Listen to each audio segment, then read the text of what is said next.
Okay, a big welcome and a good morning to everybody.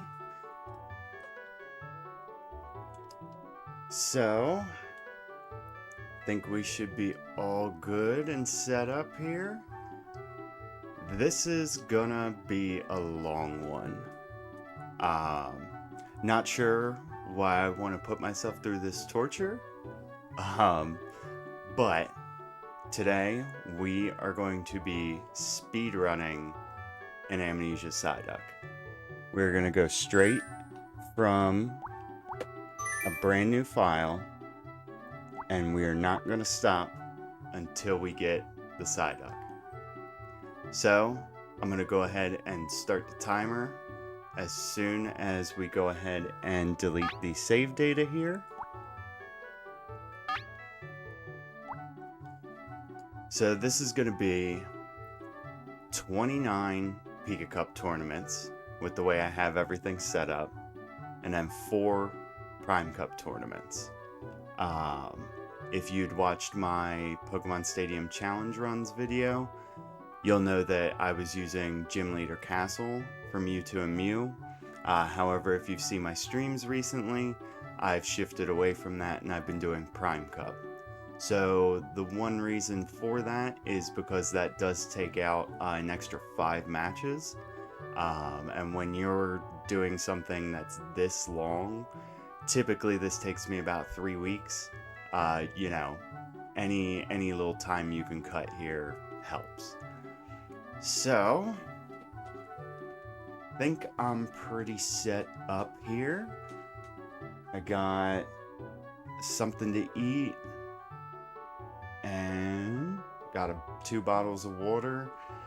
I mean, of course, we'll be taking some breaks here because I do not expect myself to get anywhere near the 10 to 12 hour mark and not move from this chair. And hopefully you don't expect that either. So, I guess I should stop blabbing and make sure that I'm prepped to get started here.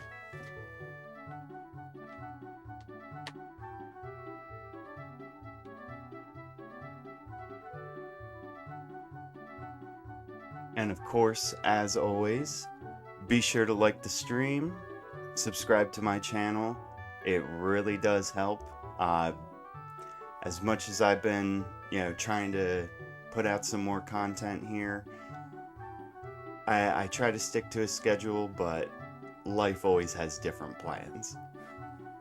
Either way, let's go ahead here and let's do it.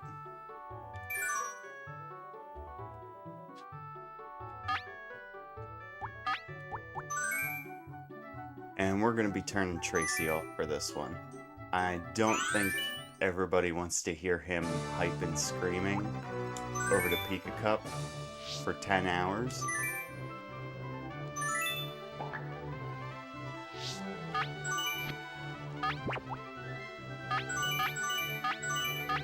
And here's our first one.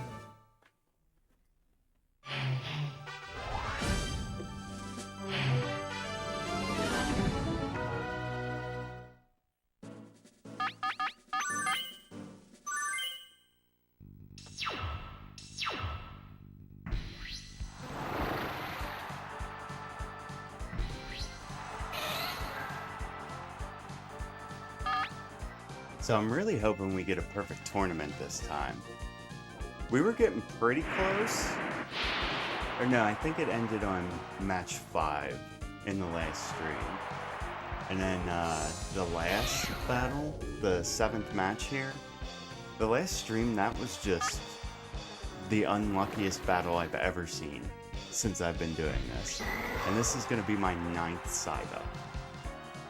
So that's a lot of matches to go, and if I'm saying that that's the worst luck I've ever had, that's kind of saying something.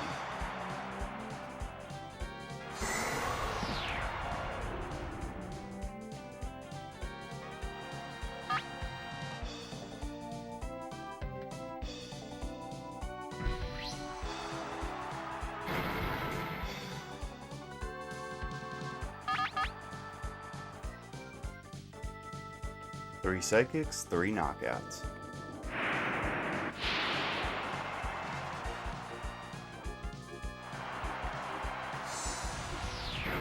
Also, really hoping that I don't have to deal with transfer pack BS.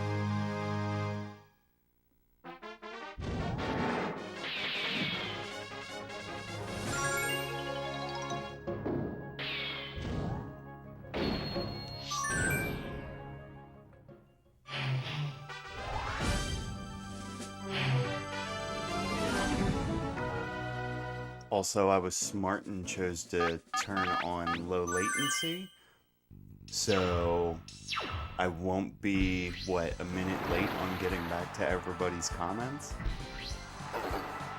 And for anybody watching, please comment. I love having everybody in chat here. I love being able to speak around with you guys, get to talk about stuff, provide some input. And there's our first crit.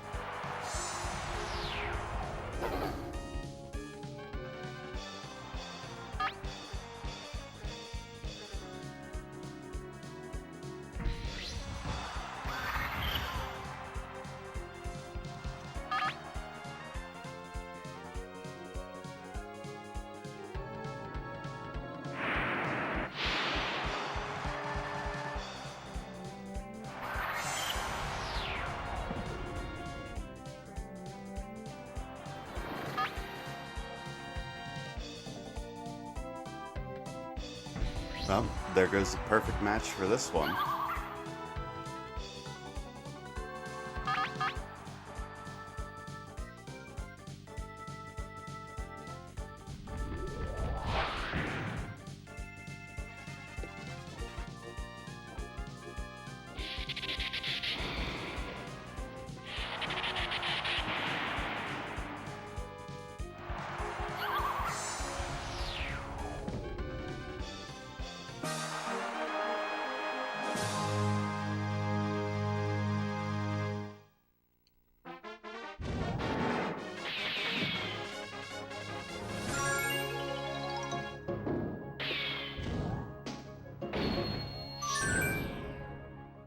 Okay, match 3.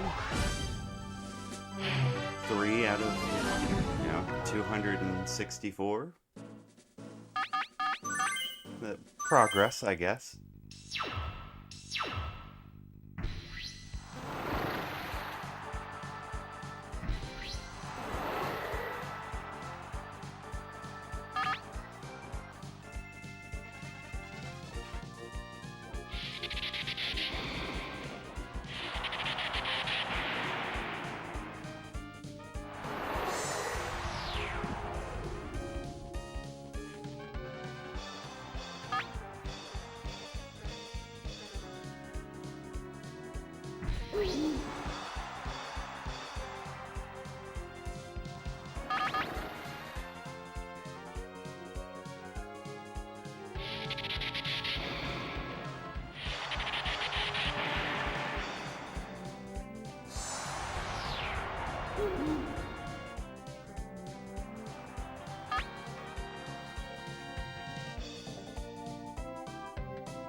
Another crit.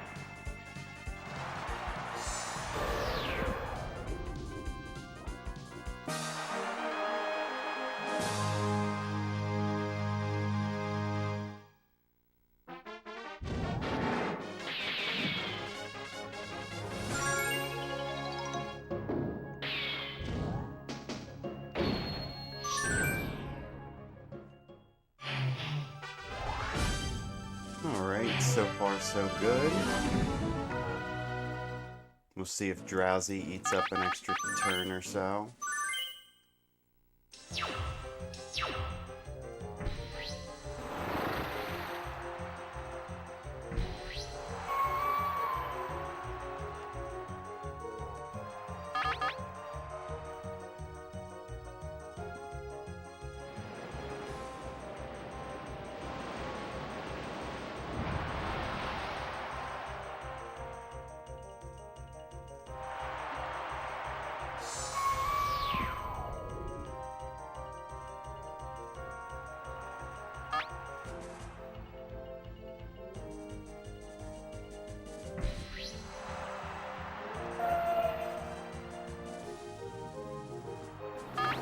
So one thing that I do kind of like about doing this for Stadium, or at least some sort of trying to go fast, is there is kind of like a cap on how fast you can play.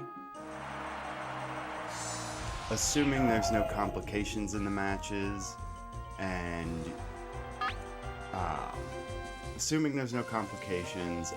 you're going as quickly as possible, the cap is kind of, yeah, so even if I pick that as fast as I can, if I pick, I cannot speak. If I pick my moves as fast as I can, it's usually waiting on the computer for their inputs.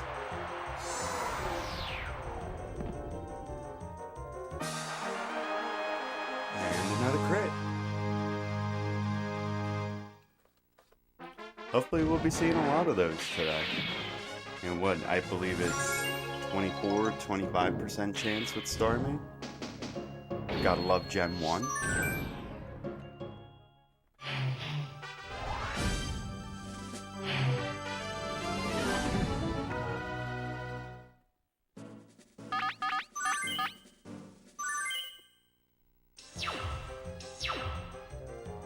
Do we get Porygon or Raichu?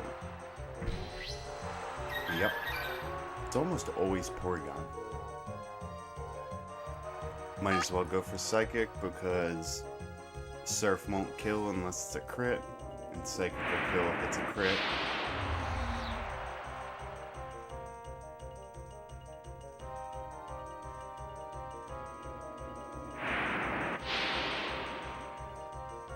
No special down, that's good.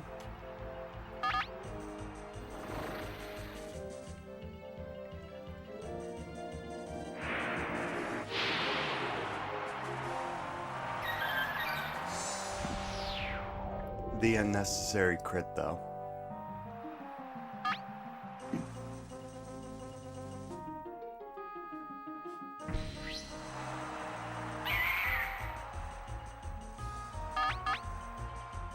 It usually saves Mankey for last. Okay, what's it gonna be?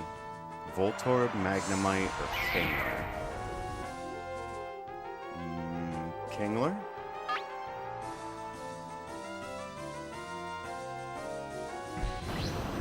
Nope.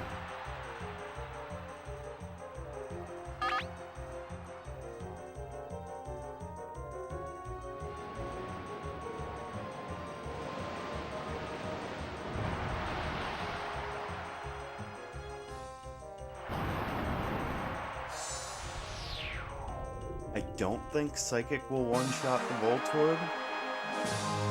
I could be wrong, but I don't really feel like testing it because the Voltorb's immediately going to go for Thunder.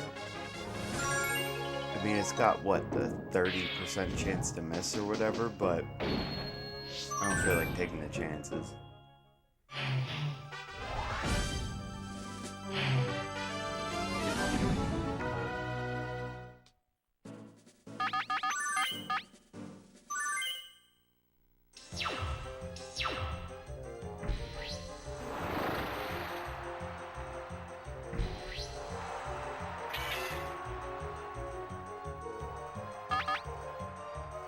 Seadra, Wigglytuff, Rhyhorn, every time.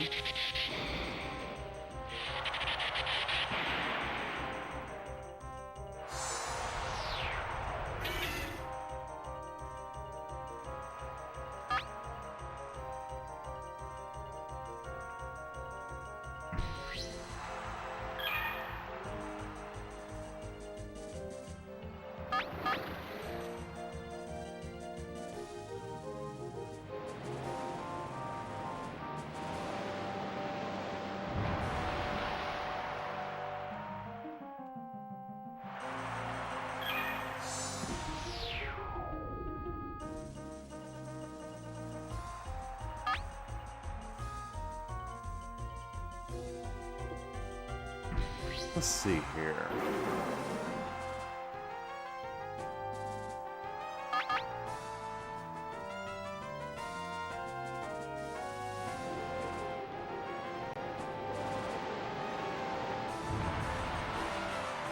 Boom.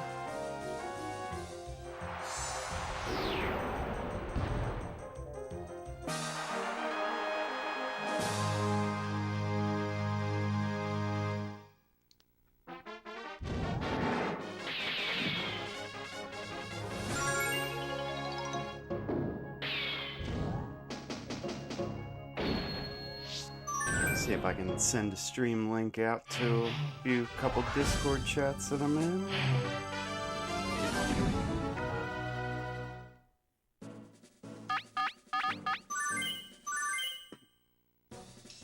Okay, so this is the match that went horribly wrong last time.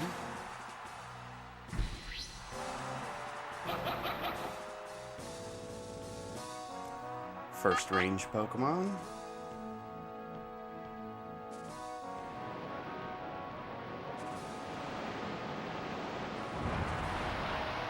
Well, doesn't matter if we crit.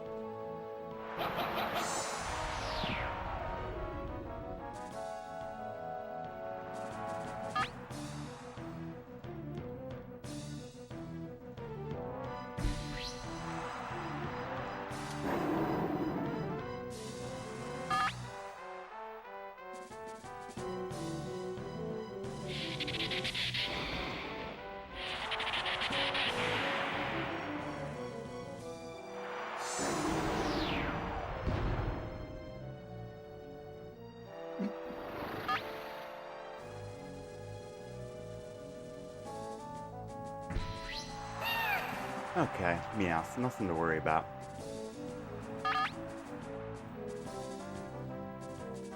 Guess, really just didn't want it to be Dugong.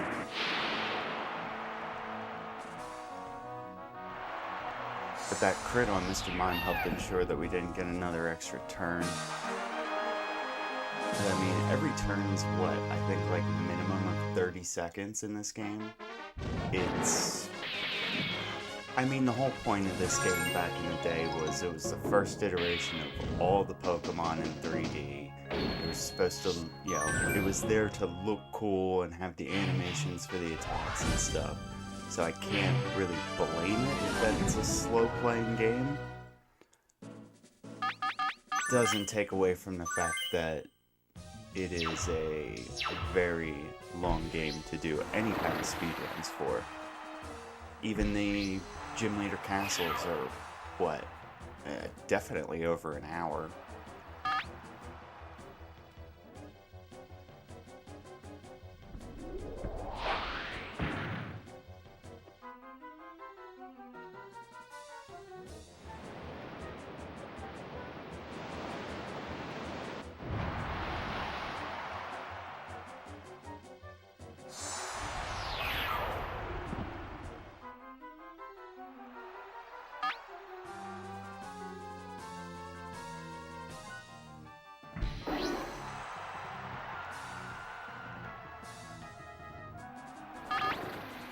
Slowbro's good.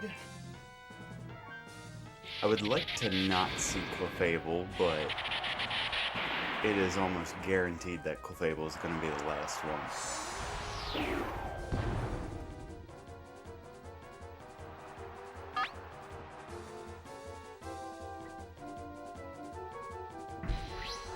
There it is. Crit, please.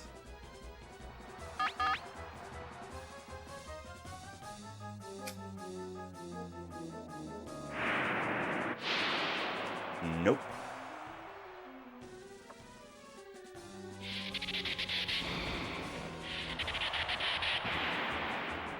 No paralyzed, we're good there.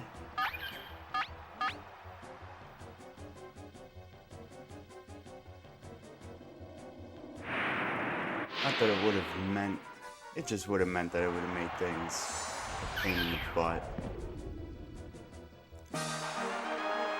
Yeah, estimate's about right, about 17 minutes. And I think I said this last time on stream, but I learned from the Pokemon King Worcester, from watching some of his videos, that right there, we can just go ahead and reset.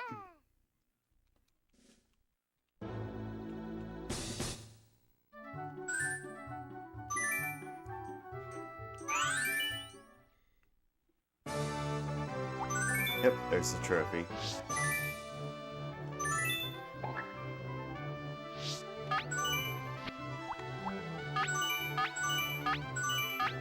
Also, you're gonna see a lot of dumb nicknames. Like John the Pharaoh.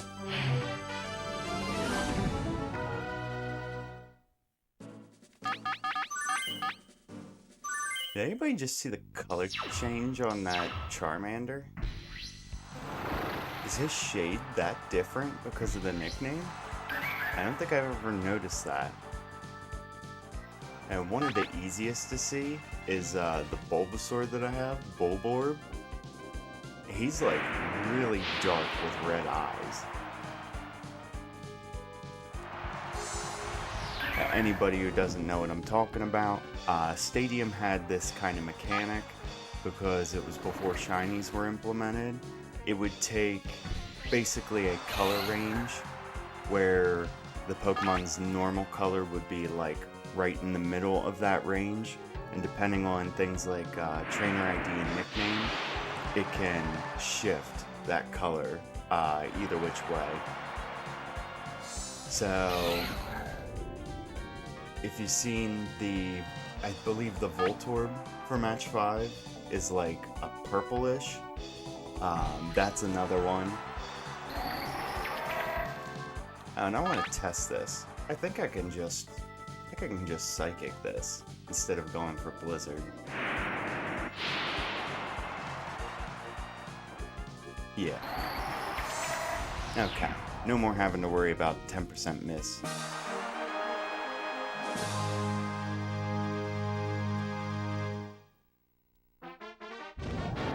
I think I'm going to try that with the Geodude too, just because Surf is easily a very long animation. Psychic and Thunderbolt are the shortest, and Blizzard doesn't seem like it's too far from like Psychic, but Surf takes like twice as long because you have to wait for the waves to come up. Far-fetched.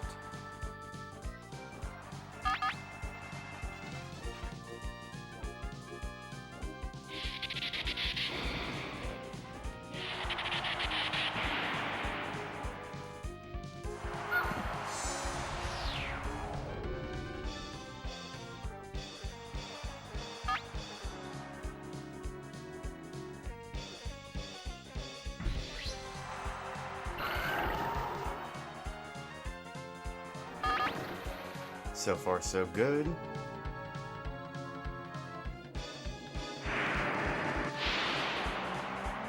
Crit.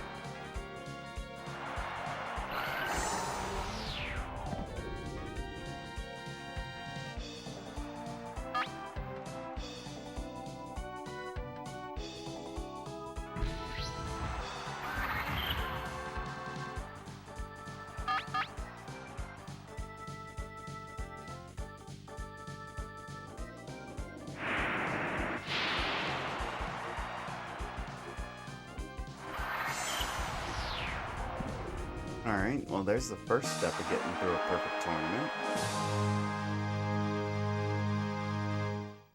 Been a long time since I've had one of them too. If you see my Stadium Challenge Run video, you'll know that's one of the challenges that I tried to do while I was going for all these Psyducks. And I did state that I got one towards the end of that video, but I did not say that so far I have had 3 of them. So if I get another one here on stream, which I'm really hoping, it'll be my 4th.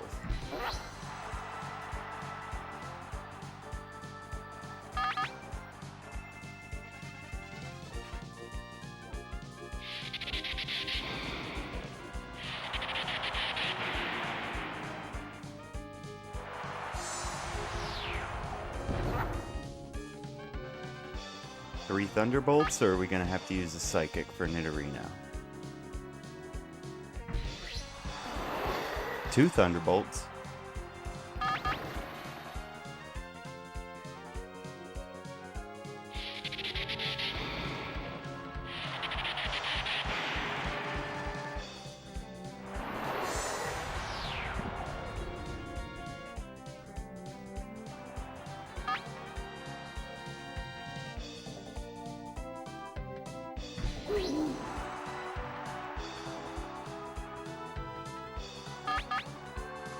There's 3.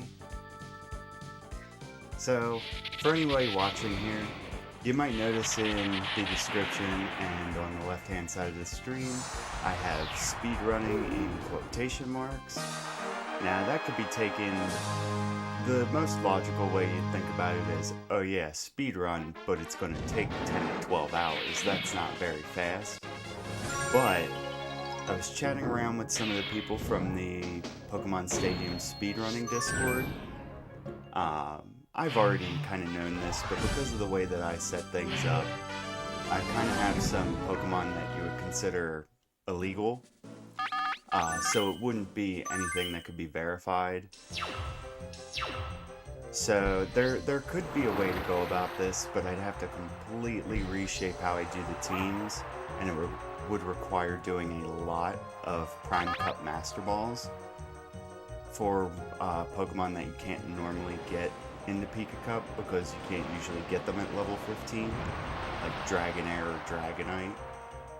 I don't even know if you can like legitimately get a Dratini at 15. I forget what level they are in the Safari Zone. But yeah, so to me it's a speed run, but it's not anything that I can put up and verify. Hope for the Ranger crit. Keep this perfect tournament going. Maybe no.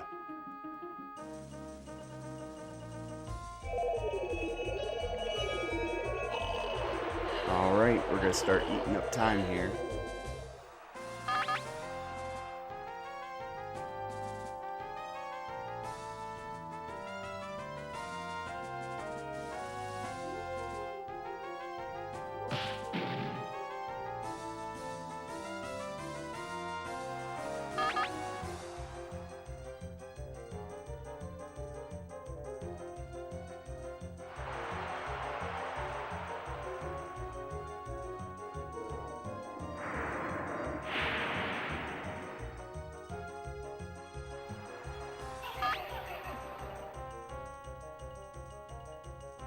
What do we say? That's something around 20 seconds lost from sleep. That actually wasn't that bad, although the turn obviously goes much quicker if only one attacks.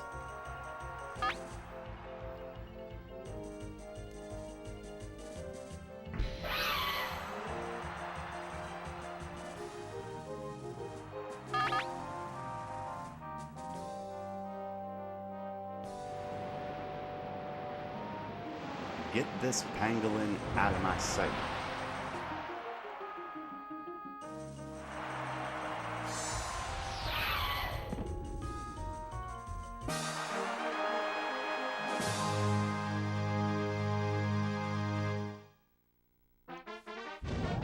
And 26 minutes for 1.5 tournaments so far, that's not bad.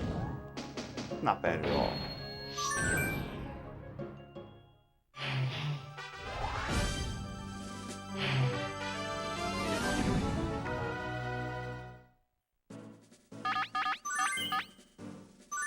And my favorite, Mr. Fix. Raichu or Porygon? Figures.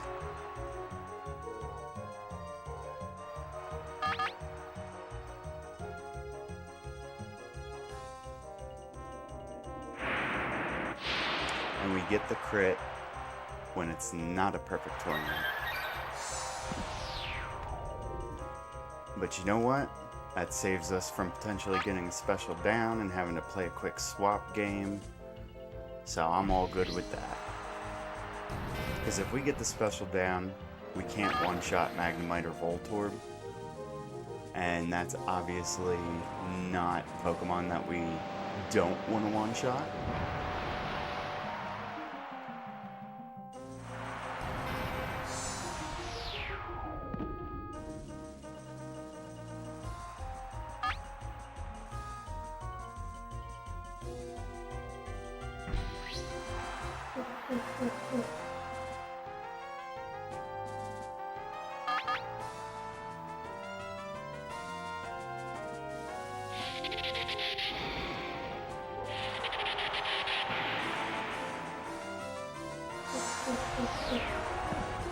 Okay, not bad.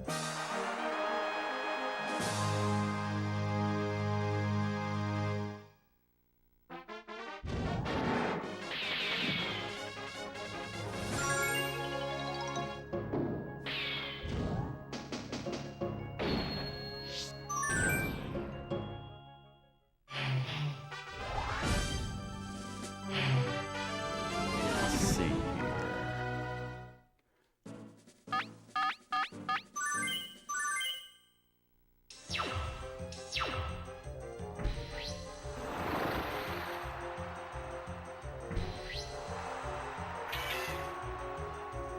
Hey look, it's Seadra. So unexpected.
Sending out the stream to a couple more people, see if anybody else might be interested in coming in for a bit.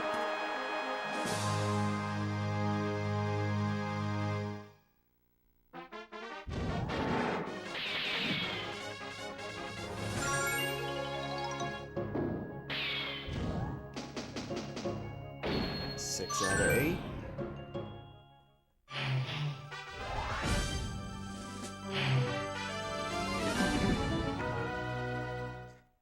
And the Range Queen.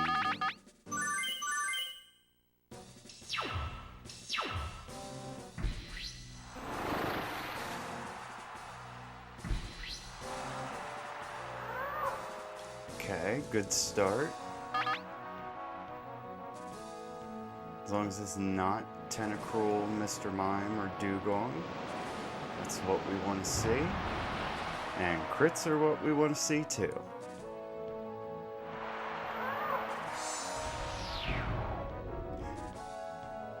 A Sadistic Mystic. Yes, you are absolutely right. I've even thought about trying that before. And obviously it's not super guaranteed on what's going to pop up where, but it is extremely predictable. And it's very cut and dry. Like my voice, apparently. But yeah, so it's, you know, Pokemon X comes out, use move Y. It's really that simple. It's not like how in a lot of these stadium speedruns, there's a lot of, okay, if they're gonna send out this first, you probably want this team and that.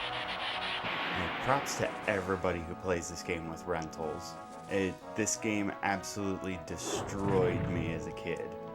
And I mean, I think most people can relate to that because we all know how poor these rentals are in this game.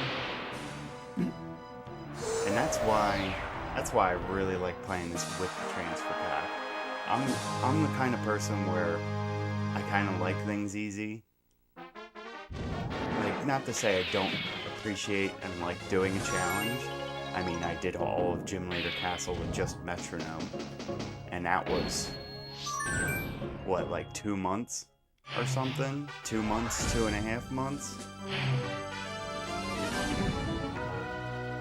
But yeah, I kinda like just being able to load up a game and wipe the floor with it. And I think that's why enjoy speedrunning so many games too. Especially like the old school Game Boy, Super Nintendo games, even some original Nintendo games, because you can just blow through them in under an hour. And that's usually kind of my threshold, coming from the guy who's now putting on himself a 10 to 12 hour speed run, but you know, semantics. That's like, so like Banjo-Kazooie, I kind of haven't really tried to do any speed runs for that, but I really like doing Cheeto percent for Banjo-Tooie. Because Banjo-Tooie's like between half an hour to 40 minutes, depending on how rusty I would be and how long it takes me to get that clip in, what's it called, Mayan Mayhem, I think is the first level.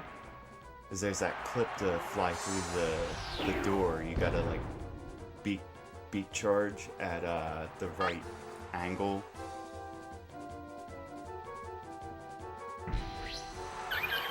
And there's our favorite.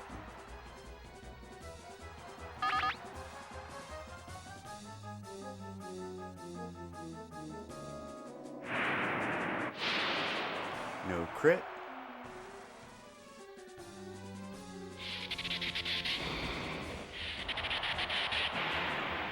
Oh boy.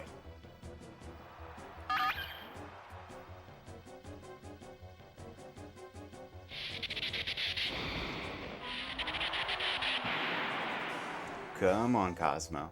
There we go.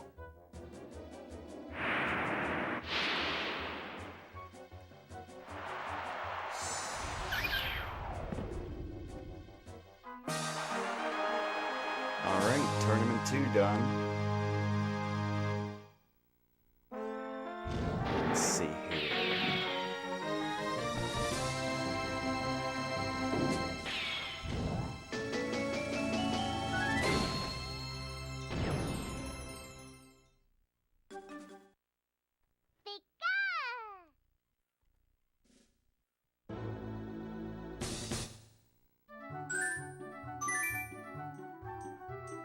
Well, nothing to do but keep going, I suppose.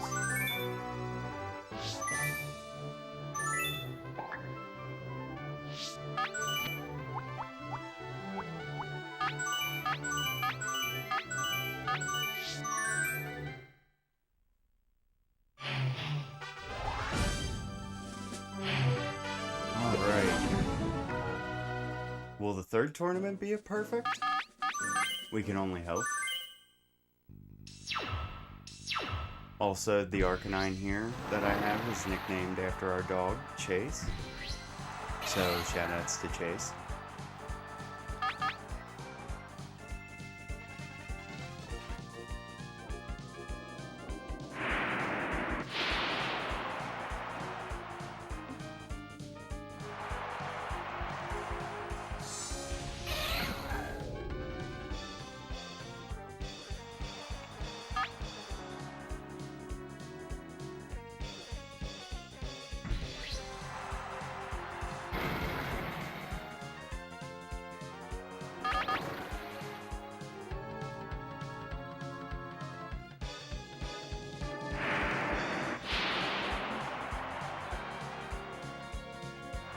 Three turns, 3 knockouts.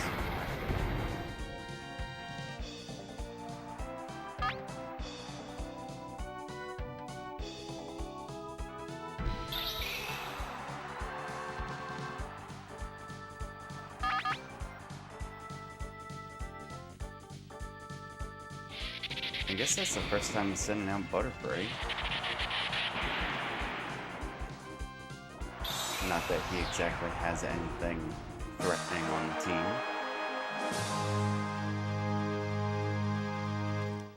Not exactly like almost any of these trainers have anything threatening, and that's why it's good for this long speed run.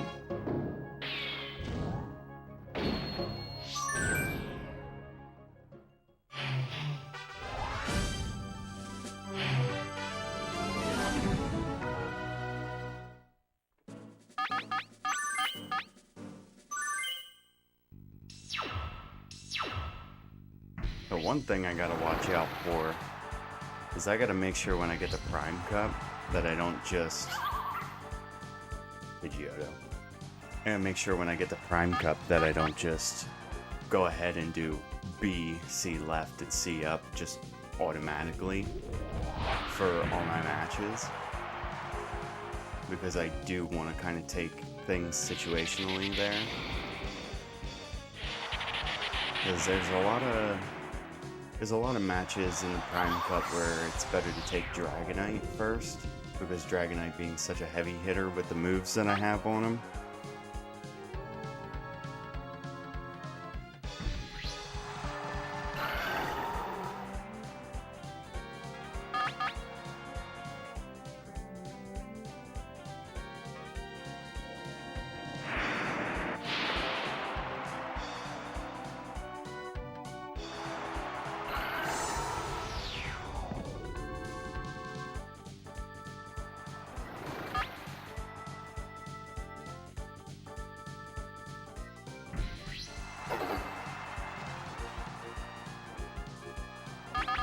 I think this is the only animation in the game where you actually see Pokemon kind of change. Because it has taken me years and years to notice that, but when Bellsprout comes out, it actually like grows extra leaves on it.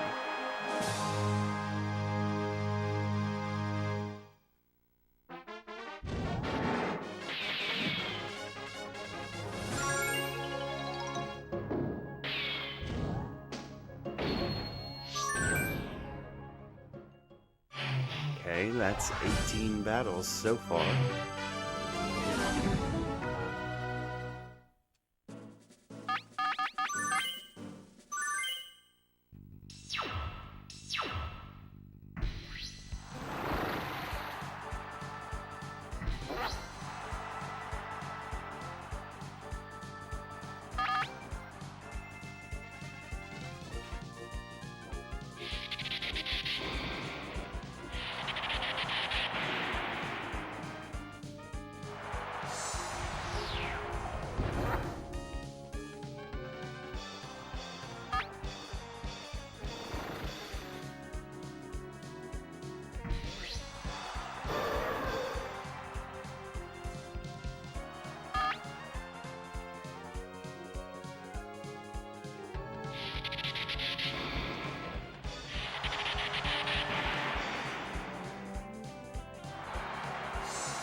And 3 Thunderbolts again.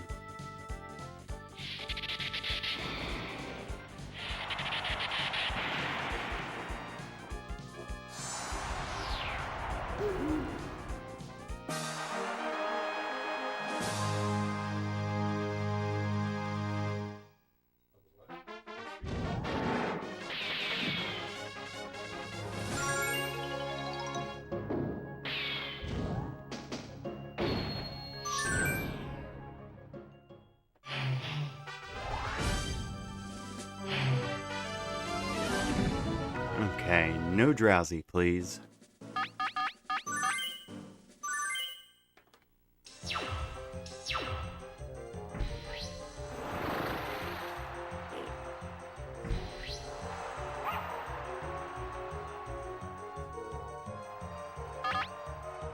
Okay, drown the puppy.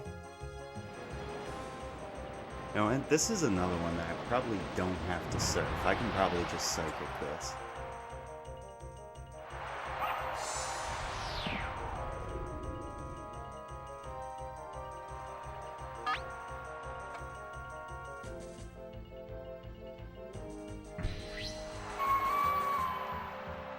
Two for 2. I most likely cannot psychic that one.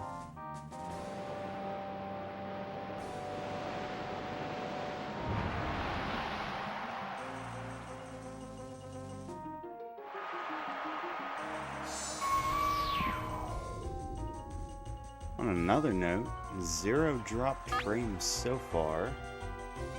Probably just jinxed it, but we'll see.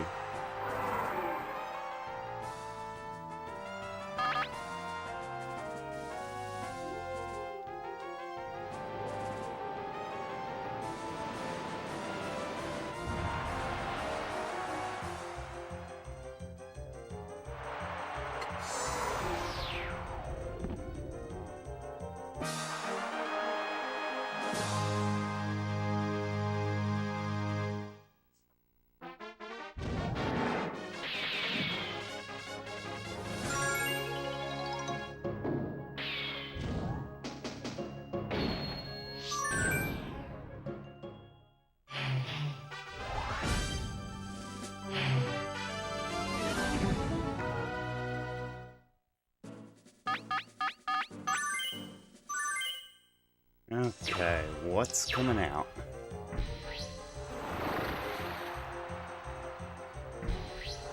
Shoulda known.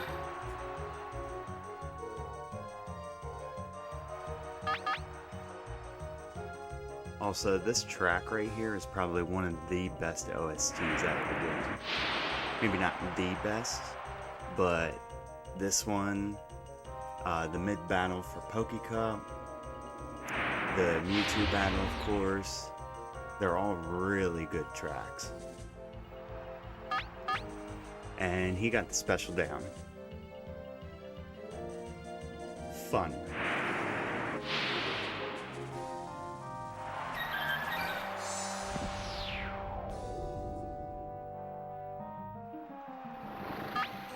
Alright, we might actually have to play our first swapping game.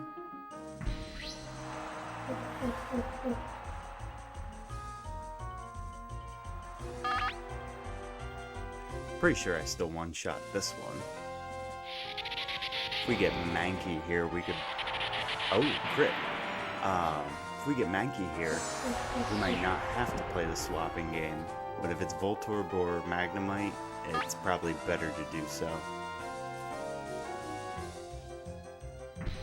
Hey, look at that.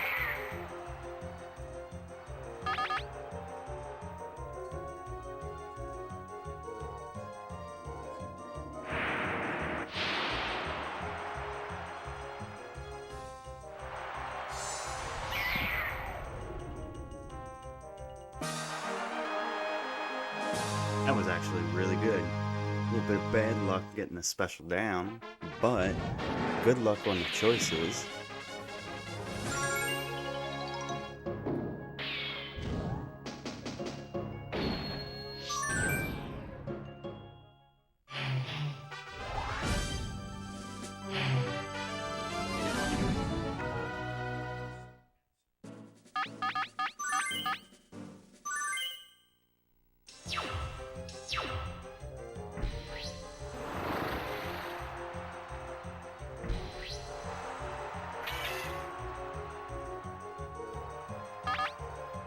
Ah, Seadra, what a coincidence to see you here.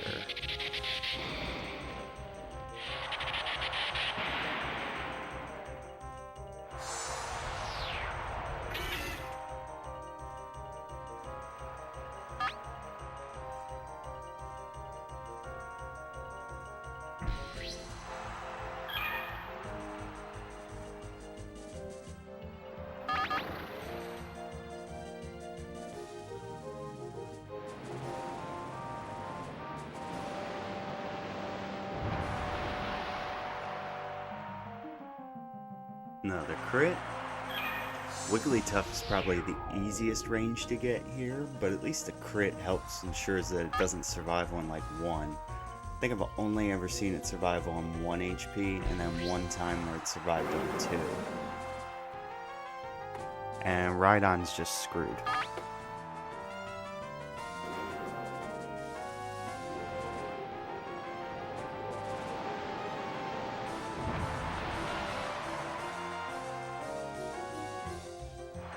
Extremely screwed with the crit.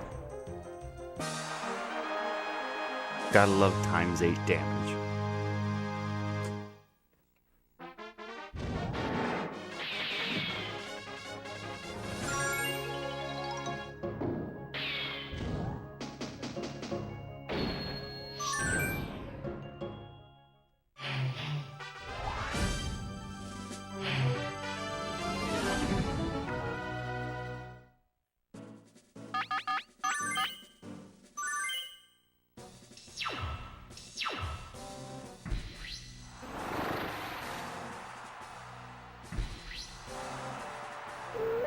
Starting with Dugong. That actually kinda sucks. I hope we get this Ranger crit. Because it's got a 30% chance to paralyze me. Oh boy. This is actually not great.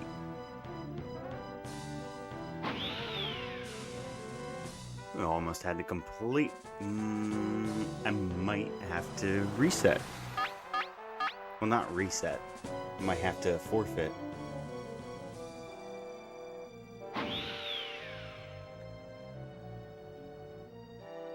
Okay.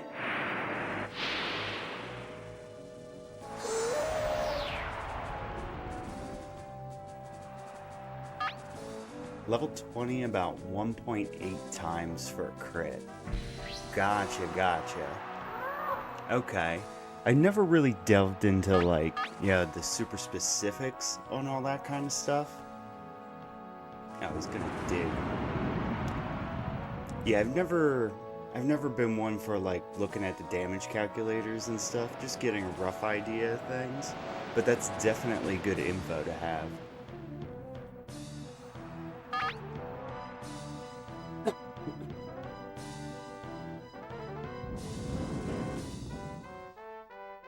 Don't be paralyzed. Okay. One more to get through.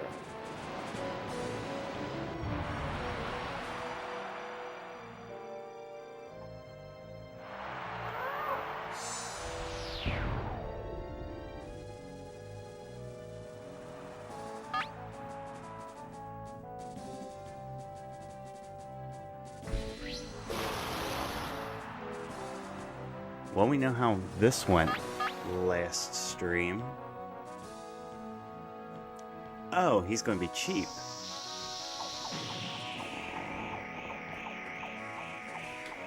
Time for our first swap game. What do I even have? Nothing good against Tentacruel.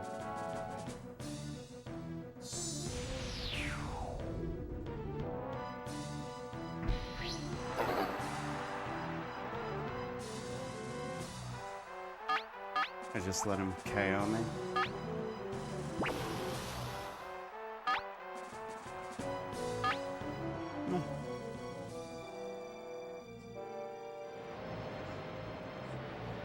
Hey, first napkin. Yeah, we're gonna have a repeat of last stream.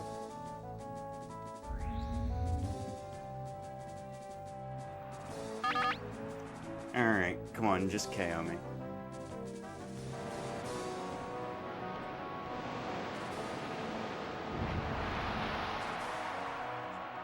Okay, get a safe swap in, another chance at avoiding wrap.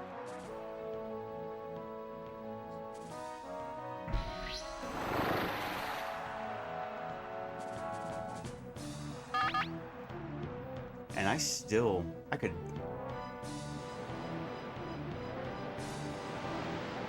He can confuse me, and he can stun lock me with wrap, but he chooses surf? Let's hope we hit this range. Oh, we do. Okay. Save that one.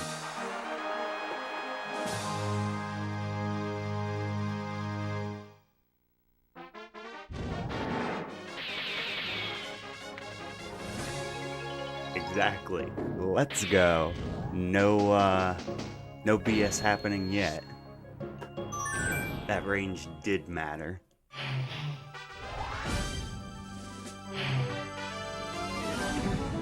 Yeah, and that Tentacruel has never ever been a threat up until that last stream. Because any other time I've seen an attack, it just always goes for toxic.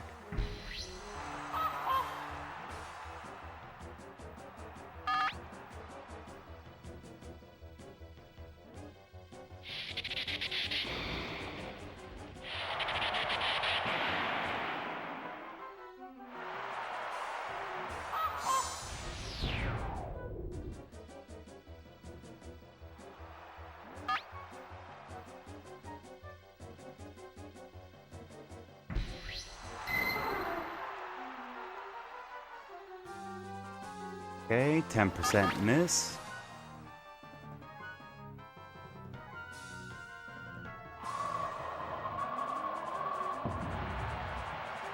Boom!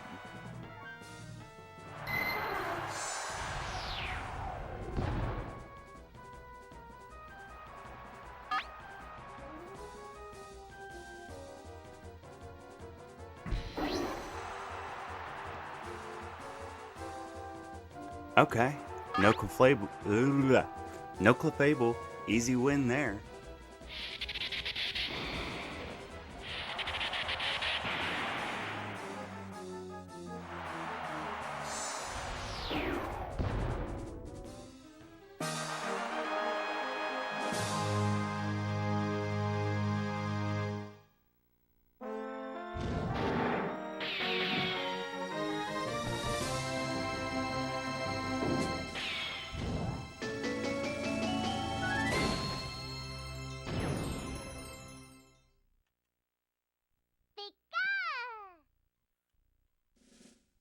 Alright, so there's 3 so far. We'll be finished with our first box here in a minute. PC box, that is.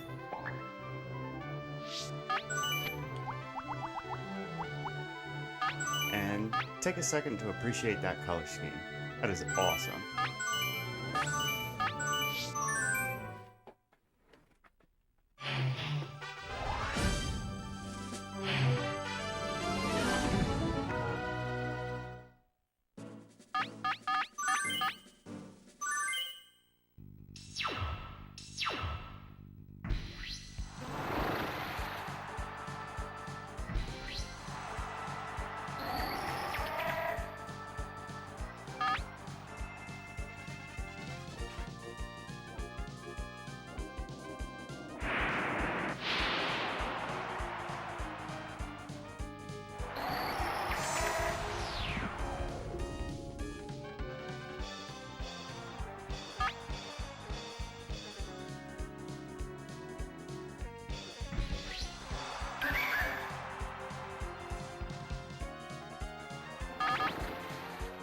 Nidori.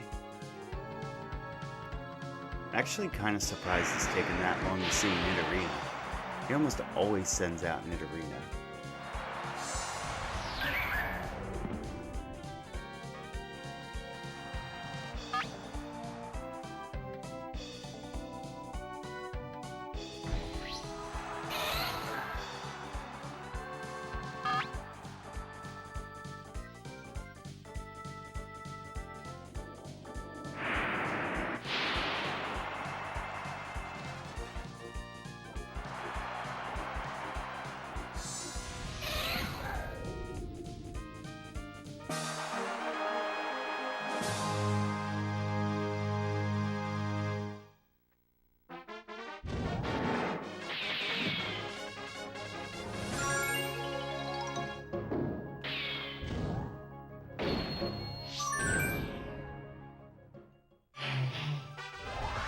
So what, we've gone through 25 matches so far.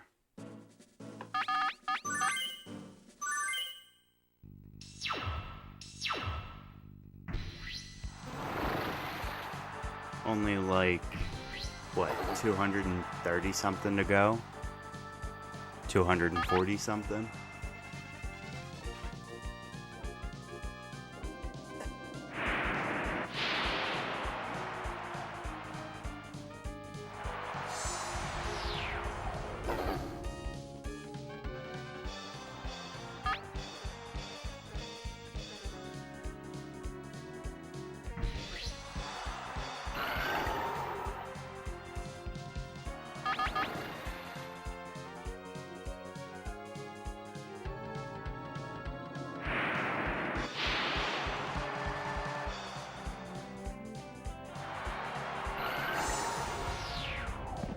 Am I wrong, or is that like, that's at least the second, if not the third critical hit on Ivysaur this round, or this run?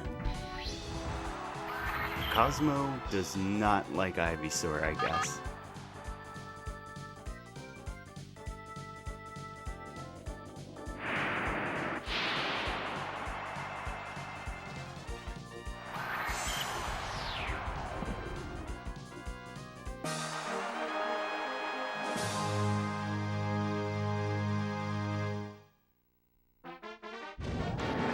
Yeah, I guess that's true. Sadistic. Definitely, I mean, you can tell here that I haven't really super optimized anything here. Like, only just figuring out that I can just Psychic Paris instead of Blizzarding it. I mean, I guess Paris is a little bit of a different case. Because I don't know why.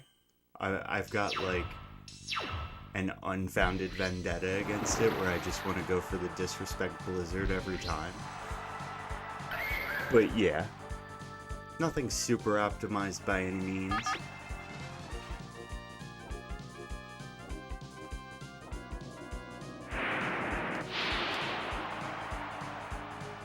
Yeah, that's true too.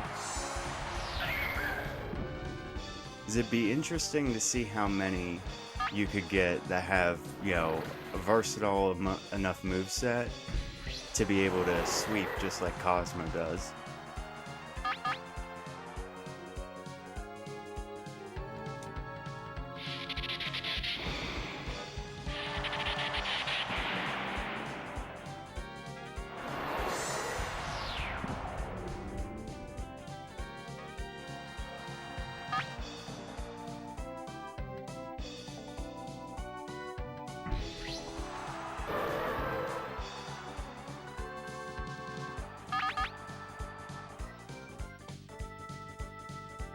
Sadistic. I was kind of wondering, do you know if there's any sort of restrictions on IVs for gift Pokemon? Because I'm kind of wondering. I mean, obviously, if people are shiny hunting, they can do, you know, 10,000, 18,000 resets for something. But I'm starting to wonder, like, maybe I should have somebody really dig into the game just to make sure that I can get the shiny Amnesia Psyduck. Maybe I should have, you know, figured that out before I started this back in February, but semantics.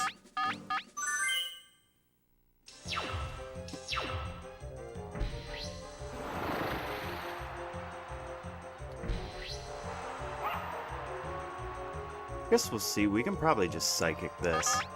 Not have to worry about the Surf's animation.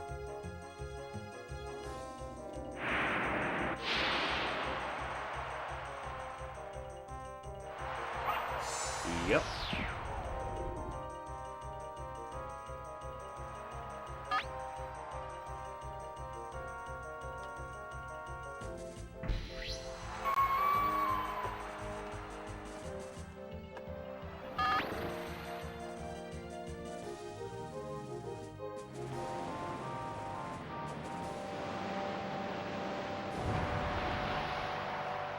Okay, so there's not any IV restrictions. I mean, hey, it means full odds shiny of the 8,192, but hey, not to take a quote from one of my movies, but one of my movies. A quote from one of my favorite movies is, "So you're telling me there's a chance?"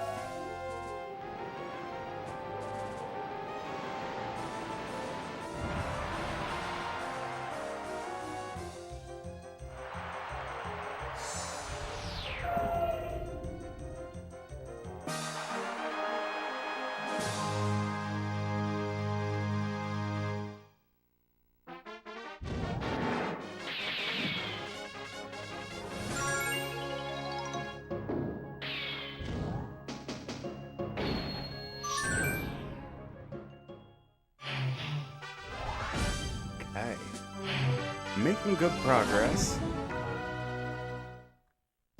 Maybe I shouldn't say that right before Mr. Fix.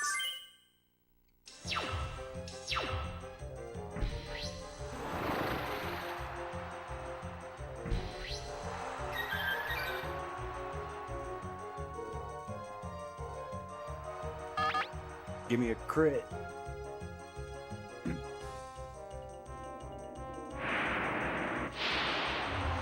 Oh, I saw the text box. I thought that was the crit.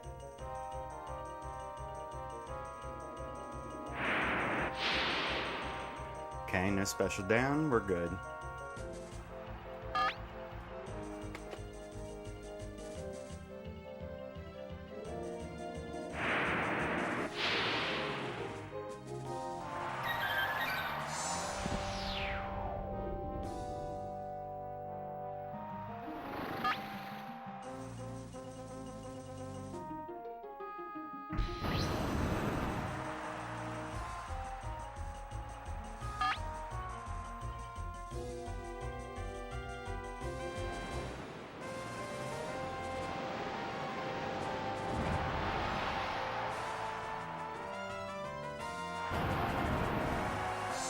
Yeah, not sure about Gyarados. Alakazam, probably.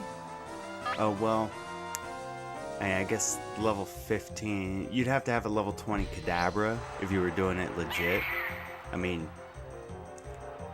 I use Trainer Fly and Q Glitch for stuff, so I would just take a level 20 Alakazam for one. Although Alakazam is on my... Yeah, so it'd have to be Kadabra, because Alakazam is part of my team for Prime Cup.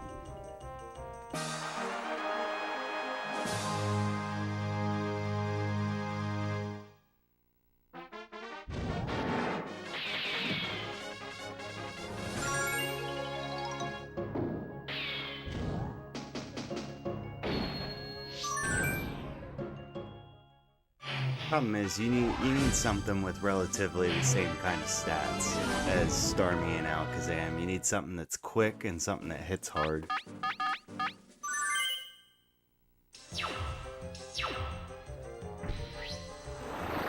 Well, and even more to the point, something with good type coverage.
Mr. Mime.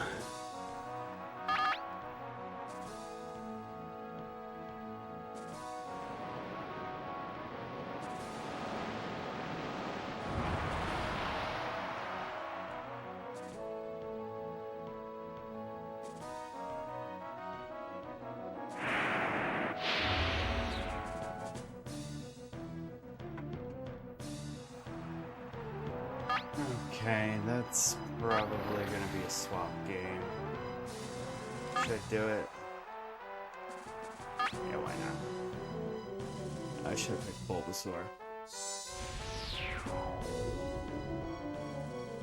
Yeah, why did I not pick Bulbasaur? I wanted to show off the color scheme.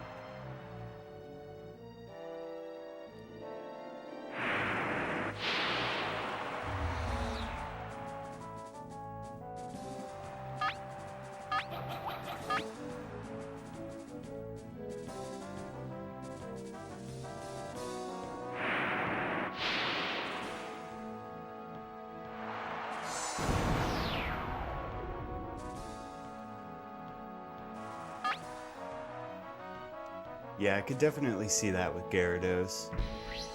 And just, it's pretty damn risky, especially for match 5, because you pretty much take almost any sort of electricity against the Gyarados and it's done.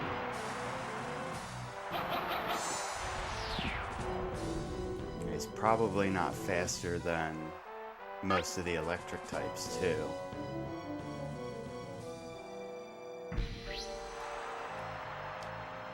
Speaking of which, case in point.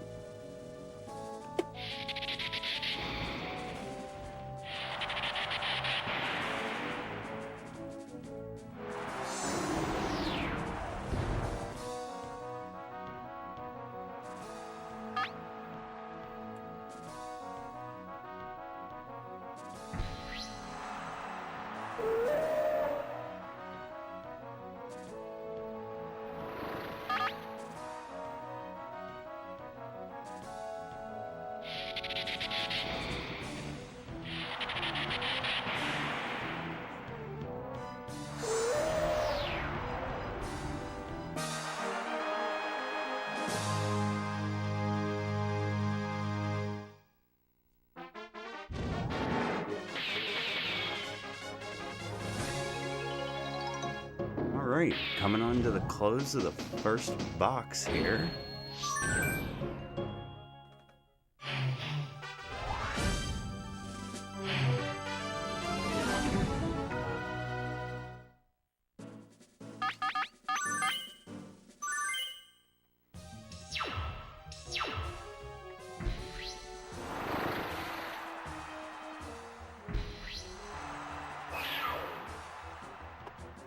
Okay.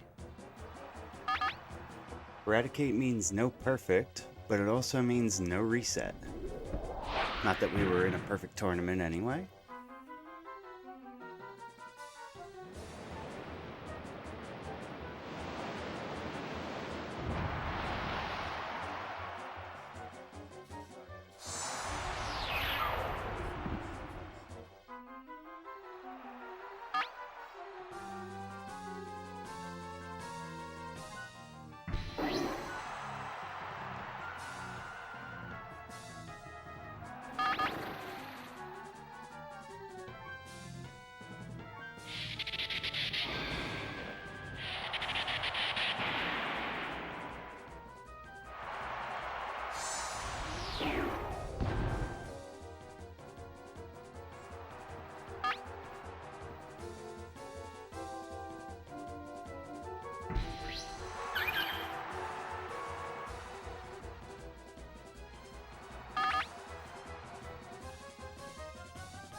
Alright, that seals it.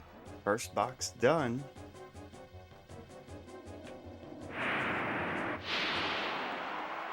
And an unnecessary crit to finish it off.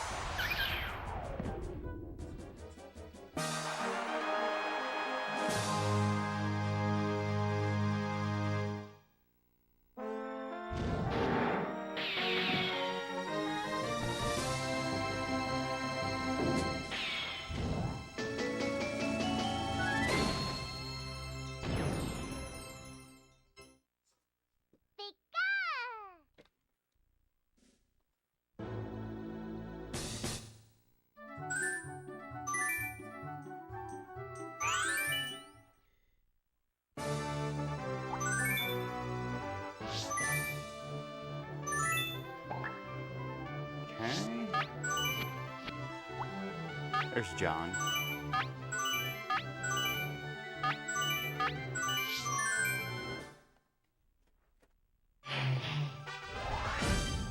John Bureau.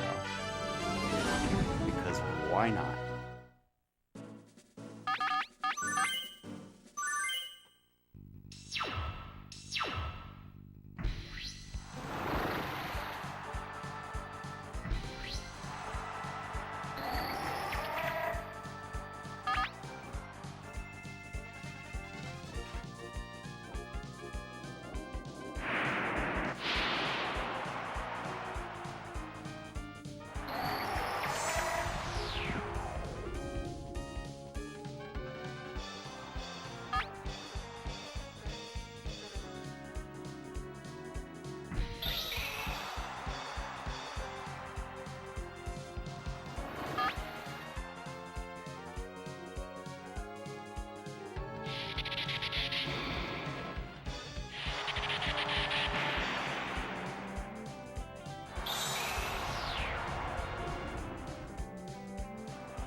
faster than 45.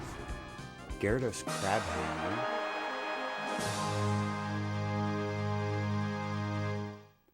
Okay. Interesting.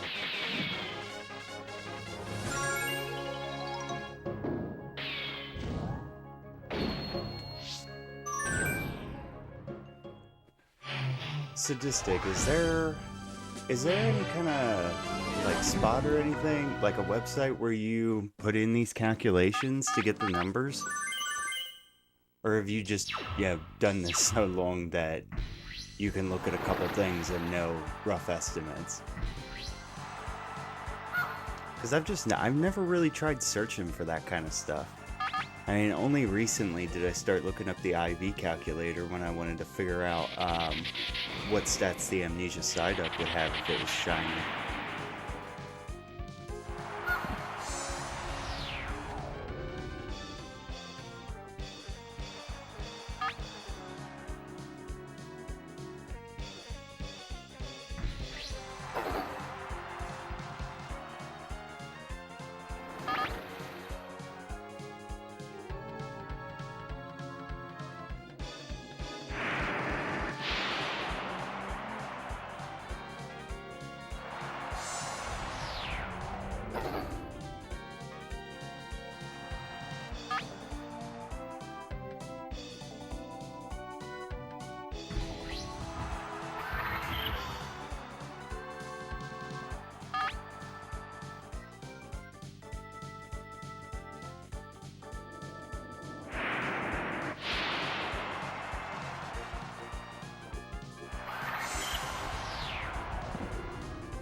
Gotcha. Yeah, I should probably just, when I don't know how to do something, it's usually pretty quick for me to just Google it.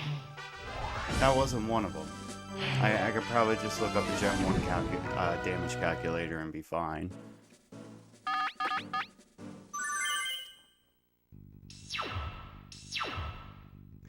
Now, I guess on that note, do you know what kind of IV spreads that some of these have? Is it random? Do they have like no IVs? Do they have full IVs?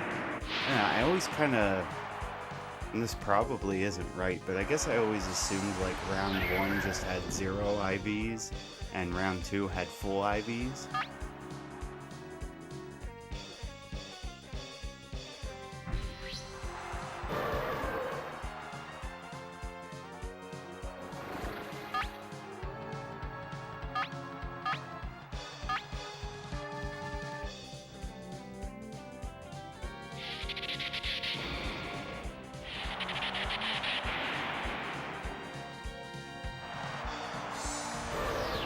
Yeah, Fissure just being a 30% chance to hit and you have to be faster, it would just be ridiculous luck that you would need.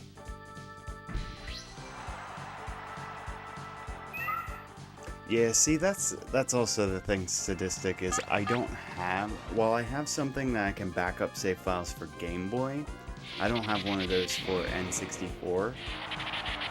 And once I started potentially looking at something to do that, I kind of said to myself, like, I want to do this organically.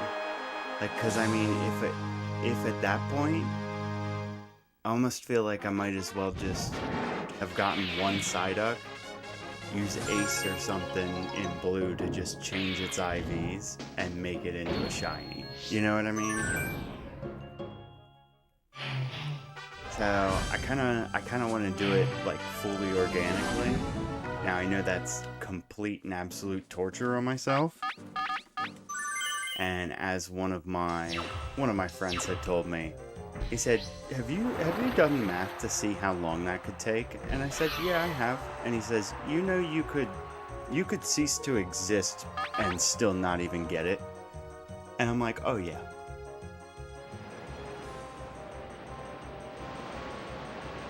Round 1 Pika Cup all have straight zeros for IVs and very little in the way of vitamins. Gotcha. Okay, that's kind of about what I thought.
Wait, I think this is a perfect tournament so far.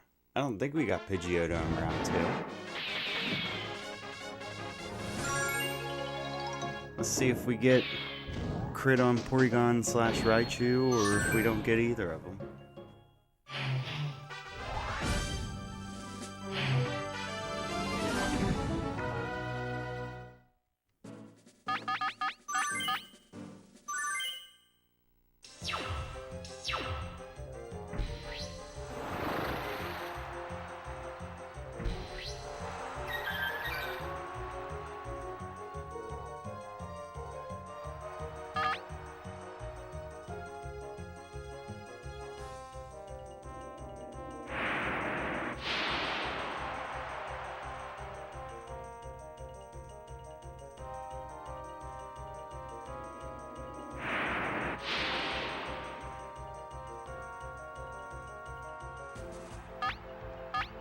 No special down, that's good.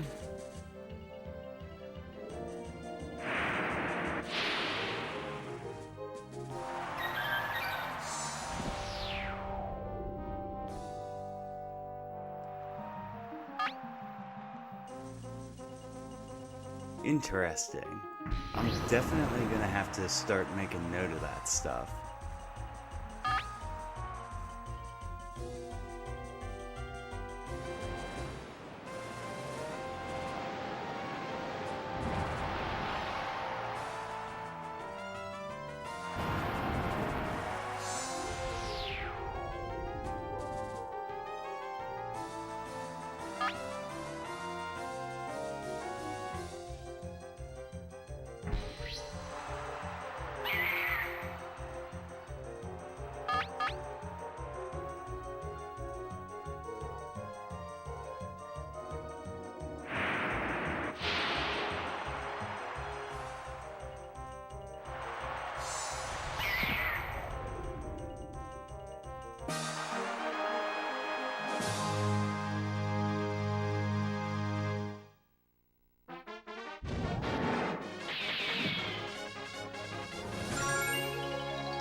Alright.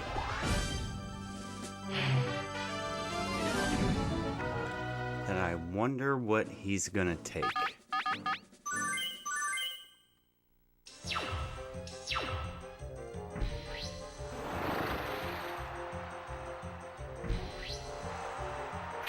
Go figure.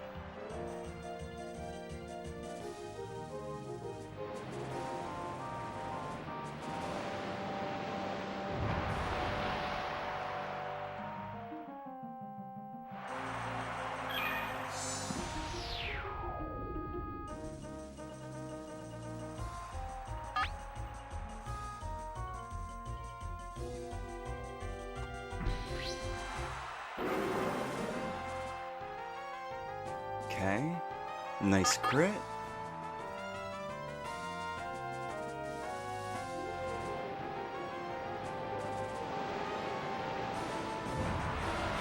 And an even nicer crit. I was kind of thinking about this the other day. Yeah, N64 is known for having really polygonal models, rough edges and things like that. But Stadium, and Stadium 2, for that matter, has to be probably some of the most on-point 3D models I've ever seen. At least for that kind of, this kind of era for the technology they had at the time. Yeah, I'm not saying that these models look better than, God of War Kratos and stuff like that, but... And look at Super Mario 64 or Legend of Zelda on the N64. And, I can't really tell you any gripes that I have with these models. They all look spot on. Yes, you could, even for, Voltorb, you can kind of see where it's edges and not, a full-on circle. But they did a well enough of a job that you have to consciously look for it. You know what I mean?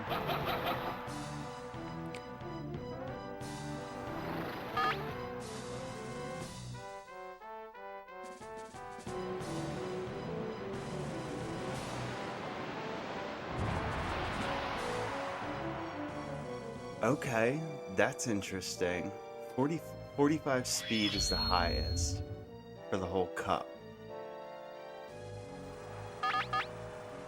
Executor would make another good sweeper. That's for sure. Man, you giving me all this information here is making me really want to actually do a run that would be considered legitimate and go on the category extensions board. I mean, yeah, because... I could easily find something else for the Alakazam that I use in Prime Cup, because I don't even really use it. It's more of a backup. If anything, that and Zapdos are backups for, what's it called? The Gambler. Because the Gambler is just straight luck. You either win or he gets the cheap shots, you know?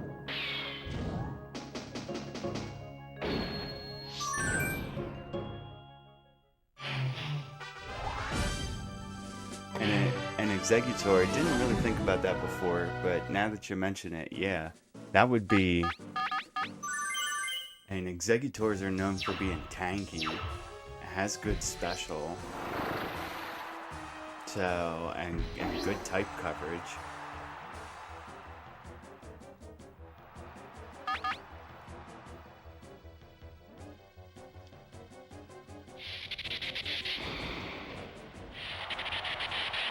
And grit.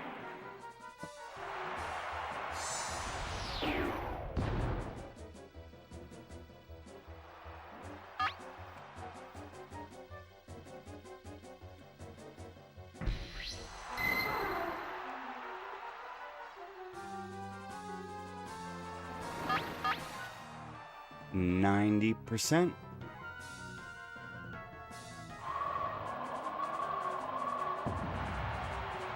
Alright, we're good.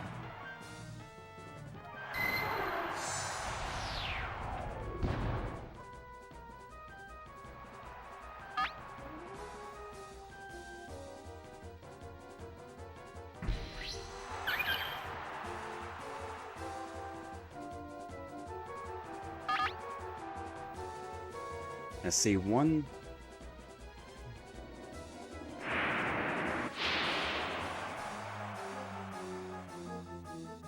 that's true. Yeah, I think you can probably tell I'm not super, I haven't looked into Pokemon in almost, any competitive sense.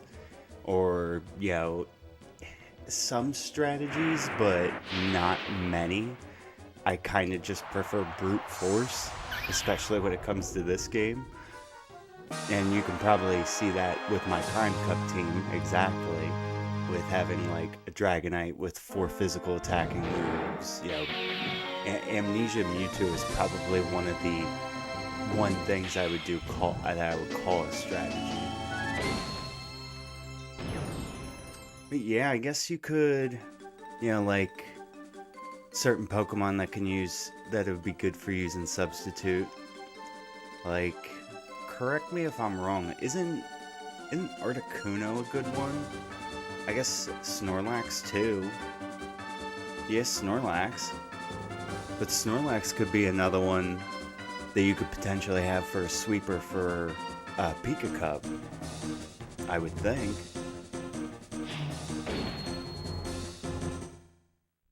Oh, look at that, I forgot to reset. Time loss.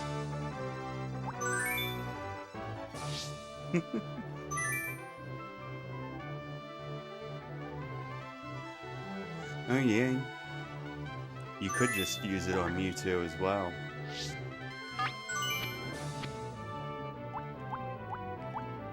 Alright, so we're on Buzzard.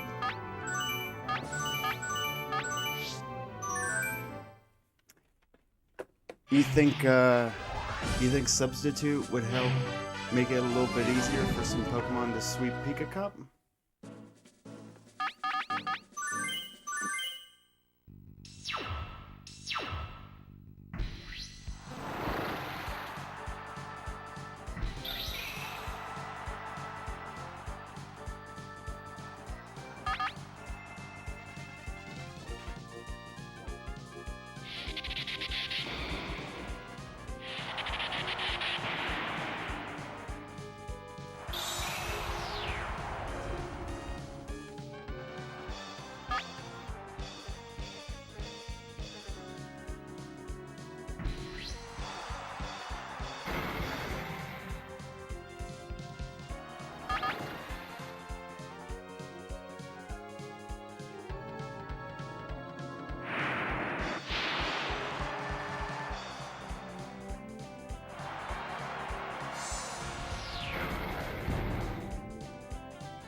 That's true, that's true. You definitely are looking to more one-shot everything.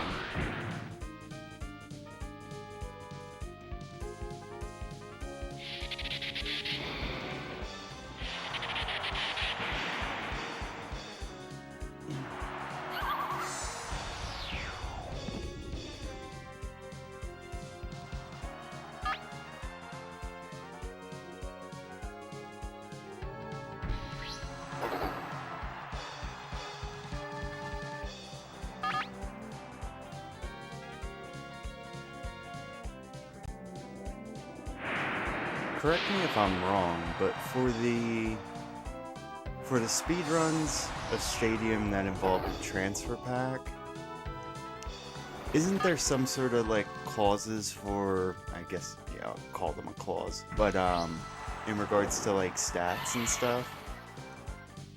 Like, I obviously get no illegal moves, like half of my team for Prime Cup, but So here's one thing. So reason why I'm asking is Cosmo here.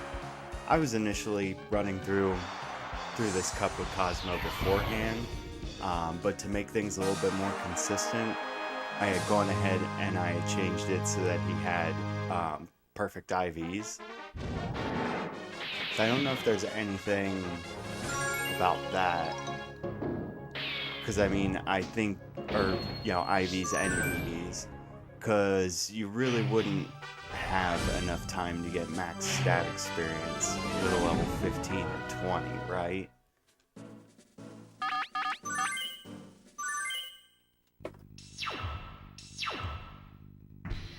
Also, I know I'm hitting you with a lot of questions, so thanks a ton for the info you've been given. It's been really helpful.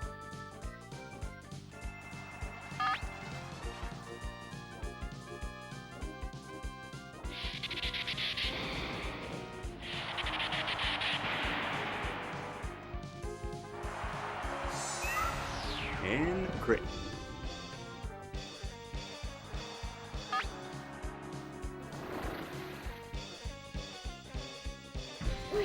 This is what, I think match 36?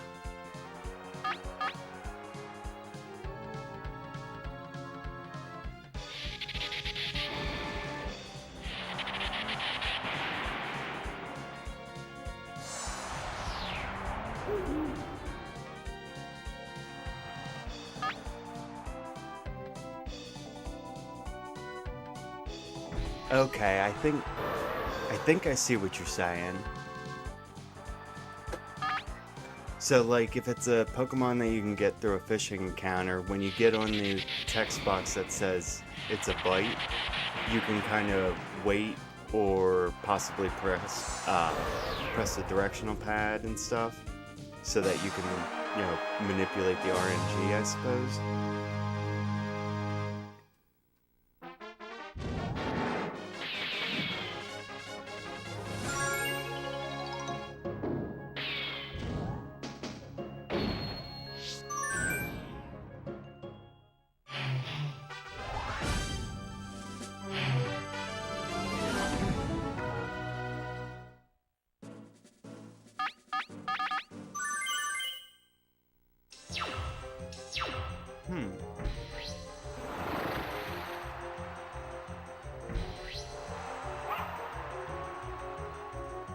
Also, we're gonna test Psychic on the Growlithe now.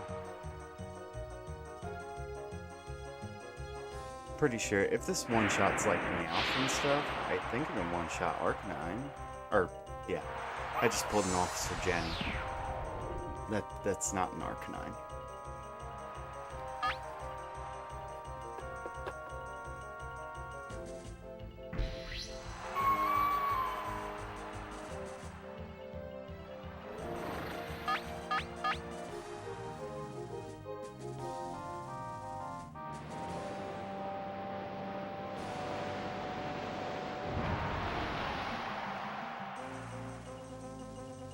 Interesting.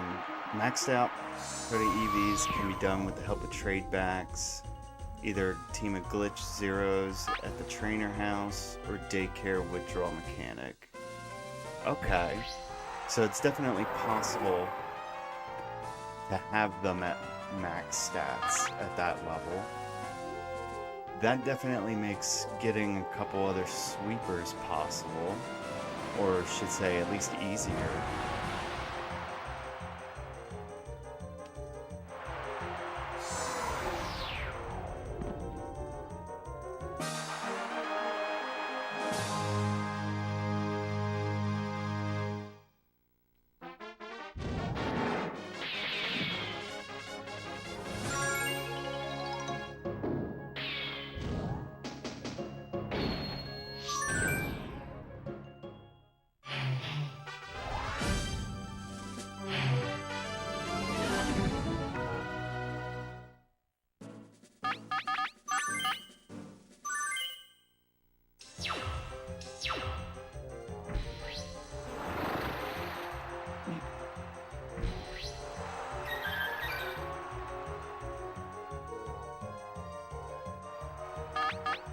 He's taken Porygon every single time so far. Interesting. Usually you see at least a couple Raichus. I haven't for a while.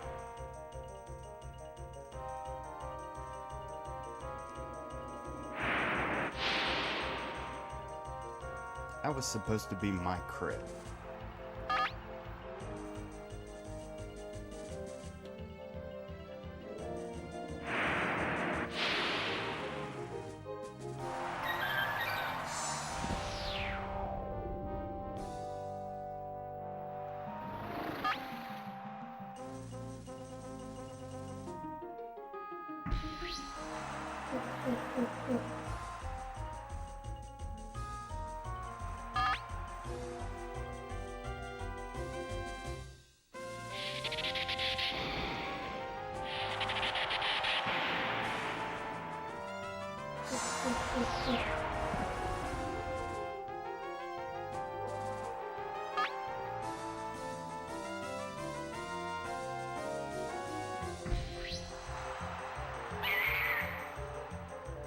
Mangy, okay.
Come on, no dumb range.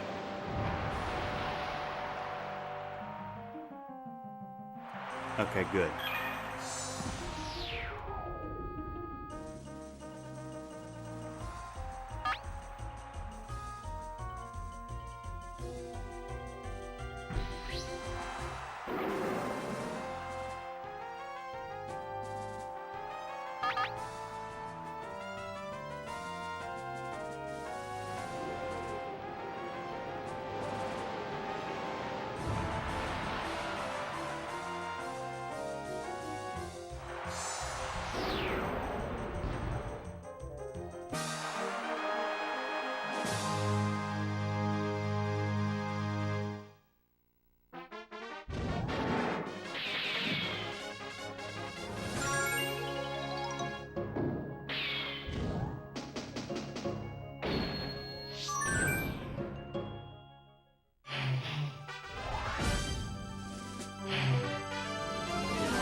Yeah, thinking about it a little bit more, you don't necessarily need, if I was trying to cut down on the amount of matches here, and it would make the streaming a little bit better for viewers because we're not doing Stormy over and over and over again. I guess you don't specifically need something that can sweep the entirety of the tournament. Like if you took something like Electrode, like I would think Electrode would be pretty good. Obviously not all on its own because of things like Rhyhorn.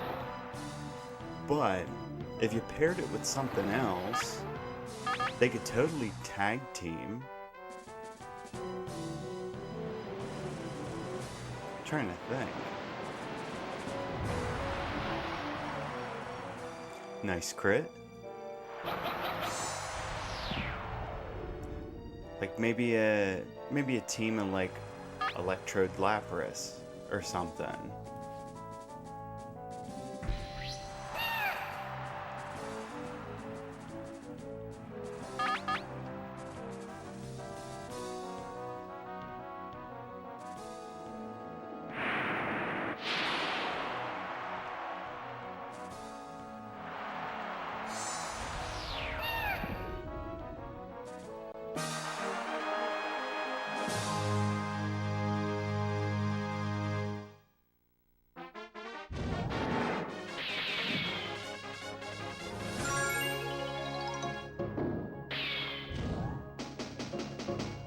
This is true. I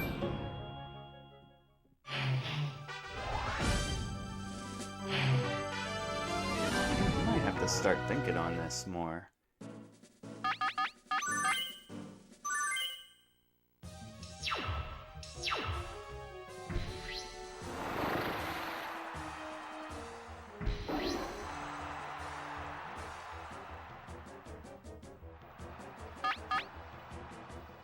Like in the case of Electrode, for match 6, match 6 against the Hiker, you could probably do like Gyarados instead. Because Gyarados could learn moves to mess with Seadra.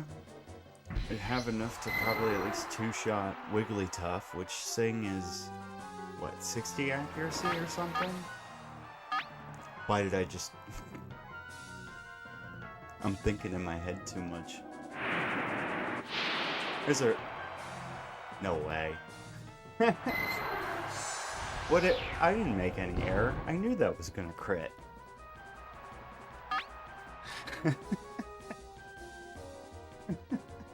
Oh, the timing on that was perfect.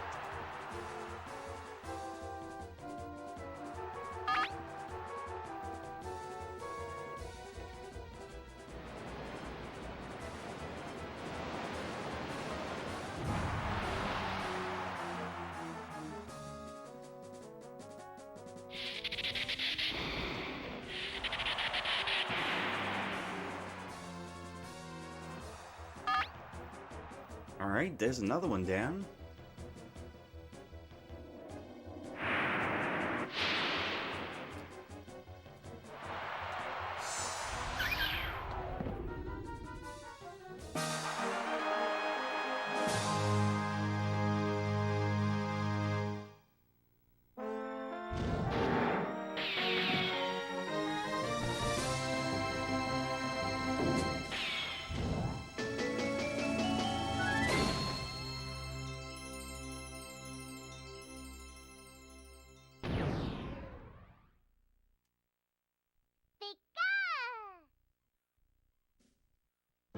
Okay, so that was halfway through box 2.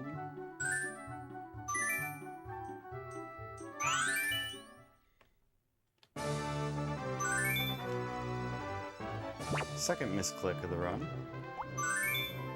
Not that I'm watching it that badly. Yeah, who's counting, right?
got the magic number. Had about 42 people pop in and out between the stream.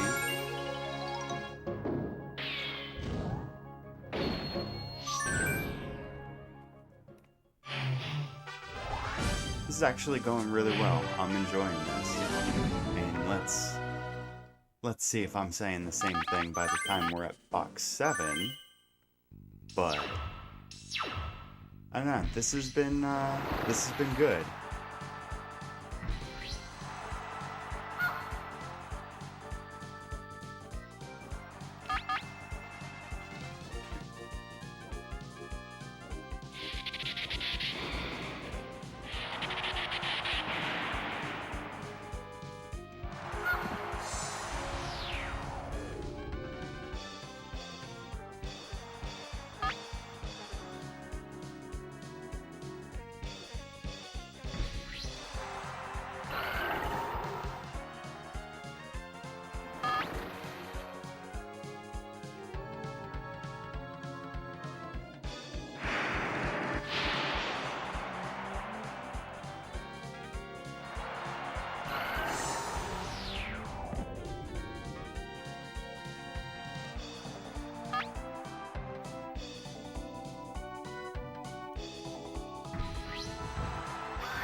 What is this? Let's see. One number match.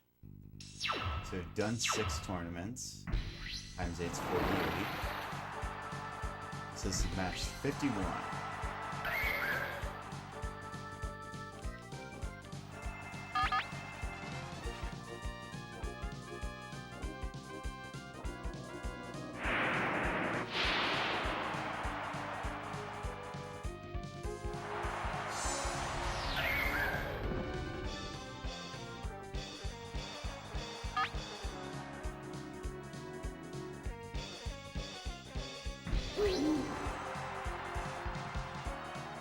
Majima.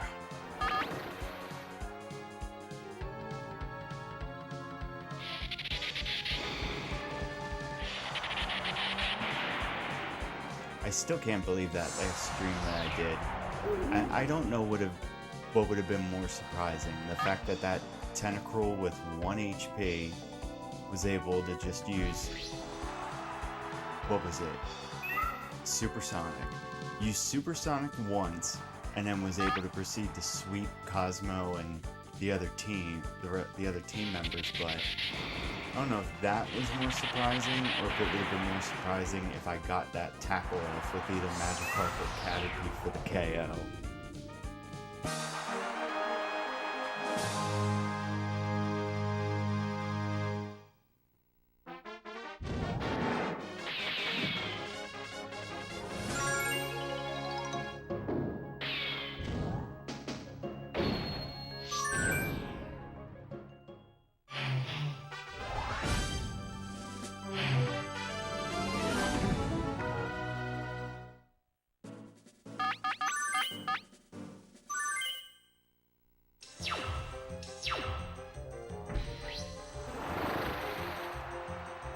Also gotta say, this is probably gonna be the most chill speedrun I've ever done. Although there is another speedrun that I did want to do. I have a file on emulator for GameCube. If anybody's ever seen Falsebound Kingdom, short way to explain it is that it's a Yu-Gi-Oh game that plays more like an RPG / Pokemon. There's a New Game Plus run that I'd be really interested in doing. the thing is, you need, like, forget how many. You need to run through Yugi's storyline, like, 20-something times.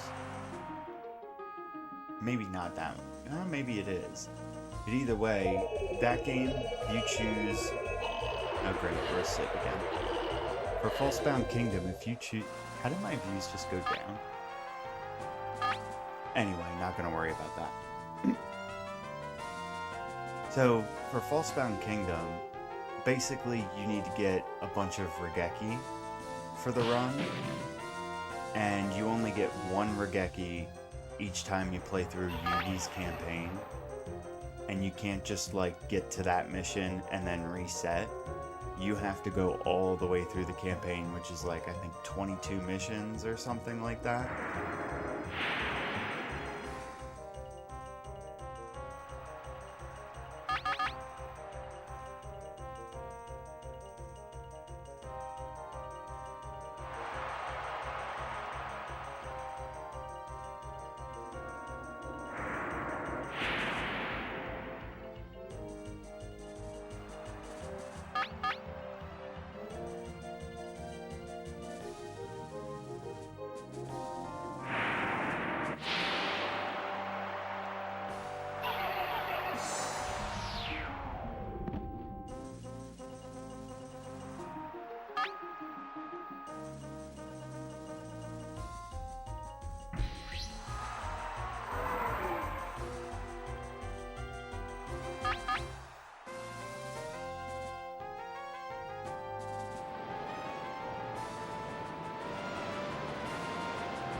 I don't know if it does first. If you're talking about Falsebound Kingdom, it might be different for New Game Plus, since you already have everything at like level 99.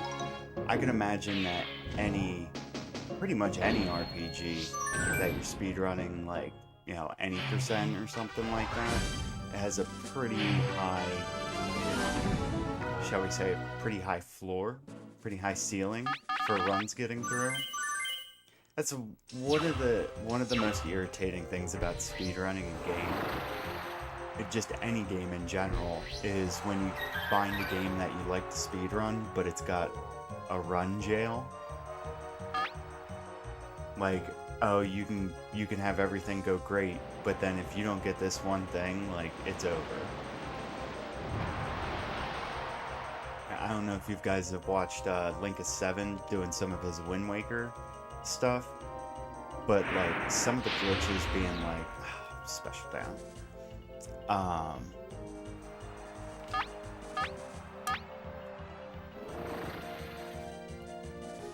don't even remember what I was saying. Oh, run jail. Yeah, so like with Linkus doing Wind Waker, you know, he can be having a great run going, and then as soon as he misses one thing, it's over. Like, it'd be 2.5 hours in and have to reset. I'm just gonna go for the swap back. I hope that's not the wrong call, because it's gonna go for Ice Beam, I think. It would be the one thing that makes sense. And he didn't. And he did not get 3 special downs in a row, thank you. But yeah, reset hells for games suck. Nice unnecessary crit.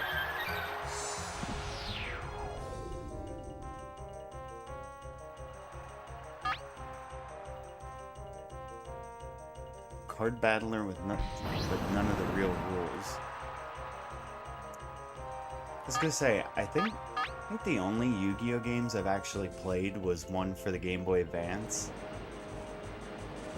You know, and I'm sure this was in a ton of the Yu-Gi-Oh games, but I loved the feature where you could put on I think it's the digits in the bottom of the card, and you could, you know, as long as you had the real card or even had a picture of the real card, you could just put in the code and get it.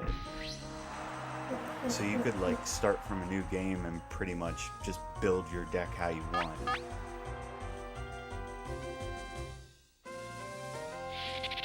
But what's the other one one of the other ones that's on GameCube and stuff? Is that Battle of Roses or something like that? Because I know my one friend used to talk about playing that one a lot.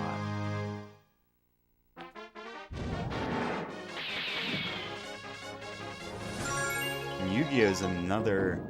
Falsebound Kingdom's another one of those games where, like, has really good music. Like, that's a big thing for a game to have, for it to stick and completely be replayable. Forbidden Memories, okay. Gotcha. That name sounds familiar.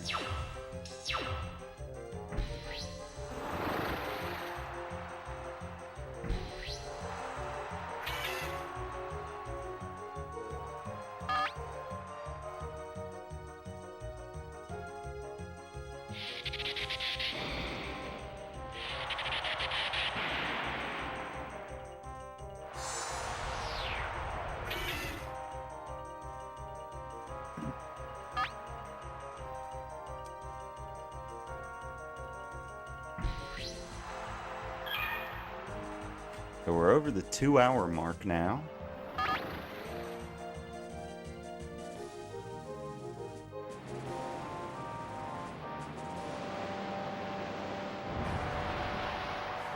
Good crit.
I've played the first TCG on the Game Boy.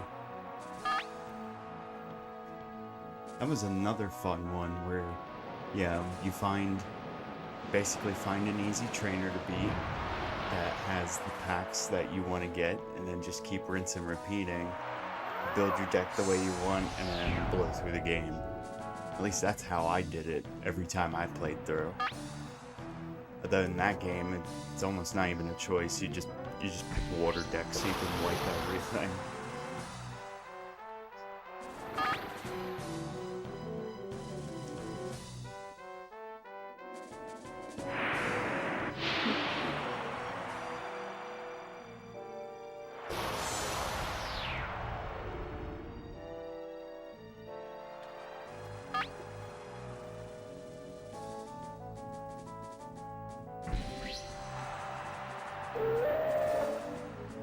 Do jere.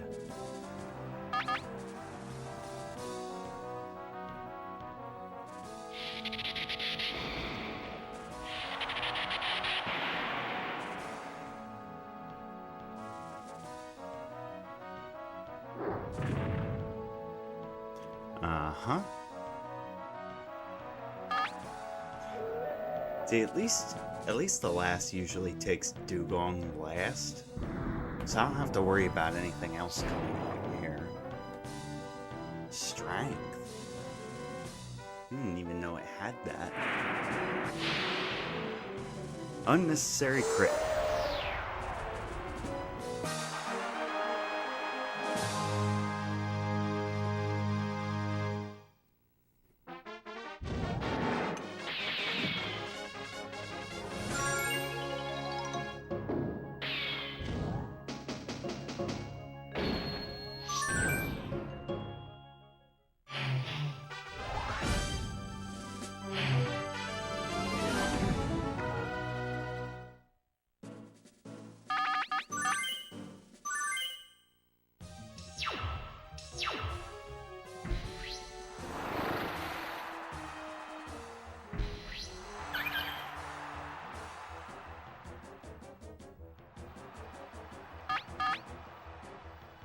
Fable first, though?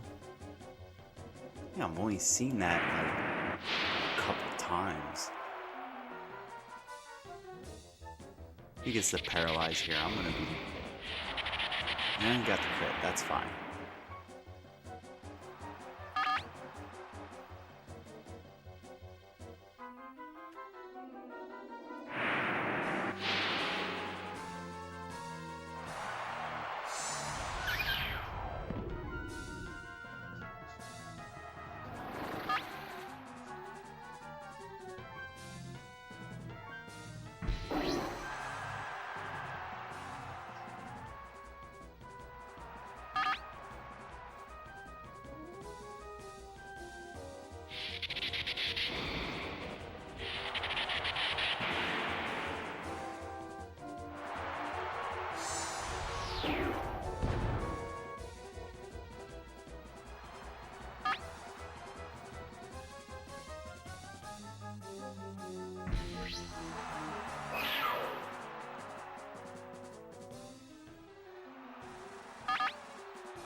Yeah, bit his own tail again.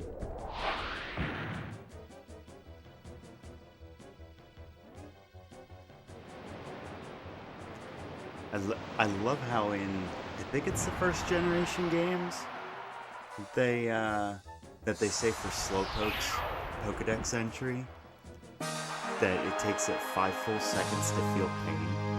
I just think that's the funniest thing ever, because you just sit there and like think about it, just sitting there. Ow, that hurt.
Come on, no Pidgeotto.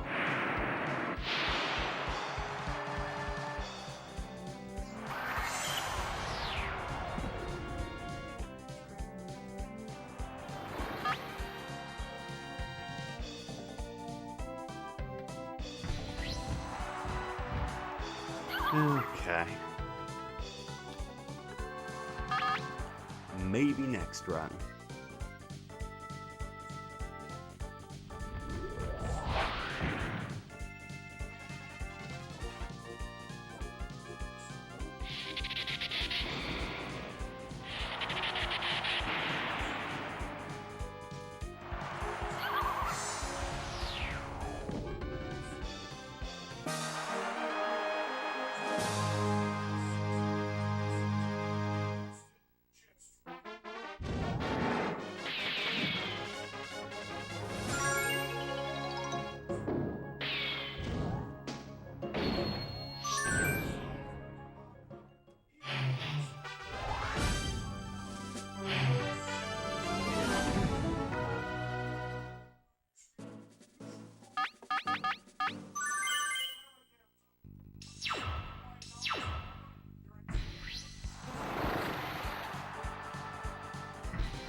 Okay.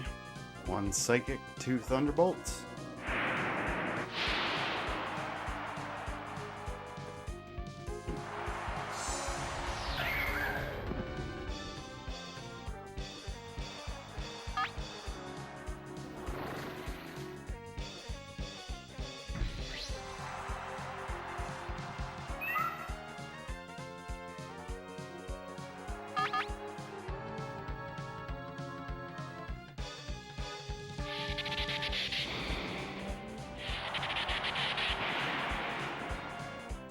Oh, I just saw what you said about Clefable. Yeah, is it, I think it's in the original Pocket Monster Stadium, the first one that came out in Japan. Nidoqueen's got a bit of a, let's just say it's a questionable animation, and even more so than the one in Stadium 1.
Yes, they do let anyone in the stadium.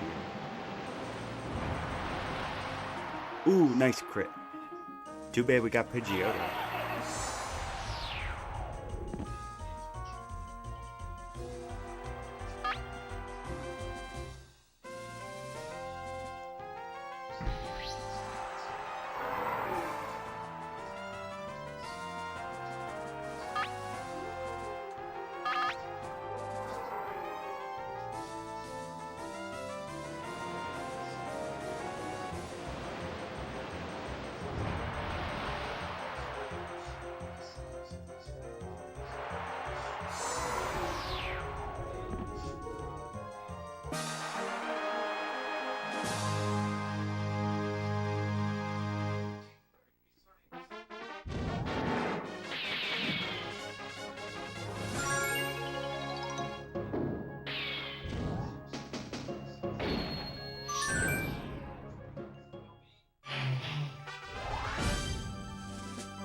Here's Raichu.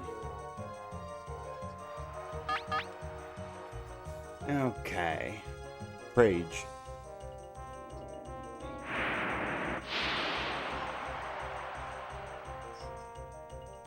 Alright, don't get stupid luck.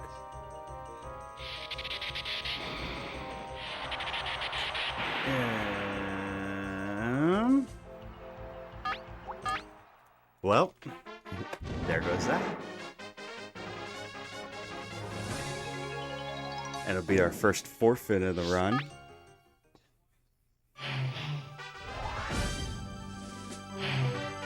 Yeah, I wasn't even gonna try with that. Because there's just too much that can happen there. If he sends out Kingler, Kingler hits really hard with Body Slam. At least from what I remember.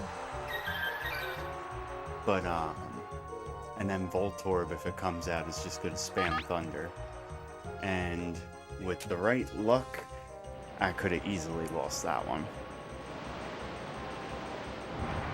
Get out of here.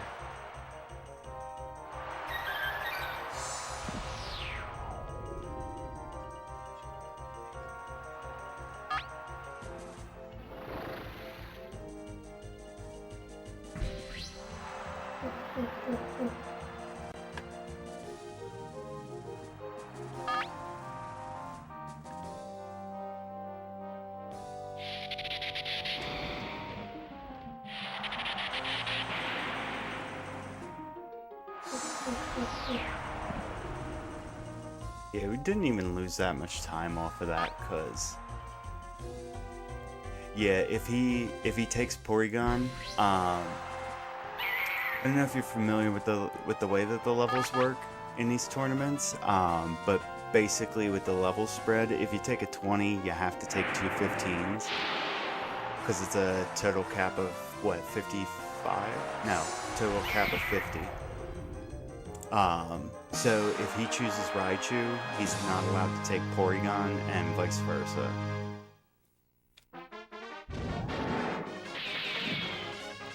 And I mean, honestly, the chances of the match getting more complicated are worse with Porygon, but it's fixable on the spot, you know what I mean?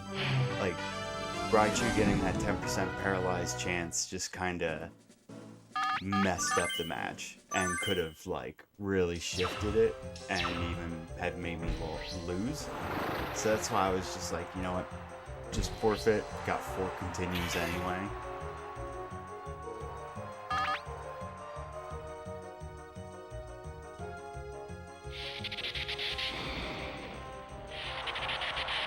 Yeah, so it looks about will be a little bit under 2.5 hours for 2 boxes. So that's not too bad. What does that run out to? Let's see here.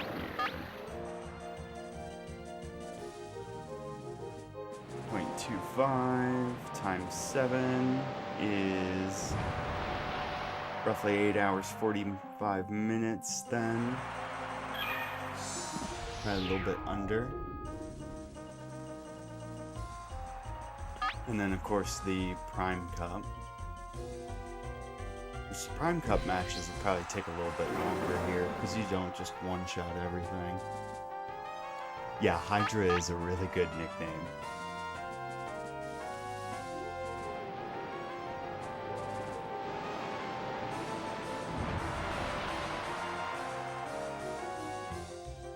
What's actually interesting is, I think it's the Rocket in Prime Cup. The way he nicknames his Pokemon is he'll put like ACT, like ACT, and a number behind their nickname.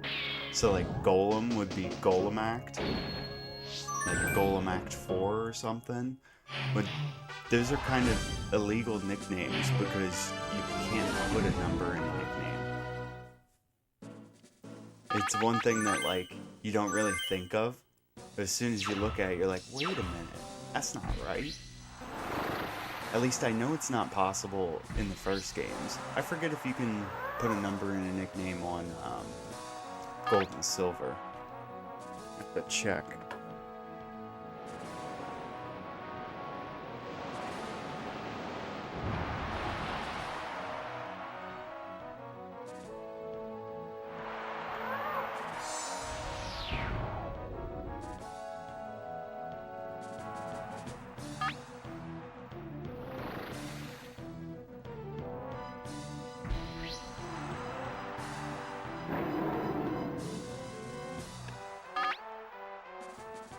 Okay.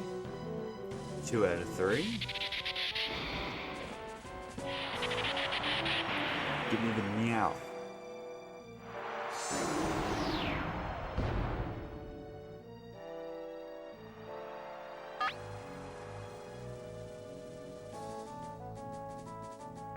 Nope. Good old dugong. Though, I could hit the range or get a crit.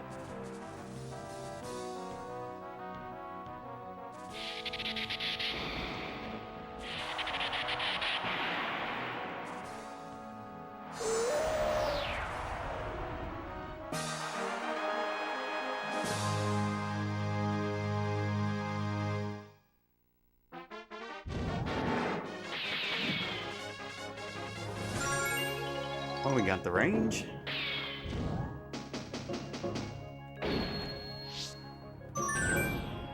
No complaints there.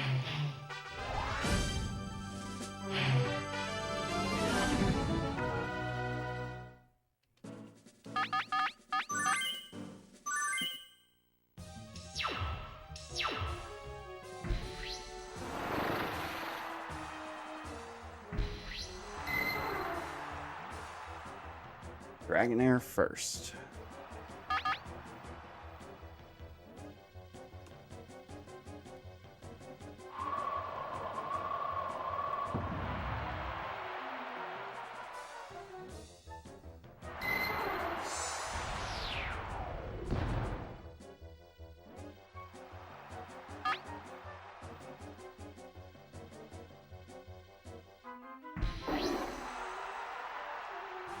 There's your boy.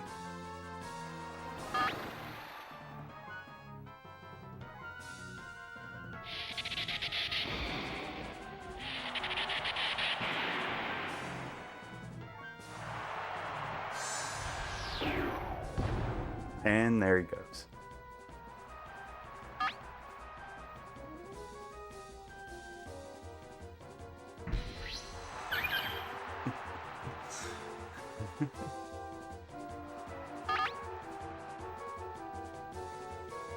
I should have just went with Psychic.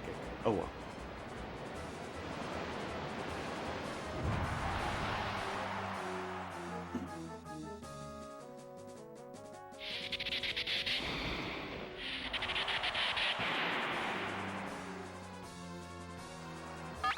Alright, well, it's not completely impossible for something stupid to happen here. It's not too likely. What is happening? I keep having something stuck in my throat. Okay, there's one.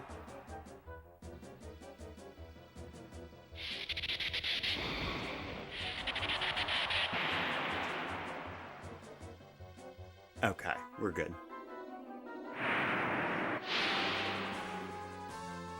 So if he gets a paralyzed turn 1, and I'm paralyzed that turn,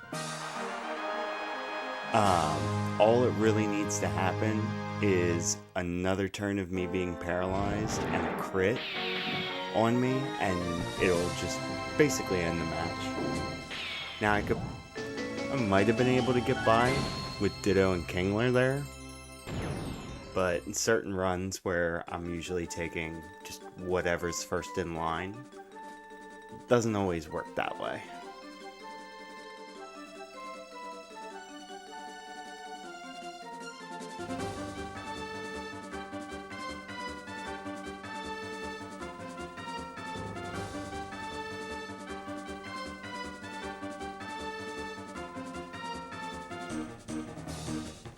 Oh, right, we don't have to watch this.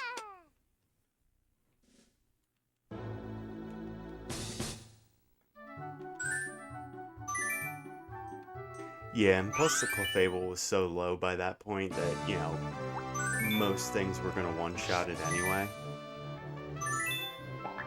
Well, maybe not. Well, if you Ditto, you're using its own stuff against it. Yep. Alright. Box 3.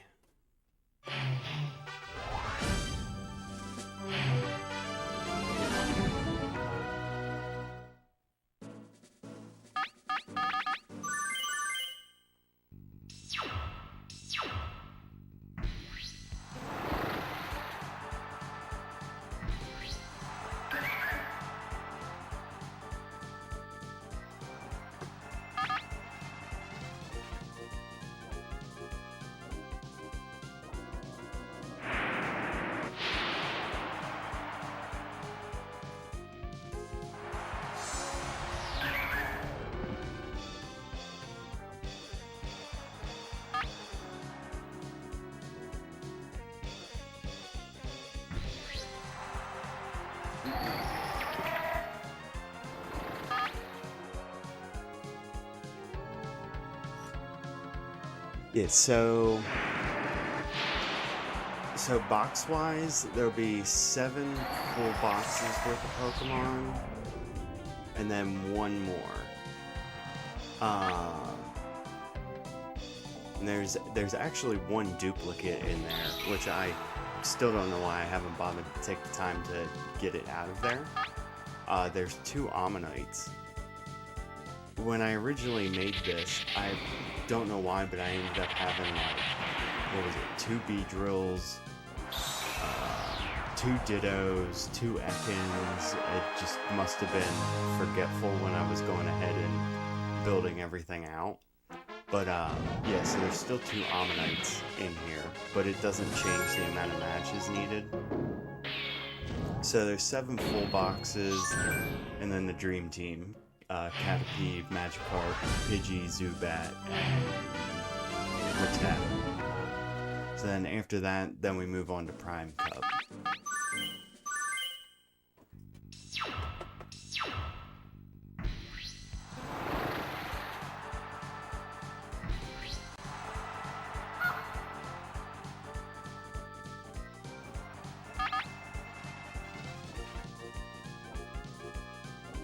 Which I guess now that I think about it, that doesn't exactly answer your question. So we count box 3. We have 3, 4, 5, 6, and 7. So 5 more.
Didn't see Pidgeotto.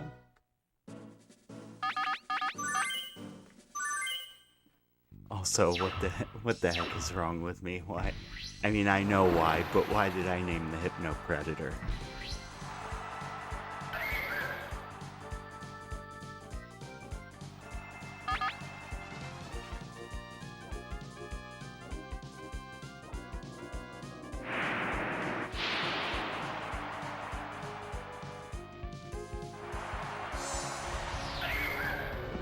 Yes, canonical Hypno.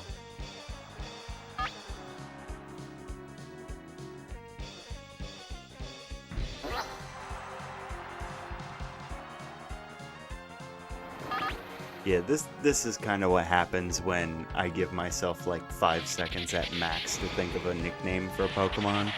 You get Hypno, the Predator, the Hypno. You get Illegal, the Lickitung. John, the Pharaoh. Trying to think of the other ones. And like I said, I nicknamed Arcanine after our dog Chase.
Nickname Courage.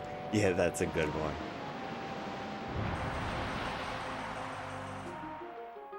And Drowsy ends another perfect tournament.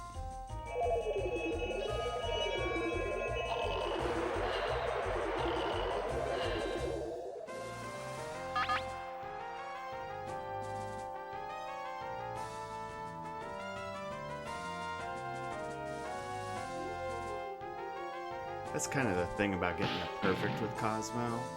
Is like, you could get to match 2 and then just get quick attacked. You know, get to match 4, miss a range. Even if it, like, these aren't relatively that bad. But then, when you get to, like, match 7 and half of the team is a range kill, and not great odds either. And then you could get all the way through that, and then the champion just takes Eradicate and then just quick attacks.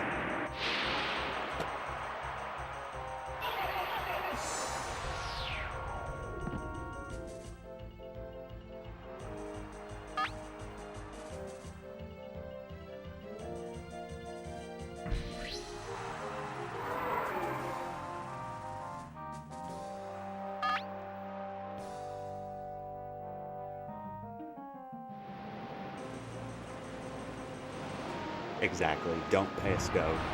Do not pass go. Do not collect $200.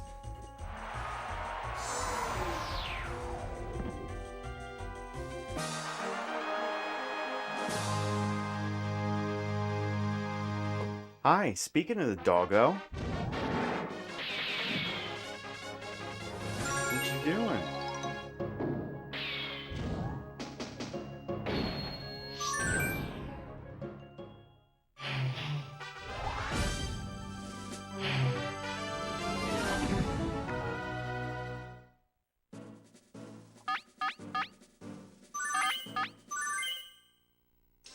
Yeah, I know. My roommate left for a little bit, so now he's wandering around.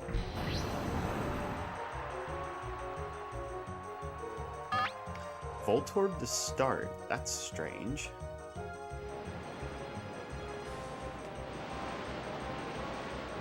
Not to say he won't take the ace second, but he almost always takes it first. Trying to figure out if Chase needs to go out or if he's just pacing. Looks like he's pacing.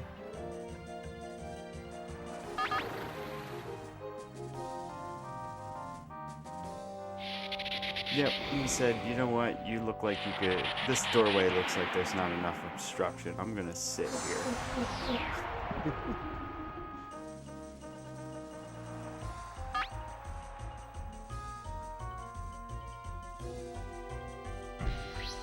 He probably was going for turn 1 explosion. And that was a match without Porygon or Raichu. Interesting. You do not see that a whole lot.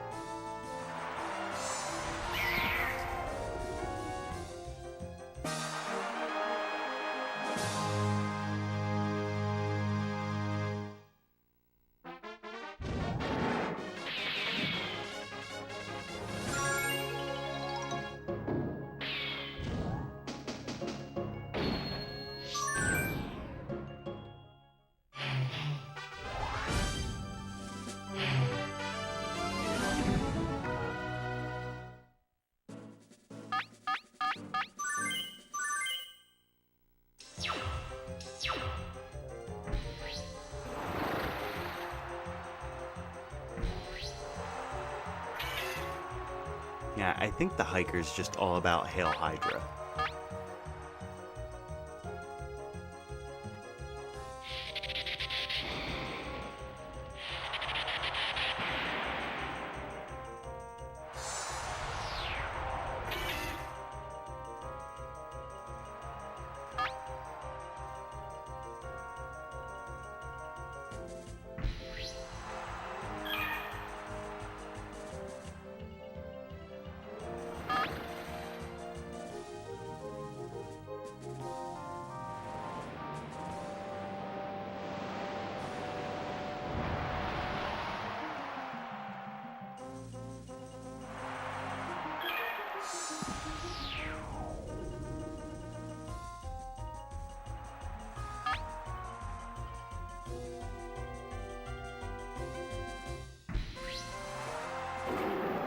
I wouldn't even necessarily say a Captain America fan, just somebody who sees so many friggin' memes that I'll end up, my brain quotes them even if I don't know exactly where they're from.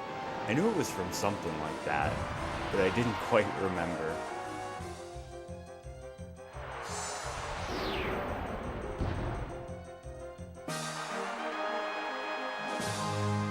I don't know, does that make me a poser shit poster? Maybe a little.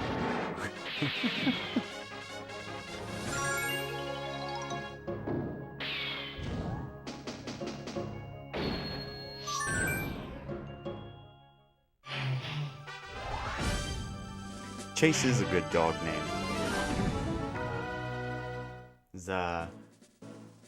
When I first moved in here with my roommate, we had 3. With Sage, Rogue, and Chase. A little bit before I split for a time and got my own apartment for about 2 years. Right before that, Sage had about come to the end of the line for her. And then, I guess it was right about exactly a year ago that Rogue had to go. Just old age. I mean, you know, kind of complications that come with old age. And they're all huskies. So, like Chase here, being 11, he's got some, let's just say he's stretched out his back legs quite a few too many times when he was younger. Doing all kinds of jumping and running around, so he's not the most mobile. That's a whole D&D team. That's a good way to put it.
kind of a double-edged sword. I kind of want to keep seeing Raticate for the champion, because then I know I don't have to worry about potential forfeit. Because if Dragonair gets off Thunder Wave because I miss Blizzard, I just don't even feel like putting up with it. Because it's just going to go for wrap. And that'll eat up so much time, even if I do have a chance of winning. Mimus. Yeah. It's kind of an interesting gimmick for the last, that she kind of gives girly, what would you call it? I guess a girly suffix to everything. Like Garadet, Arcaness.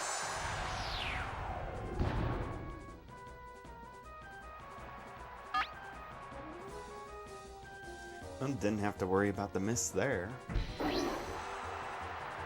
Hey, and another one where he did not take Clefable. Yes, we can get a Browish.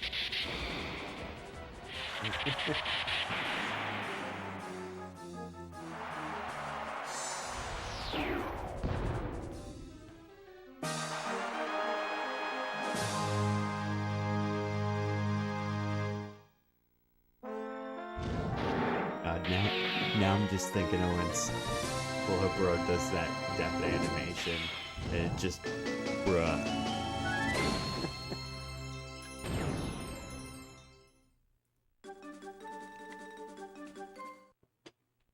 Okay.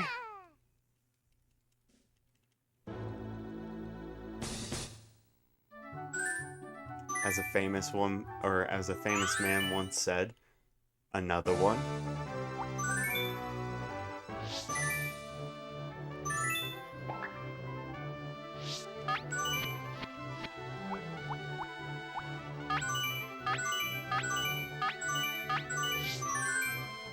Oh, that's right. Yeah, when I was talking about the nicknames for some of these Pokemon, I think the absolute worst one has to be what I nicknamed the Muck. Because I nicknamed it backwards.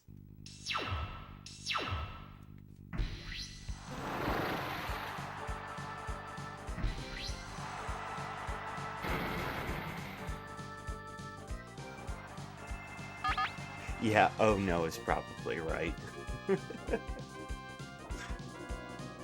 Again, this is what happens when I give myself 5 seconds to think of a nickname.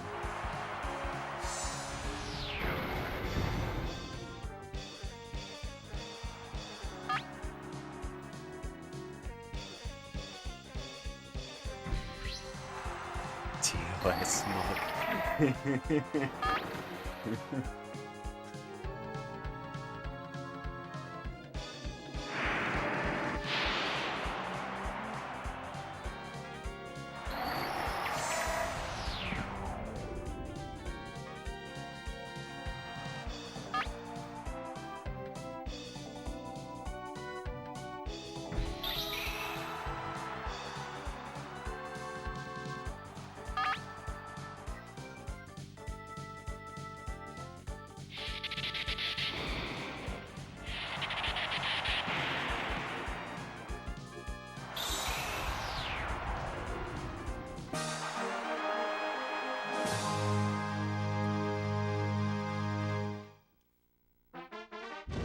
Yeah, Perry didn't exactly live up to his name.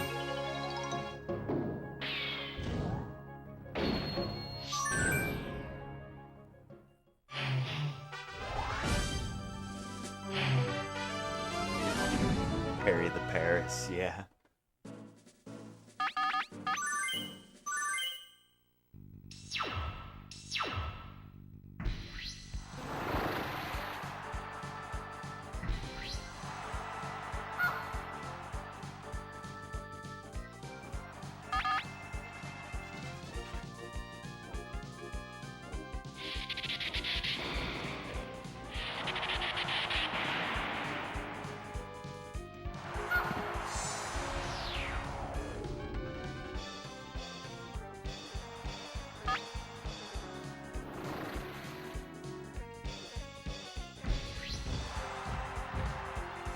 Okay.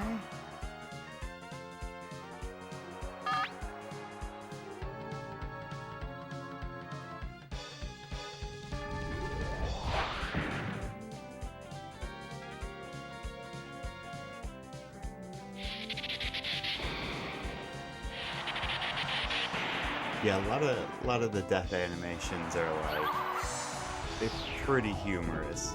It's like if you ever see Kangaskhan go down, it just like flops to the floor and the little baby Kangaskhan just goes flying out of the pouch. Electrode has like the cartoon Awooga eyes.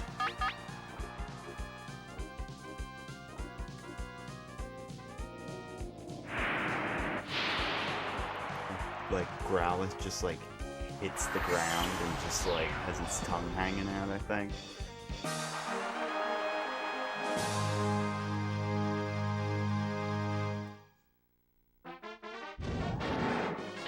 Yeah, into this day, like, also with that animation for Farfetch is like the leaks. It looks like it's standing straight up. It's like, what are the chances that happens?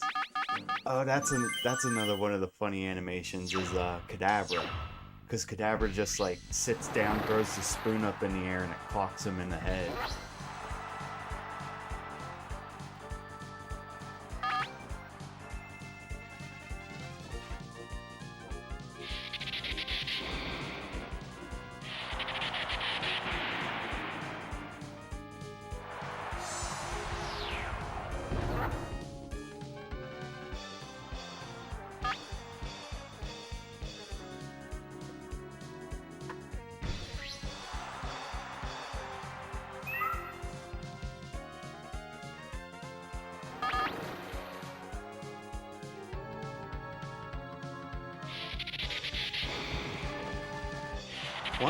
One thing I wish they would have kind of changed about this game. I understand if it wouldn't exactly work too well.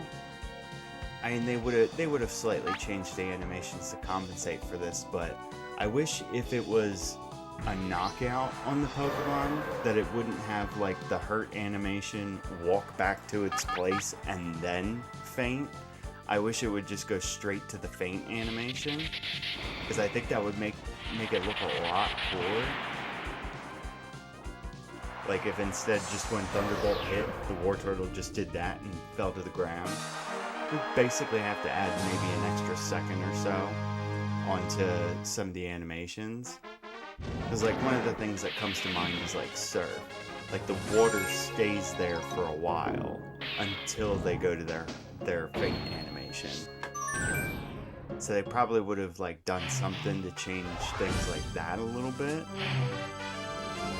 Well, I guess you could have just changed Surf's animation then, and you could have just had it where the waves don't come back up after they hit the Pokemon; they just go down.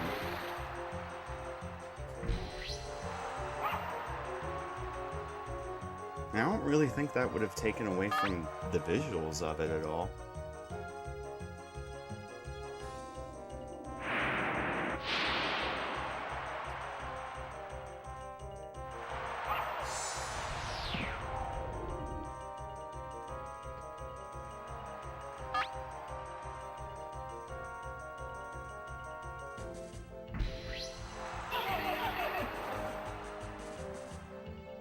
There he is again.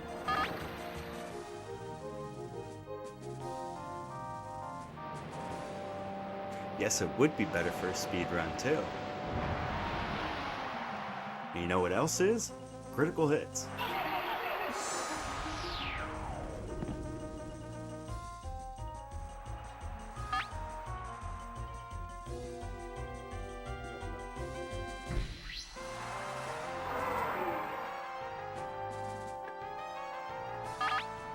Alright, might be an extra second here. Look like the doggo's gotta go out. Come on, Bob. Come on.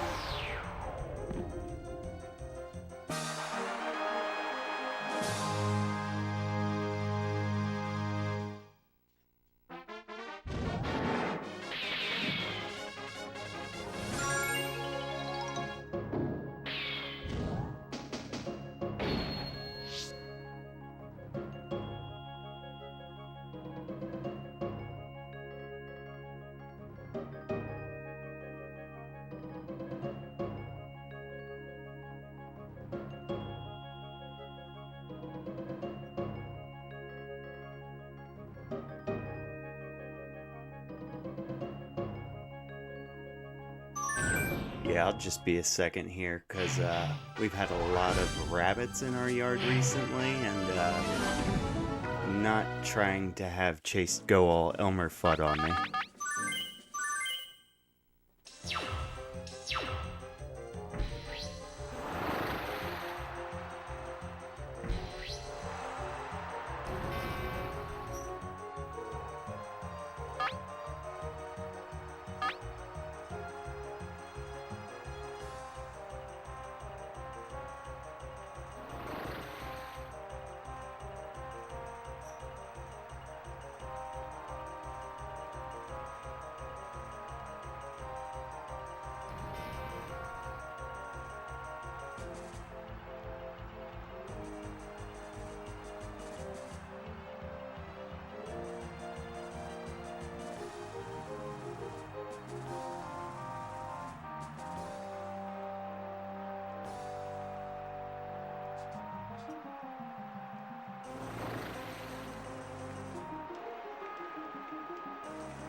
Yeah, no, Chase would never chase anything.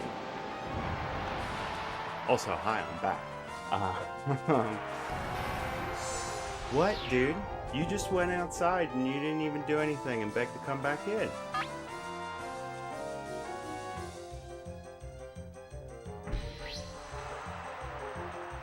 Uh-oh, here we go.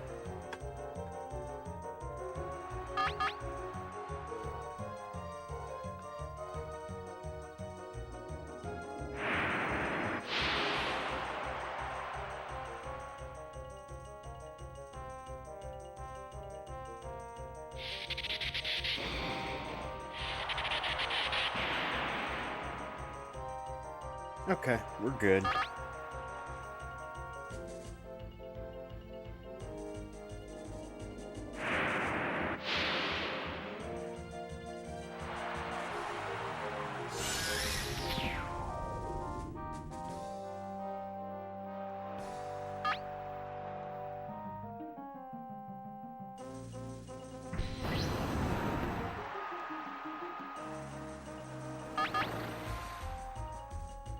This is what I was saying earlier about the models. Like, you can kind of tell that the Voltorb is a bunch of rough edges, but at the same time, it's good enough that it does look like a sphere. Like, I don't think I could have done a better job making a model like that for sure.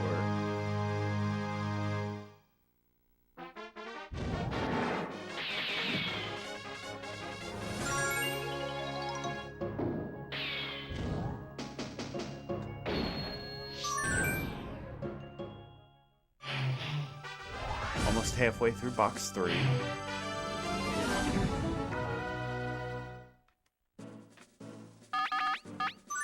I forgot I nicknamed the Growlithe Fido.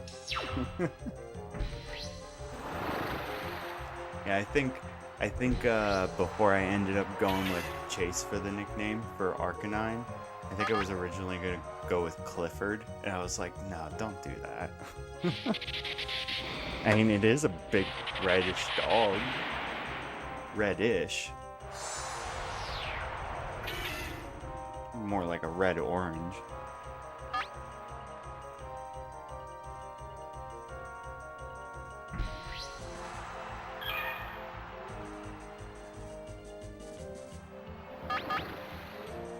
It's hillbilly tough. Yeah, hillbilly can...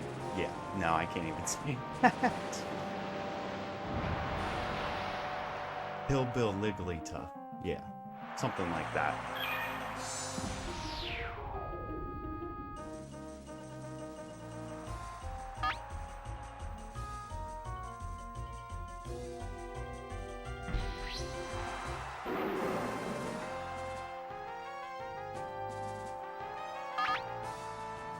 Also, what kind of lollipop do you think the Rhyhorn was eating?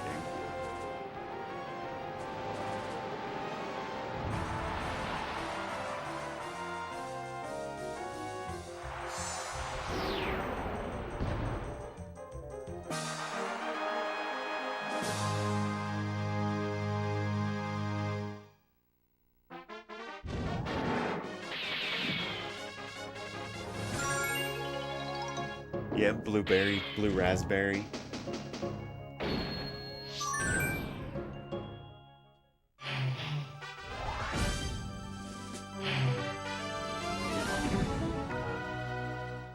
That's what I was also thinking too.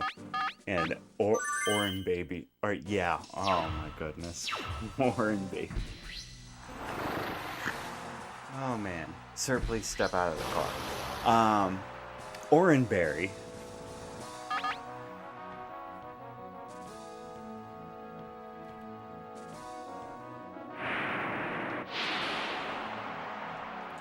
Good crit.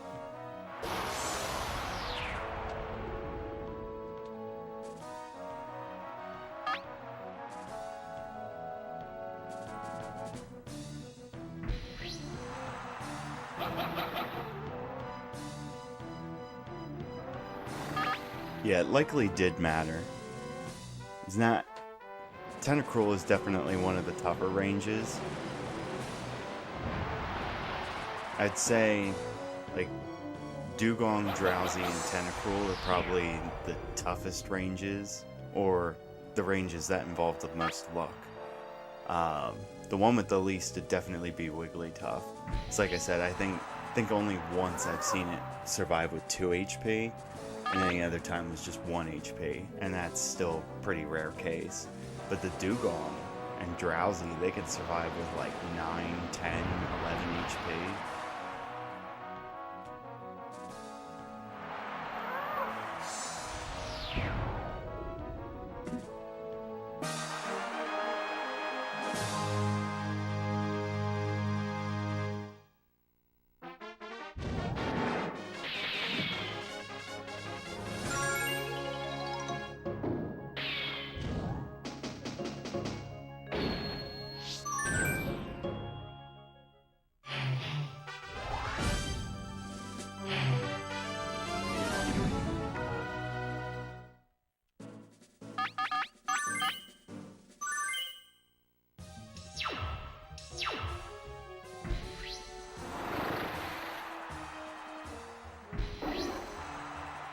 There's your boy.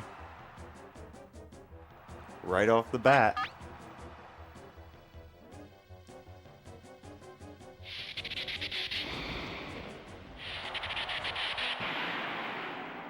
I guess I shouldn't say it's your boy, it's your bro.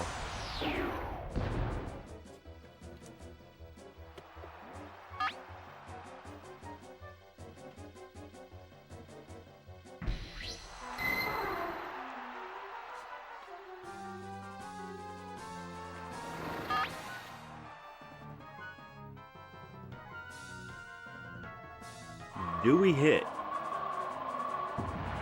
Good.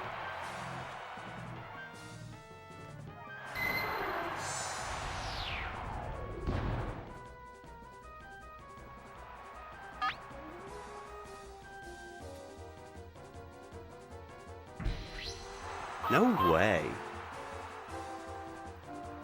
There have only been a rare few times that I've seen him not take Clefable. And I've probably doubled the amount of times that I've seen it just in this stream. This is nuts. Would have been great if this would be on a perfect, on a perfect run.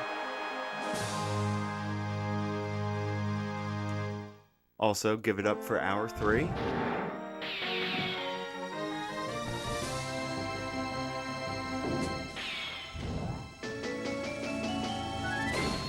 It's the bro-ish. Yeah, probably.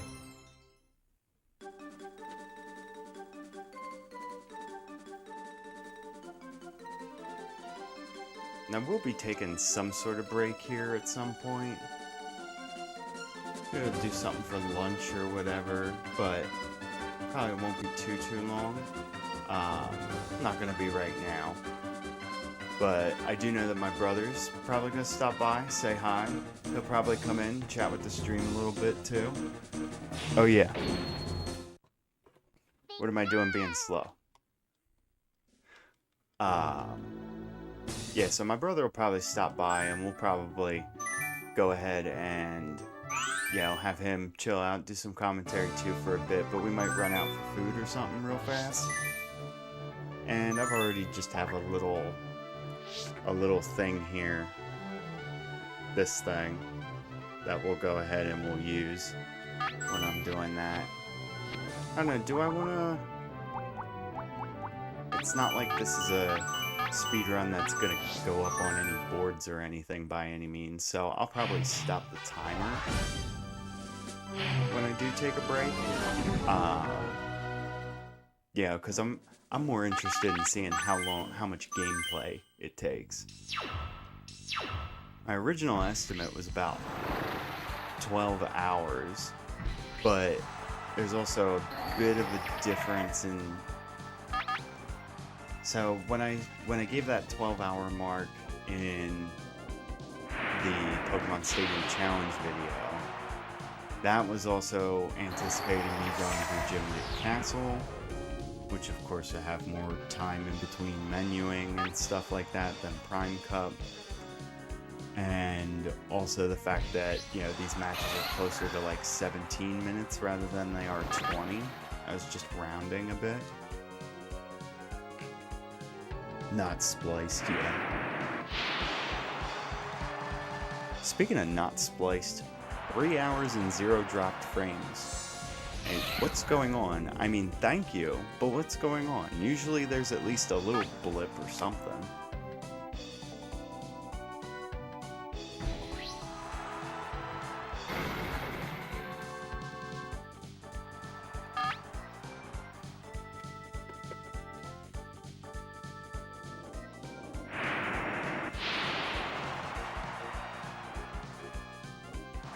Streamer luck. Yeah, I could use some of that. Could you imagine that we get to the end of this and I get the shiny? I might actually like lose my shit if I did. I mean, let's be real. I've already been at this so long and know that the odds are so damn low that as soon as I do get the shiny, I'm gonna lose my shit. But do it in a huge stream where I did everything back to back like this, that's some small ant luck. Hey, his kind of luck is like somebody in chat's like, why don't you just find a shiny? And then he gets a shiny the next effing encounter. It's like scripted? What? Not really, you know what I mean. But it's like the chances of that being so low.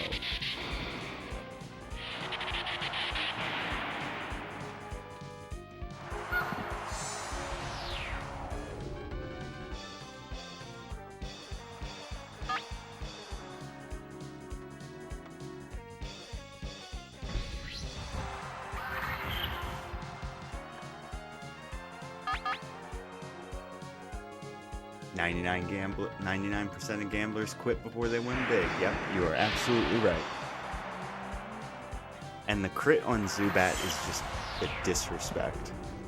There is literally nothing I can do to not KO the Zubat unless I do a Blizzard and it misses. Even Surf without having type effectiveness still one-shots. But, you know, that's because it's a level 15 Zubat against the level 20 Starmie. I mean, not that I expect much different. Ah, that's right. I wanted to test Psychic on Geodude. That'll probably one-shot.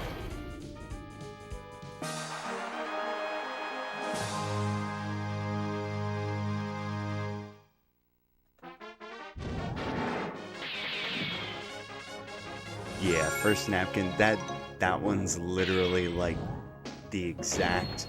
That's the epitome of speaking something into the universe.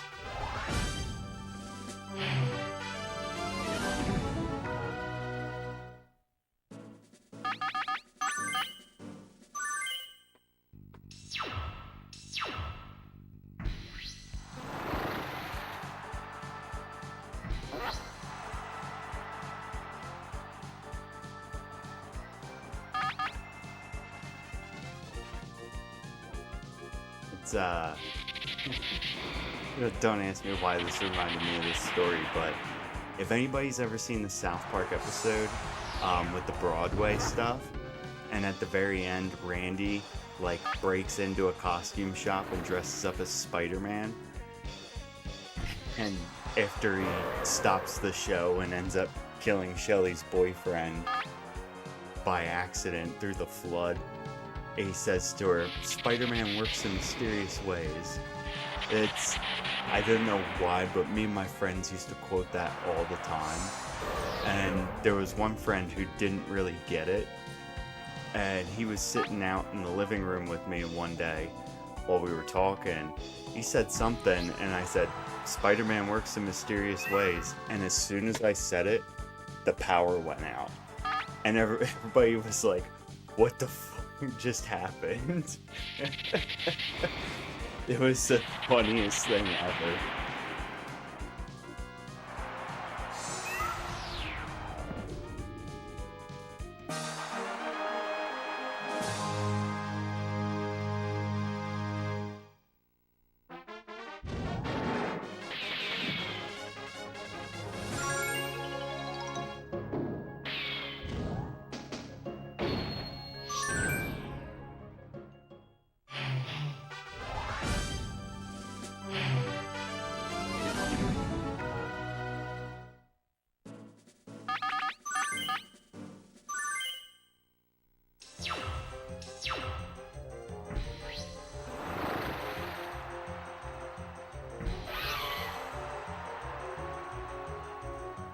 And this is another one. I can probably just psychic this. I don't see why not. Not like I expect Sandshrew to have decent special. Cue Spider-Man theme, yep.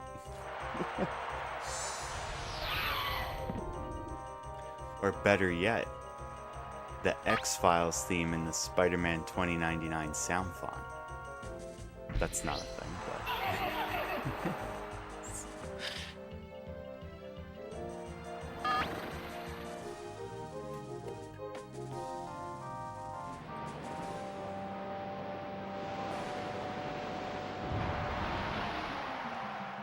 Range? Nope.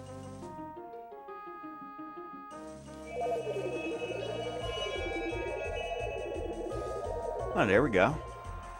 That works for me.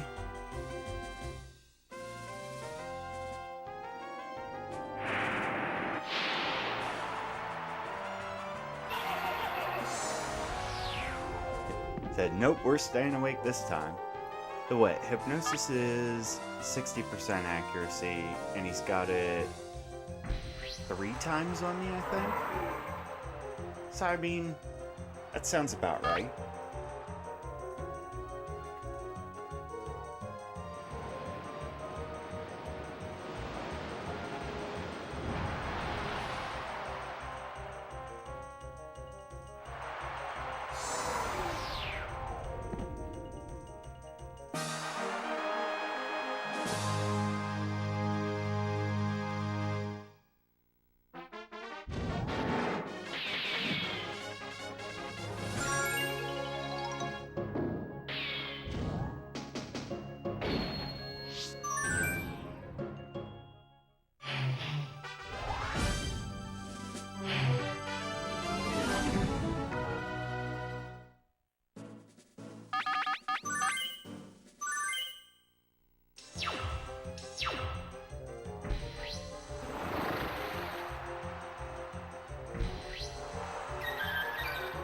Good old Porygon.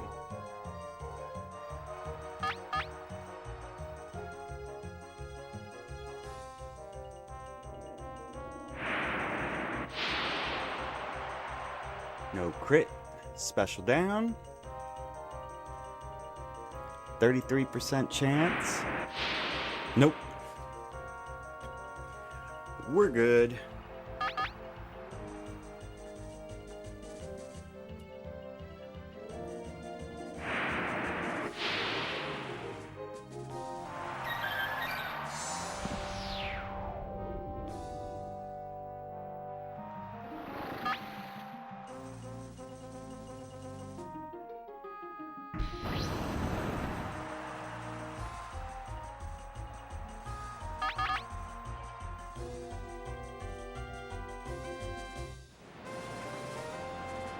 And now that you say it that way, that is this probably is a pretty sorry, not this team, Burglar's team. Yeah, that's probably a pretty good team if you wanted to pull some heists. I don't know if you've seen, what was it, Pokemon Generations that they have on YouTube? And it's one of the, second episode, I think, where they have this little scenario with the police breaking into the Viridian gym to fight, to find Giovanni. And the, SWAT team has a Machamp and an Arcanine. They use a Magnemite to, pick the lock on the electronic lock on the door. And then the Arcanine just melts the wall with the flamethrower. And then they just run through the hole. And then, of course, the Machamp just says, well, forget this, I'll just break it down. And he just punches the wall open. Yeah, those episodes of Generations and the episodes 1 through 4 of Origins, I honestly think those are some of the best, Pokemon show stuff that's ever been put out. Now, I haven't really followed much of the newer stuff. If you haven't figured this out by now, I'm kind of a Gen 1er. Gens 1, 2, and 3 are the ones that I like. I tried playing through Platinum for Gen 4, and I think I got the 4th badge, but I just put it down after that. It wasn't captivating me, you know what I mean? Which, I think a lot more people started saying that once it got to, Gen 5, 6, and stuff. But, yeah, Diamond, Pearl, Platinum, it just wasn't doing it for me.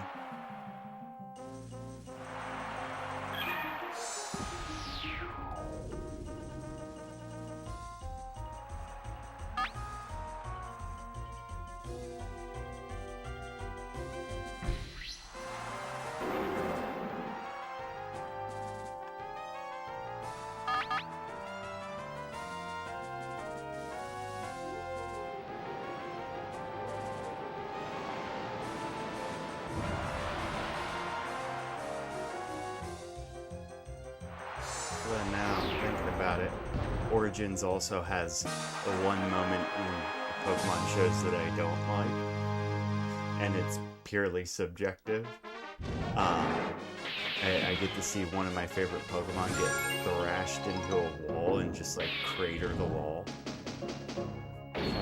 How the heck is Blastoise gonna do that to Jolteon like that?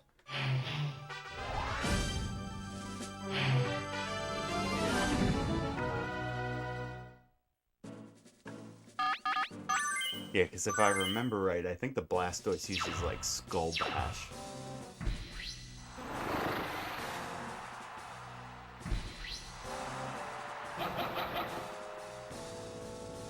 Yeah, and having plot stuff instead of just, the go do 8 gyms is fine. But, I don't know, you gotta it's gotta be done the right way, you know what I mean?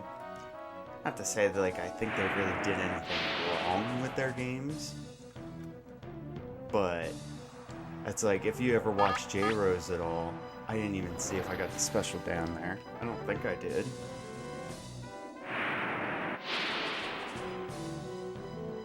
No, I didn't. But yeah, having the plot stuff in between, it's not the worst thing, and it's nice to be able to go, do different stuff, and it'd be the one spot in the games where you don't know exactly what's gonna happen. But if you've ever seen J-Rose, he talks about why he doesn't like doing gold and silver crystal runs because of the break for Rocket Tower and all that.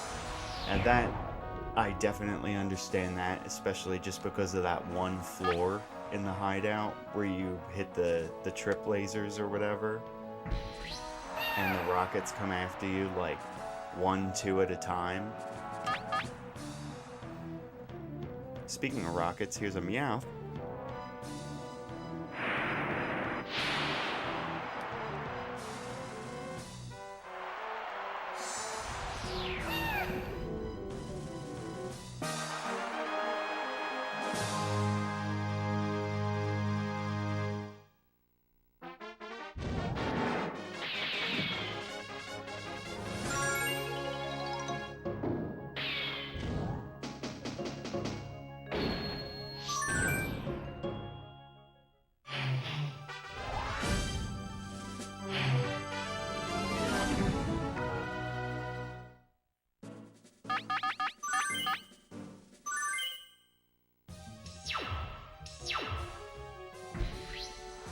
Chances for Broish are pretty good. Yeah, pretty good.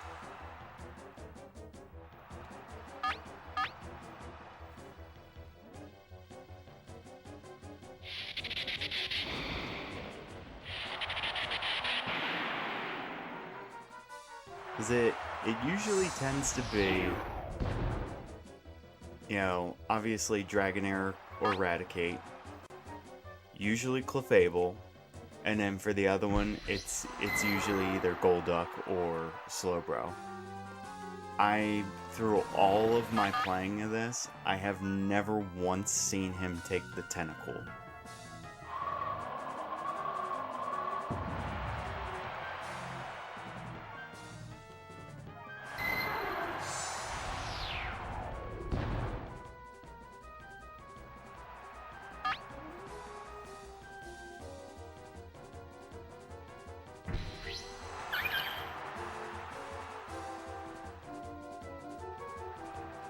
It's his HM friend. You know what? That might make a lot of sense.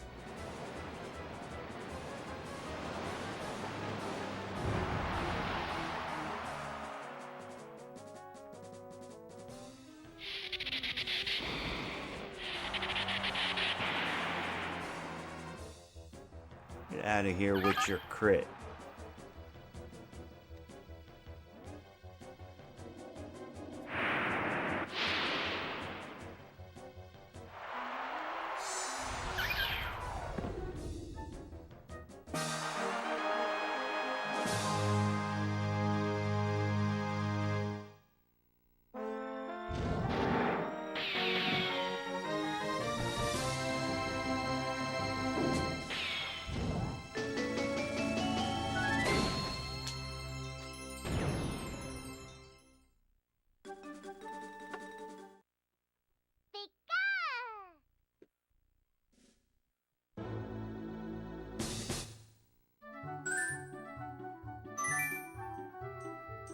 At least no paralyze. Yeah, you're right, for sure.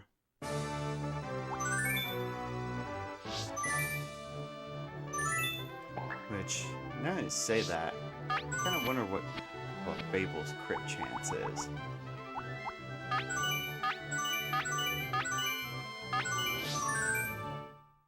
Oh, there's more of the dumb nicknames. The Nidoqueen is named Lizzie, and the Nidoking is named Jimmy. Because King James and Queen Elizabeth. Because why the hell not?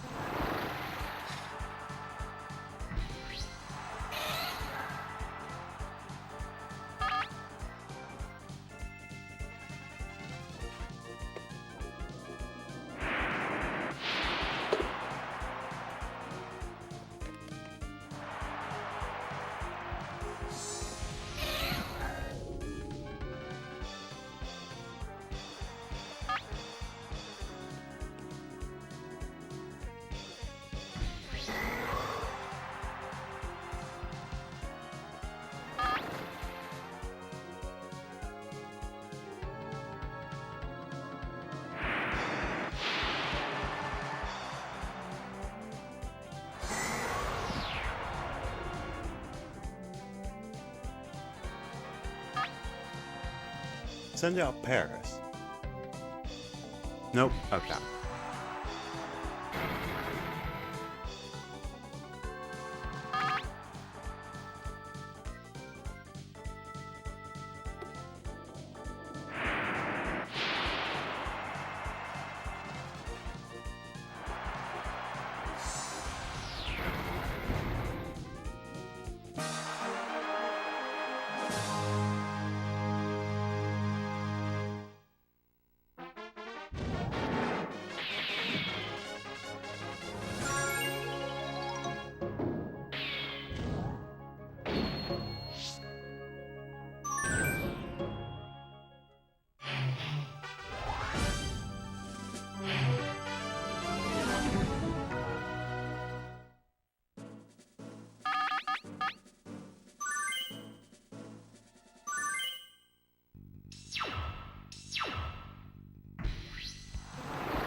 What's the Mr. Mime called?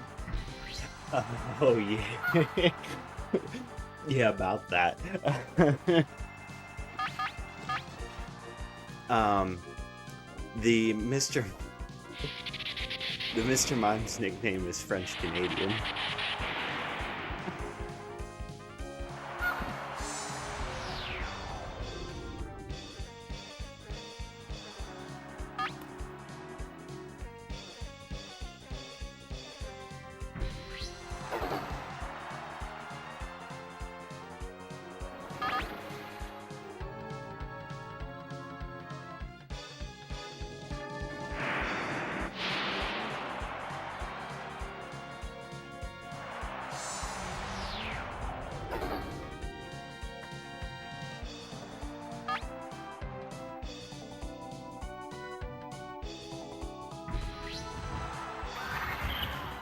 Yeah, that was another one. I didn't even remember that until you asked, and I was like, wait, what is it? Oh god, that's right.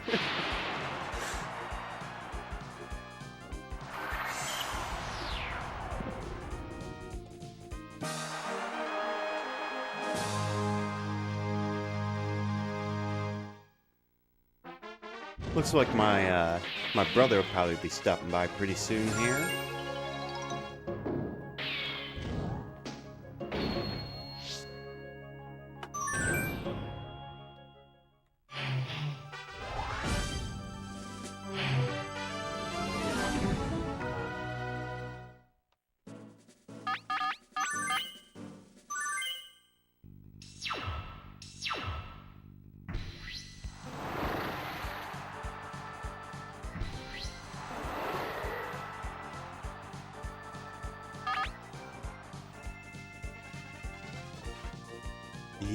Yeah, that you kind of have a point there.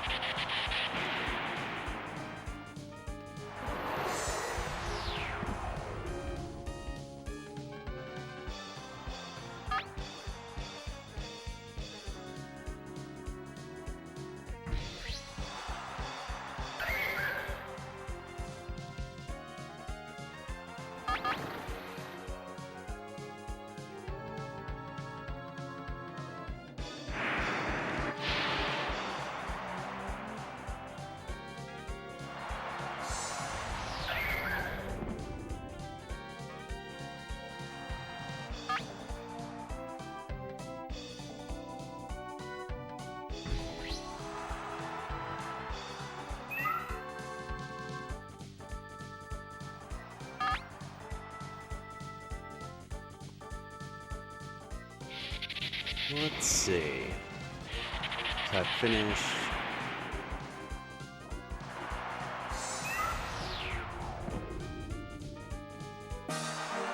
This will be my 12th tournament. Is it really? I guess so. This is 4 tournaments per box.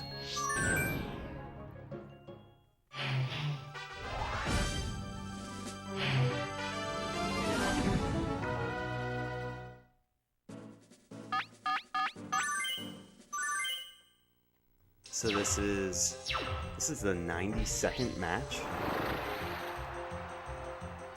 Yeah, that sounds about right, I guess.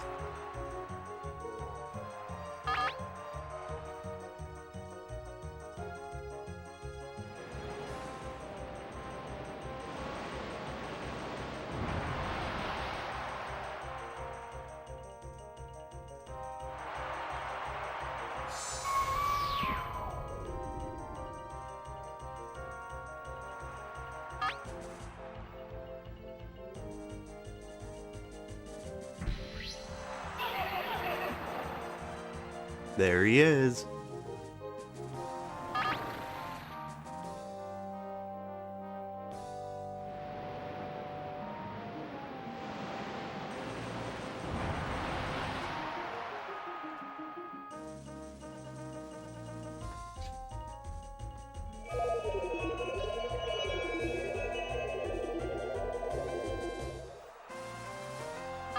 Good miss.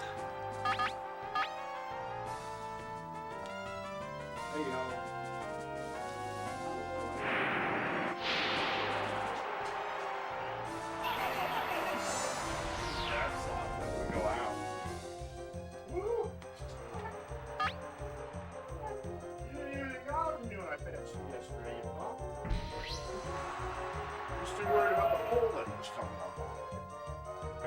slow down till I stop for him. He's like, eyes right on like a pole.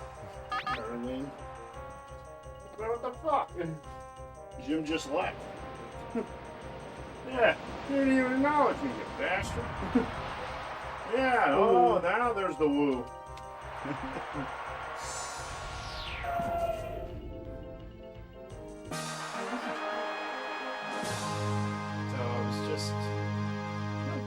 I was just saying, I think this is match 92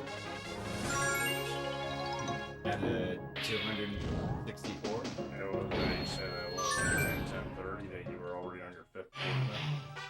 Yeah, something like that. I just like woke up like, This is the 12th.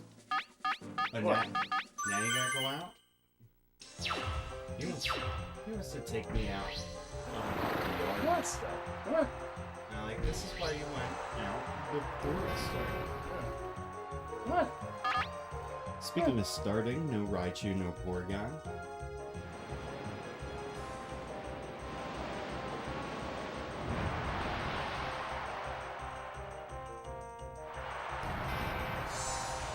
What are you crying about? Huh? Alright. You need to go out.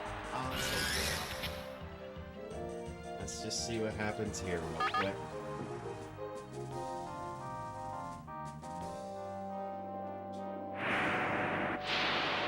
Are you going perfect yet? No perfects. Man, that dude didn't do it that much of a number on. Nah. Surf would have done a little bit more, but it's never gonna KO. Unless, of course, you crit.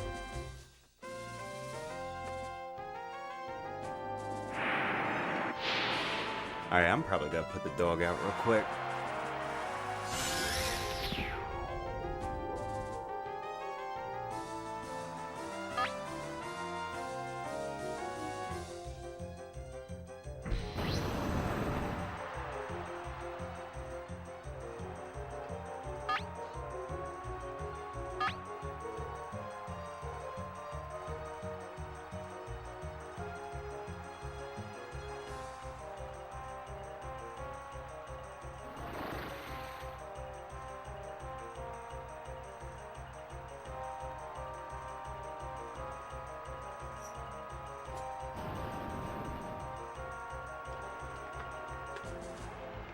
Keep an eye on him for them rabbits.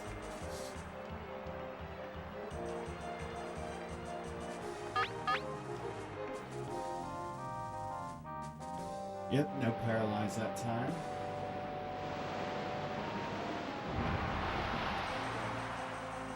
Didn't need it there.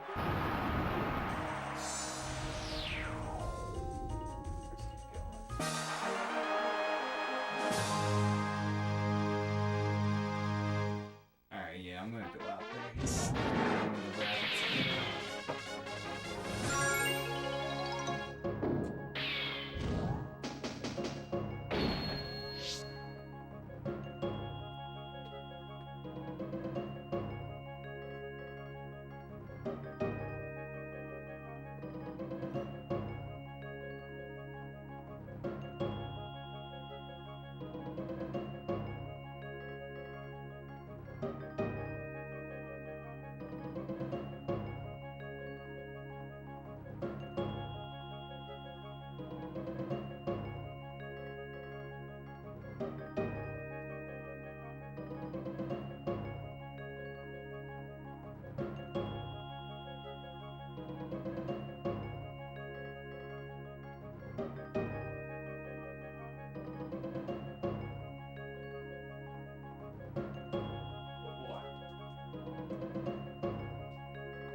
Did you take a dump?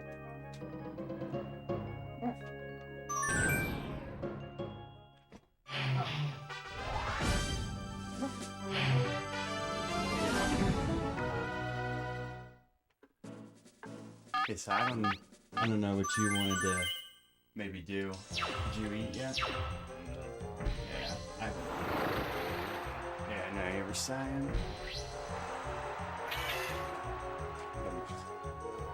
one needs a bit. Cashews. Same thing.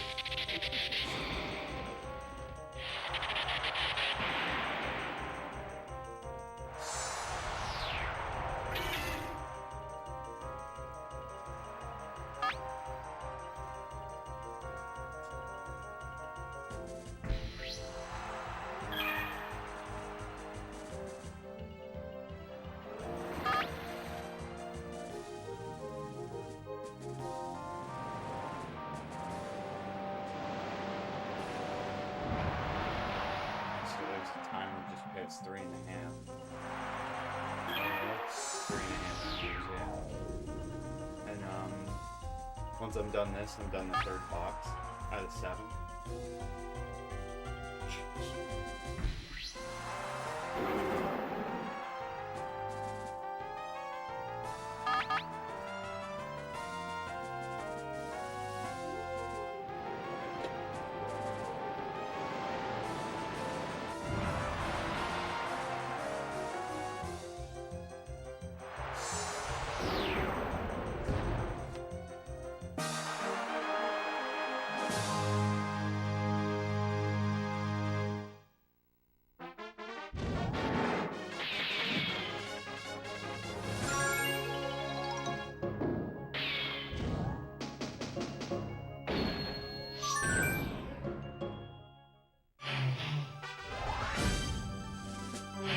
Yeah, it's a definitely better pace than I thought I'd be on.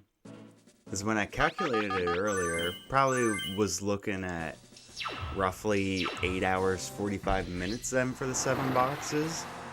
Which, you know, doesn't sound like much of a speed run, but nothing ever is in Stadium. But even still, you know, I kind of gauged that at closer to 10.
Yeah, it had 1 whole HP. I need that crit.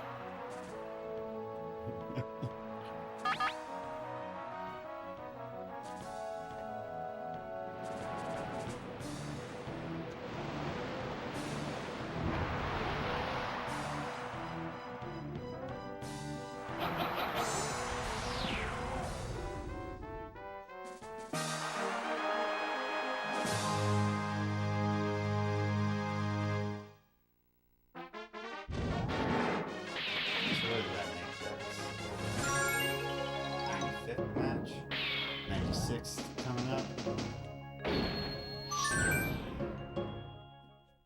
I know.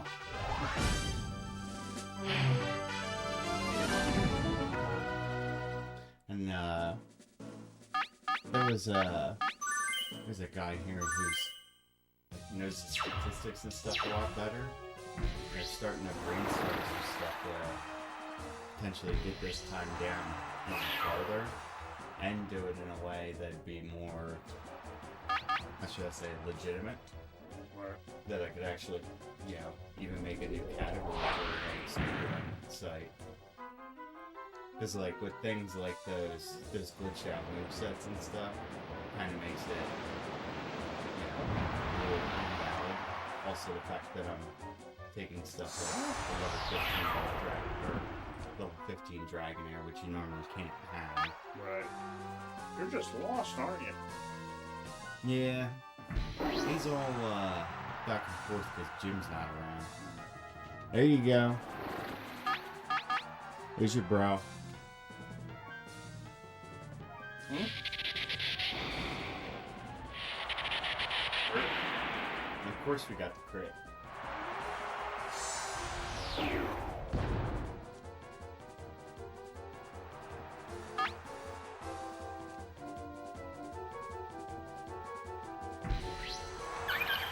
And as per usual,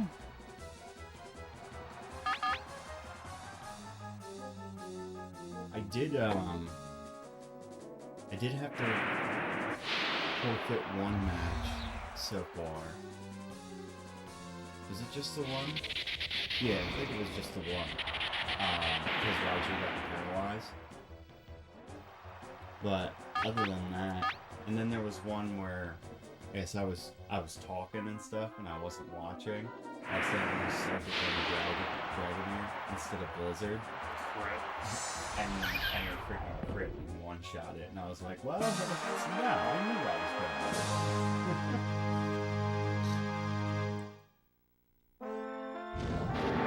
Alright, that is the 12th tournament done.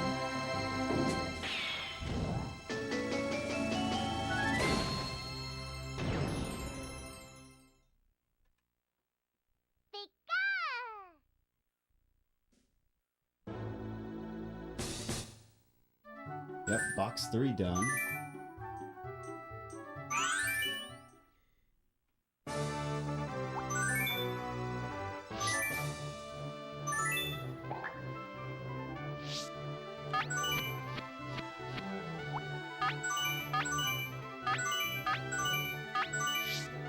Oh yeah, there's the nicknames we were talking about. He asked what the nickname was for the Mr. Mime, and I forgot about it. And I realized, oh yeah, I named it French Canadian.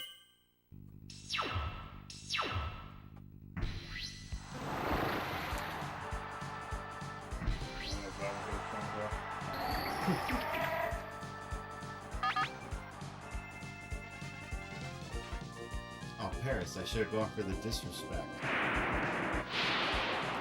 Only just today found out I could just psychic it. Because I've always insisted on going for a Blizzard.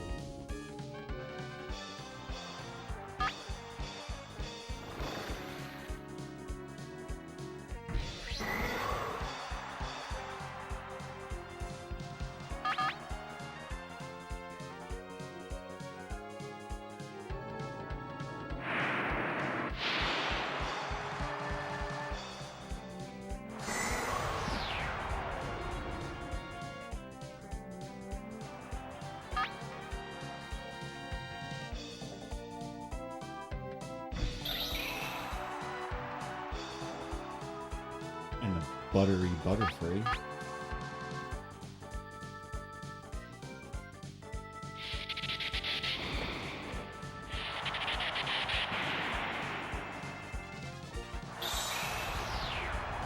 You go.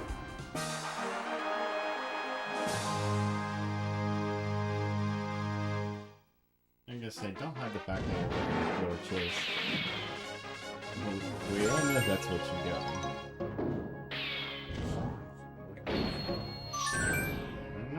I don't know why he likes doing it.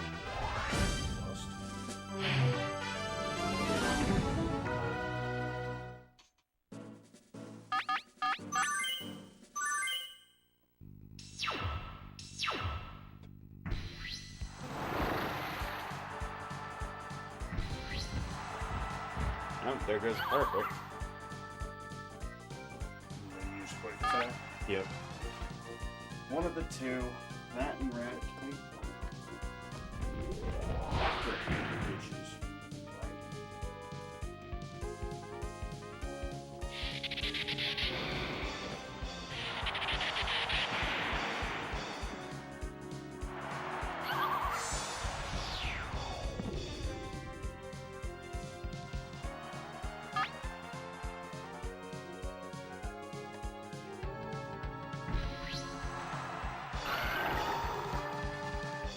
And he's back.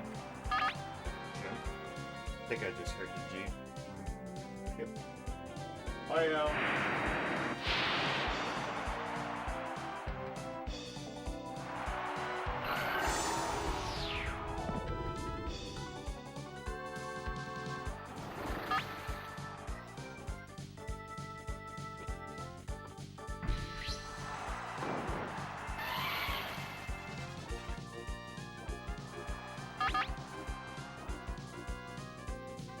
Yeah, I'm gonna go ahead and check now. See if Psychic works here. I assume it would. Yeah. I don't have to wait for it to start because it's a longer animation.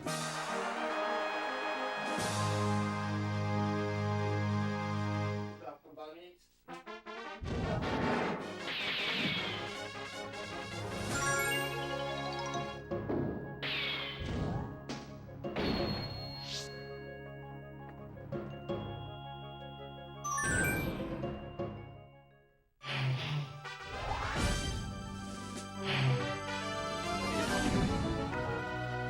Yeah, somebody must have had a lot of fun here nicknaming all the opponents.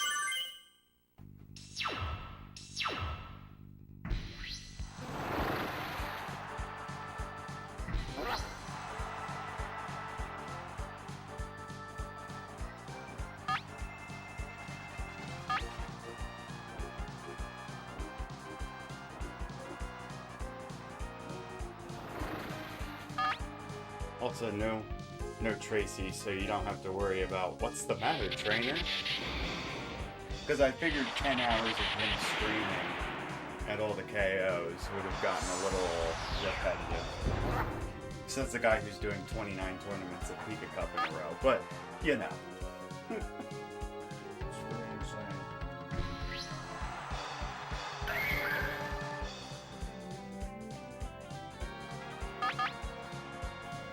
Now, what's insane is going to be what's after I win this match. We're going to be on match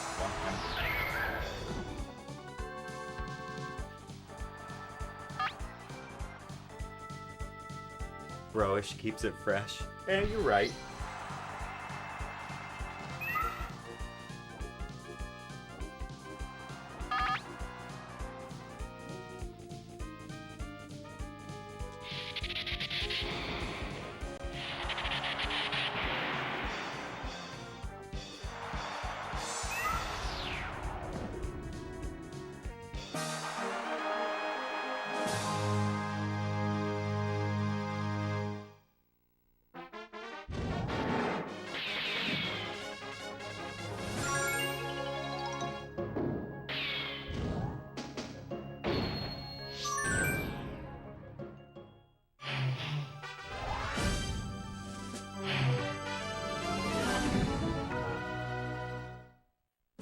Yeah, go grab food. Yeah, we're probably gonna do something similar here pretty soon.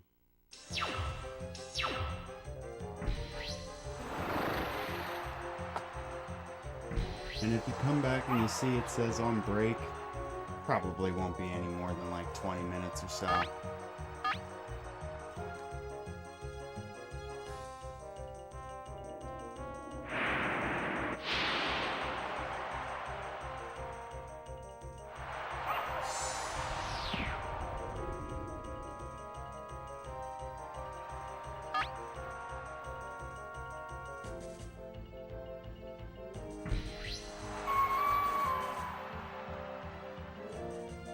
Where's Psyduck? Psyduck is at the very end of this long journey. Let's see. If I had to guess, Psyduck's probably sitting in like box 6 or something. And we just started number 4.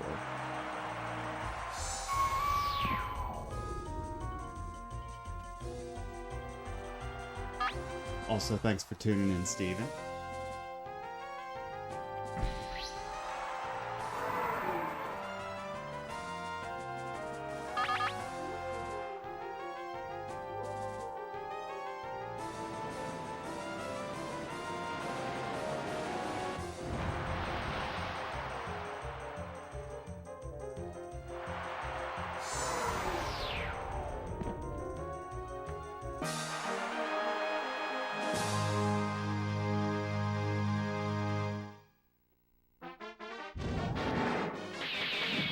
Yeah, so you get the Amnesia Psyduck here for getting all 151 Pokemon into the Hall of Fame.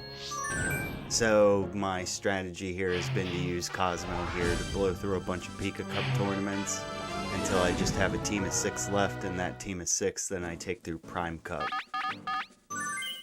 That's how you end up getting the stats that are on the thumbnail there, like the 256 matches and stuff like that.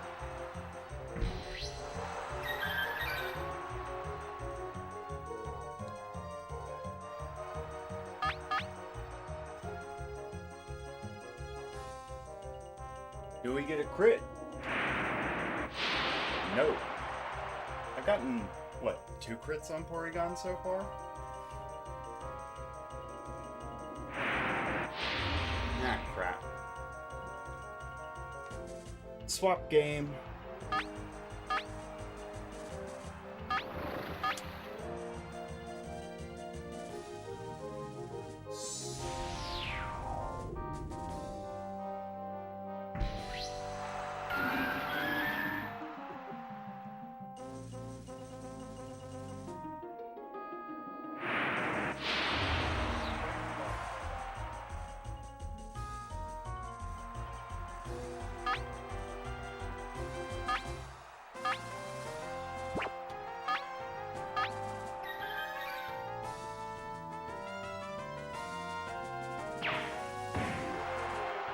I got the crit and knocked it out.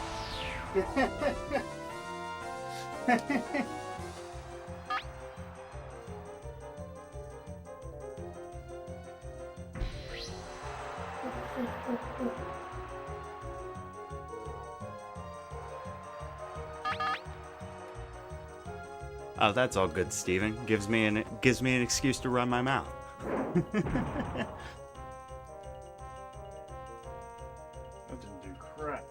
No, I wasn't expecting it to.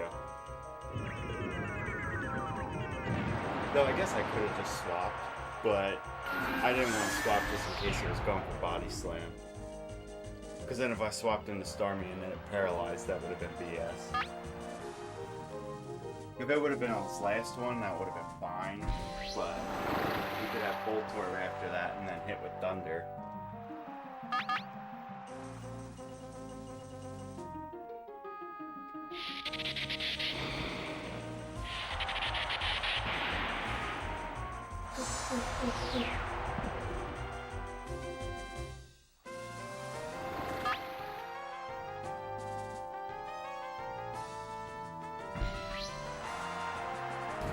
And Magnemite has Thunderbolt, so that could have been bad too. But keyword could.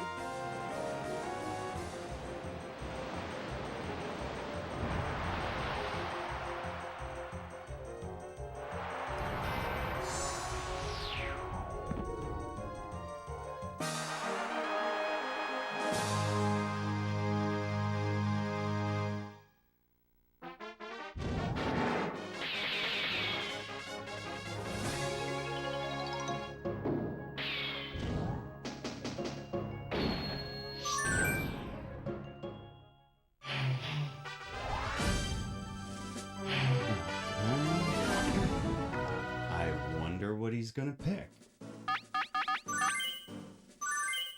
Certainly he wouldn't lead with Hydro, would he?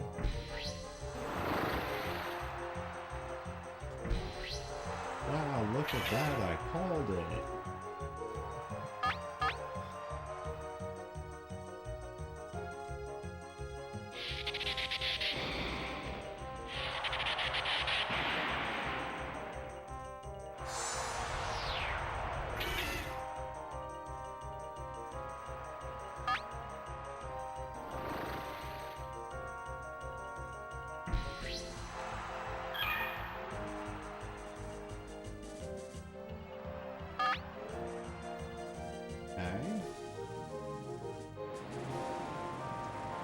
What is this?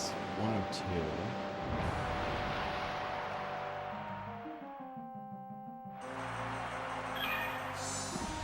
I guess about 4 more tournaments then, roughly, and we'll be halfway.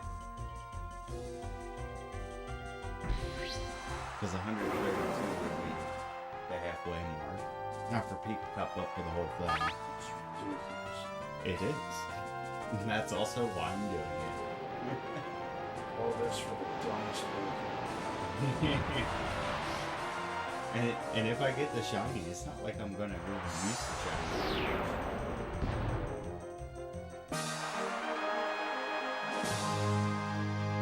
I mean, definitely more of a trophy piece though. Especially if I'm the only person to ever get one. Might be a reason for that. Yeah. It's insanity. Like the dumbest Pokemon ever. It's like the one guy that was in here earlier was talking all kinds of statistics and stuff, and he's like, why don't you just get to where you're at like one more tournament left and then like back up a save or something? I'm like, while I don't have any equipment like that, I probably could just get something. But at this point, I've kind of decided I want to do it fully organic. No real help from anything else. Because at that point, it just take on this stuff right now. Code execution and to have the right DVs, and then boom, I got you. You know what I mean?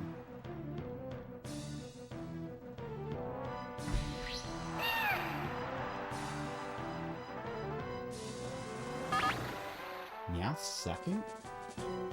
Almost always ends with that if she's gonna take it.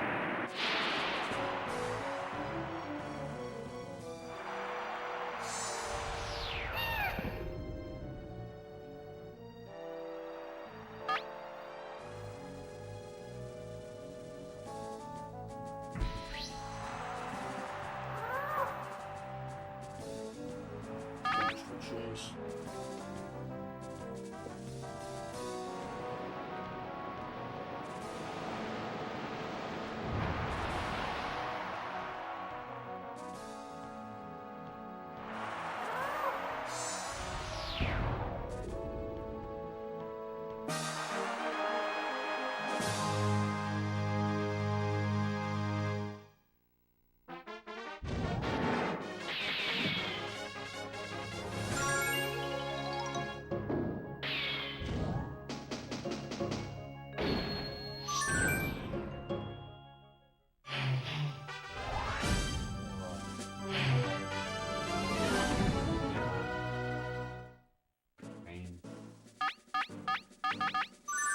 About 12, so...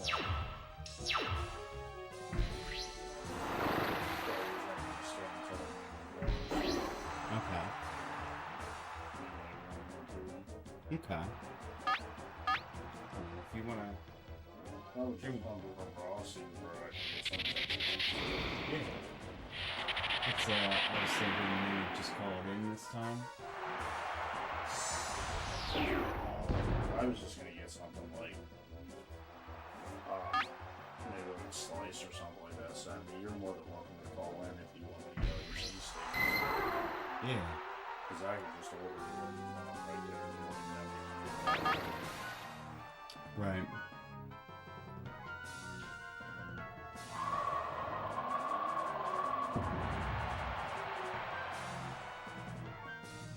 Good crit.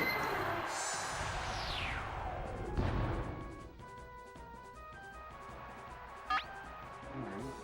Did you want what, barbecue? What? That's what you got last time, right? I would just order it when I get there because they'll just like give you the slices. I don't know what they have out there. That's the problem. Okay. Yeah. That's fine. Like I said, I'm just going to get something like a stick or something, but Well, we would just want to do your usual. just give me 2 pepperoni sticks. Yeah, I know. That's what I'm saying. Like, you know, we can just go do how we normally would. Just stop there, go across the street if you wanted. Oh, I don't want anything. Too tired to drink it. Especially malt liquor. $30 and one rum. Yeah, that's fine. Okay. Yeah, we just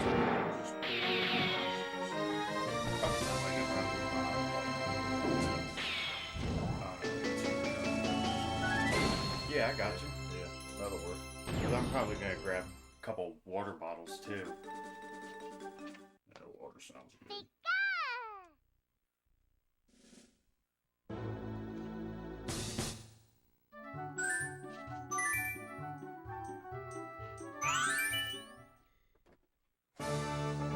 Alright, so I know you guys can hear that, but so we're gonna go ahead and start this one. I'm gonna order some food. And then we're gonna do a quick run out here, and this will be my lunch break for the run. Wait a minute. Yeah. We're on these. Okay.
Perry's trash. Yep, he is.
Hey, first, yeah, so we went ahead here. We're gonna be grabbing some food ourselves.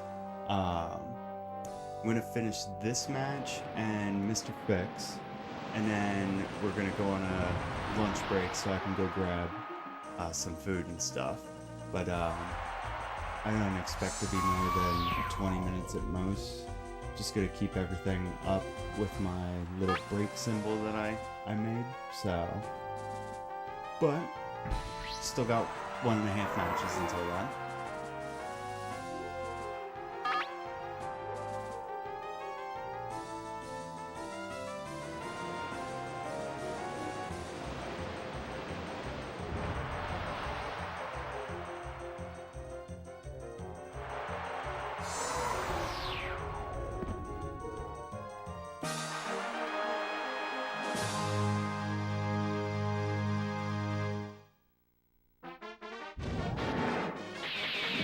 What's for lunch? I'm getting a cheesesteak. Roommate's getting a hoagie. Brother's getting pepperoni rolls. So the answer is good stuff.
settle that. So once I get to the end of this, we're gonna go ahead and close the timer and then just run out real quick.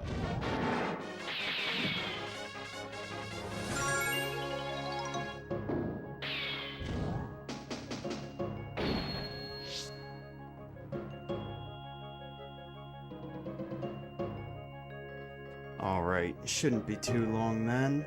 Be back shortly.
All right. Go ahead and get started again here.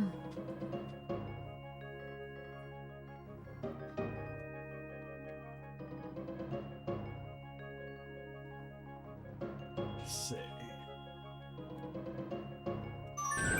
Okay, back to it.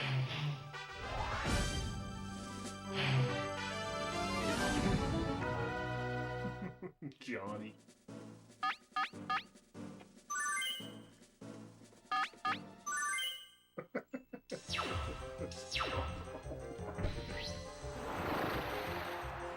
That's Cosmo.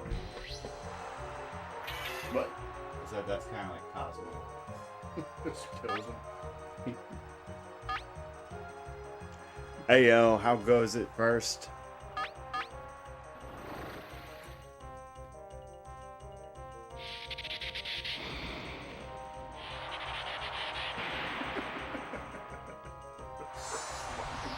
Can't even open it. I can't even open it. Critical hit right from the start.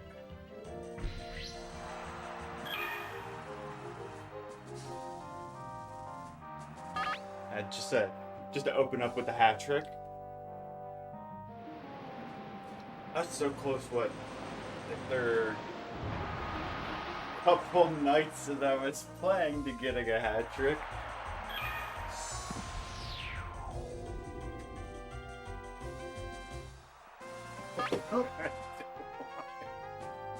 I know they did. Must have hit a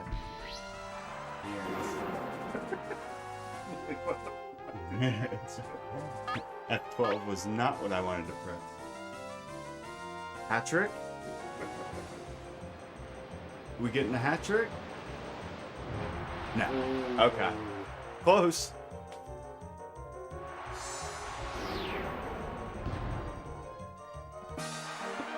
Blue radish better than short? No? That's one I get every now and then. Feeling something different.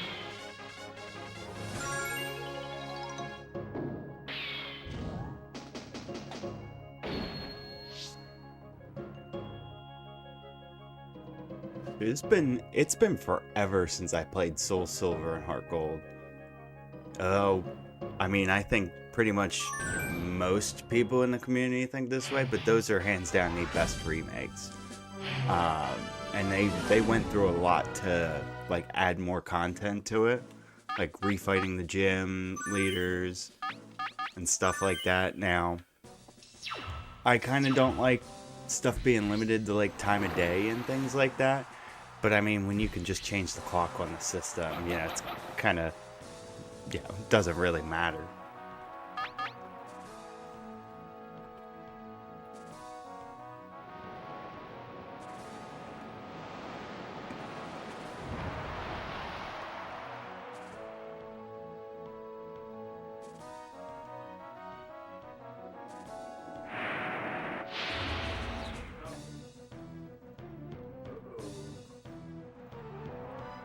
Potentially dangerous. Keep going.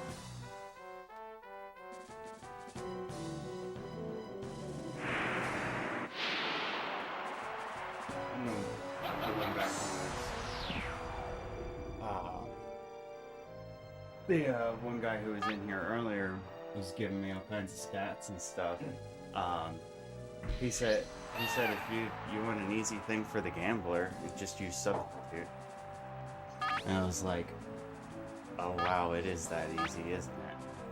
because if I use substitute right from the get-go, he can't use the paralyzed. Right. And therefore can't use the one-hit KO move, so the quick strategy is like dead.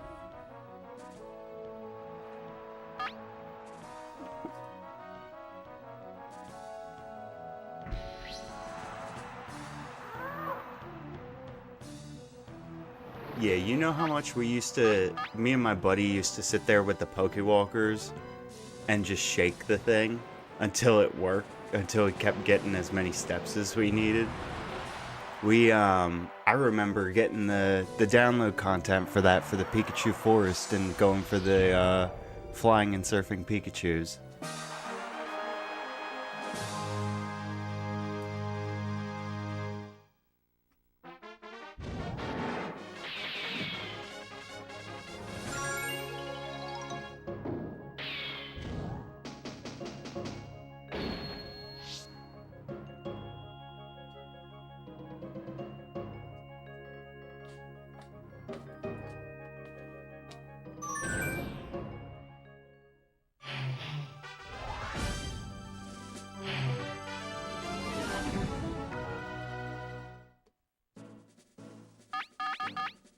That's the hustle. Yeah, exactly.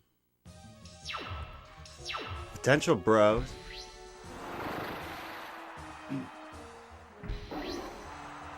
There you go. Speak it into the universe.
No crit.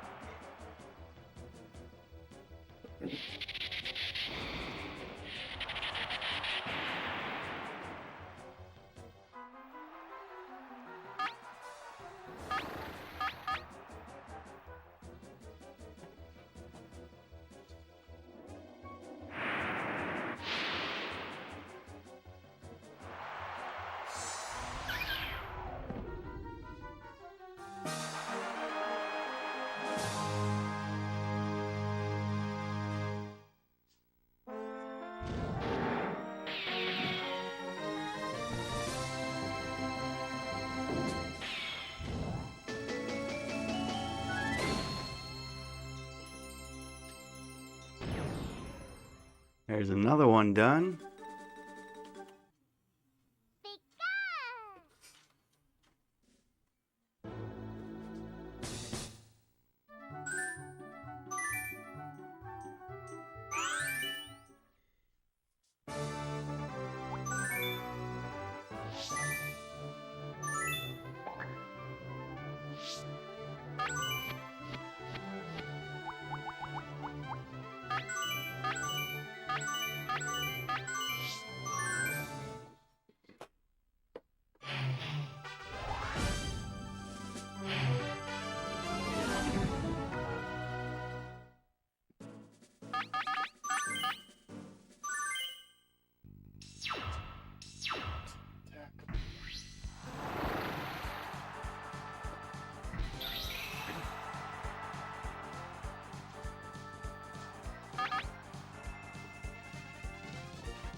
The Wilhelm screen in the back.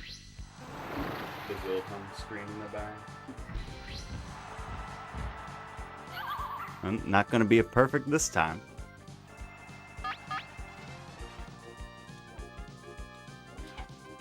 Hi.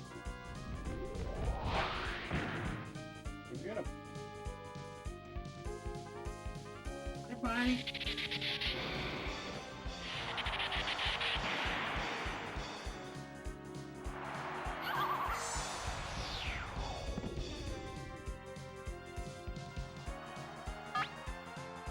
You know, something's very similar crossed my mind to what you just said first.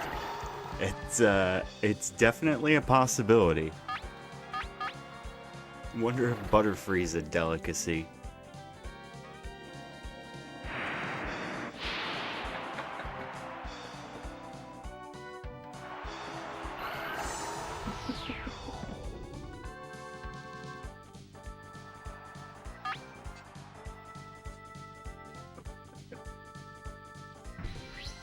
Yeah, that's an awful too. Crush. It happens so quick. Don't even have time to even freaking do this. It's like season, probably for us. Is it? I know they had around. What? I remember 3 of them. Because I think it was at the end of the 3rd. They're like, wait. Why are we even doing this? Yeah. Like, I completely forgot what this was about.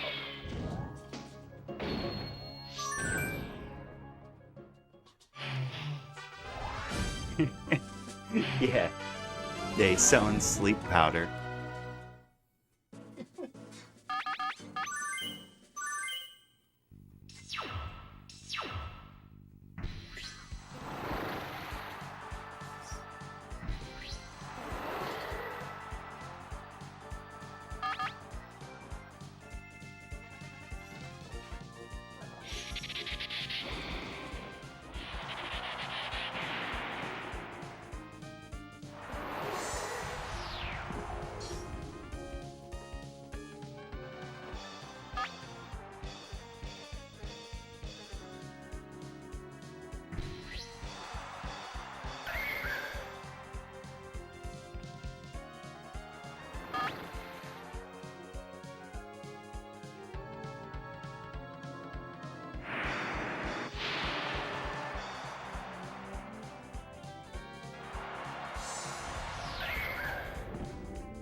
Blood.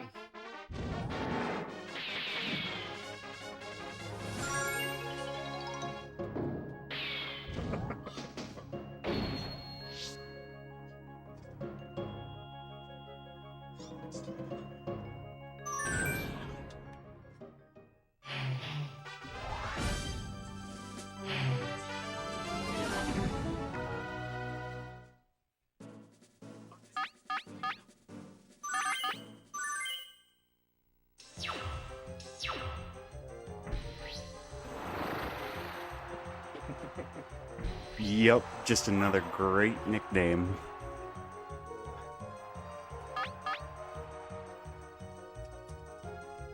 See the hand.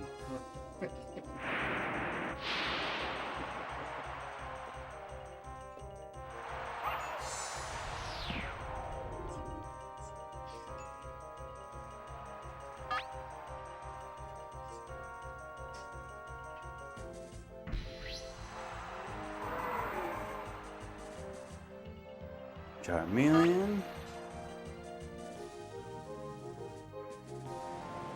Nice to see no Drowsy, even though we already lost Perfect.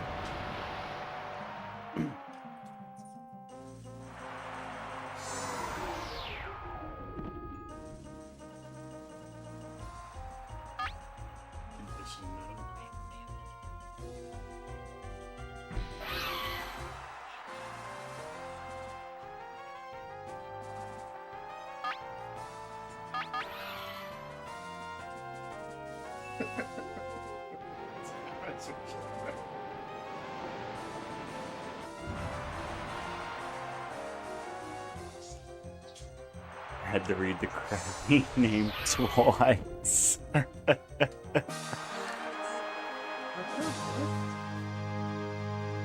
almost a TOS Krabby.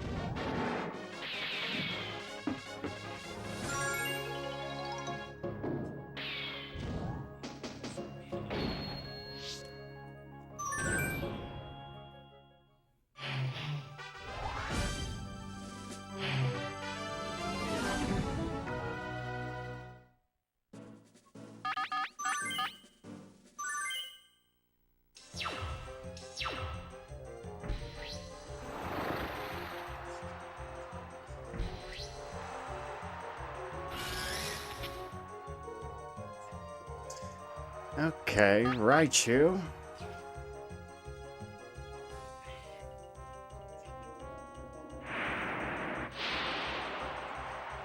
No crit. We get paralyzed.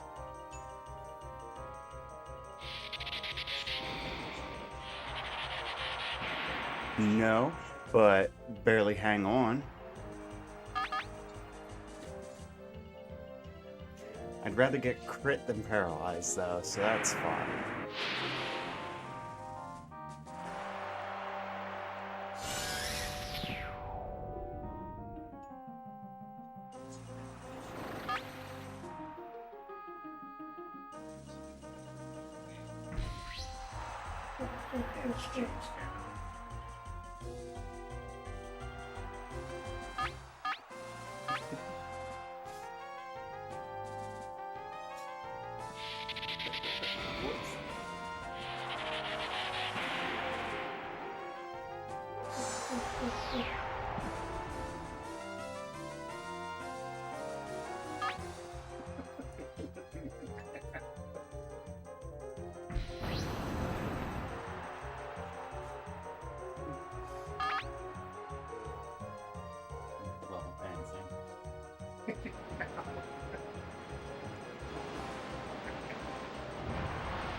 Oh, hey. Favorite thing. Crit. Gotta love the crits. You can see I got critted Yeah, I see that. by Raichu. Uh-huh. And that's why I said in the video I made, I said if I get a critical hit paralyzed, even just a paralyzed is pretty much GG.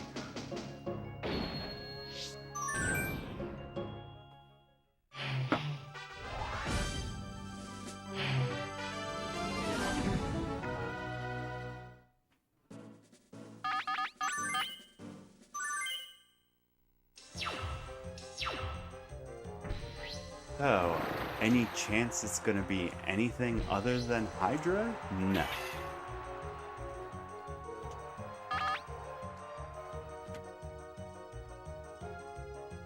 Money.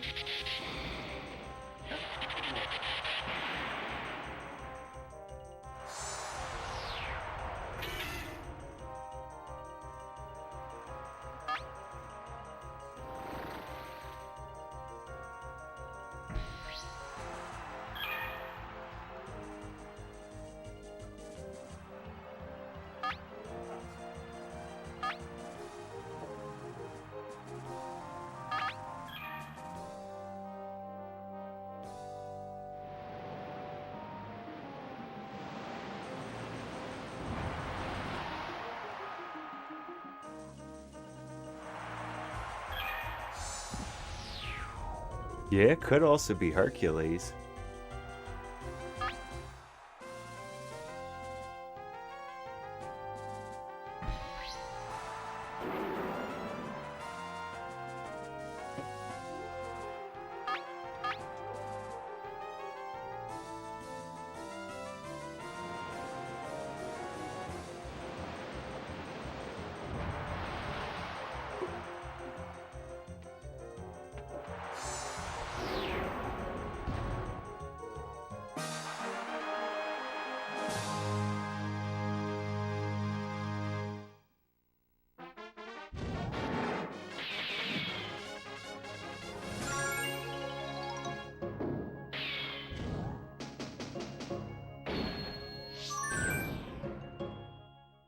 Alright, so this will be getting down to the end of Tournament 3 for Box 4.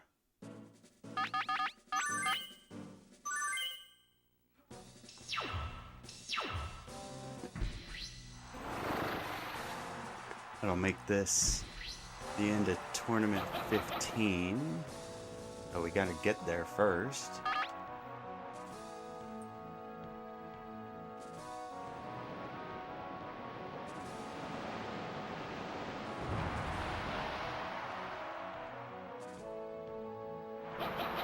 Ooh, got the range.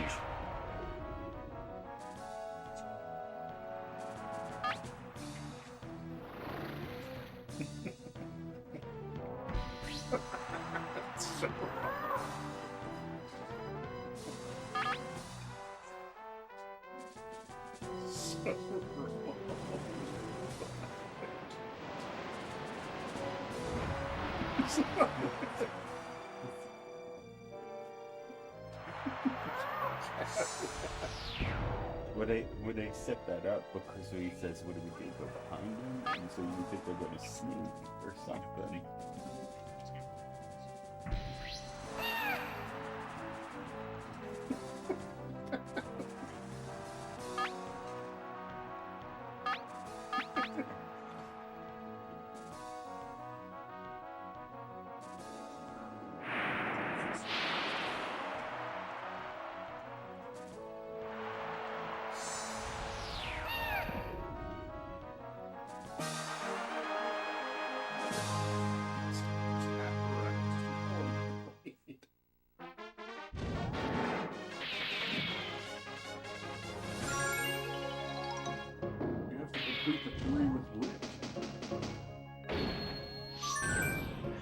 Complete it with Rick.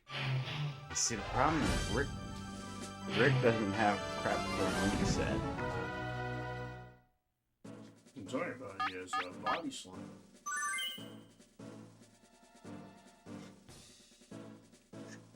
They don't have any of their beefed up, just what they know by level up.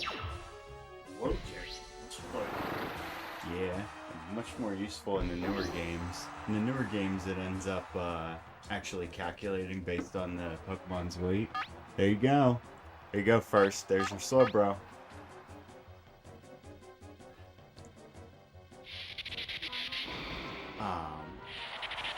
Yeah, in this game, it's like really low base power.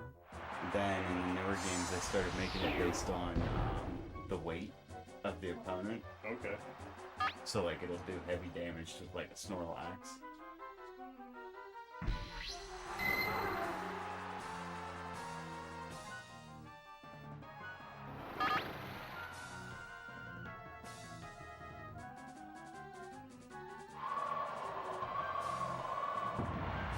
Okay, we're good.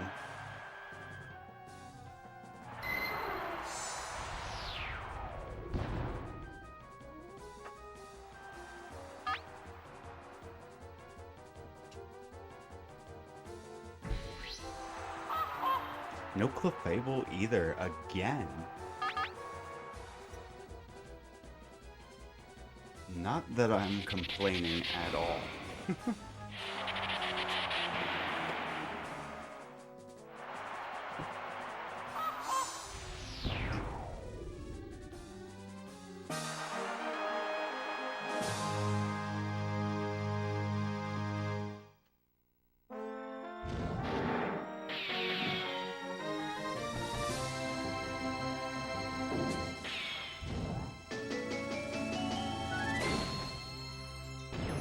Stab him in the back of the neck with a knife.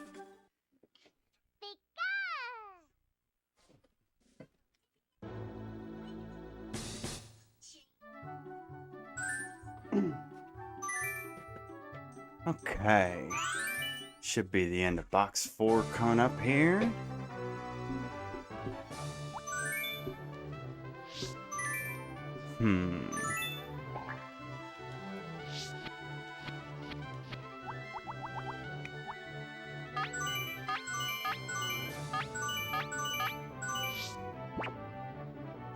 Oh, that's why.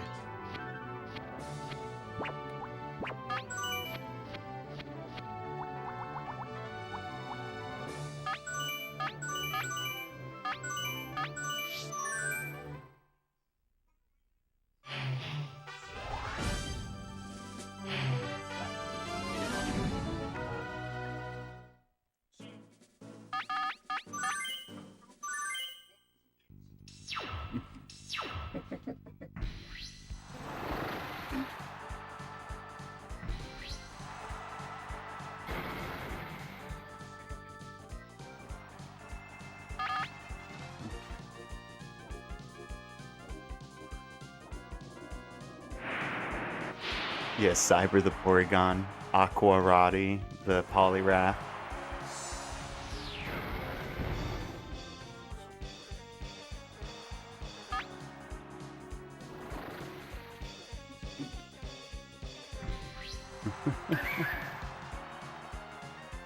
Yeah. Yeah, and oh, what was it? Yeah, so you can see that the coughing is named Smoggy. Though the wheezing is named Smogun or Smogun.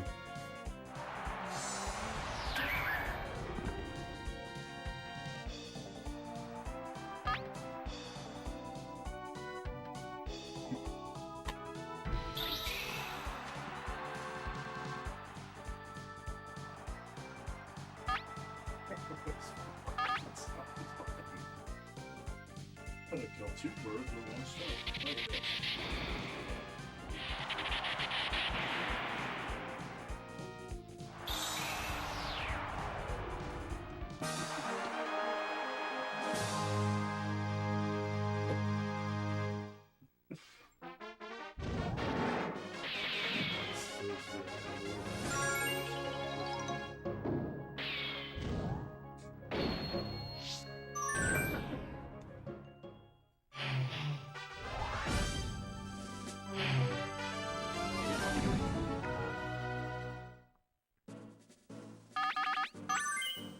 I'm at the point where I think I gotta start doing some math to figure out where I'm at. Yes, competitively viable wheezing. And no perfect again. Not that I'm really expecting one, but...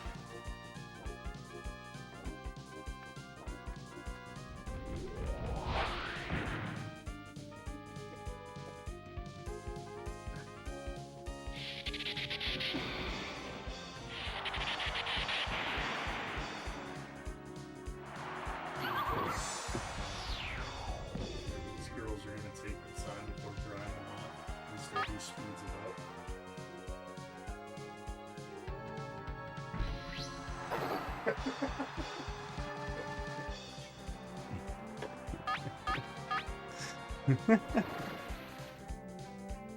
Yep, double.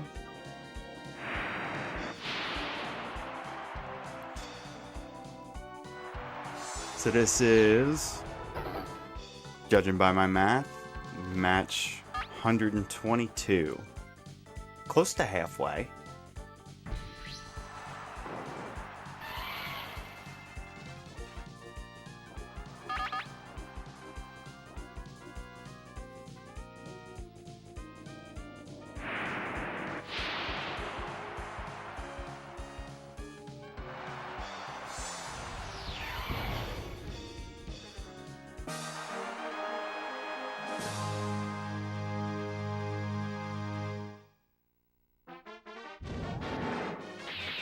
Yeah, probably something like that.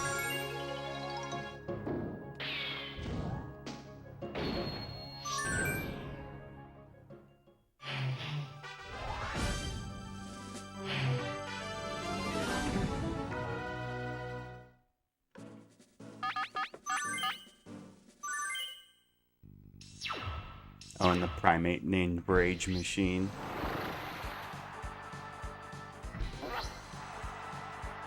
I was just seeing a clip, I guess, from one of the newer Pokemon cartoon shows.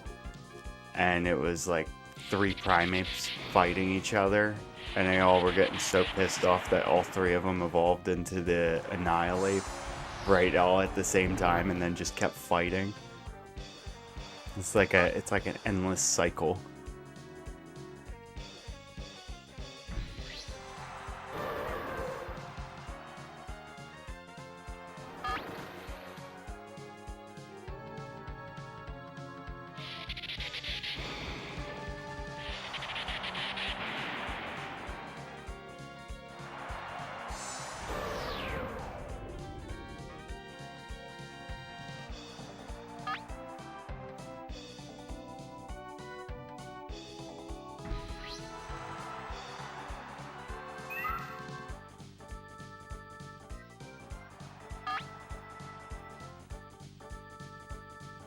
Hey, you know what?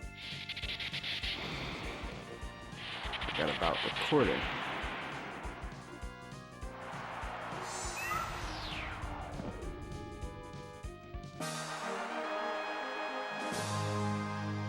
When a mama and Papa Mankey get very angry.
Probably just psychic this too.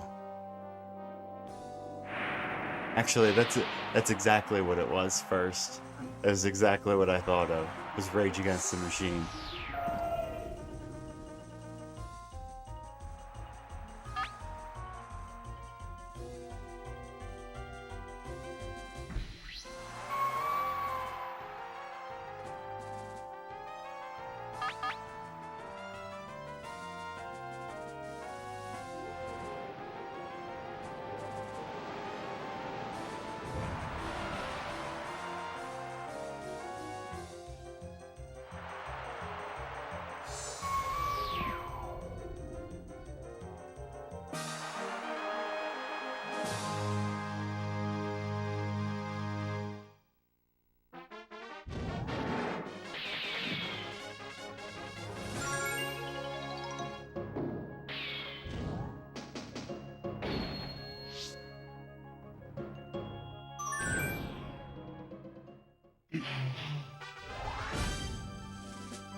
Here's Porygon.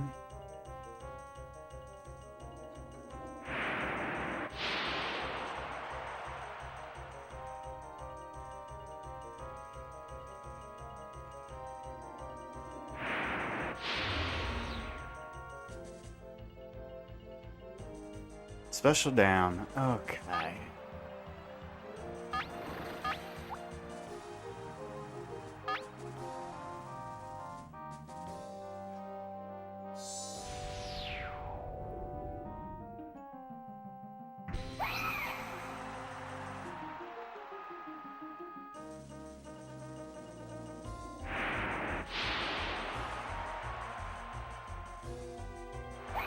Alright, cool. Then we can switch right back.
And a crit.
Okay, coming back to the end of number 16.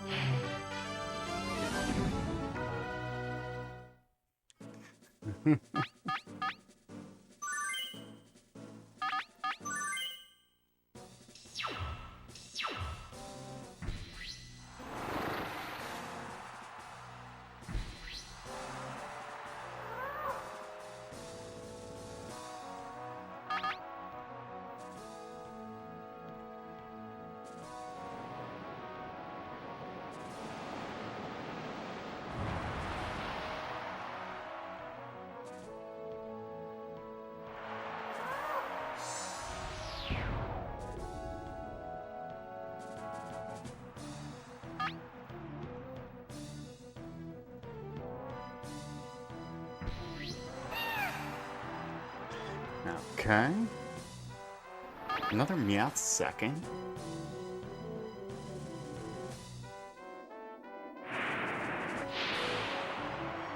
Doesn't do anything funny. Got the box done in about an hour. Yeah, that's about right.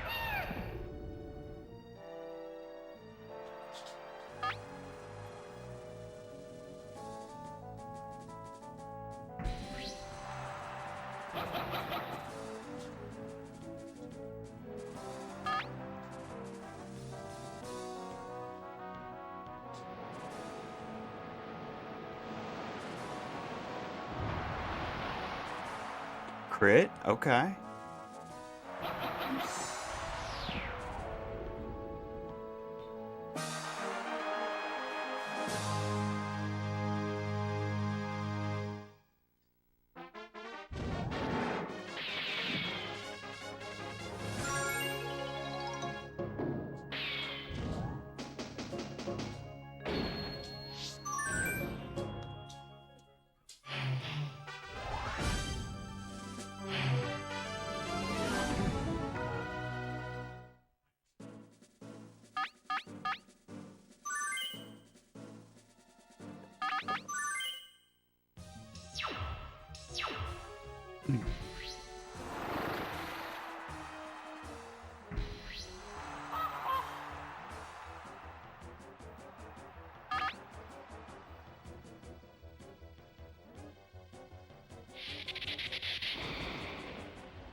There you go, slow bro.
Yep, we're doing it and we're doing it big.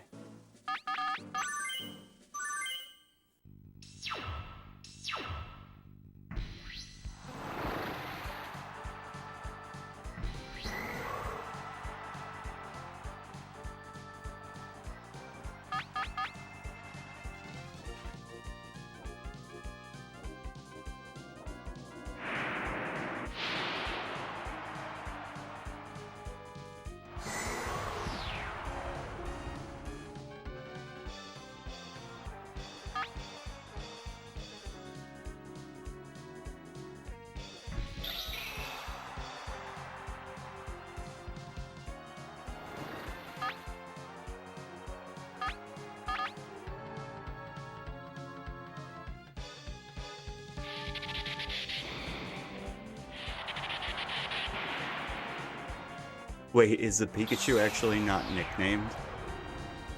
I guess I must have forgot that one.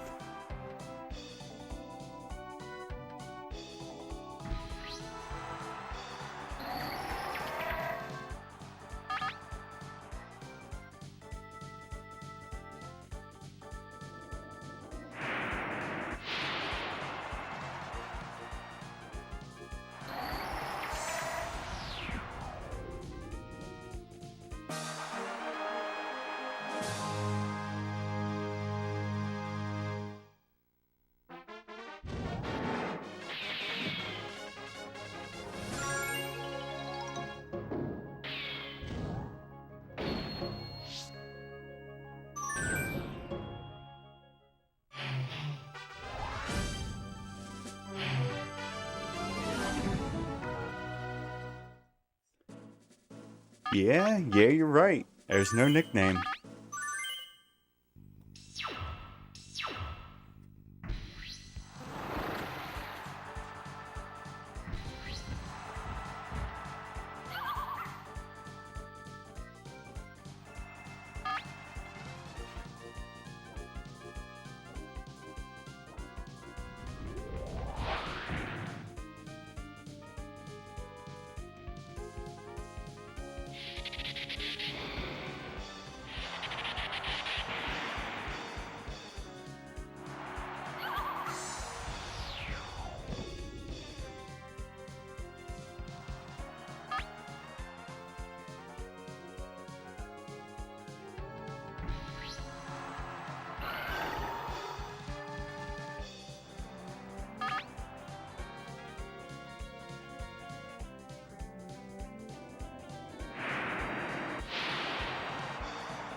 I was trying to think for a minute why I even nicknamed the thing Thad, but Tadpole, I guess I thought Tad.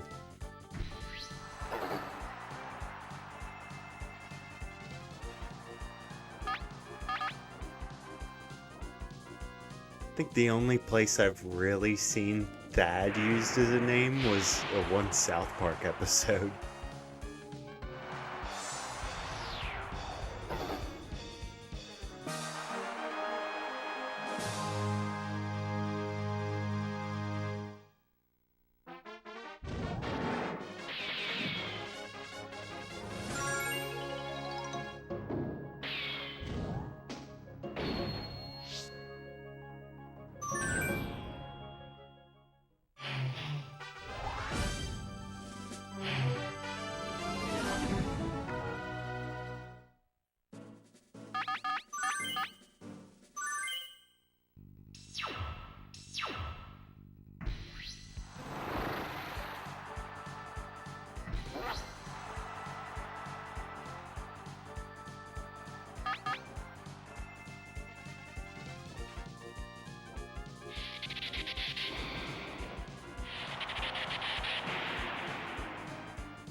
A real frat bro among frat bros. Yeah, that kind of sounds like Thad's a perfect name for that.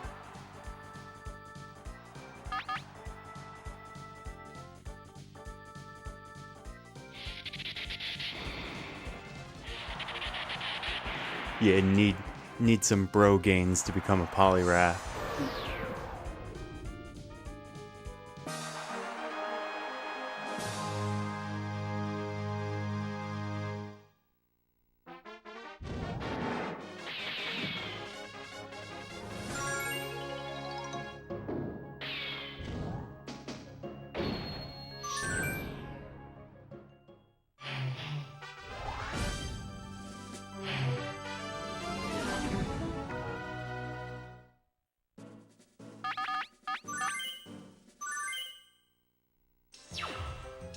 I guess it's Robin time.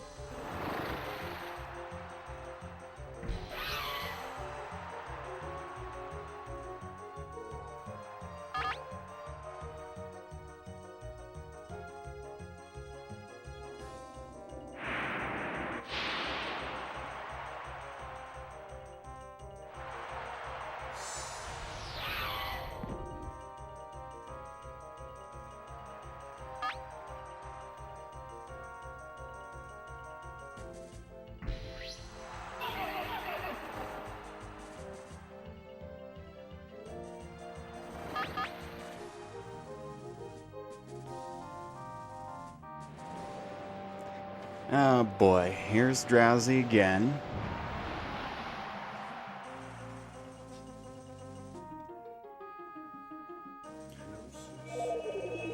Can we get a miss? No.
Okay, what we got going on this time, Mr. Fix?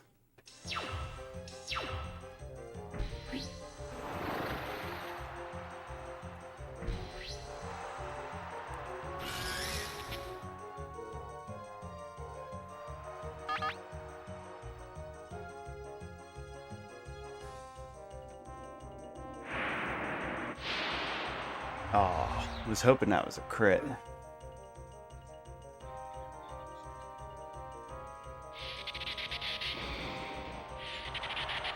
Alright, we're good.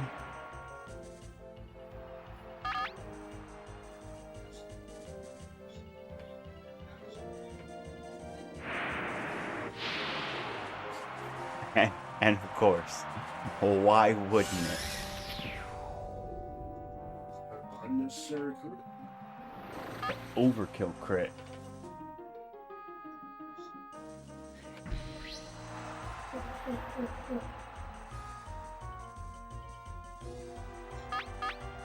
Easy money.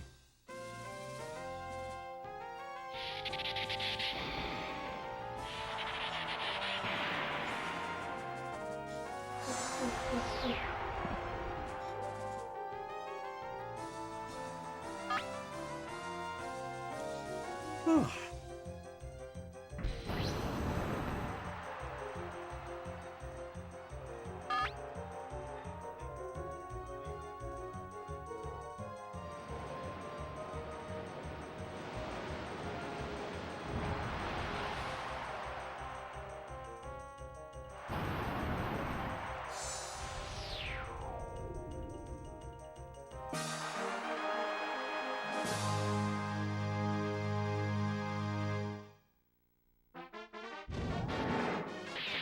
Another one down.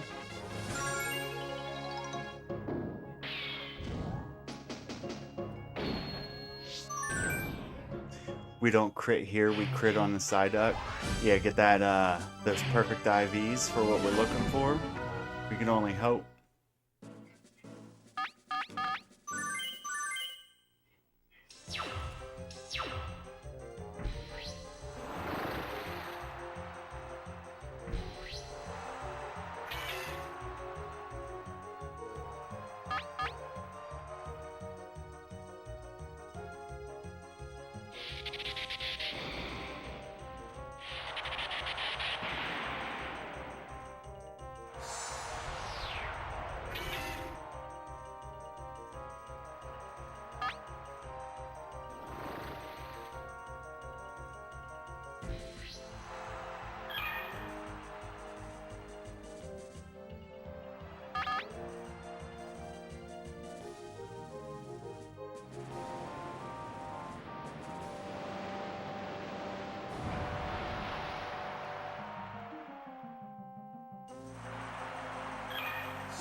Should just be 1 second here.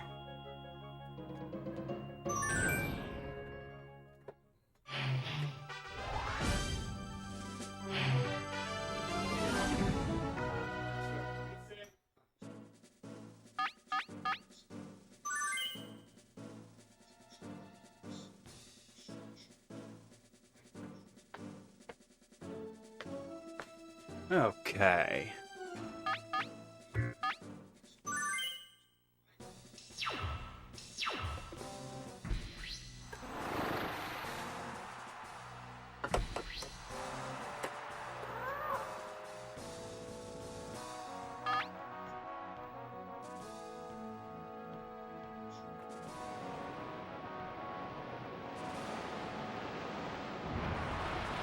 And another crit. Let's resituate the mic here. Oh hey, looks like I did have some frames drop now. I mean, dropping just what? Said 255 frames for 5 hours in? I'm not complaining.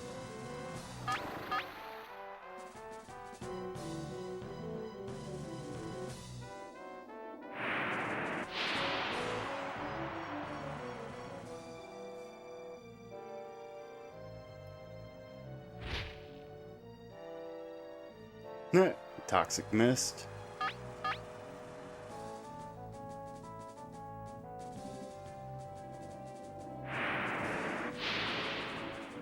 And the unnecessary crit. Over crit.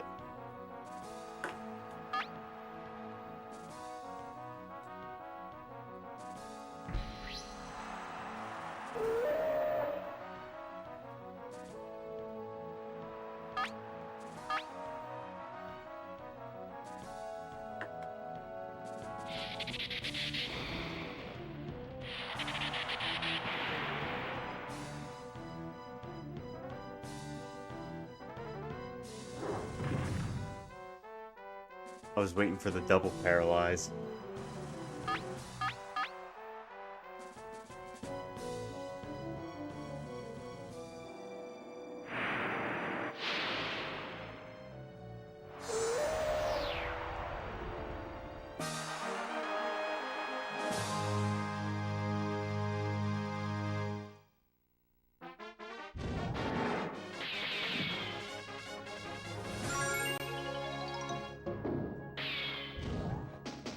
Alright. No real resistance from the last this time.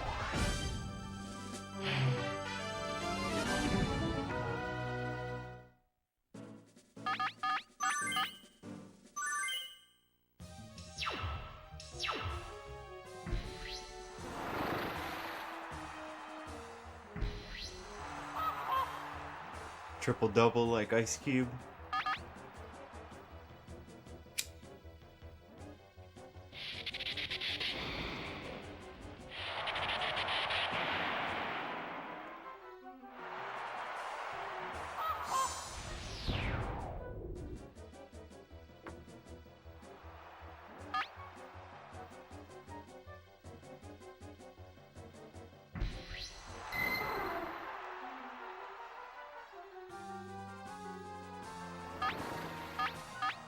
Well, guess what? We are over the halfway mark now. As this should be match 136.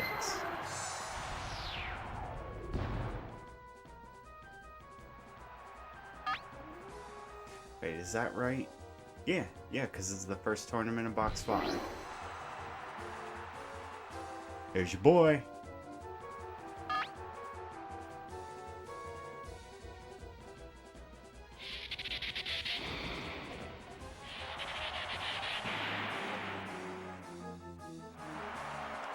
The quality's going down again. I'm gonna give it a minute here. Yeah, I'm dropping frames like crazy for no reason.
I think we're okay now. Let me see how much of a delay this caused.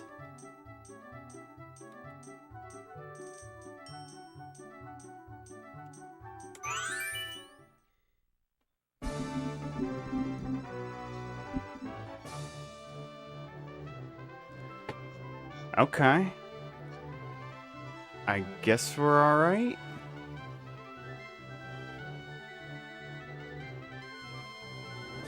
Hey yo, I see ya.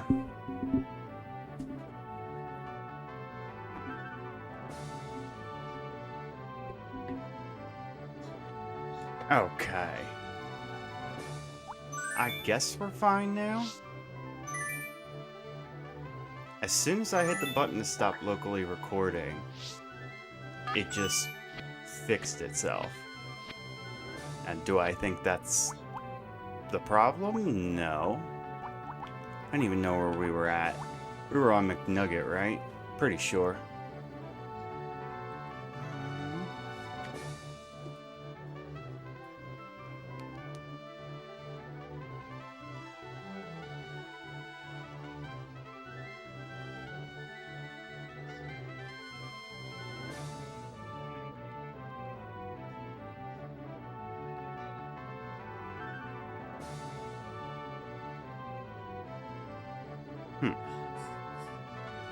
Yeah, Pikachu and Winger. Yep, that's what I thought.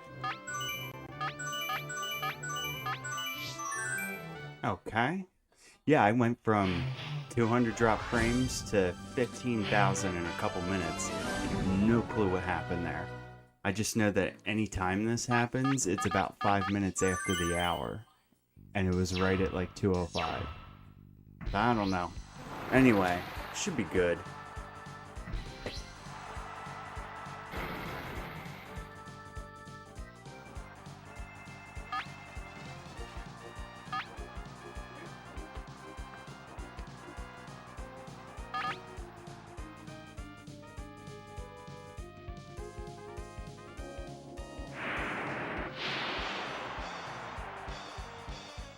Maybe it was an OBS thing. No, but I mean, that wouldn't explain the pattern that I see every time. So I don't know.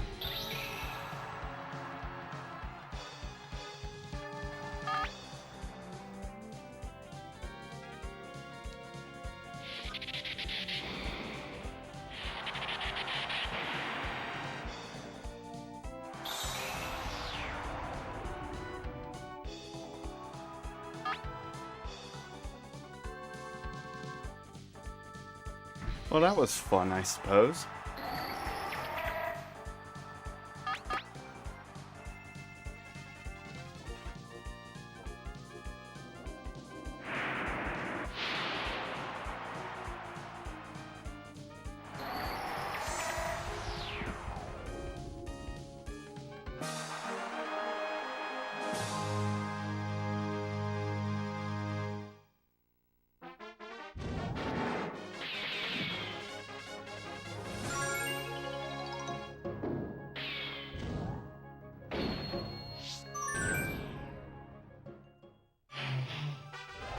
Yeah, you know what? I keep forgetting.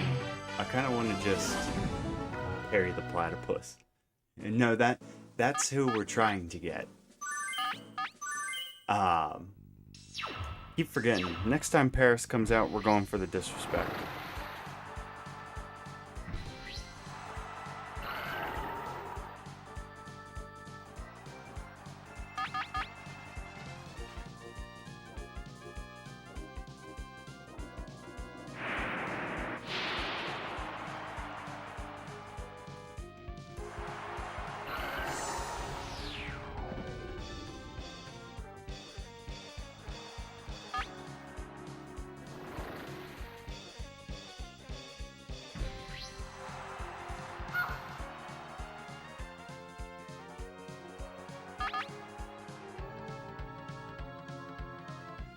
Might be Ivysaur about it. Maybe a little. Little bit.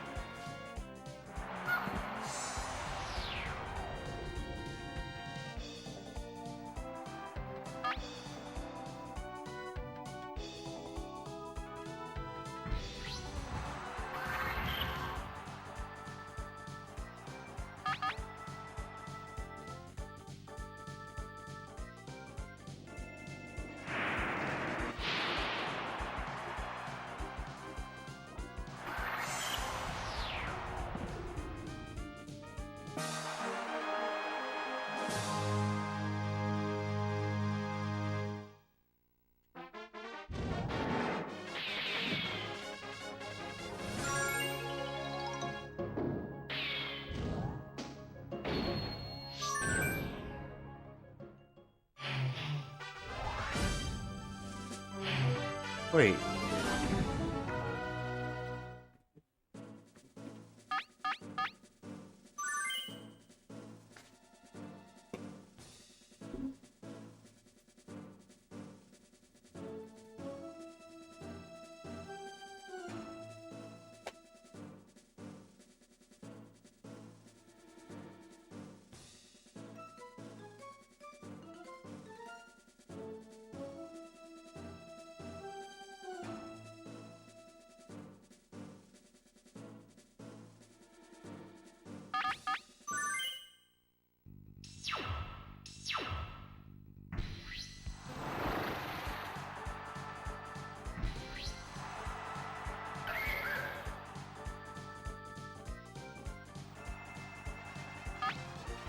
Okay, never mind.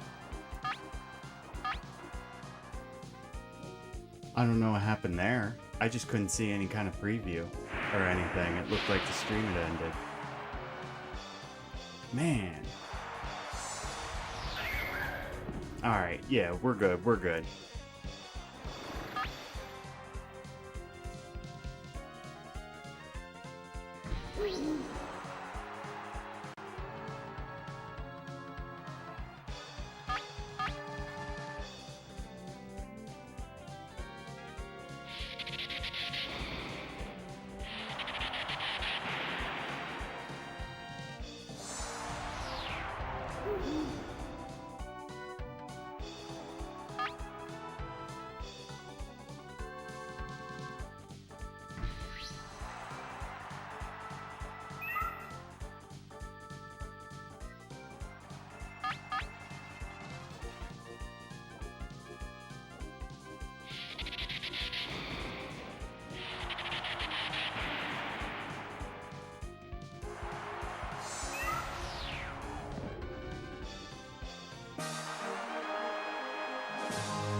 Watch any new anime? So, I'm not like the biggest anime fan. I'd say, how should I say? It's very similar to RPG games. Is not usually a fan of a lot of them, but when I get into one, I really get into one. Hence why I've been spending since February trying to get a Psyduck. There is a newer one that I am interested in watching. The new Fairy Tail has started dropping episodes. And Fairy Tail ended up being one of my favorite animes. Which, I say that, and I haven't watched the end of the first one, even though I've read it from the manga. Me and my friends used to wait for Thursday mornings when you would be able to go on the websites when the new Naruto Shippudens would come out, and they would have a rough translation out for it. Now we would sit there and wait for it to come out. Then started getting started getting impatient, and that's what led me to reading the mangas and finding out what was going to happen before the episodes dropped. Same thing kind of happened when Fairy Tail went on a hiatus after... What was that? Is that after Tataro's arc? But yeah, so definitely interested in looking up the new Fairy Tail when that comes out, or as it comes out, but kind of want to catch up on the rest of the first series too.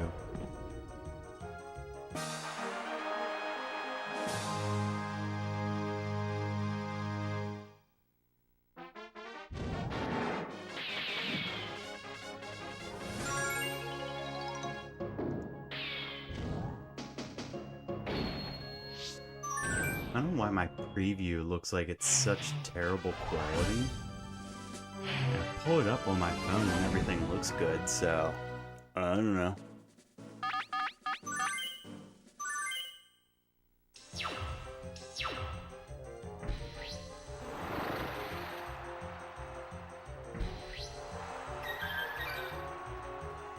Yeah, pretty much besides, like...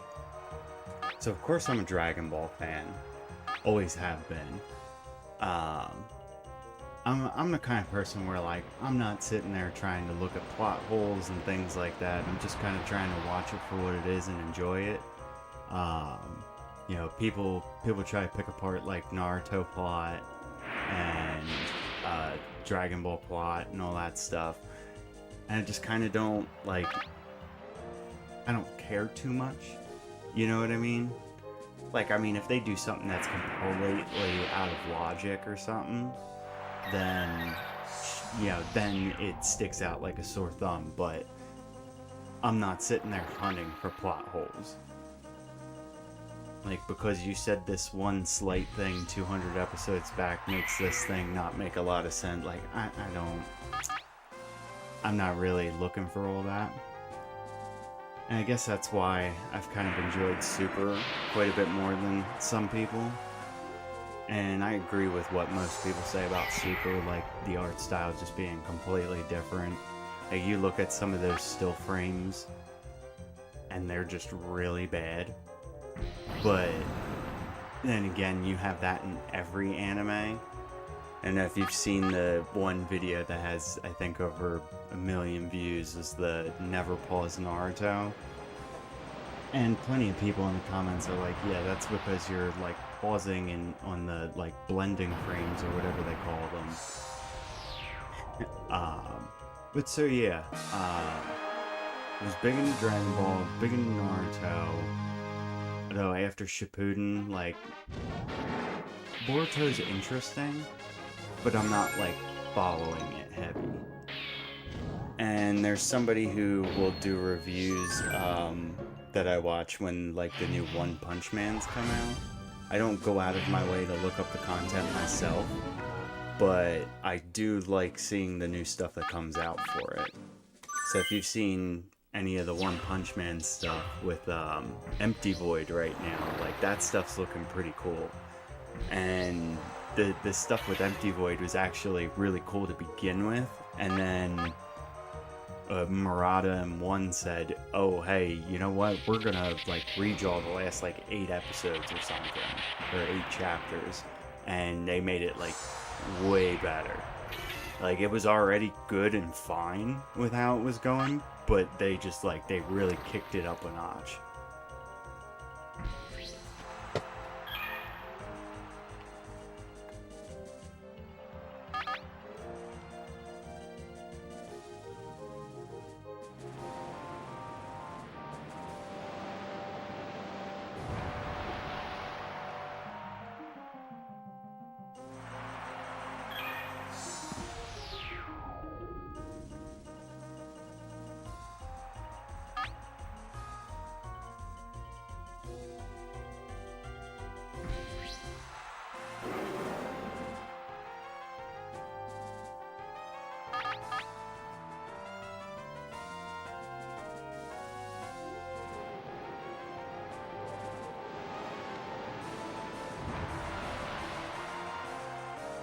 Yeah, definitely more of the shonen stuff.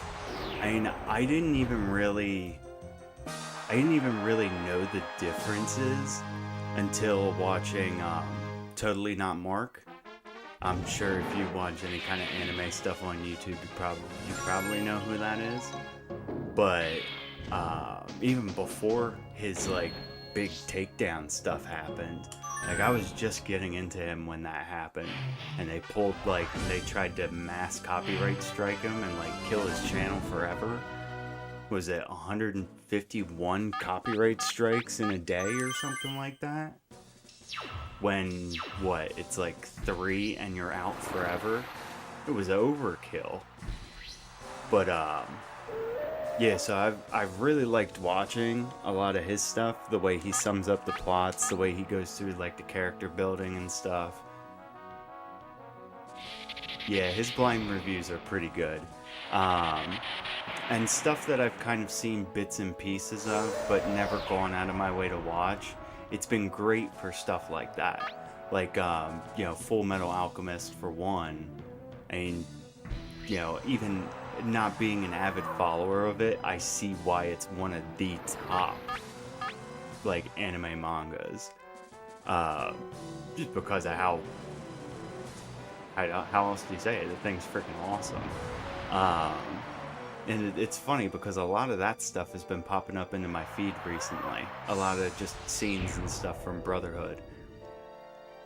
But what's another one? It was really cool to see Berserk. And totally not Mark's review of that stuff. And that's a real damn shame, because that is something. That's something like you wish we would have got the ending for that.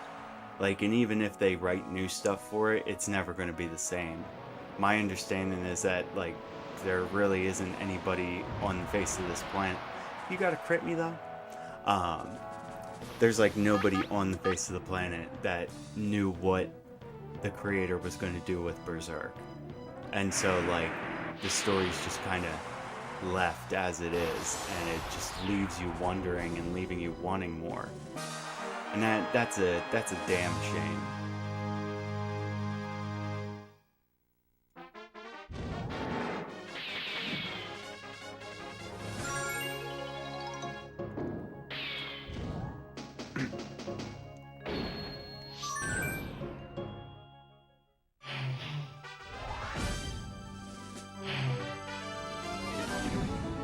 Exactly, both on the pages and what happened with the whole series. It's really, I think that's also what makes it stand out. You know what I mean?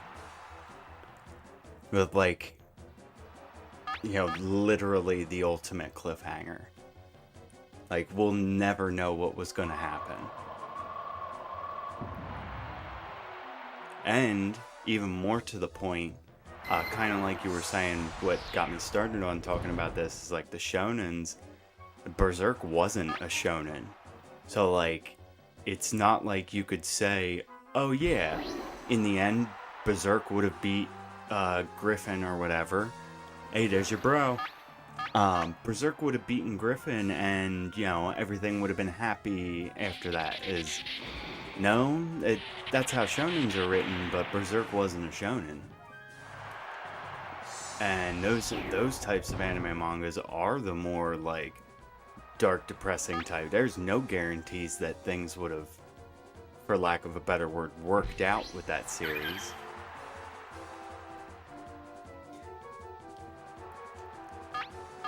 Yeah, time flies when you're talking anime, I guess, huh?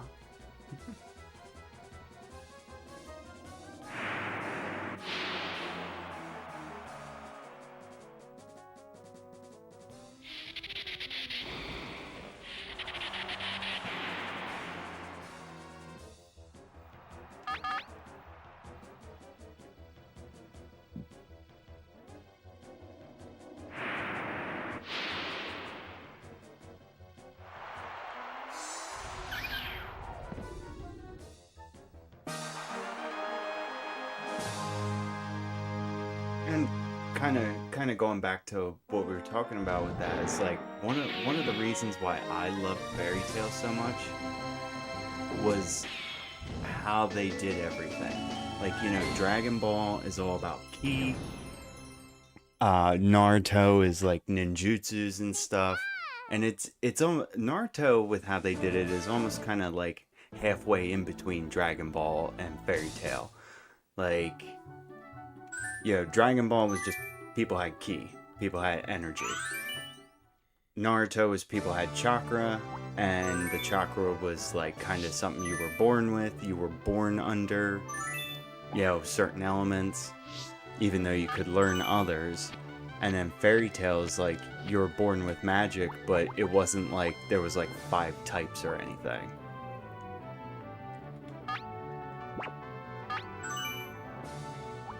Oh yeah, so this is where we're just gonna take him again. Also, we're talking about anime. Look at the Ninetales' name. But with people being born with their own unique magics in Fairy Tail, made it so like every character was so unique, whether they be something like more of a side character or not. Yeah, see, not totally not scripted. Um, what's a good example? For Fairy Tail, what's her name? It's not Julia. Junia or something? The one that's always going after Gray is like, she had magic that was like water-based, but specialized specifically in rain. And the difference between Gray and Lion, I would say Lion because it's Lyon, but if you hear them, they say Leon. Anyway, they both have the ice make magic, but Gray specializes in making inanimate objects out of ice, like swords and hammers, where Leon would make actual birds and bears and stuff like that.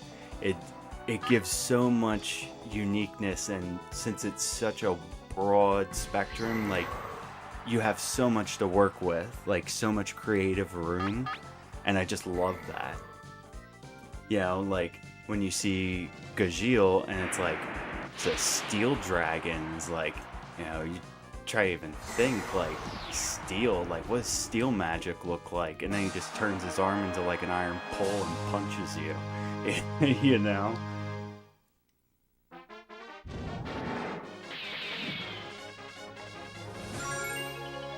Also, we got Lord Helix with us this time.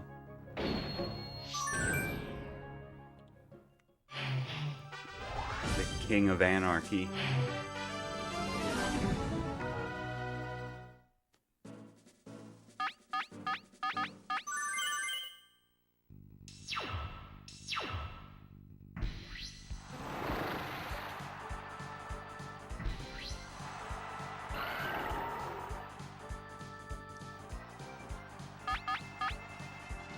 I'll be honest, I have not seen much of anything for JoJo.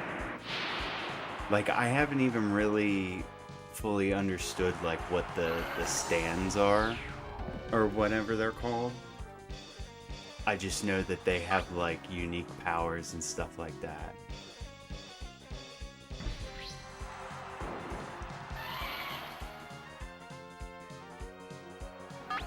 Although I do know one of my absolute favorite people in the music industry was a big bassist for JoJo, and is the name of the villain, Dio.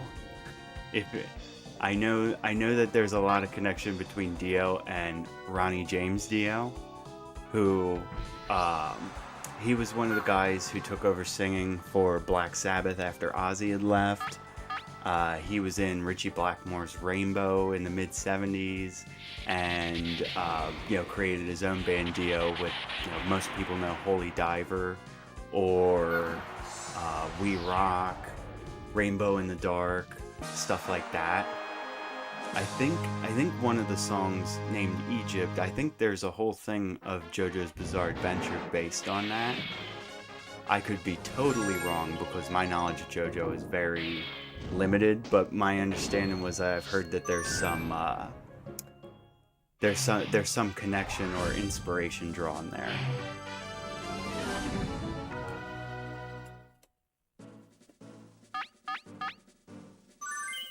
So yeah, if you take away anything, I named 4 stands.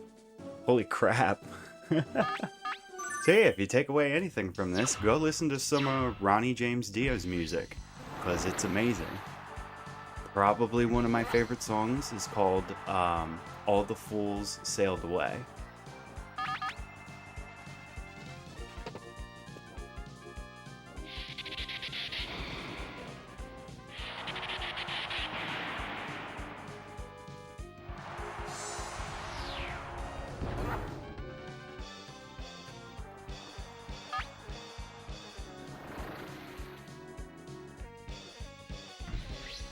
So all the stands are most of them are music references. Okay. Now see, that's pretty cool. I will definitely have to be doing some research on that.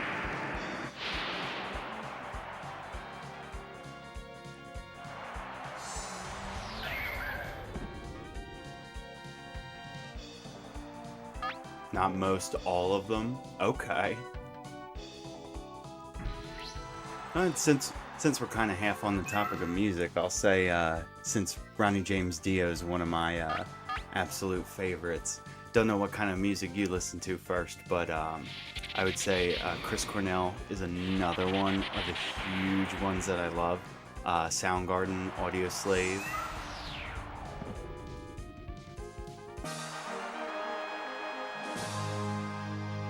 And Audio Slave, I never even knew this until a couple years back, but Audio Slave is considered a supergroup because it's Chris Cornell with the last 3 members of Rage Against the Machine.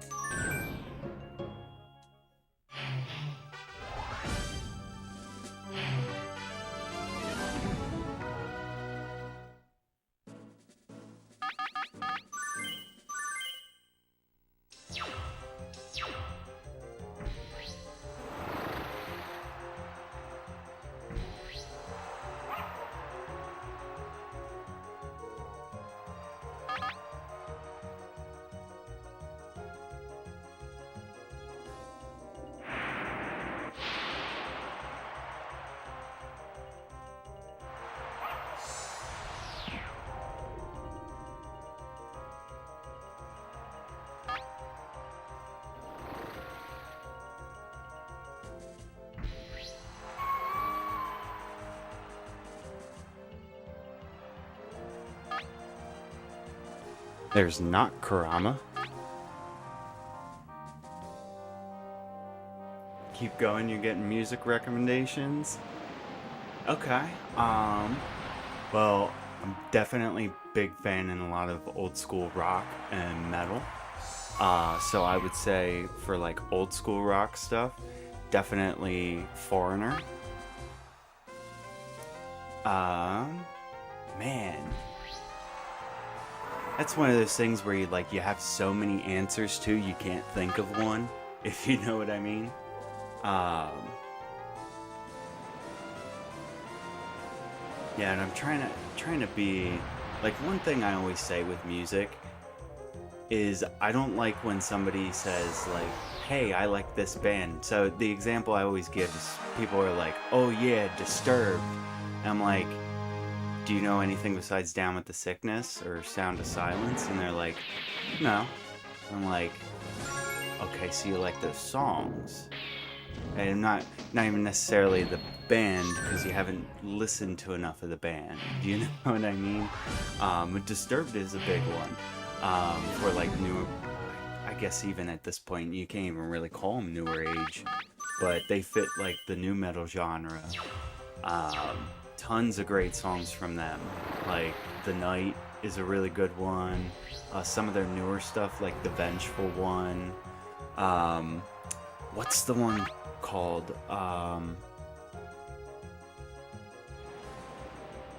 Legion of Monsters. That's another really good one.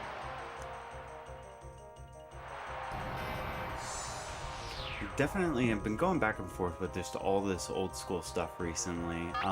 Bit of Pantera. Pantera's probably about like the heaviest I'll go. Usually like the 2 heaviest bands I'd say that I listen to a lot are Pantera and Dope. Which actually, that brings me to a funny story. So when I was in middle school, and freshman year of high school, sophomore year, and I was at the point where I kind of just, that's going to get into a whole nother thing. Let's just say that there were reasons why I went from a straight A student to a straight F student, because I felt like the school that I was at really played me dirty. So I stopped, long story short, I stopped giving a shit. And so I would spend like computer class just like looking up stuff I wanted to, literally like photoshopping Paper Mario sprites and stuff like that. Taking like every single one of the original Paper Mario badges and line them up on a thing. I remember printing out a paper during a one class that was all of the Paper Mario 64 badges. with this graphic that said use it or lose it. Anyway, so I was listening to Dope a lot at the time, and I decided to look up one of their album art covers, and I got pulled in to the auditorium when they would pull in all the bad kids that were getting detentions and suspensions and stuff, and they were like, yeah, we're immediately suspending all your computer privileges and stuff like that. You were searching for dope on the computer, and I said, you mean the band? And the vice principal, like, looks at me, like she knew I wasn't one of those, like, I wasn't being an ass for the sake of being an ass, and so she knew if I said something to, like, bite back, that it was like, wait a minute. And she was just like, we'll talk about this later. And she just, like, wrote a note on a paper. She was like, you can go. And they never took away my computer privileges or anything, because they found out that I was actually looking up music and not pictures of actual dope. Yeah, that was pretty hilarious. Like, most of the reason why I was getting in trouble was mostly for skipping and stuff. So it wasn't like, I was never really talking back to teachers or anything like that. And all of the teachers knew, like, I was literally the kid where when I stopped trying, I would just pass out in the middle of every class. I'd wake up and be like, oh, there's a test, get a 100 on the test, and then go back to sleep. Yeah, yo, you think this song is dope? That's gonna be a violation right there. I mean, I will say dope is a lot of the, like, they're edgier. I guess that's the way to put it. The one song that everybody knows from them is, how do we say it? Die MFer. Die MFer Die. And they have a lot of good stuff that I like. One of my favorite songs from them is called The Life. So that's a really good one. But a lot of their song titles are like F the World, Bastard, stuff like that. So they aim to be like that edgier group. Or like Pantera is more like power. Yeah, if you listen to a lot of their lyrics, like pulling and pushing for rest of duration, no one can piss on this determination. Stuff like that. It's like energetic. And that's one of the things why I like metal so much. Hey, unnecessary crit.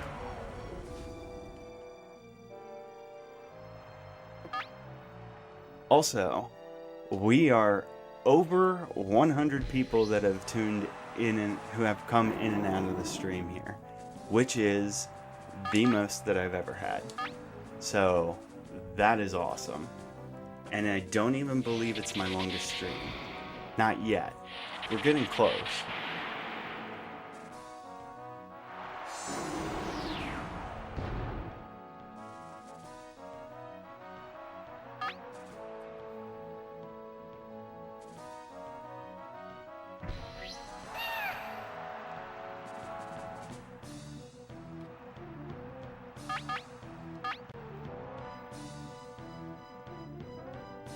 Yeah, new stream PB.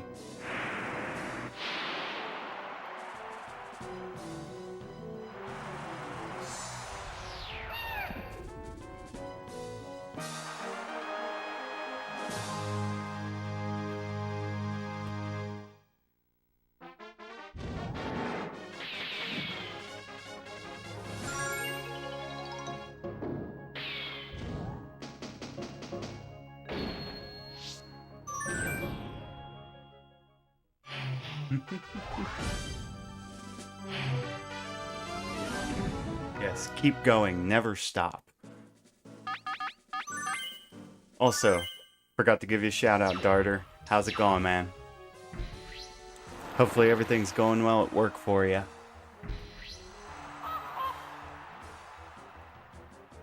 Also, first, if you remember me talking to you earlier about the Spider-Man story and the power went out, Darter is the one that I was talking to and said that too right when the power went out.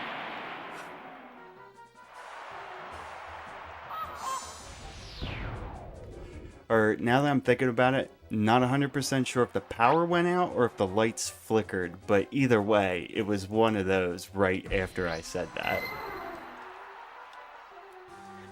Here comes Dragonair. I don't want to speak it into the universe, but I've been waiting for the Blizzard miss, like, all stream. Okay, good.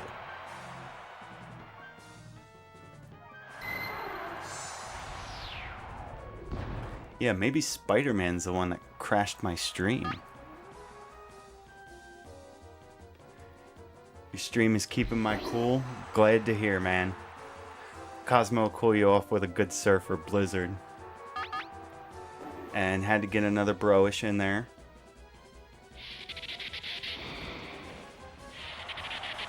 Whoops, sorry, crit.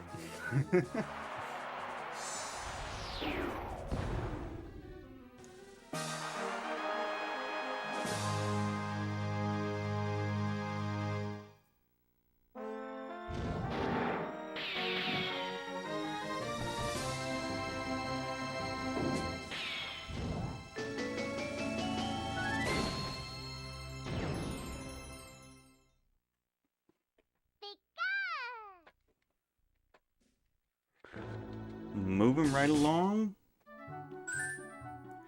Though, if I recall, I don't think we're done with box 5 yet. I think we got one more.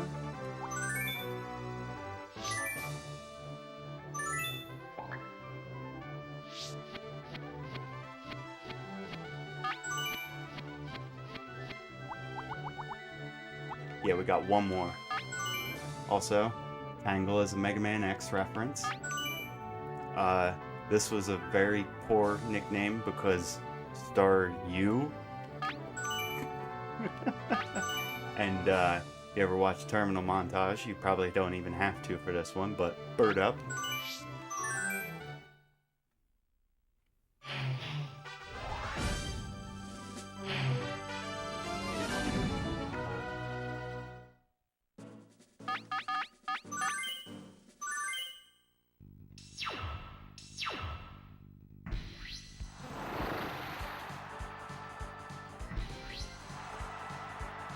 Alright, that's it.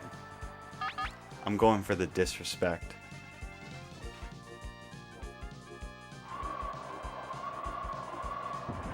And the crit! The ultimate disrespect.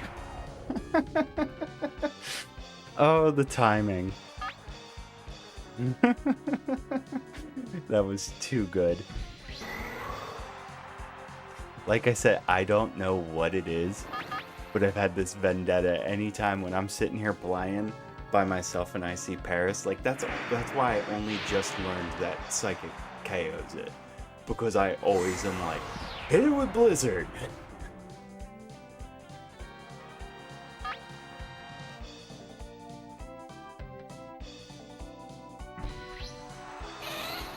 Had no survivors.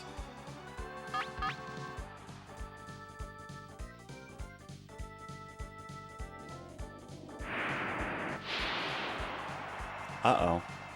Are we on our way to a hat trick? Or no, we didn't get a crit on the Kakuna.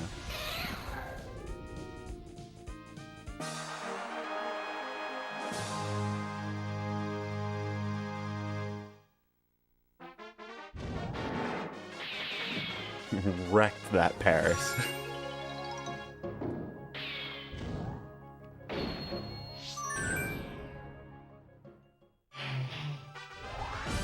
Said parry this.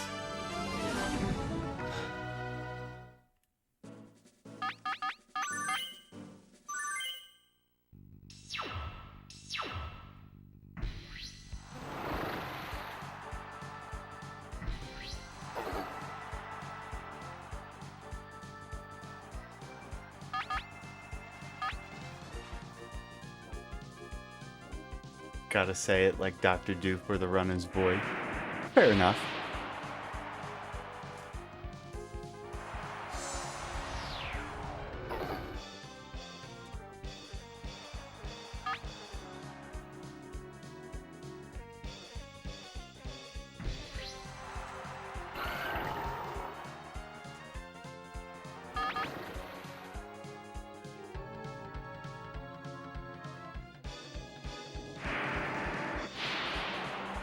And another crit.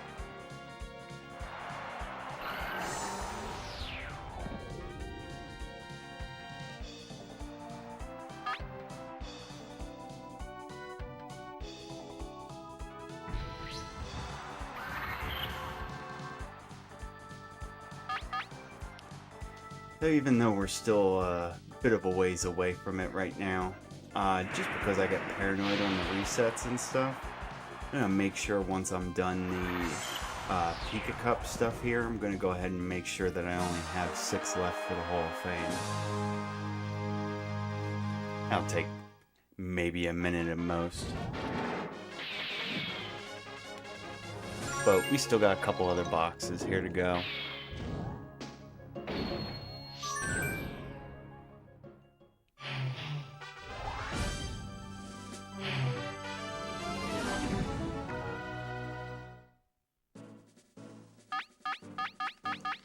Huge fan of rap. I can get into that stuff too.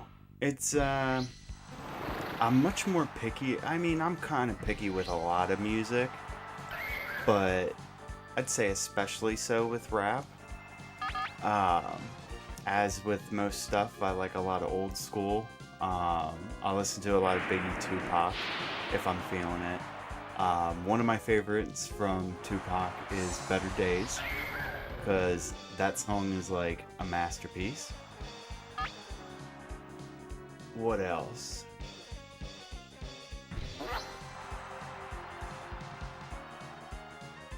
Gotcha. Yeah, see, it's kind of the opposite for me. One of my best friends is a huge. He goes by the name Jack. Backus Jack. He's bigger into like rap and stuff like that than I am, but I've gotten to listen to a lot of stuff that I like from him, like a few songs from like Logic. I know there's one song from like G-Eazy that I like a lot, but it's a how should I say, it's a big wall to get through. Like I have to really like it. Like one of the reasons why I love Dio's music so much and Chris Cornell's is because of the lyrics, and specifically with those guys, as well as Corey Taylor being the singer for Slipknot, but I'm not huge into Slipknot as I am to Stone Sour, because I've always thought, listening to Slipknot, I was like, man, if he just like dialed it back a little bit, he sounds like he has an amazing voice. And that's exactly what he did in Stone Sour. If you've ever heard Through the Glass, I'm looking at you through the glass, don't know how much time has passed. That's him. And his voice is phenomenal.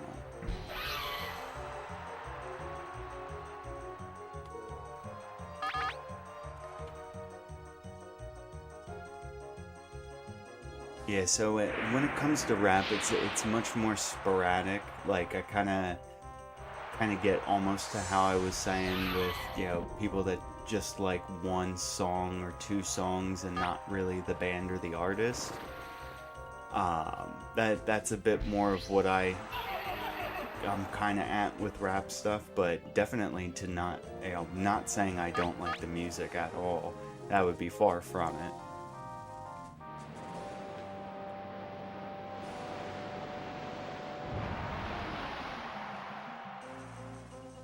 And Drowsy ends another perfect.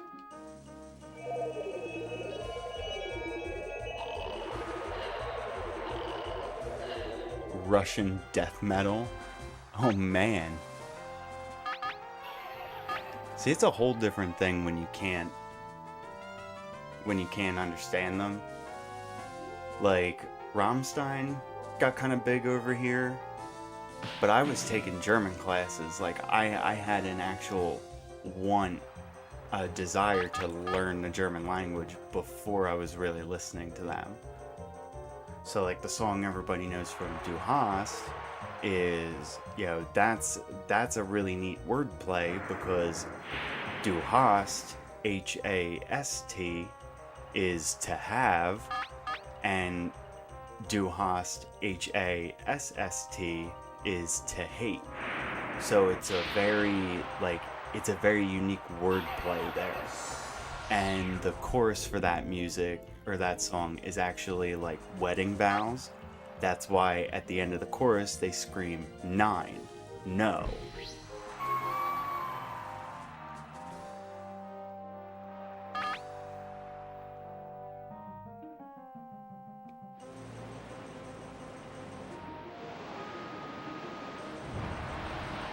And a crit.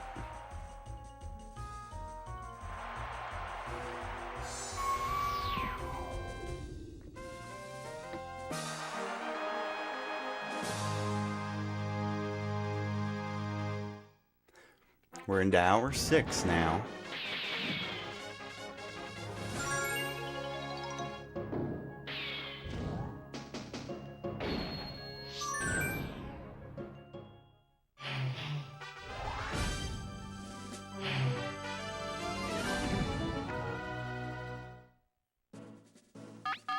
Like constantly keeping an eye on my bit rate and stuff now ever since that drop. Fingers crossed, I haven't seen much of anything yet.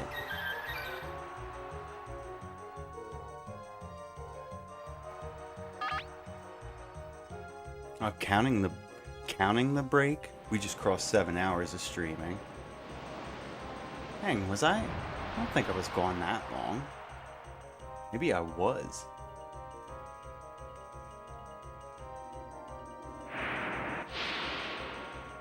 Okay, no special down, that's good.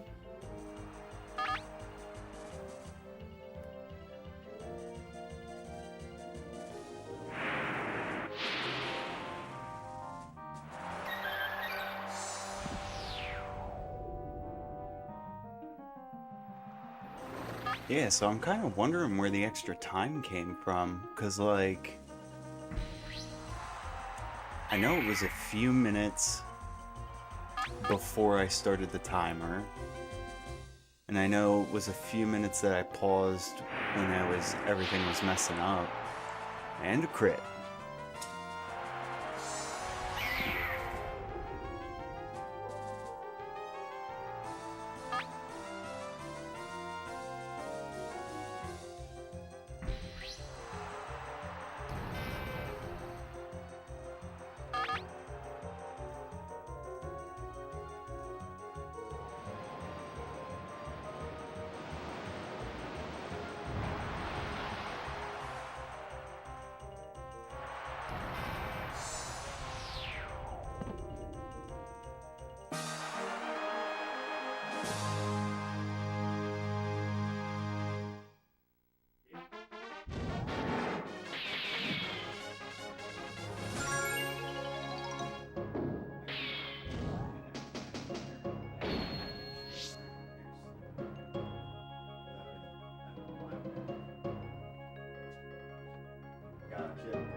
Okay.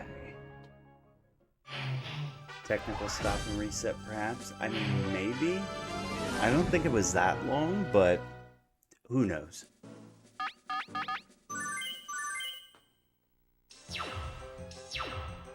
But this is also exactly why I kind of wanted the timer to stop when I went on lunch break and stuff like that. Like, you know, since it's not a legit speedrun or anything like that, you know, I wanted to make sure that the time that I saw was like the time that I've been playing.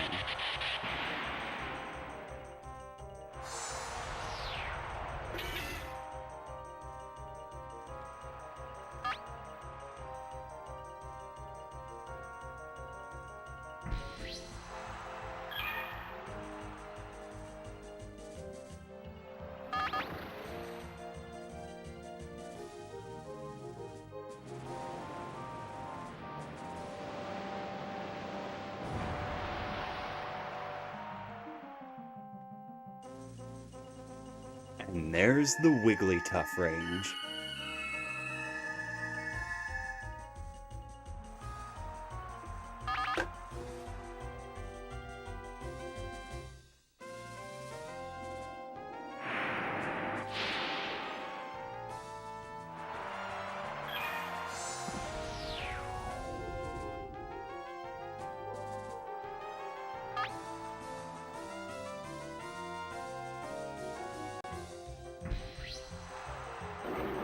Yeah, splits. Oh, you know what? Did I? No, I don't. I don't think I stopped the timer when I took Chase out. Maybe I did. Is that sounds like it would add up if I did, even though it was a few minutes just the two different times.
Two good choices.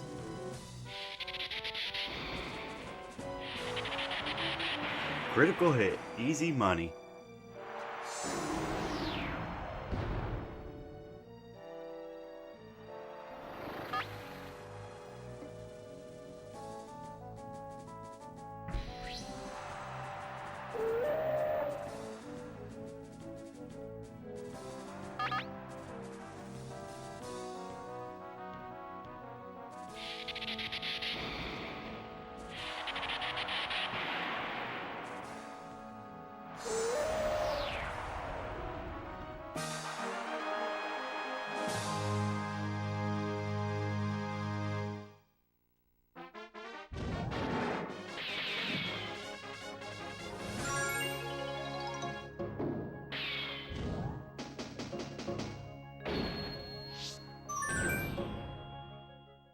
that's that's a good one. Dujet, the best a man can get.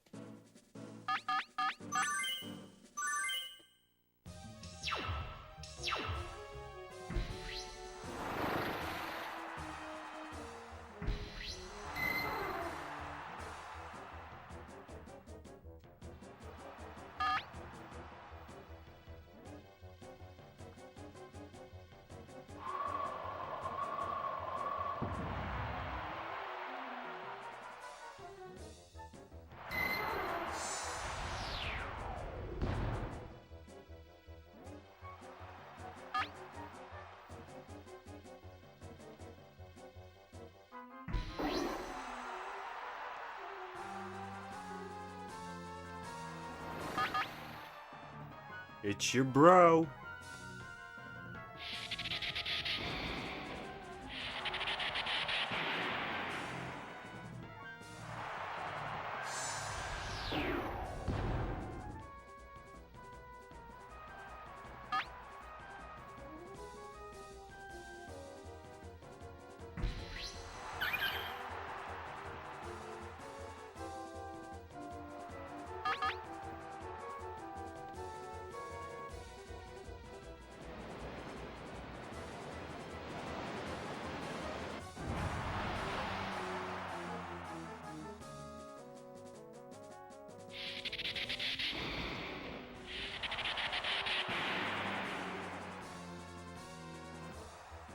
Alright, and with that, we are done box 5. So that means there are 9 more tournaments left for Pika Cup. Boxes 6 and 7, and then Dream Team.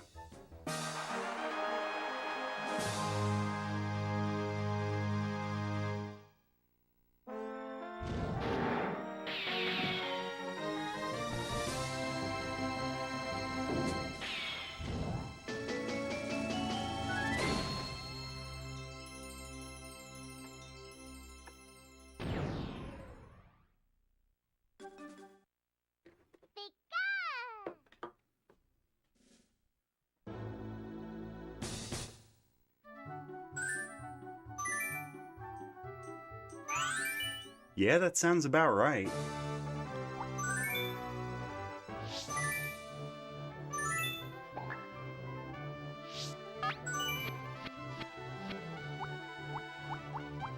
We got Big Boy, and my bro-ish is named Spacey.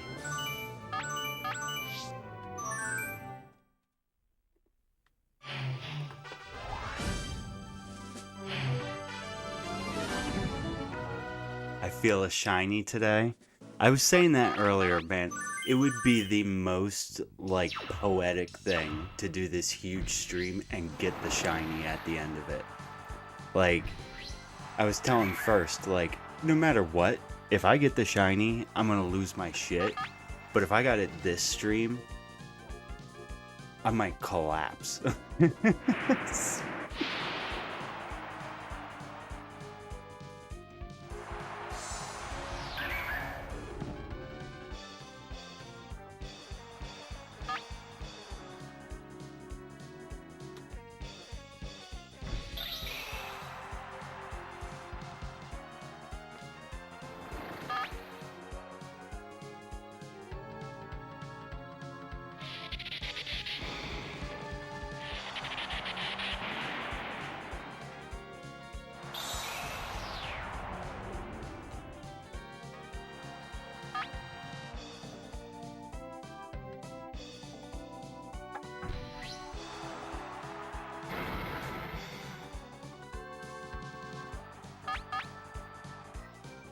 You either get it or not 50%. You know it? That's a very optimistic way to put it. The one in basically 8,200 odds, 50% chance.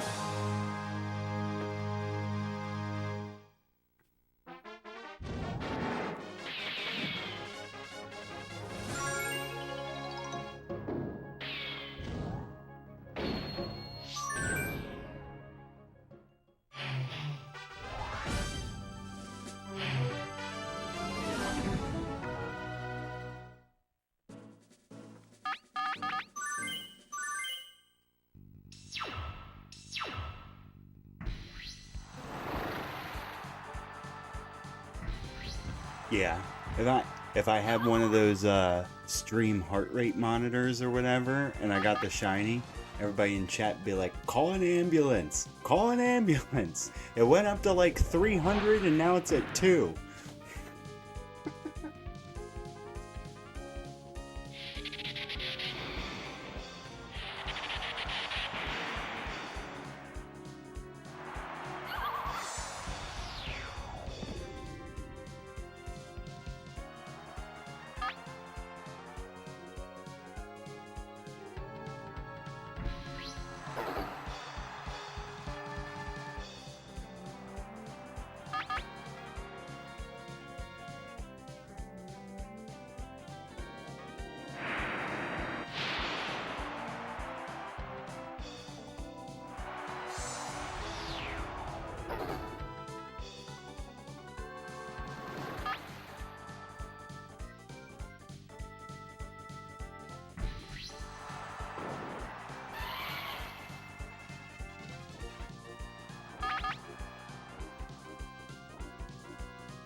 He has amnesia and he's glowing. This is not a drill.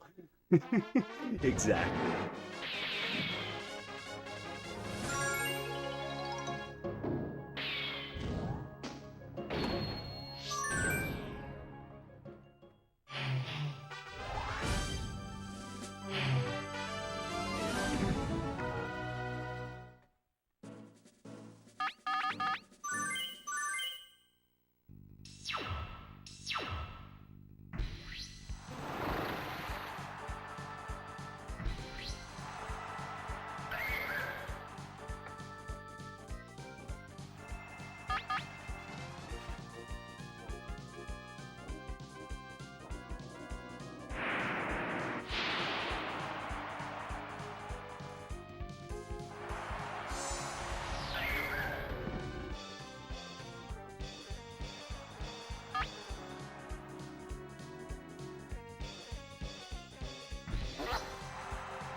mini broish.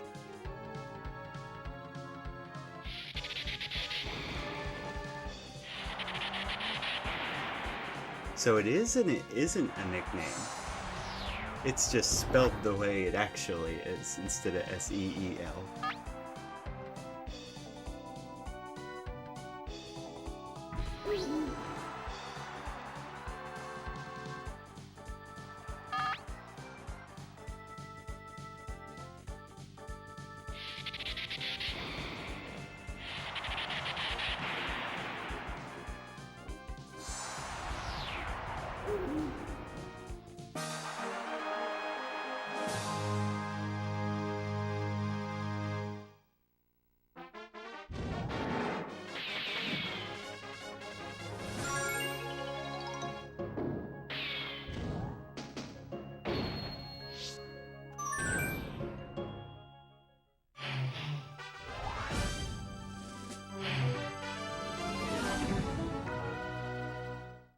That's I don't know if anybody here's watched some Simple Flip stuff. There was one of the streams where like him and a few other people, I wonder if it might have been the Frog Golf stream with Marcus and them. But anyway, there was a few of them going around just doing their normal banter, and one of them randomly said, "What do you guys think is the worst name for a Pokemon?" And with zero effing hesitation, Marcus was like, "Seal." And everybody just like dead stopped for a second and then died laughing. They were like, "Man, he studied for the question." But it's absolutely right. It is one of the most generic things they could have named it. They just changed a letter.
Changed a letter, painted it white, and just dumped it as an asset. Yeah, I mean, where's the lie?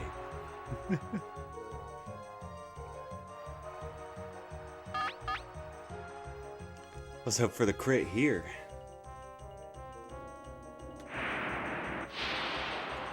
Nope.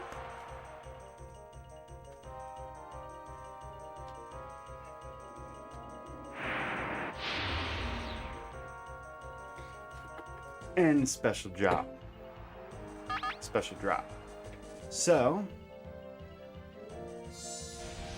he messed with us at the wrong time because I've got a big boy.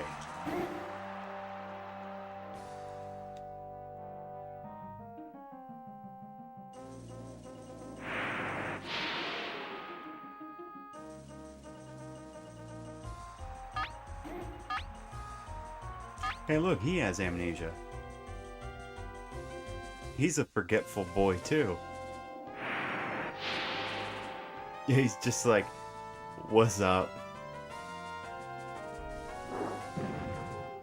Can you imagine a Pokemon that weighs over 1,000 pounds just getting up that quick and flattening you? I would have fainted, too. At the very least.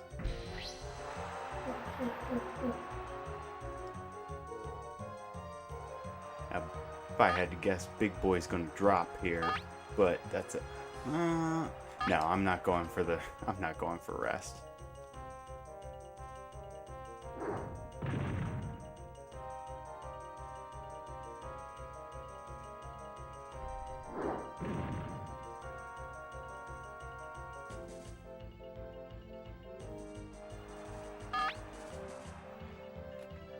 That's alright. Then we can just bring out Starmie again and just mop the floor with him.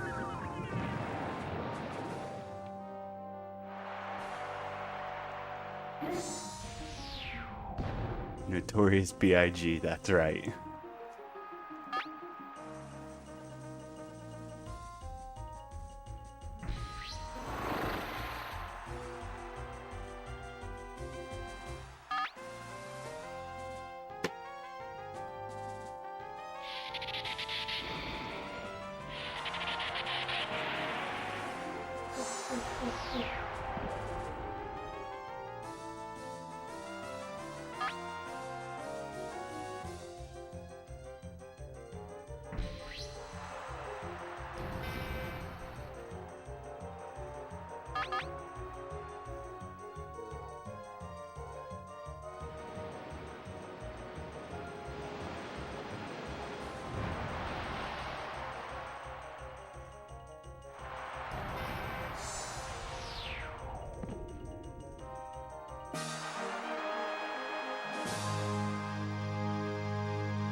And get that unlucky range again?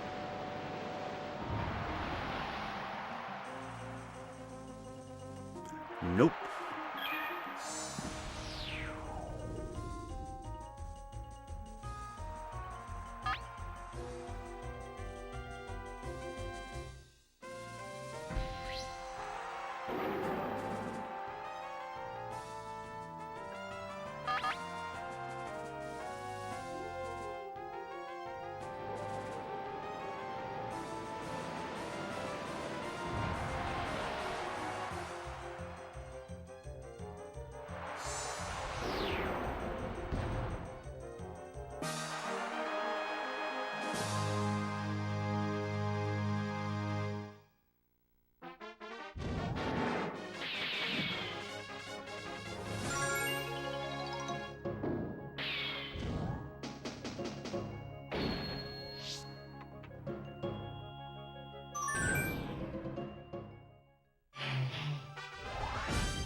High horn again.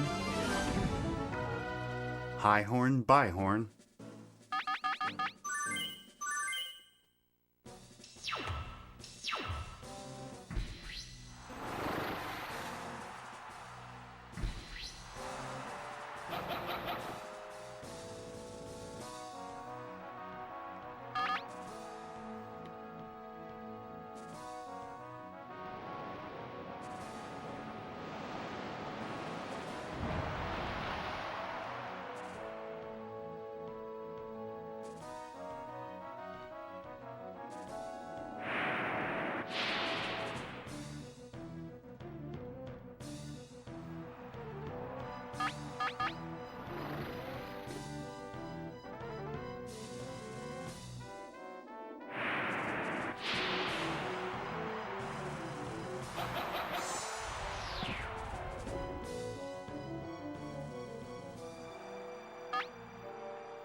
Alright.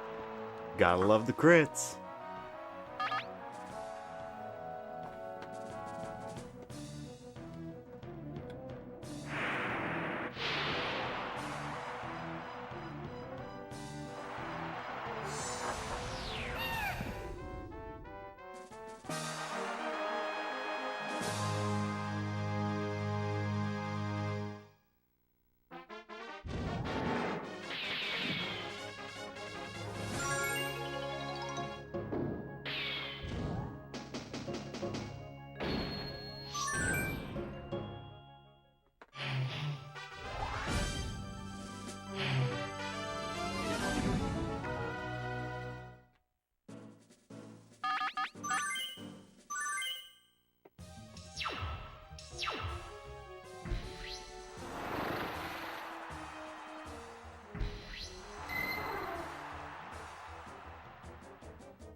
Hey, Sebastian, good to see ya.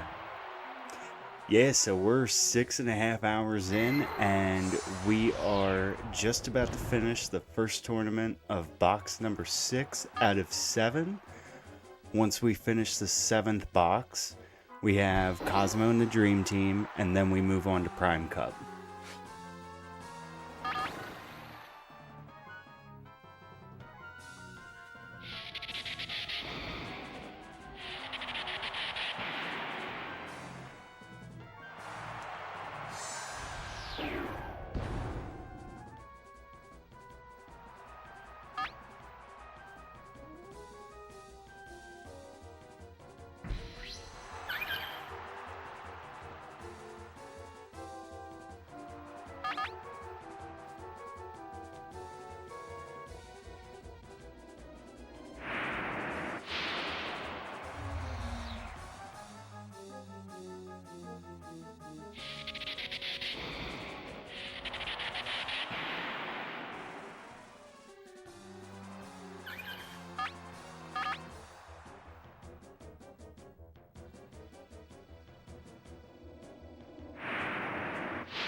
Yeah, so as far as I'm aware, I think this is the first time anybody's ever tried to get the Amnesia Psyduck in one sitting. And a guy by the name of Sadistic Mystic was in chat earlier, and I know that he responded to one of my posts about doing this in the Pokemon Stadium speedrunning chat for Discord.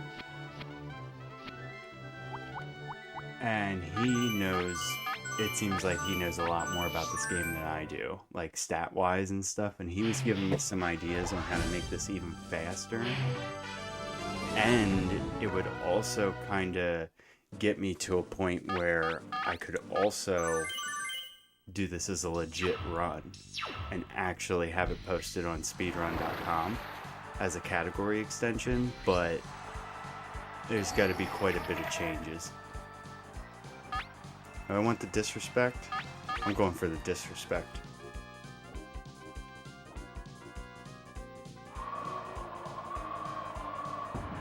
Get mocked.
Are we gonna get the Pidgeotto? We've been hoping to get a perfect run all stream and haven't gotten one yet. Tons of Pidgeottos. A crit. Drowsy has survived the range kill every single time so far. Almost to the point where I almost don't believe that I can one-shot him, but I know it's possible. We've gotten, what, 2 crits on the Porygon in match 5? We've gotten one forfeit because of Raichu getting the Paralyze. And so, yeah, it's been interesting. And I've had a ton of instances recently during the stream where the champion for this, the Fisher, did not take the Clefable, which is really weird.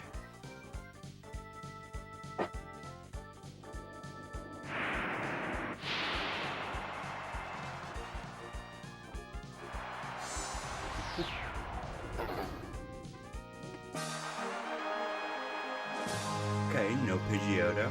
Now we'll see what happens with Drowsy.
I mean,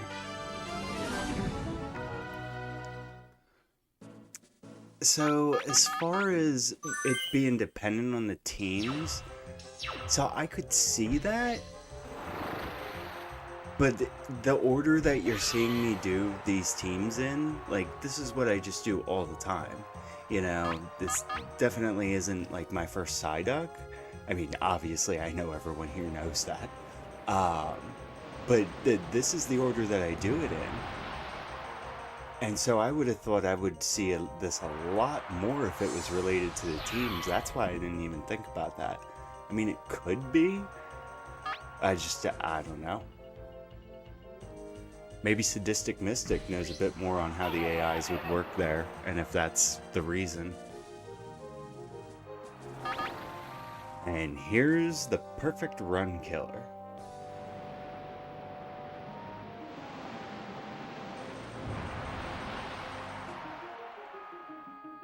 Case and point.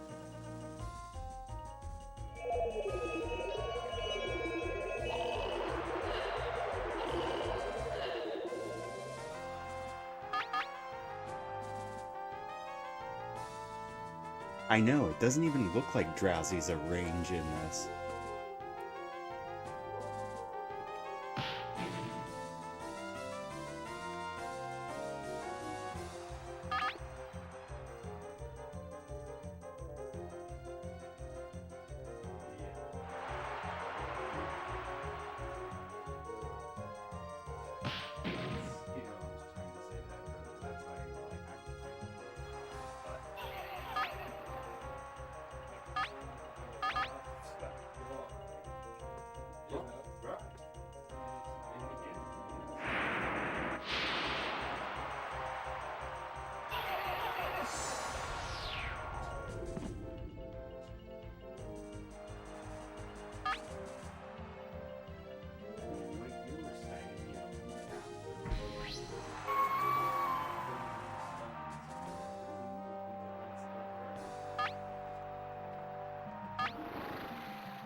I'm still really surprised that sleep has not lasted longer, like at all. That's gotta be a stadium thing. Because in Red and Blue, what? Gen 1 sleep is like, it could be anywhere to like 7, 8 turns, I think. And I've never really seen it go over 2 or 3 here.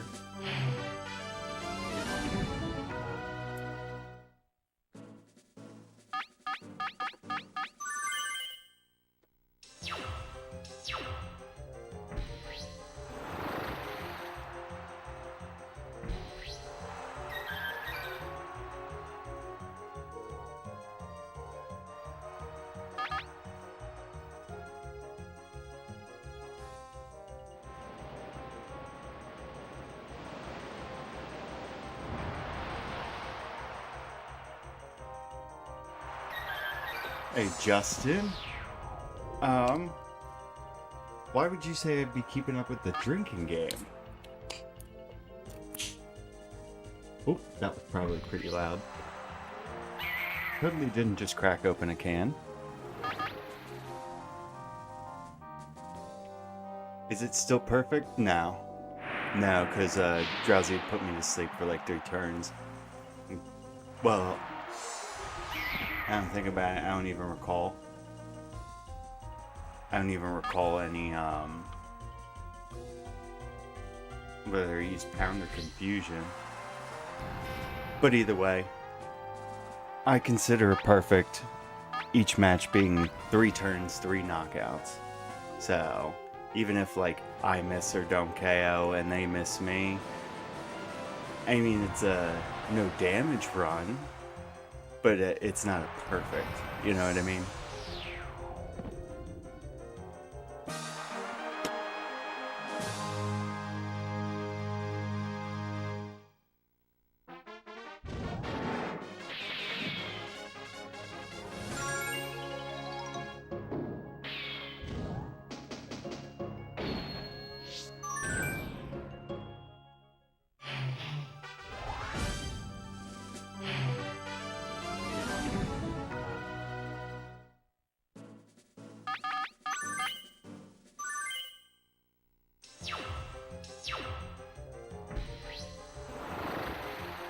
Yeah, still no Dream Run.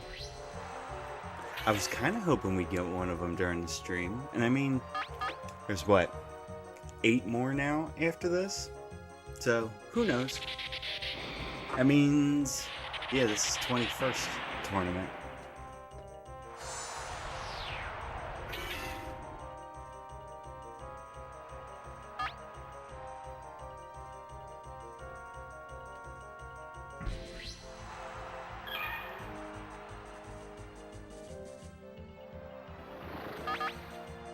And that means that we're on match 165, meaning officially there are 99 matches left. Let's go for less than 100 now. Yes, only 100 long drawn out Pokemon Stadium animated matches.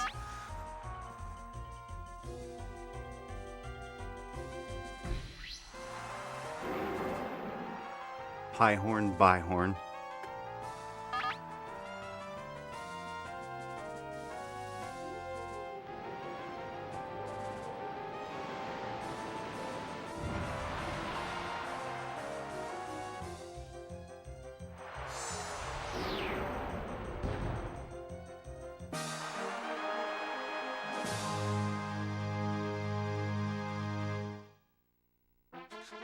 Yeah, Justin, only 99 left.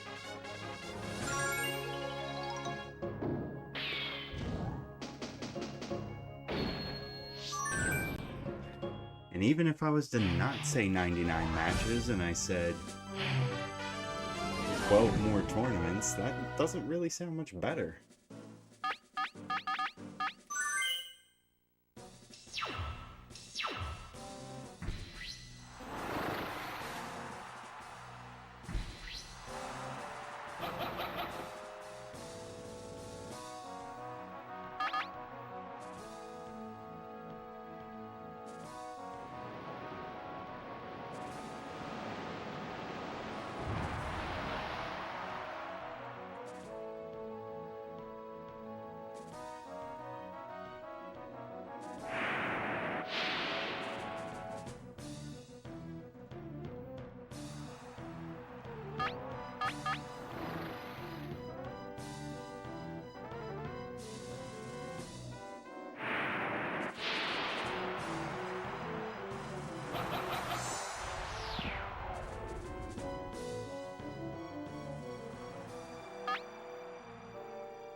Yeah, the burglar probably wasn't even signed up for the tournament. He was trying to rob the place and they were like, hey, you're up. And he's like, but I'm not. Like, no, get out. You gotta go now. You gotta go get wrecked by Cosmo.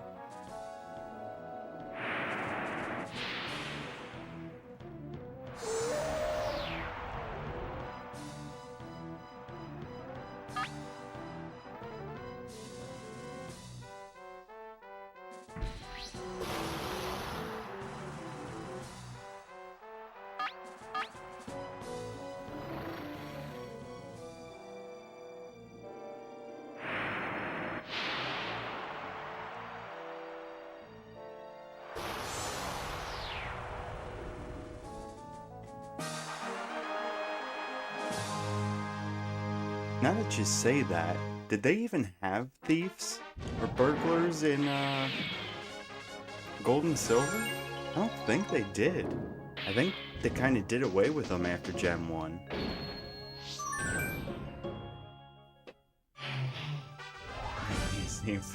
This kid's here for the 500th time. He's robbing us more than you are. That couldn't be any closer to the truth. Said, just give him the Psyduck already. We're tired of this. Yeah, Team Rocket, like, but not, I mean, because there was Team Rocket in Gen 1 as well, you know what I mean? Like, the burglar was like its own little class. Because they still have, like, you know, kind of like some of the others, like Scientist and stuff. I don't know. But it makes sense, like, you totally could have had, like, a burglar class, and Gen 2 was much more conscious about how they gave, like, different movesets to the trainer Pokemon and stuff. So, like, they totally could have had a burglar class with Thief. And you know what? No, I'm wrong. I was gonna say, it could potentially swap, you know, like permanently swap your item if they didn't have a way to remember that you had a held item before the battle. But even then, like, they totally would have had something, like a check in place for that.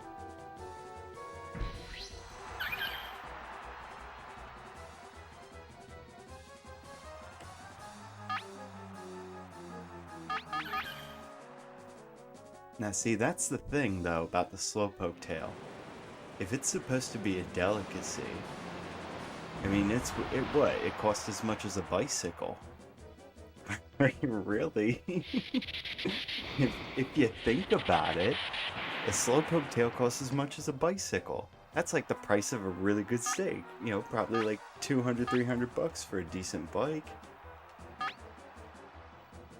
At least in America money.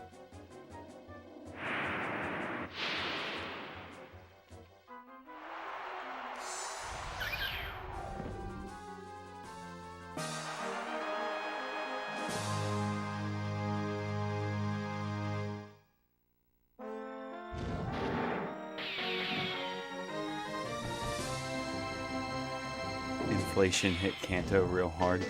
Yeah, true.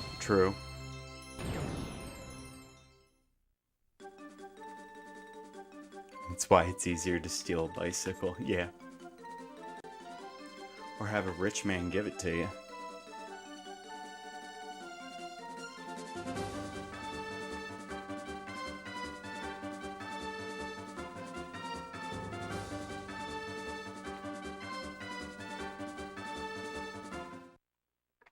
Yeah, we don't have to sit through this.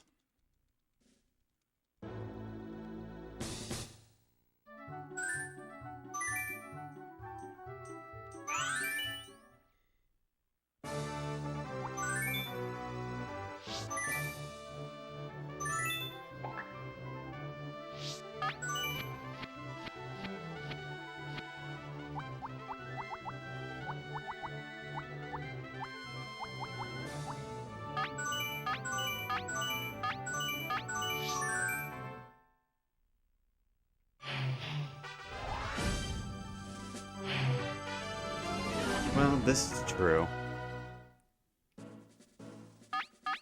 No, I did mean the price of a bicycle in Gen 1.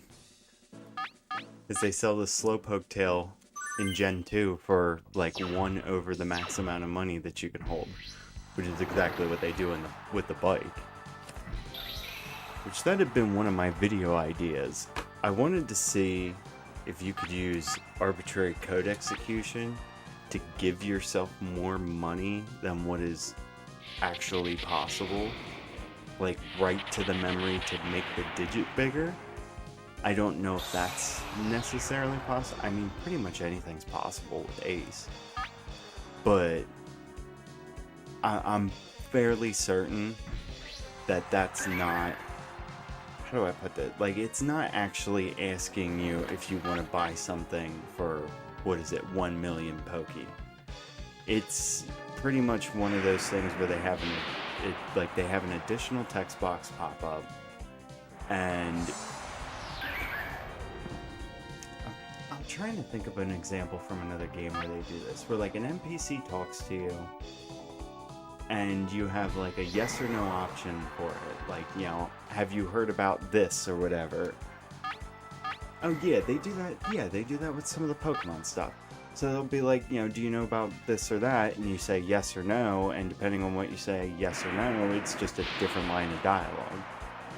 I mean, it's probably just a dialogue branch like that just has the extra thing pop up to make it look like a mark. It's probably not actually programmed. But then at that rate, because you can do anything with freaking Ace, basically, as long as it's in the game limitations, or the cartridge limitations, you could just use Ace to make it viable.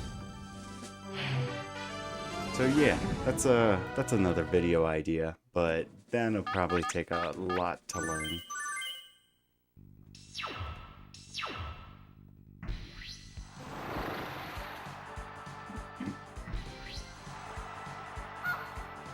Farfetti.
So, no Pidgeotto.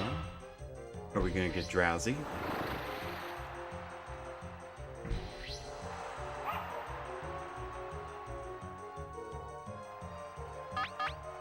Ice creams cost as much as pharmaceuticals in Scarlet and Violet. Yeah, I believe it. Most of what I've seen of Scarlet and Violet are just the videos of people showing how horribly the game runs. Which is like... how do I say it? It's almost like, you know, it doesn't matter what the tool is, it matters who's using it. Look at how effing poorly there are those clips of Scarlet and Violet running with like pieces of the map clipping and just really weird graphical stuff. And then look at Prime Remastered, which most people would argue is like the best game looking on the Switch. And Prime 4 looks way better too. By the way, not a perfect, but a no damage.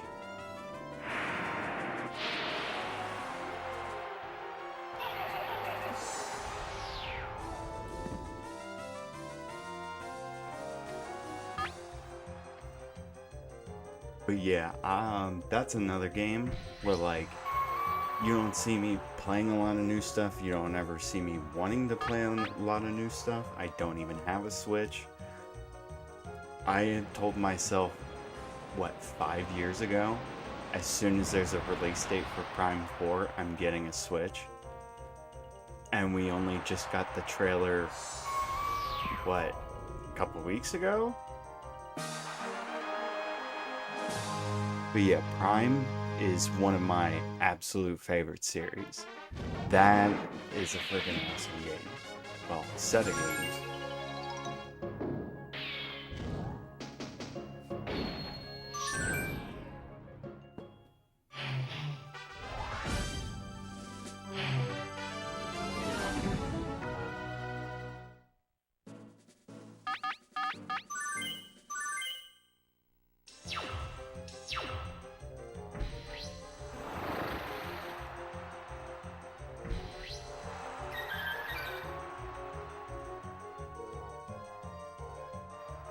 And that also reminds me that I did want to do a video for something in Metroid Prime.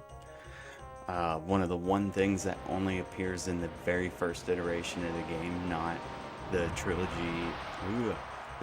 or the remastered versions.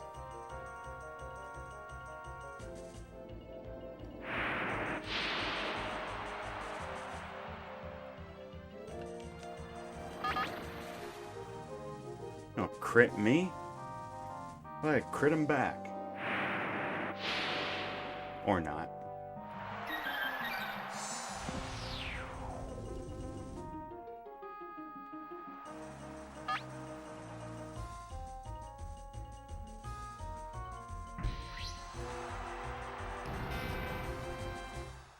But we didn't get the special down, so we're good.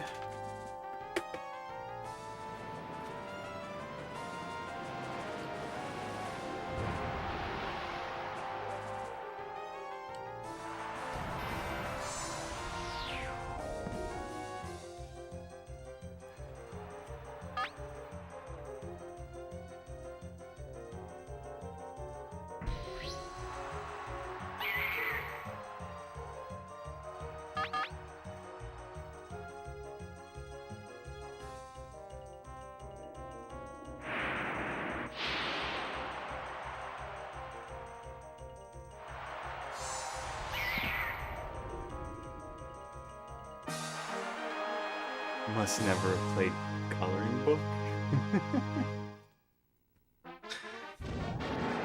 I mean, Prime Remastered has to take it for me, just because it's one of my favorite games of all time, and it just has to. Let alone, it's one of the best versions of any game getting like a remaster in any recent time. Like nowadays you hear we're remastering this, we're redoing that, and you think, oh no, like, what are they gonna mess with? But Prime Remastered took everything. Oh, wrong buttons. Prime Remastered just took it to a whole nother level. The graphics look beautiful. And Darter, you know me, I ain't big on graphics. That's why I've got my N64 on. But credit due where credit's due. Prime always had really good graphics. And they just took everything what they had and they just made it look better. Which, for a remaster, like, that's really what you hope for, and did an amazing job at it. But I could banter about that for probably the rest of the stream. But yeah, Prime 1, definitely one of my favorite games, and I've had quite a couple video ideas for Metroid Prime content.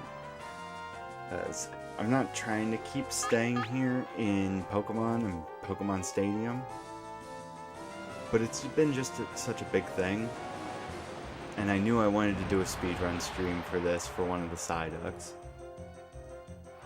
Also, it kind of shows people that, you know, if you see my challenge run video and you're like, that's not gonna keep going, like, he's not gonna go for it. It's like, what, I just gotten my 5th Psyduck at the end of making that video, and now I'm speedrunning for my 9th.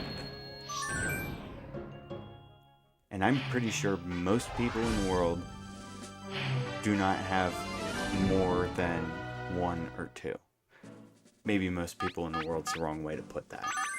But anybody who's really seriously, like, played and grinded this game, I don't know of anybody else that's gotten 8 or 9 of them.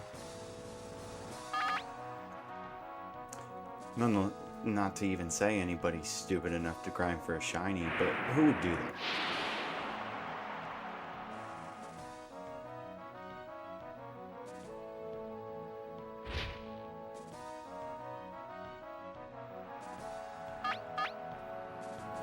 We are still... Oh no, wait. No, we didn't one-shot Oregon, right? Starting to lose my brain over 7 hours of stadium straight. Almost straight.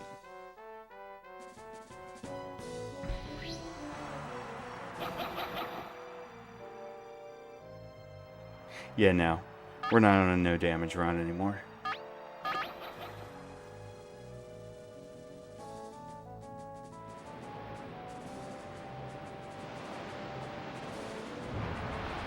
There's a crit.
The other Holy Grail of Shinies, which was seen twice and never caught, Safari Zone Dragonair.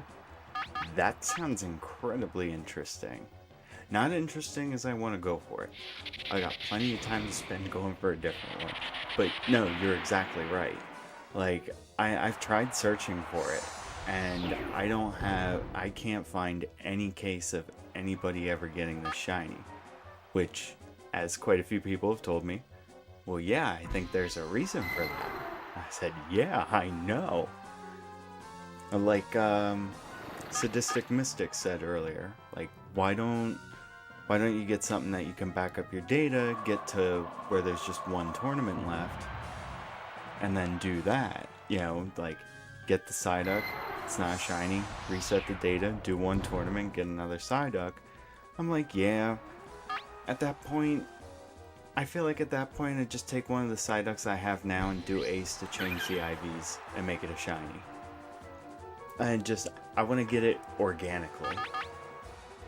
I feel like that's the best word to describe it. I guess genuinely.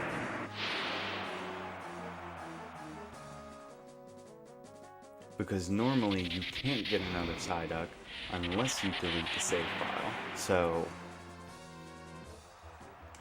it's like how there are some certain people that when they do shinies, they'll specifically do what's the term that they use for it? Full odds shinies, where they don't do any like corner cutting or anything to make getting a shiny easier. They just go with the street statistics. Or, you know what I mean. But yeah, so for me, that's 1 in 8,192, and I've been roughly getting one lottery ticket for it every 3 weeks. Now, recently I'd been playing quite a bit more, so that's why it turned more into, what, a week and a half? Because while I wasn't doing a whole lot, there's some times where, while I'm just sitting around watching YouTube on my TV here, I can just pull up the N64 screen on my computer with OBS, and I can just see what comes out, and then just play while I'm watching a video or something. Let's see. So we're on Psyduck. Also was another Naruto reference. Also, look, the Abra is called Magi, and the Kadabra is called Magi.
Yeah, exactly. YOLO. But that's also why it's taking like 3 weeks at the same time. Because I'm not making it a super huge priority or anything like that. Like, you know, obviously I've been doing it in between streaming other things, and as much as my channel doesn't look like it, I have been working on other YouTube content. Quite a few different videos. Some of which take quite a long time to get the footage of. There's two videos for the first Animal Crossing that I have planned, and one of them is going to take a long time to get the footage of. So I've been working on that as well. Putting together my Caterpie run, or the video for my Caterpie run. different other things like Illusion of Gaia. I thought maybe Super Metroid Arcade might be a good stream, because that's essentially a randomizer. It's pretty much an entrance randomizer for Super Metroid, obviously. But it has like a score system and everything. If you've never seen that randomizer for it, it's really fun. Like, you can do settings where it's just like, 50 rooms or 100 rooms or endless mode. And, you can randomly stumble across the bosses. And that's one of the big things with that arcade mode, is once you start getting, I want to say it's past floor like 30 or whatever, I am not good at fighting Phantoon. So, and that's probably around the point that you can start finding it. And if you just randomly stumble into Phantoon, like I used to play on the computer on emulator, I would just sit and stay. Which I try not to do a lot with games. Also why I don't want to really do like a save restore thing for this.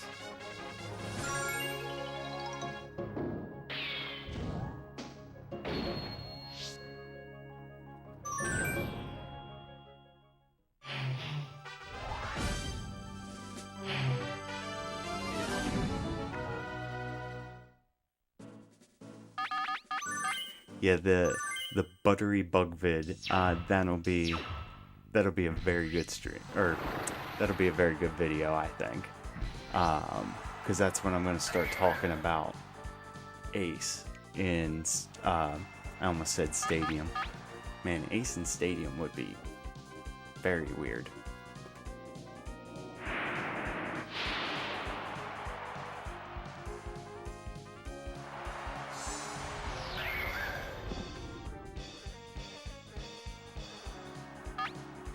Hey look, ZFG is streaming. Looks like it's just a normal Ocarina of Time no logic.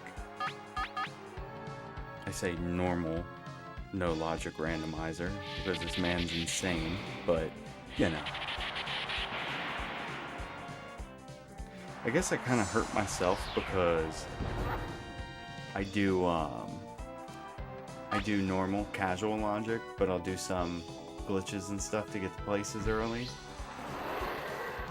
and sometimes that can kind of mess you up if you get an item that kind of skips something of where you were supposed to go, and then you figure out you don't have this item but you should have gotten it long ago because you did something out of logic. But I don't know, just my preferred way of playing.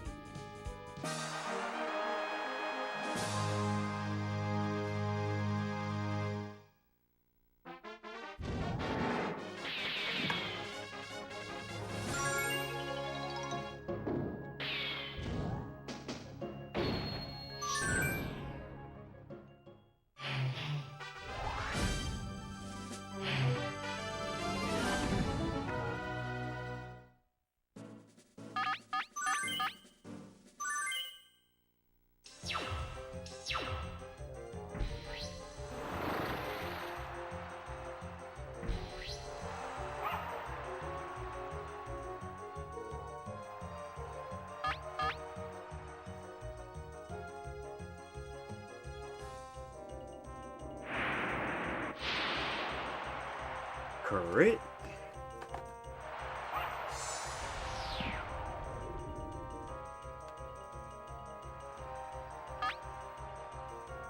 What's my Alakazam nicknamed? So the way I did it for because Alakazam is one of my 3 Q Pokemon in the Prime Cup, meaning they have an edited moveset that was done through a glitch in Red and Blue.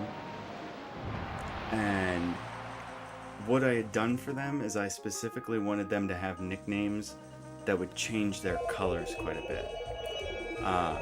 So if you look, my Dragonite is like, I guess like orangish. You have to understand I'm colorblind. And when I say I'm colorblind, like I'm colorblind AF. There's like a level, like I don't see black and white. I'm not going to get into that whole thing. I see colors, I just mix some of them up. Anyway, the Dragonite looks like it's almost like orange or like a salmon color. And... oh, I'm confused. Anyway, Alakazam was one of them that I had made a bunch of Alakazams with different nicknames to see how different the color would be, and I took the one that was most different in color for Stadium. The Alakazam's nickname is Dark. Then there's Jolt and Bahamut for the other two. And the Zapdos is nicknamed Zappy because back before all my data got lost and stuff, which was over a decade ago, well, close to a decade ago, I can't even believe I've been building on this file for so long now. Anyway, I originally had a Zapdos named Zappy, and I didn't know it, but it used to be my one Pokemon. When I would blow through the game, I would actually, like, reset, start a new file, and then as soon as I could, I would trade over my Zapdos, named Zappy, and use that to just blow through the game, just brute force through the, it's loafing around, fell asleep, and then it finally attacks because of the badge situation. Long story short, that ended up completely maxing out its stats, and I found out that Zapdos had a perfect special stat. And after that long rant, Drowsy is finally done with. Yeah, so the Zapdos in my Prime Cup team is nicknamed after that one.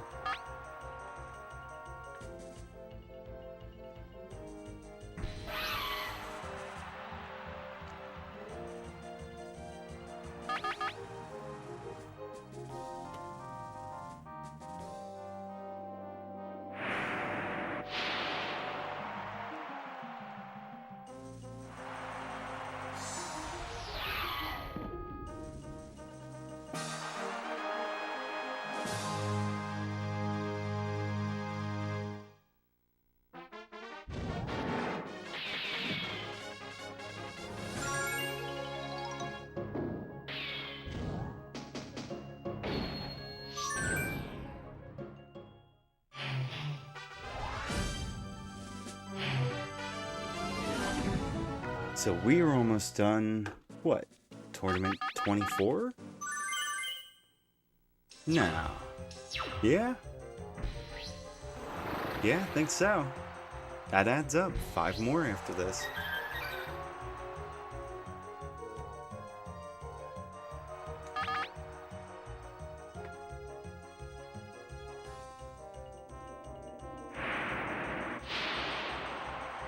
A crit. So that means, what match are we on? We're on match 189 at a 264.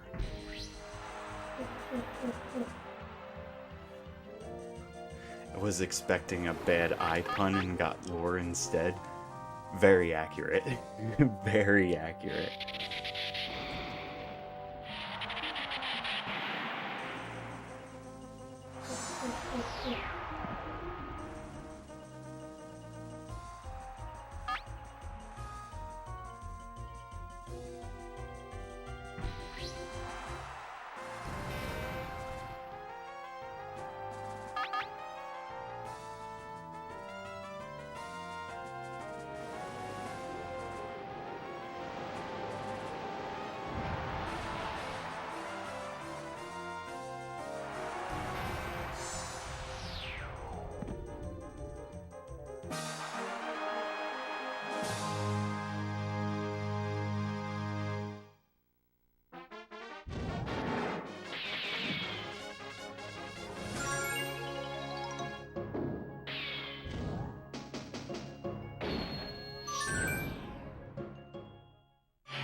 Oh man, what am I gonna do if he sends out Ghastly or Kadabra?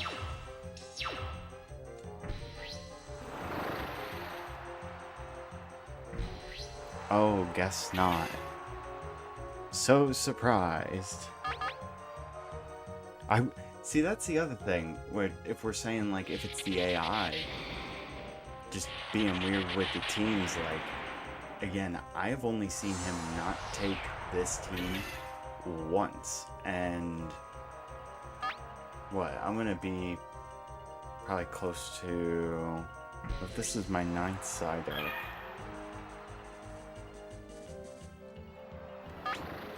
Let's just lowball the number. Yeah, I'll have played. No, that's not exactly right. Nope. I'm failing at the maths.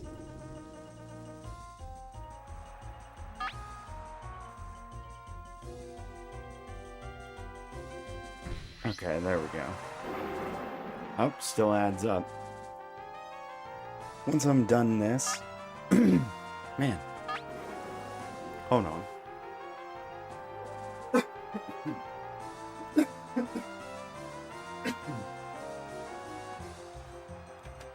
Having trouble talking.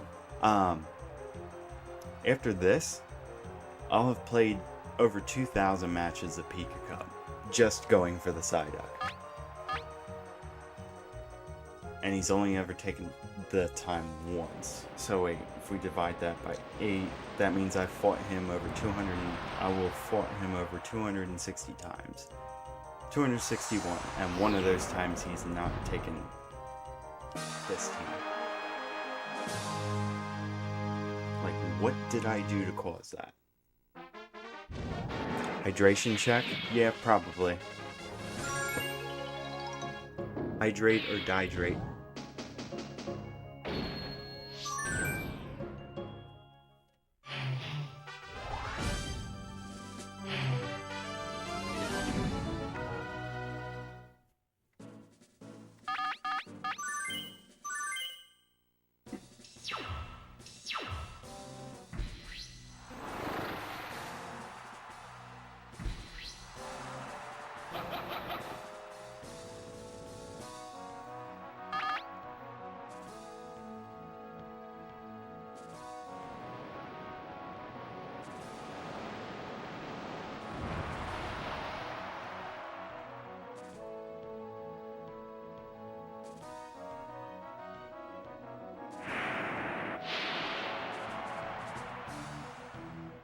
You crit me?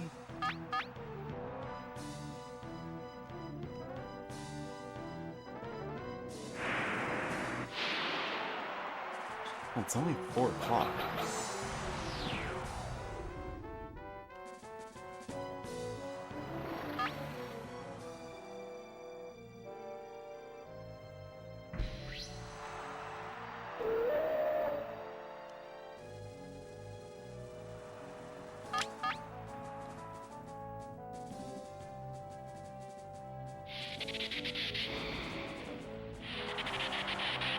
And crit.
you go. Bro check.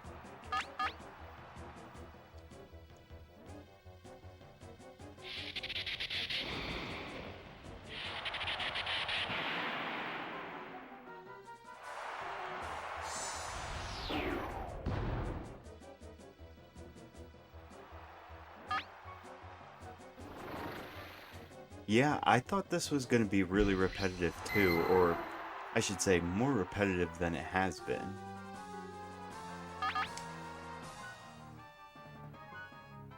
Although one thing I like being repetitive is hitting the blizzard on the Dragonair. Good. Good.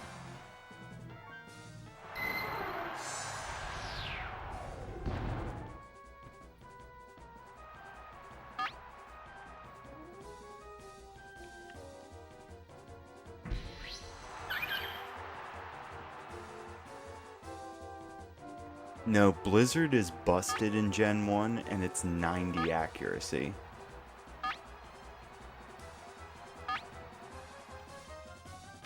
They changed it, I think, to be, what, the same as Thunder in Gen 2. But it's overly accurate in Gen 1. For a 120 base power move, anyway.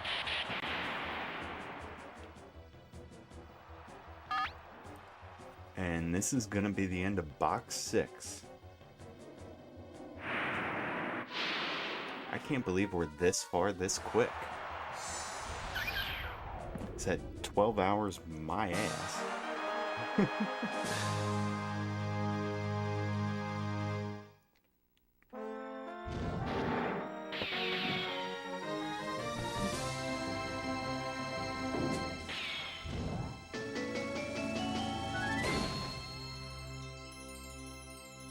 Wait till Silver missed tackle like 30 times.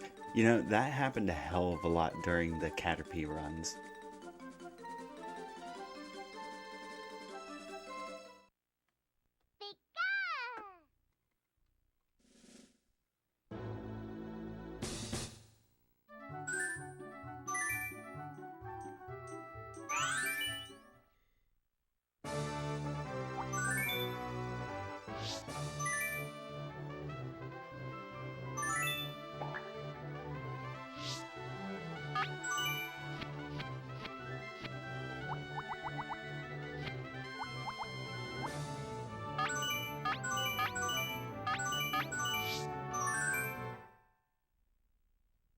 Oh yeah, yep, that's the key. Just hit 5 head.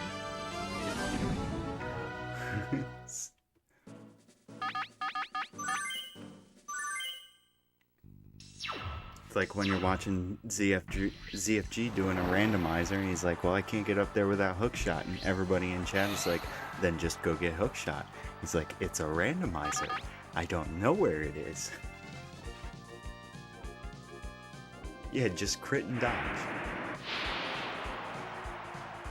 See? It's that easy. Just crit.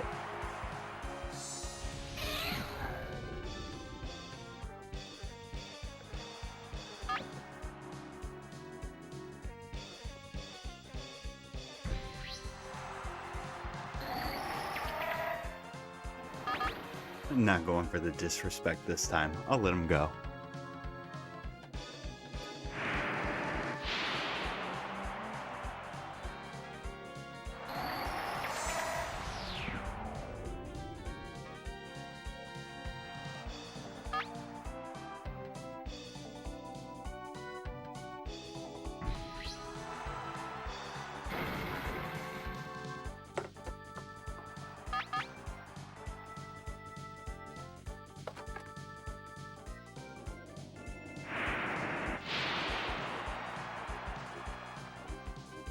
Oh yeah, voided run.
And again, it's that easy. Just crit everything. If I just choose to crit everything, then I win.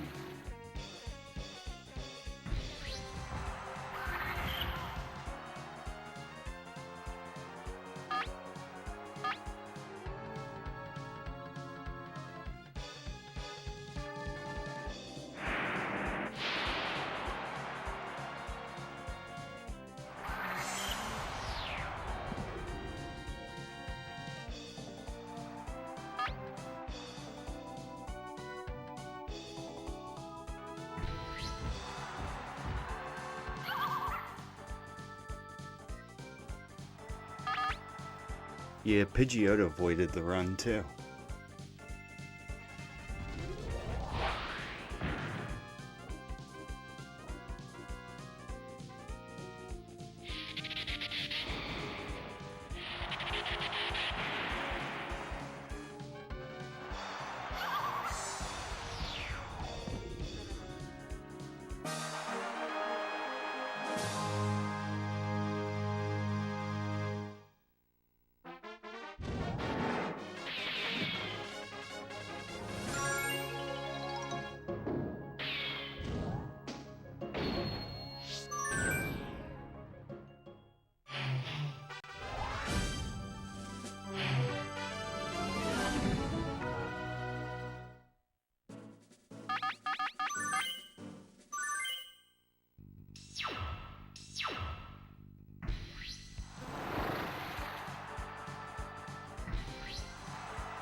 Yeah, that's... Ugh. Hypnosis on your entire team, spamming Dream Eater and Hyper Potions, that's terrible.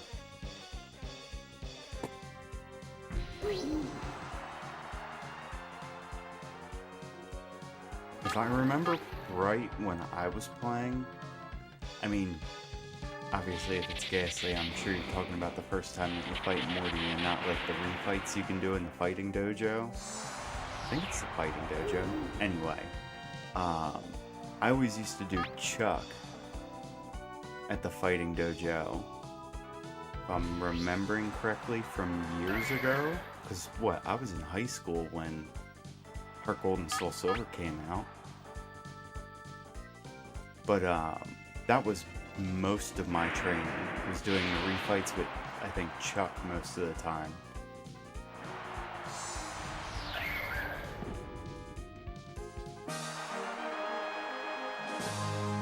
Turn on the crit switch. 60% of the time it works every time. Exactly. Couldn't have said it better myself.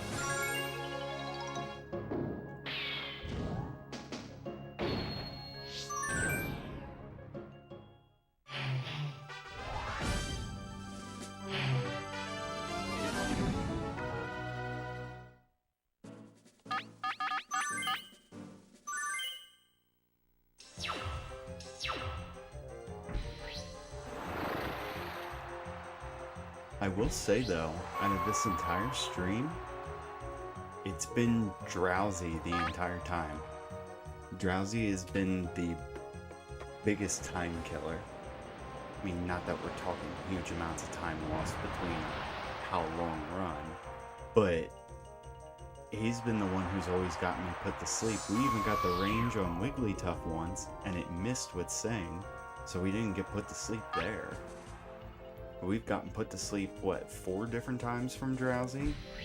And we've never one-shot it, I don't think.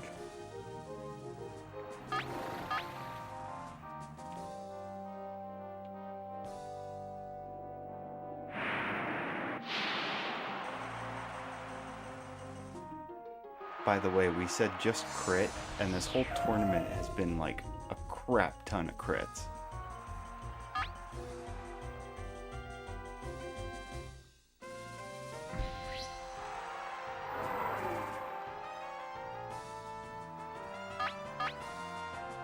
Oh, well, I guess it's time to see if Psychic takes this thing out.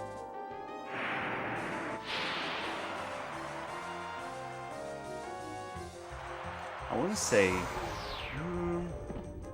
would Charmeleon be a range on that? I have no clue. I want to say maybe, but I don't know the stats, and it's level 16, so might not be.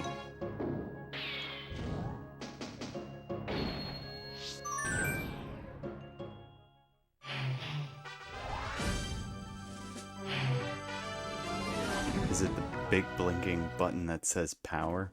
No, it's you gotta have one of the security key screwdrivers to pop open the bottom of the console.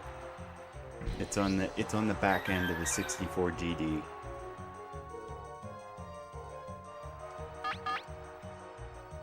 Also, now would be a perfect time for one of those crits. Oh, when I see the dialogue box pop up, I get hopeful.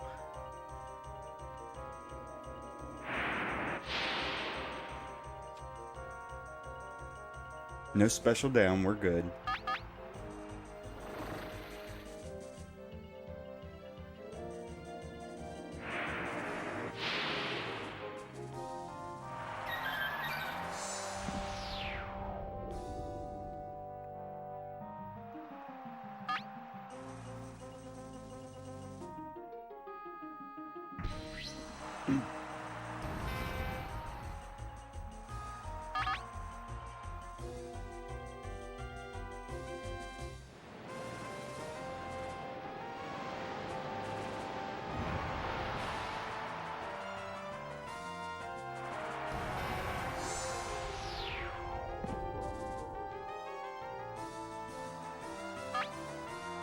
Yep, exactly. And it's also very similar to when you put your nest on a hot plate.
Yeah, I guess you gotta do what you gotta do, right?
Highhorn Byhorn.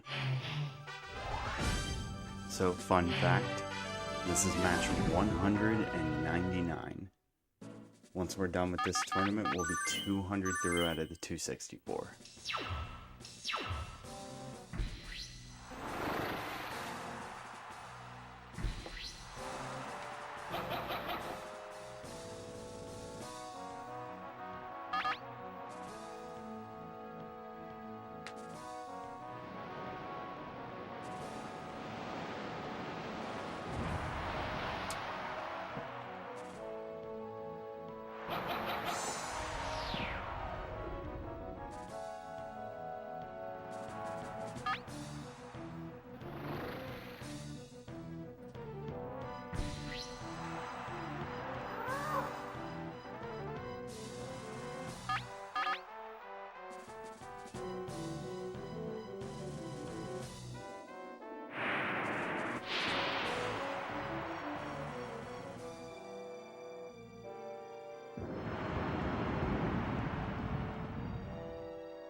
Oh, we got a special down, didn't we?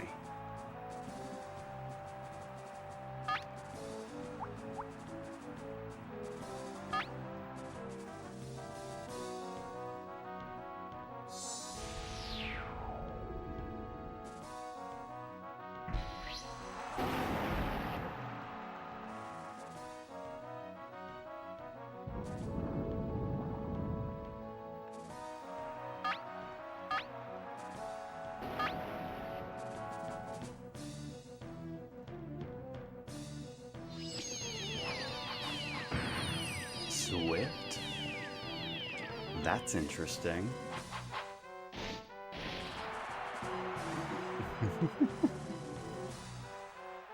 Critical hit couldn't even do it.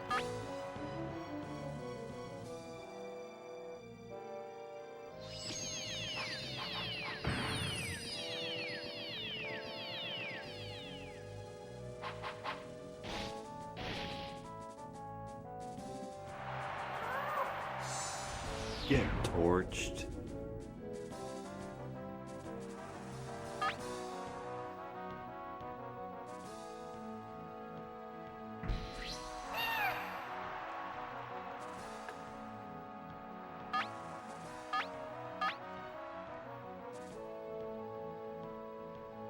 He's faster.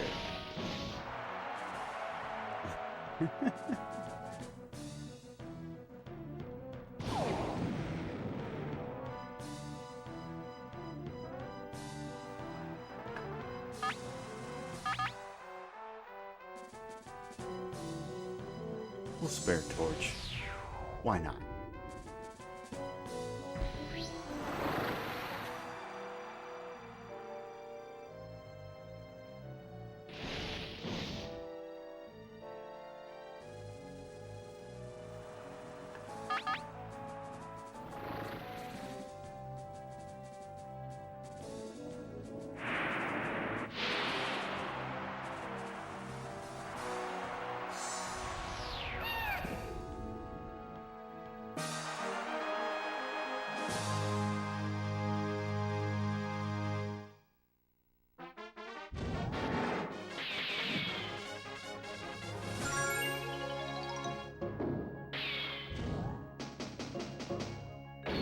Alright, give it up for match 200.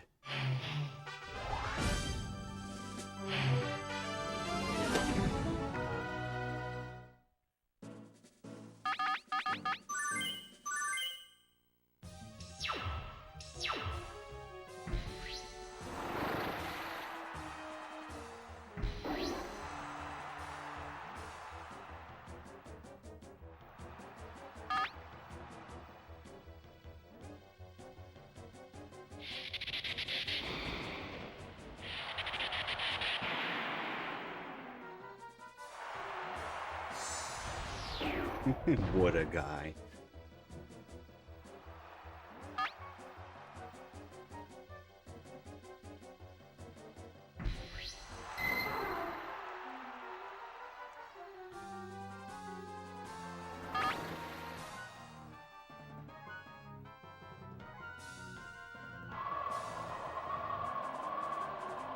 No.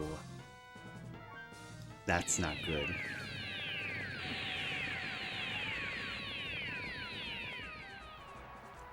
Now, he could miss wrap and we still get it, but...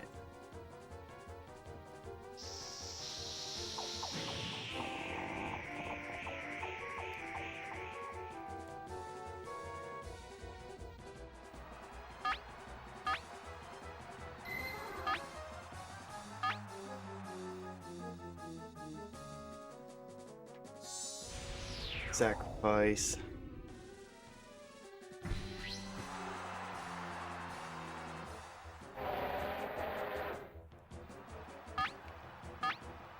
Oh yeah, he doesn't know anything.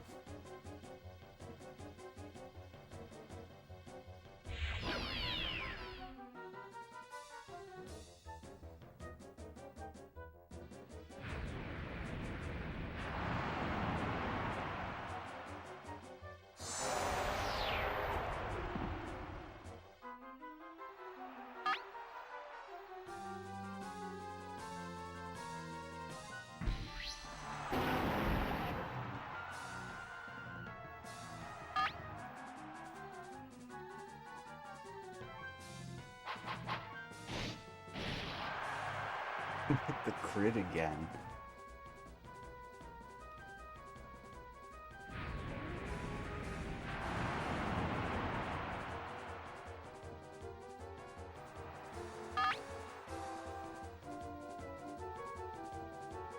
Did he have a stroke? a small one. It's fine. Take him back to the Pokemon Center. He's good.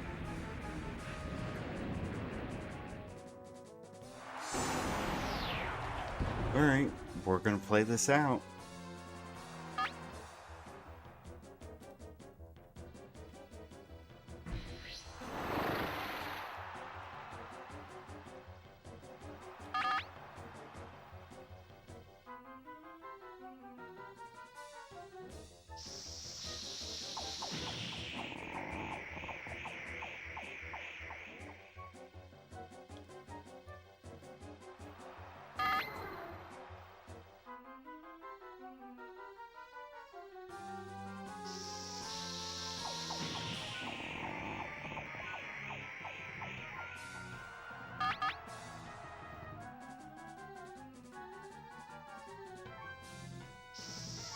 This is so cheap.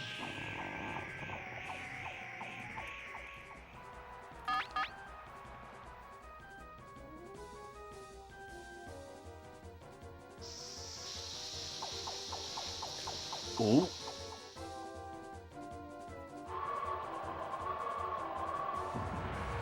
We got it.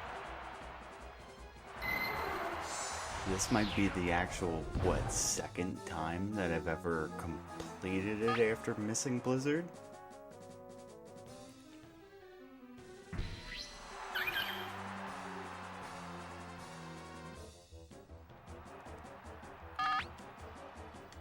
Now we gotta get past this thing.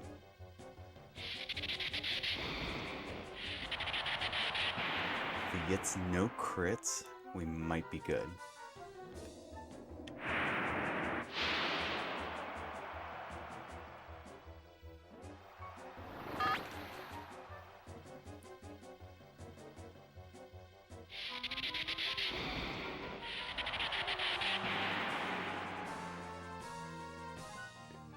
Alright, there we go. Okay.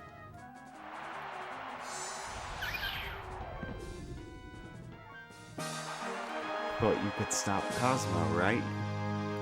Nah. Easy money.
Hippie and weed. Yep.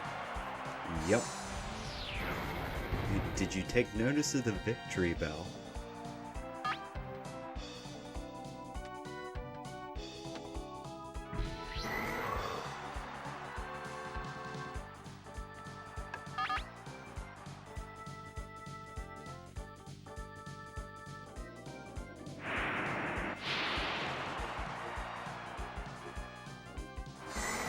And a crit for good measure.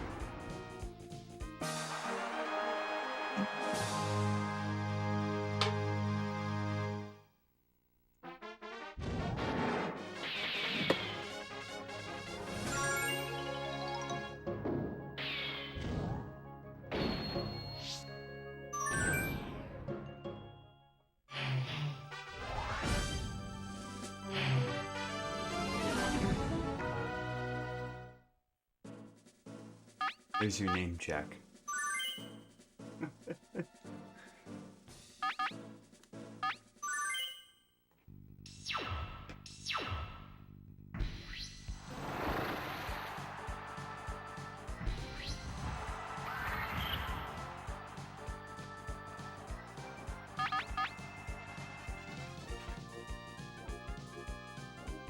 Also, if you didn't notice, the Jigglypuff was named Turner, and the Wigglytuff was named Cher. Just another detail. Sora the Vulpix. So, if you know what I'm talking about there, because the Ninetales was named Kurama, there was that, like, filler arc or whatever for Naruto where somebody else had Ninetales chakra. It was Sora.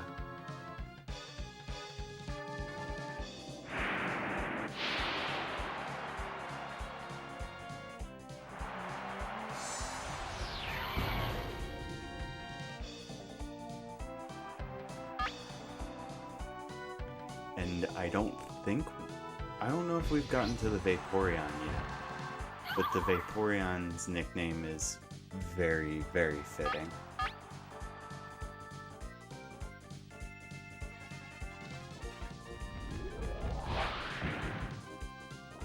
You know, people usually skip those. Yeah, and I don't blame them.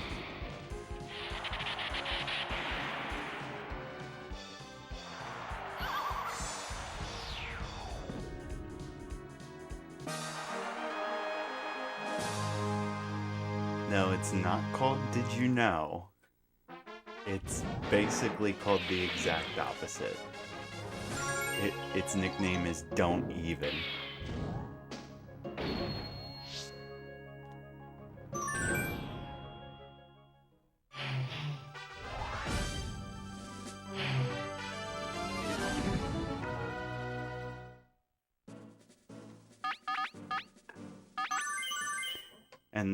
And the war turtle is named Tortimer, because the swimmer here, his war turtle is named Tortmer, and it made me think of Tortimer from Animal Crossing. So there you have that. Do with that information what you will.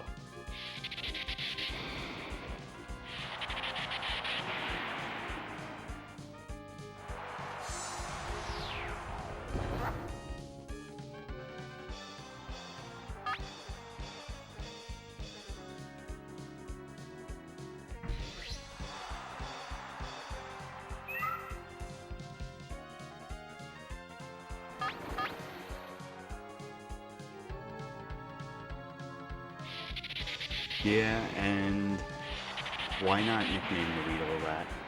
Why not? I was originally gonna use that for a thumbnail, one of the Hall of Fame spots where it just has the Weedle with the ... question mark.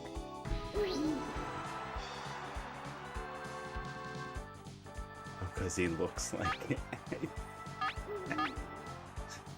It's actually a good one.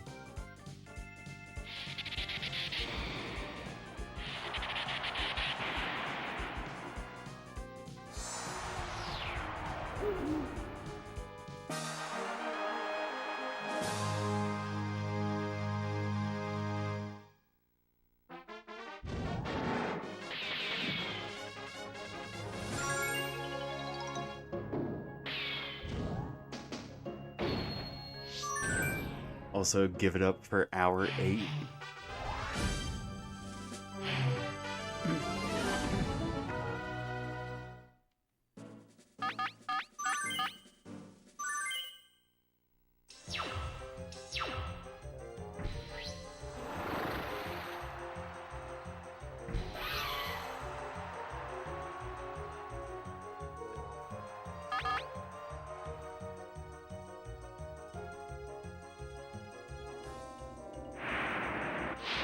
Let's go, that's one work day. Exactly. Actually, it really is because I took a lunch break. More relatable than I thought. Stop that. And it's our favorite. Can I get the range at least once?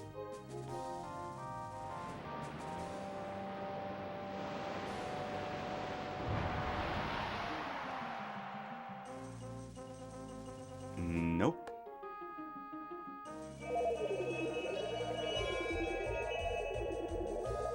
We can get a fail on it.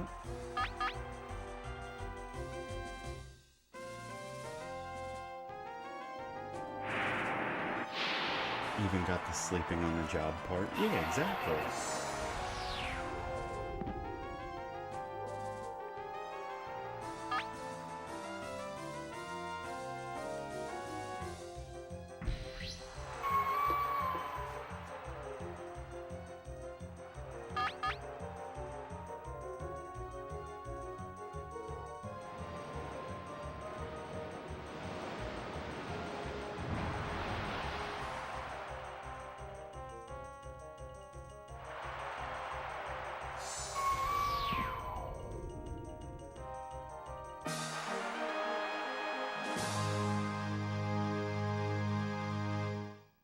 Yeah, but to be fair, I'll take the miss any day. I'll take the drowsy miss over a bit. I'll take a bit of awakeness over a bit of sleep.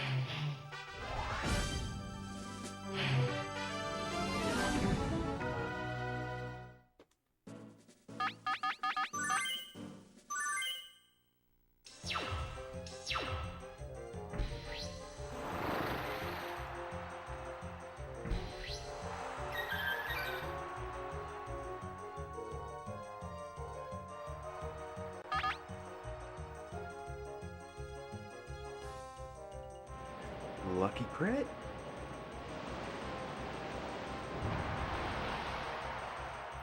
Really? It's 3 a.m. where you're at? God damn.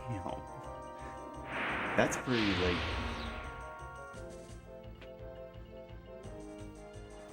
And that's exactly why... Oh, he got the special down. Somebody's about to get roasted. I mean, this is exactly why I started the stream at 8 a.m. my time. Because I did not want to be up at 3 a.m. Hey, props to you. It's been really good having you in the stream first. Gives me someone to back and forth chat with. Like, I have people watching, but they're not really interacting. You know, it's kind of makes it like an autoplay thing. Having this, being able to talk about different stuff and all that, this has been really fun. And it's made this huge stream a hell of a lot easier to do. So, mad props, man.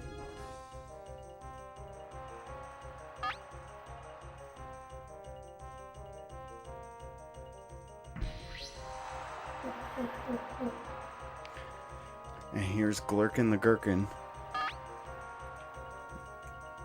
I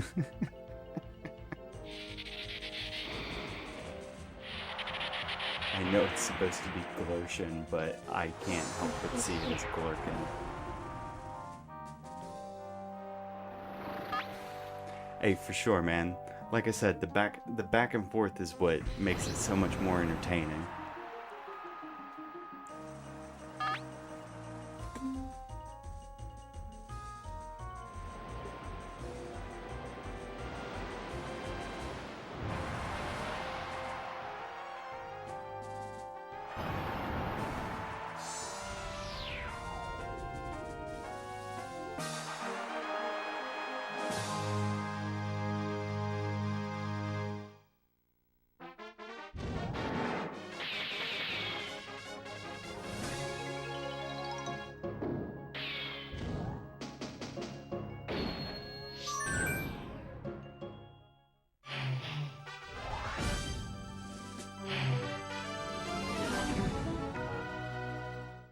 And if you think about it, we are almost done with Pika Cup.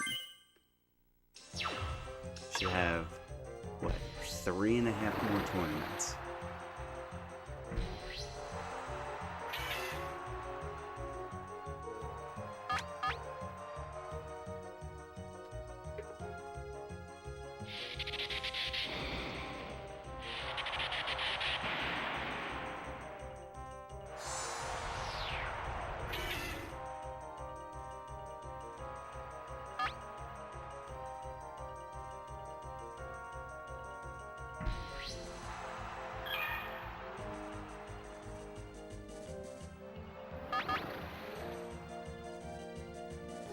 Exactly, that's just 3 more broish.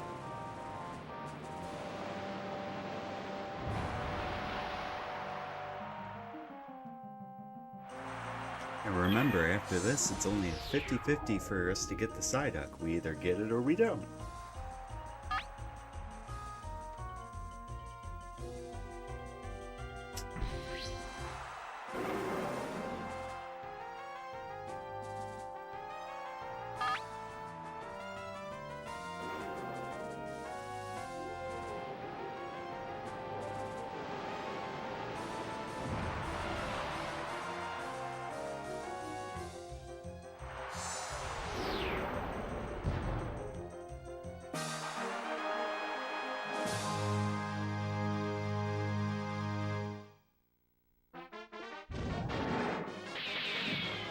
Yeah, it really do be like that though.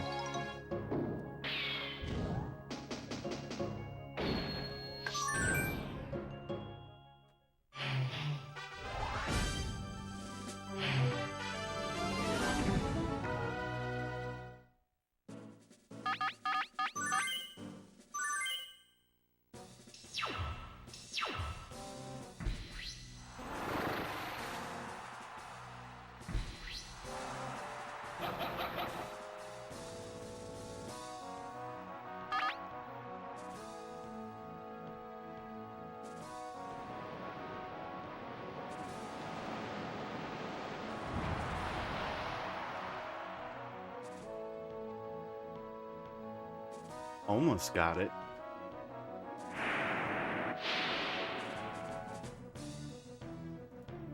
No special down though, so we're good. I wonder how many times I've said that this stream.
So I guess that makes this 216? Yeah, that sounds about right.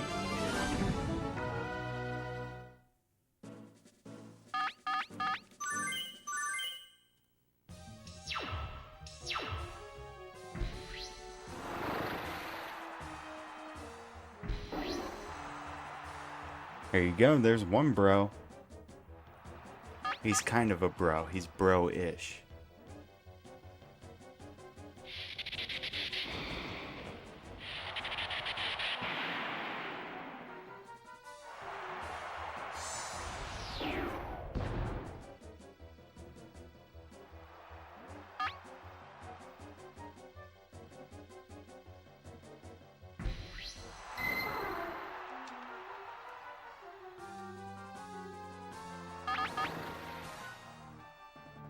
Come on, don't make me go through all that again.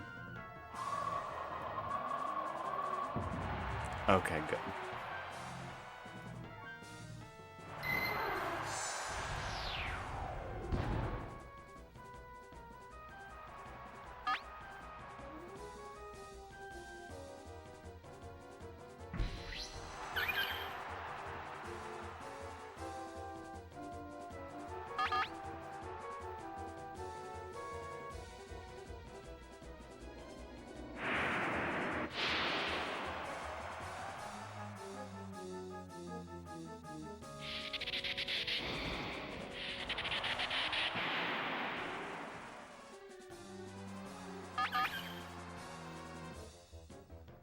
Okay, another one done.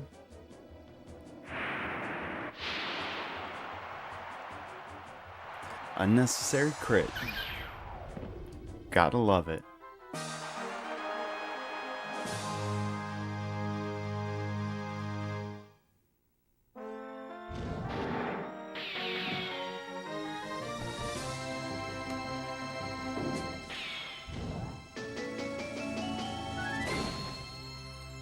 Said, oh, I got a crit, baby seed.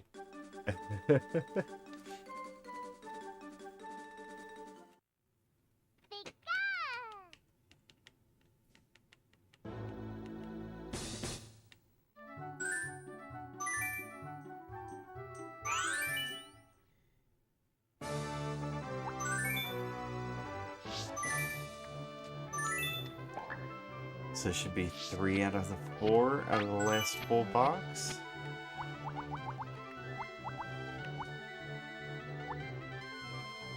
Yeah.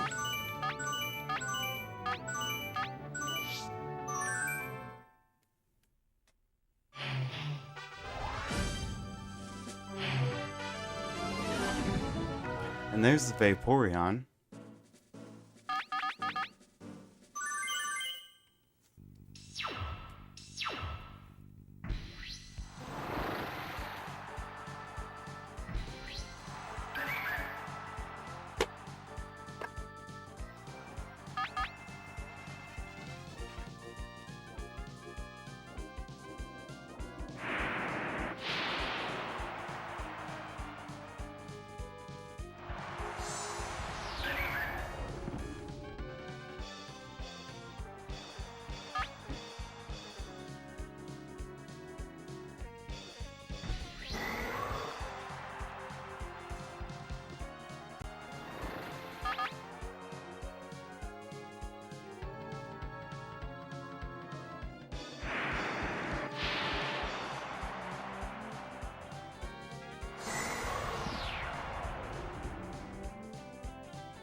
Disrespect.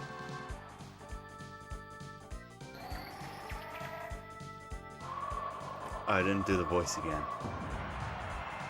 Ultimate disrespect.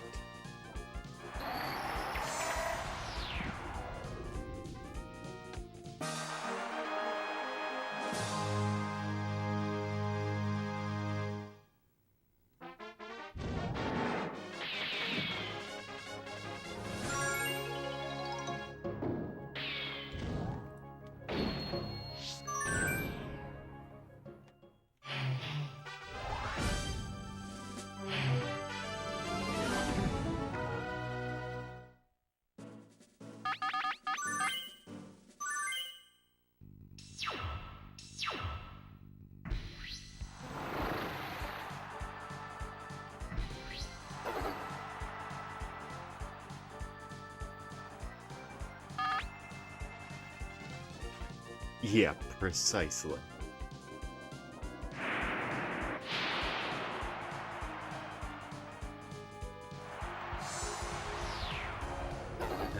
There are some things that you don't need to be educated on.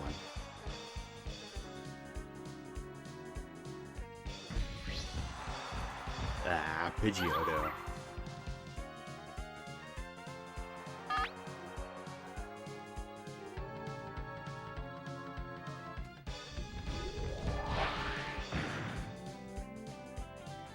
getting the crit. You disrespect me.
I feel like if this would have been a stream where you would have had 100+ people in chat, like something on Twitch, and you would have said something like that, everybody else would have responded with the emoji of the guy rubbing his hands together.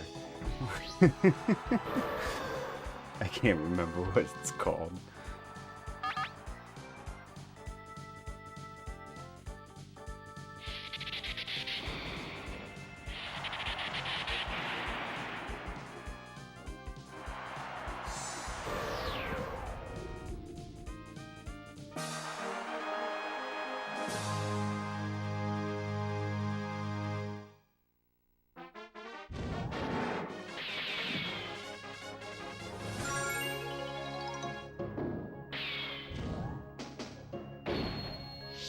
Actually, I can't even find it if I search for it.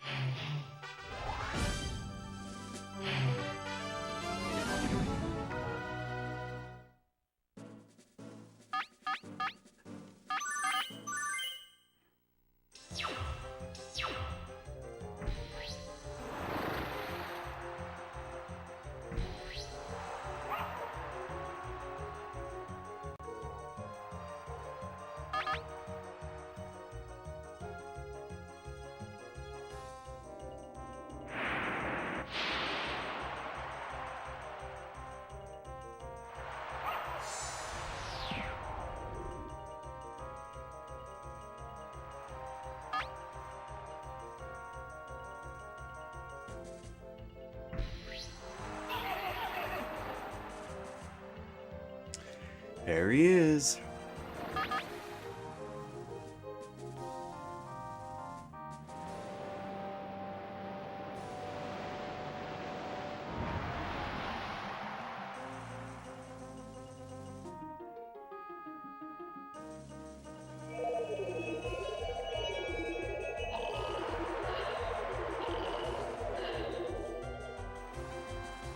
And sleep.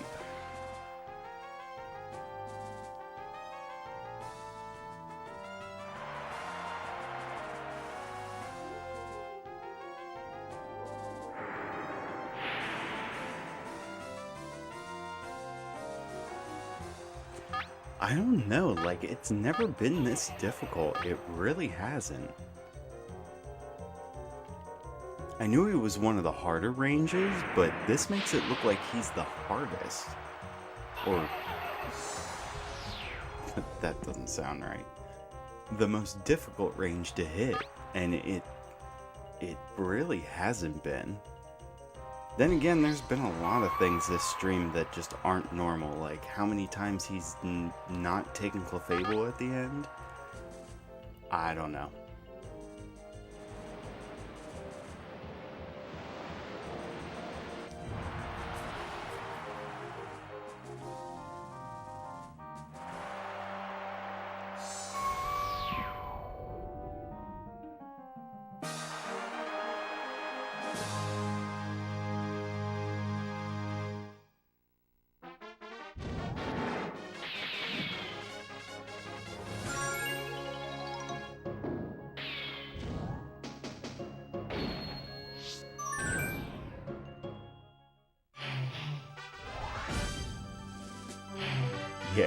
Yeah, probably will. I think you're right.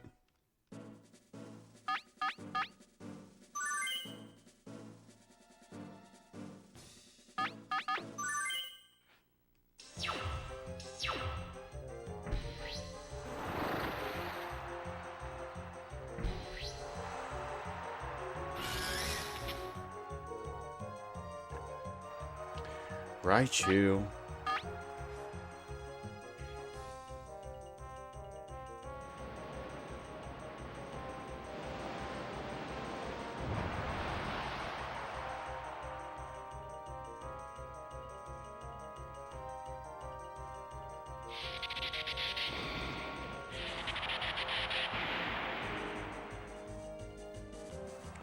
No, we're good.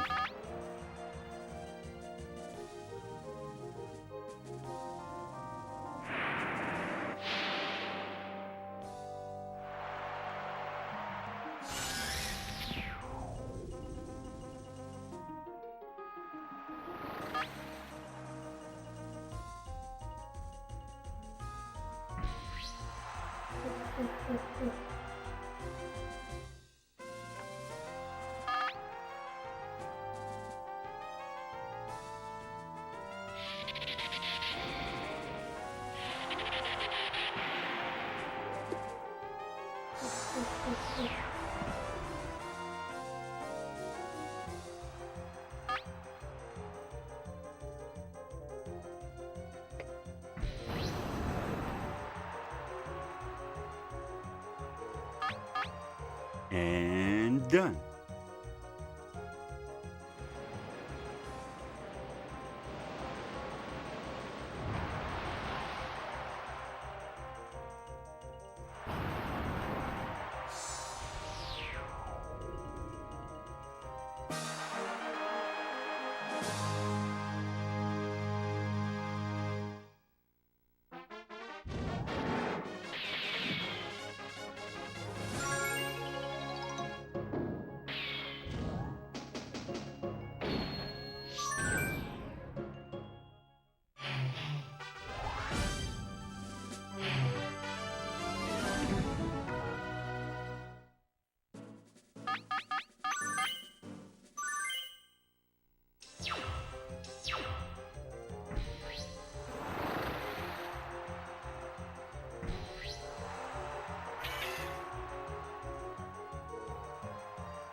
Crit.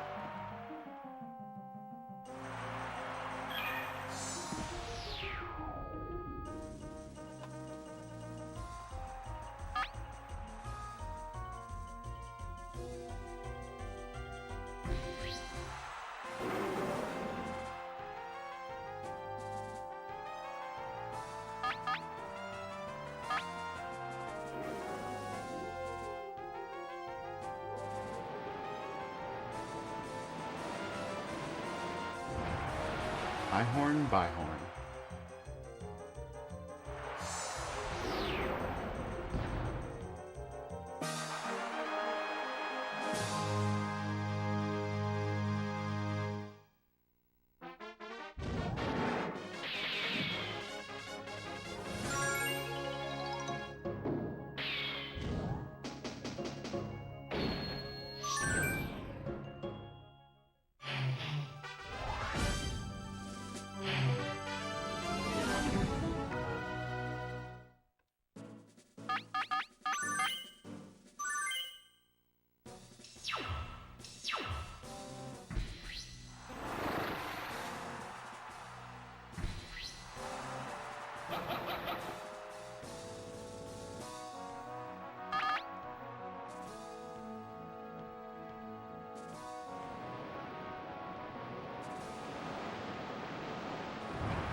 I guess we got the lucky range there. Got the disrespect on Gyarados. Send out Meowth, make it easy. We'll take Arcanine too. Ah, of course. You know what? We'll just one-shot the Dugong. That's all we gotta do.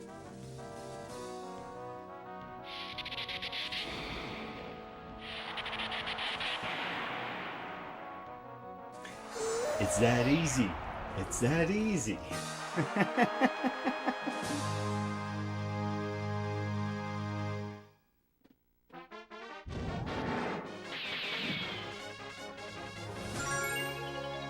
We had 2 of the 3 ranges and we nailed them.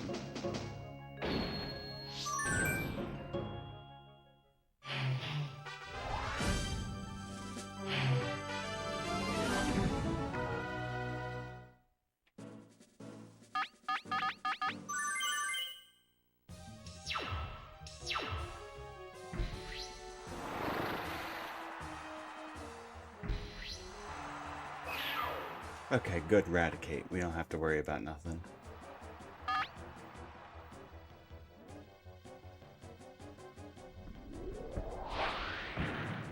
Do I know something you don't? No.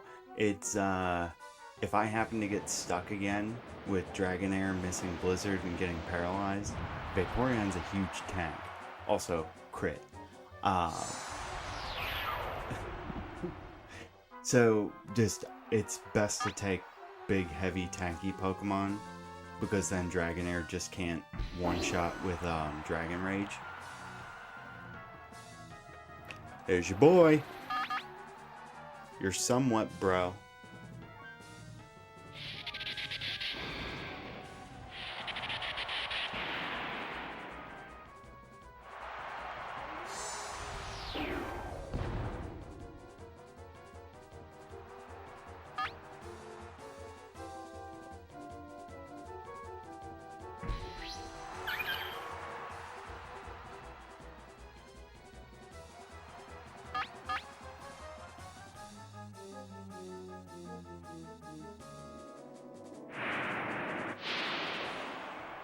Boom!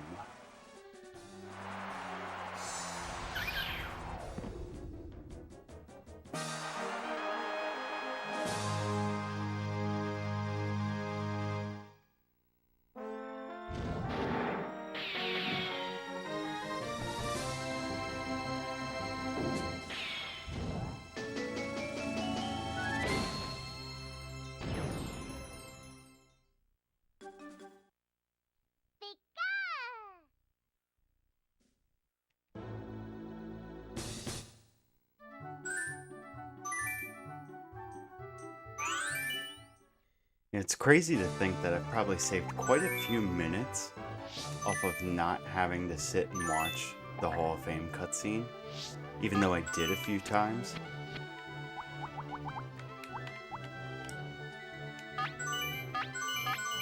Also, back to the anime stuff, do you see what the Kabuto's name is? Or the Kabuto's name?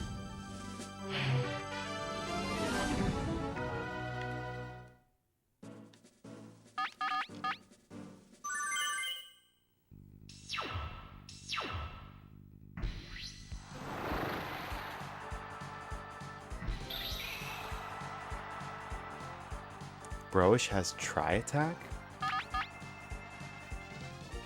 Did you look that up? Oh, the name for Kabuto was Evil Medical Ninja.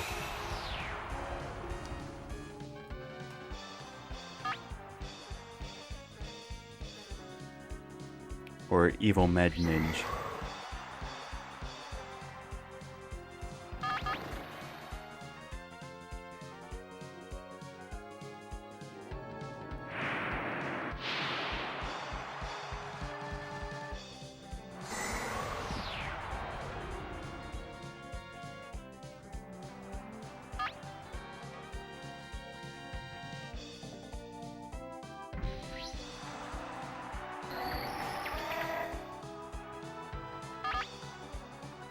Disrespect. Disrespect.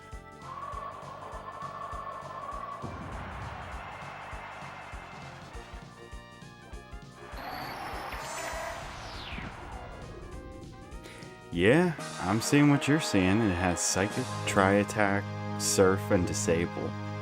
Which actually is not a bad moveset.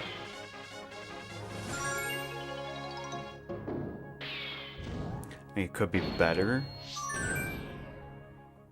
And I think something like Thunder Wave would really help it, but I'm not much of a strategist by any means. Oh.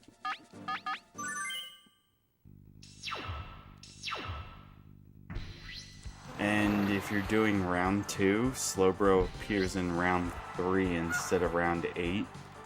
And it has Confusion, Strength, Thunder Wave, and Earthquake.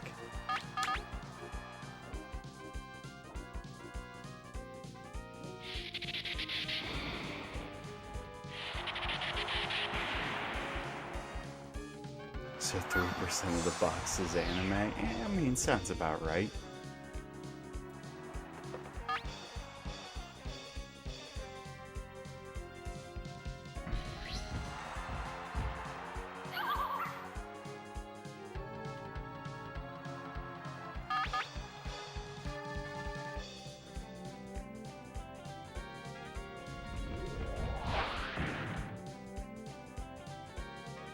Now that we're checking it, you were basically right. The Voltorb for Mr. Fix has self-destruct. And it's bumped up to an Electrode in round 2, and the Hiker has it, and it has Explosion.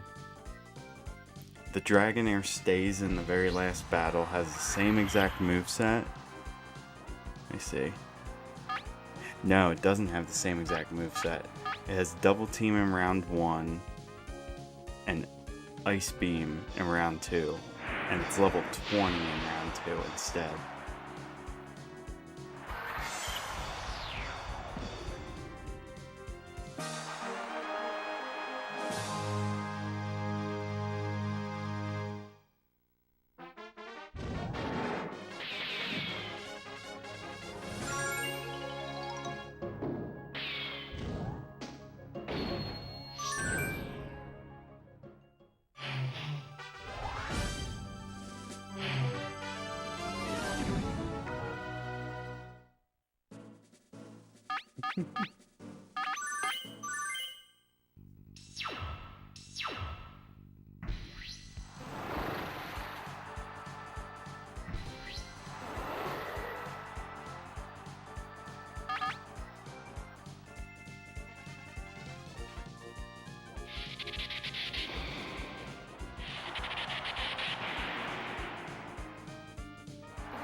We are up to match 220.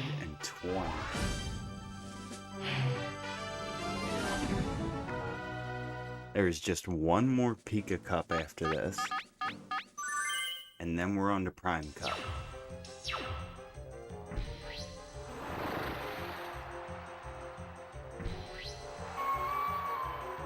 So if I had to guess, we're probably going to be right around the 10-hour mark. Which, for being on the very short end, right on the short end of what I predicted, that's good. That's fine by me.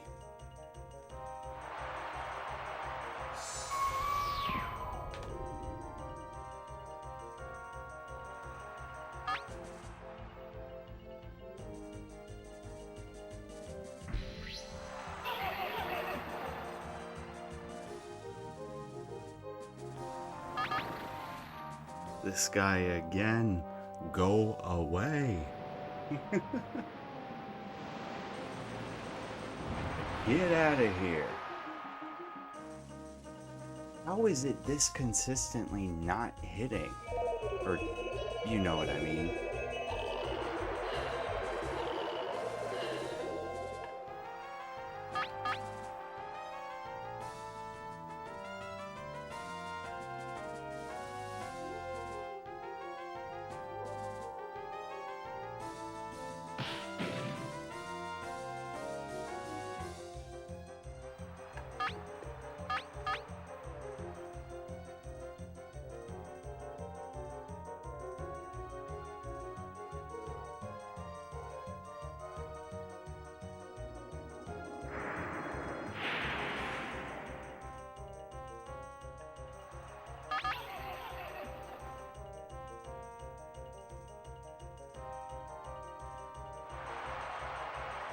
Yeah, the stadium has to have changed something with sleep. They had to have. Because there is no way I consistently keep getting, like, 2-turn sleeps. If not one.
Wait, really? They did change it. That makes so much sense. You'd think I would have bothered to look that up, but here we are. Yeah, that adds up. I mean, sometimes all you need is the 2 to 3 turns.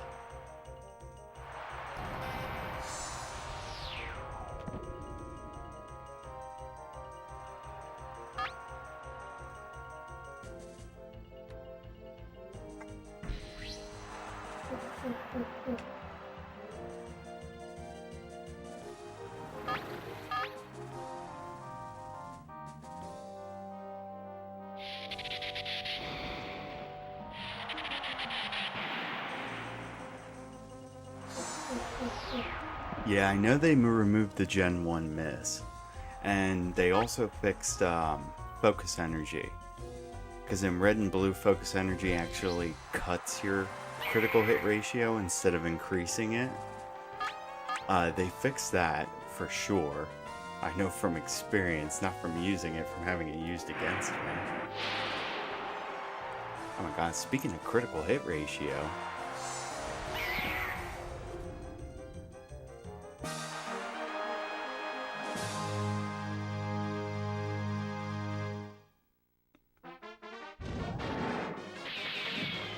I don't know, maybe it's just me being a Gen 1er, but I kinda like the idea of a Gen 1 miss.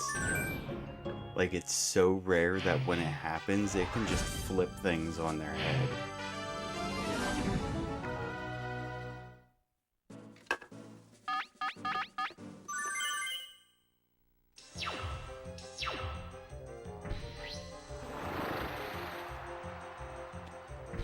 But there's still some things that they kept, like Toxic Leech Seed being the same counter. Critical hits, I'm pretty sure they didn't change. What I mean by that is, like, if you have Mewtwo and you're bulking it up with Amnesia, and then you get a critical hit, you're doing less damage than without a critical hit. And I don't think they changed that. But then they change other things.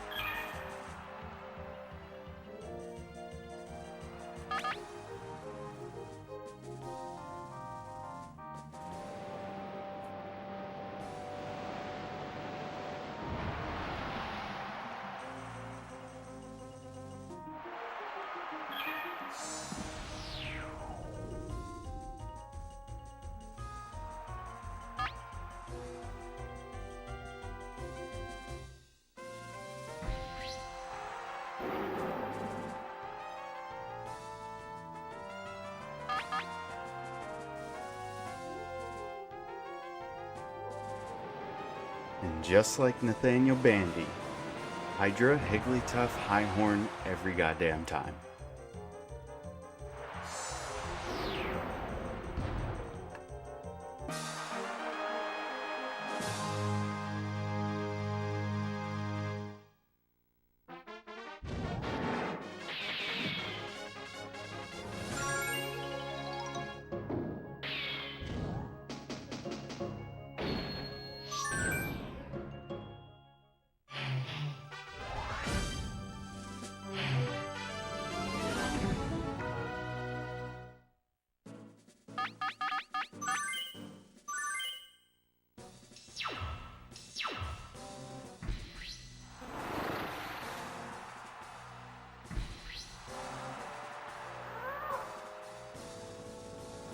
I'll be back in just a sec.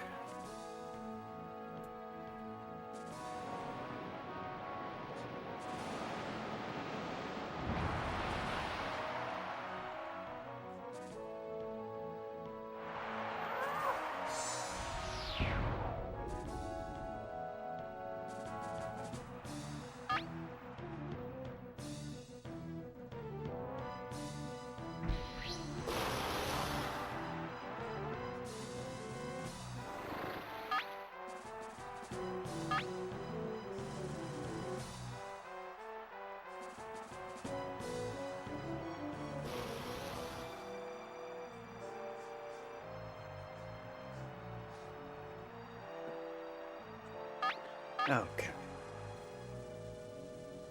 Put me in instead. If I could, I would.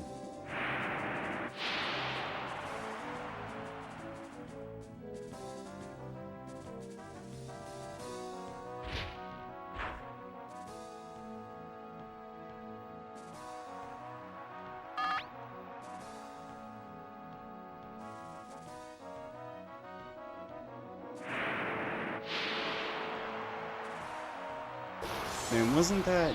I think that was Small Ant had a video where, Pokemon Challenges... Was it Pokemon Challenges or was it Wolfie VGC?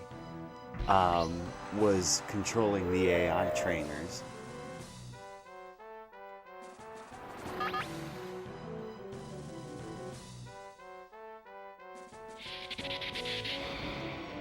Need to make a crowd control Pokemon Stadium.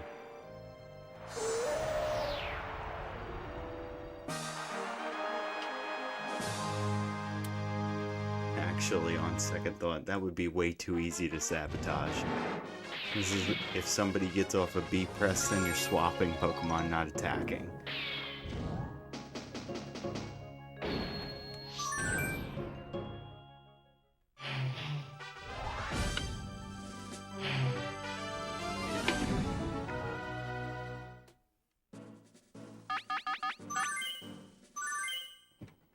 Also, we're down to one more Pika Cup tournament. We are starting to come to the end of this.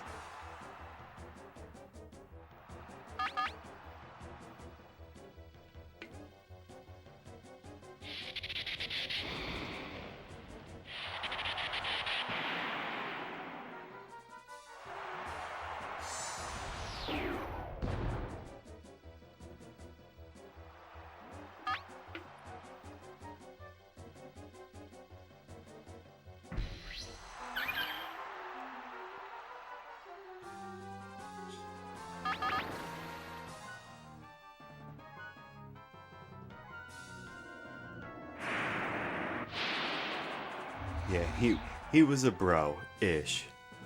Well, judging by the way everything's been going this time, we get to see him on one more occasion before we get out of here.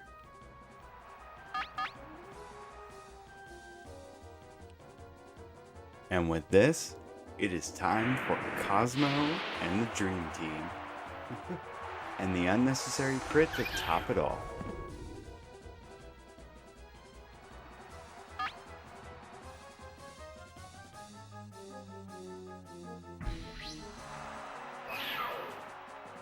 Oh wait, he took his ace last? I didn't even see that. I must be starting to get mental block from how many matches I've done. This might be the absolute first time I've ever seen him take the ace last. This guy has just been all about tripping me up the entire stream.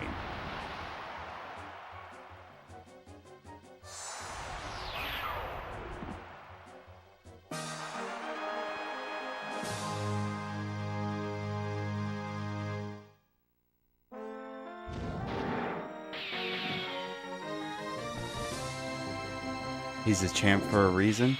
You know what? That's fair. I accept that.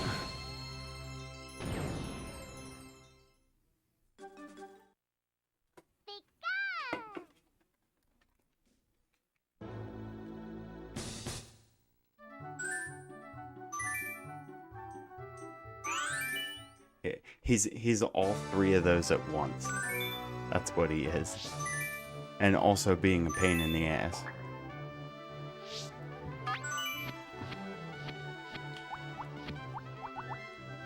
Yep, so it's time for Cosmo and the Dream Team.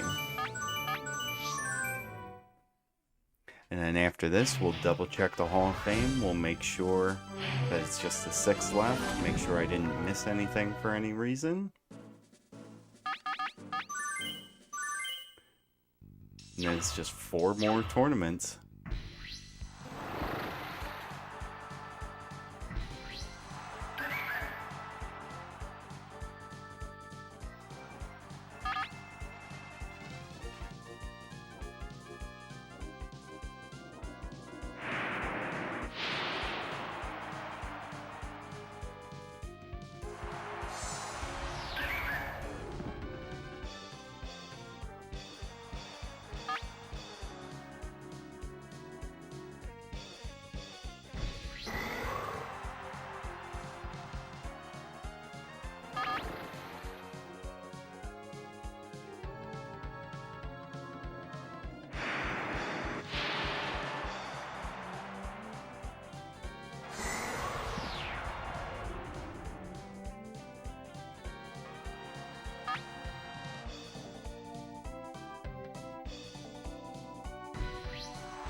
Yeah, let's get that shiny. Call it the end of an era.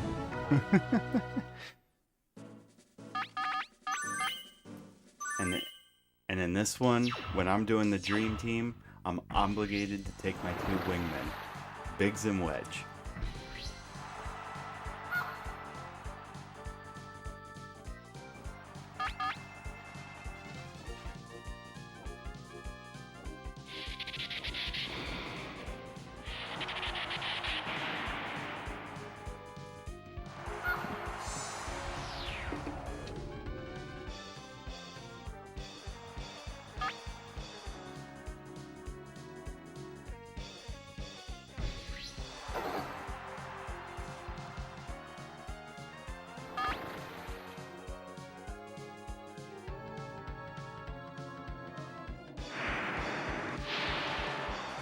Crit?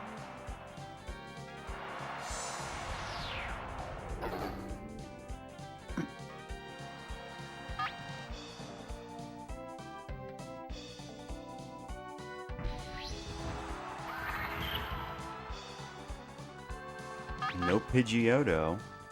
Could we get the perfect run on the very last one?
Let's see if we meet that Drowsy.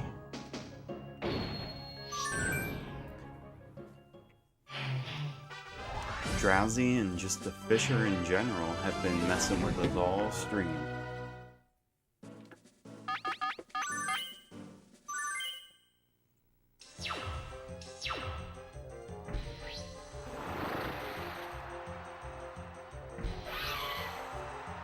Sandshrew, that's good.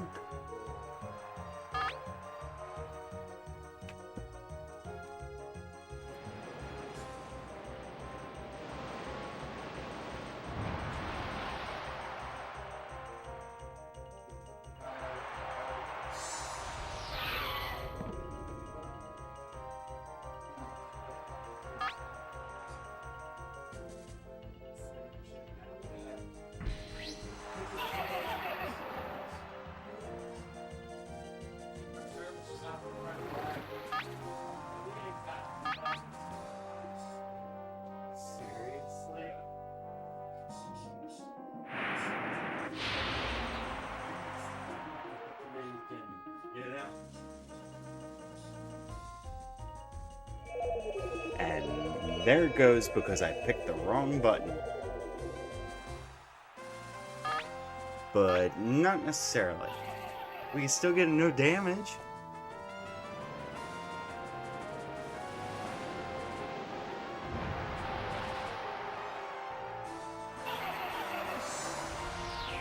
You know I'm on a mental blockade after 9 hours of playing this straight. Well, besides the lunch break, but basically 9 hours of playing this straight.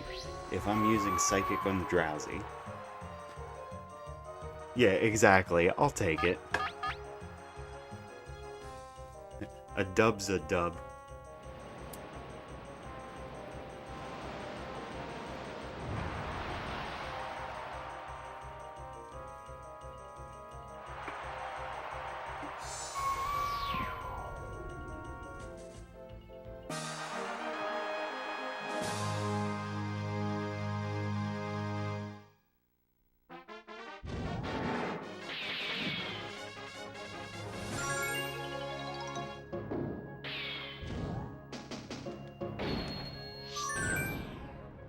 Okay, what's gonna happen match 5?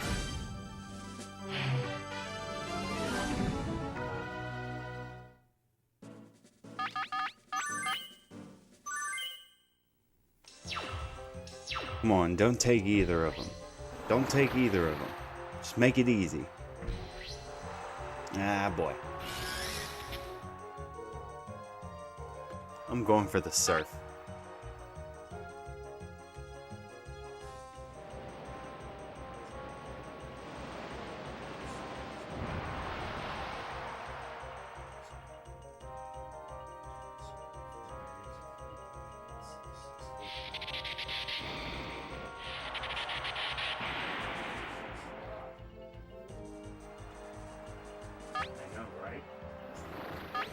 Okay, we didn't get it, and he got the crit, but that's alright.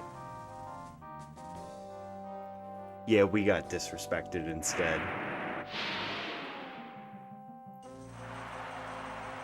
But hey, what? I think, what did I reset on one match? Out of the whole thing, so that's pretty good.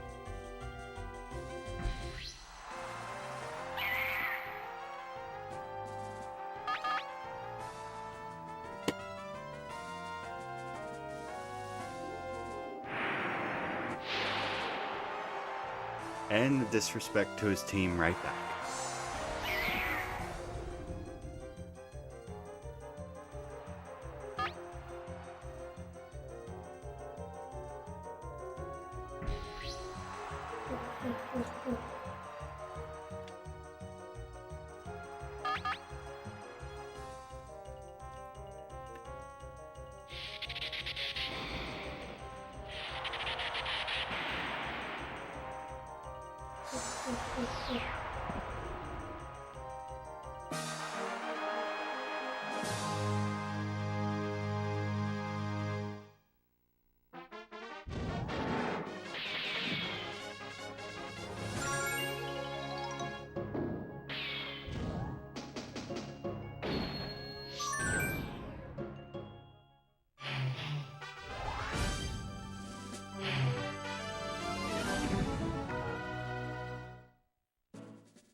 And the crit.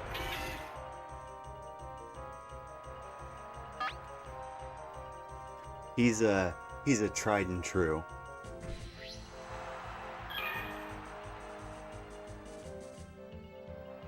Yeah, old not so reliable.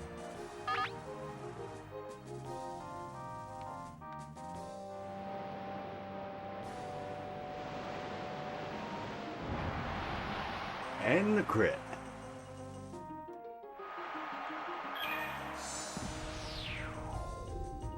We gonna get a hat trick?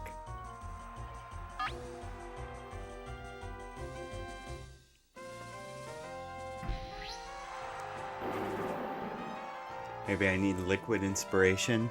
I have plenty of that.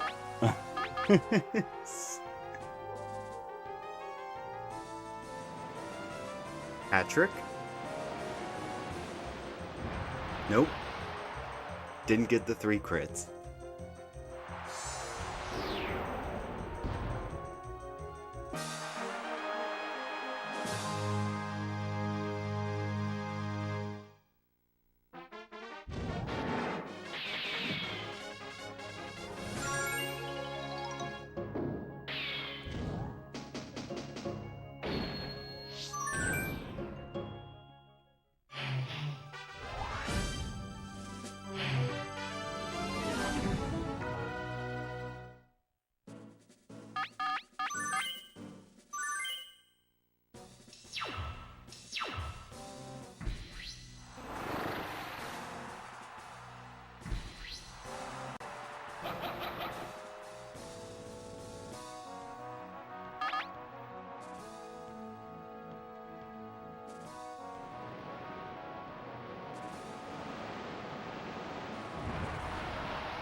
And another crit. Cosmo's pissed about losing the perfect run.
Alright, last match of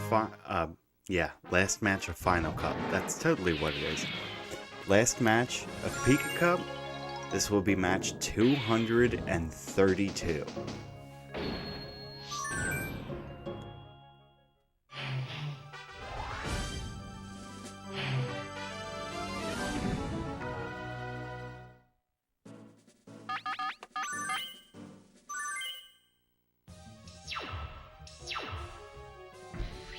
Yep, I was just gonna say, last time you're going to see bro. And he decided to come out right first to say hi.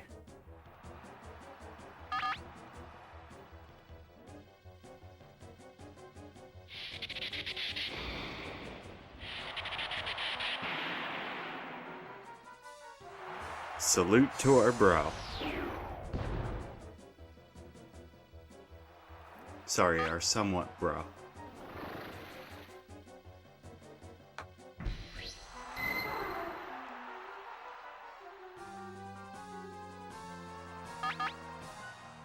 Come on, wrap this up. And I don't mean Dragonair wrapping, I mean Cosmo wrapping this up. Get him, boy! King Hyrule, my boy.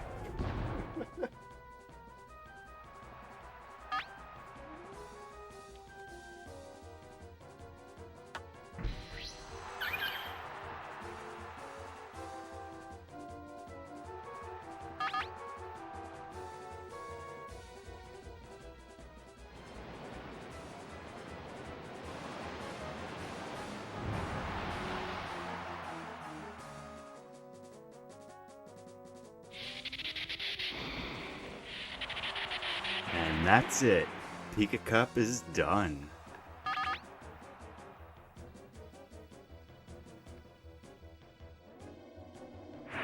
What am I getting inspired on tonight?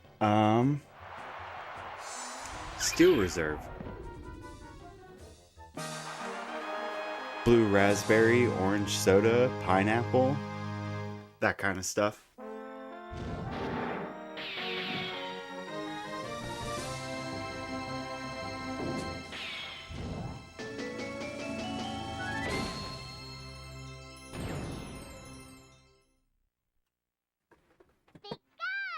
Alright, now it's time for a quality check. Gotta make sure I just have 6 left in the Hall of Fame.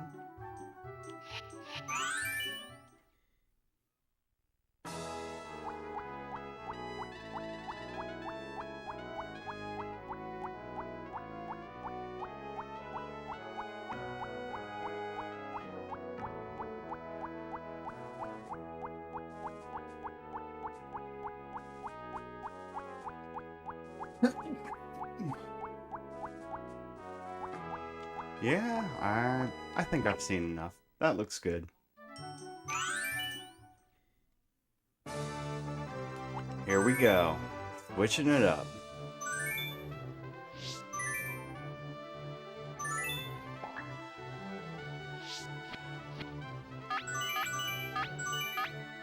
And here's Jolt. And here's Bahamut. And here's Dark. It is indeed prime time. Hey, look! Another Paris to disrespect on the first day.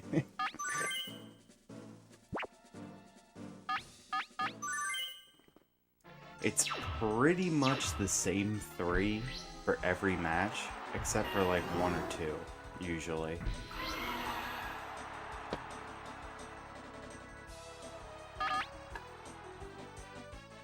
So you can see exactly what I mean about the Dragonite being like an orange/salmonish color. Again, colorblind, don't take me 100% for it. But he's like darker than a normal Dragonite. Just because of the nickname.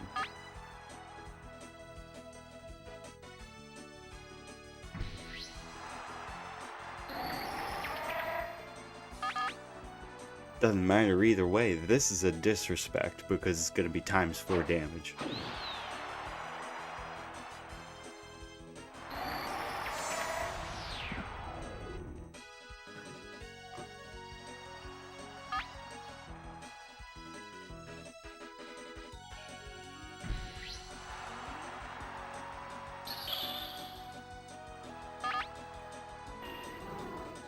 I really hate to take out a Caterpie, but he left me no choice.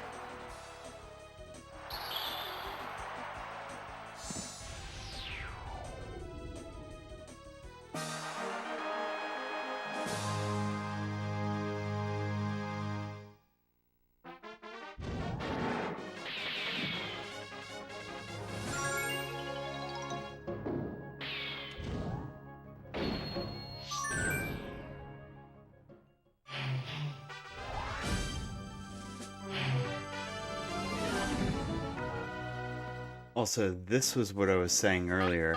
Ekin Act 1, Drowse Act 2, yeah, they're all illegal nicknames. Because you can't normally have those. You can't normally have a number in a nickname.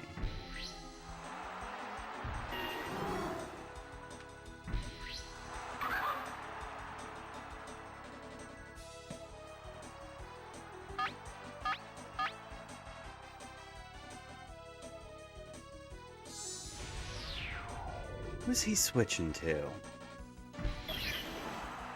That doesn't really matter. He must have an ice move on Ammonite.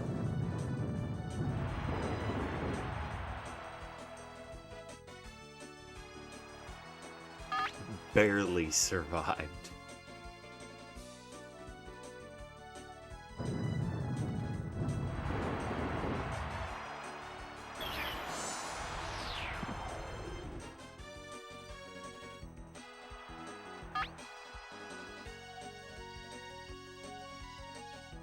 Yeah, that's definitely some Helix magic going on there. Well, at the same time, Grimer's probably going to do the same thing, because Grimer's kind of tanky.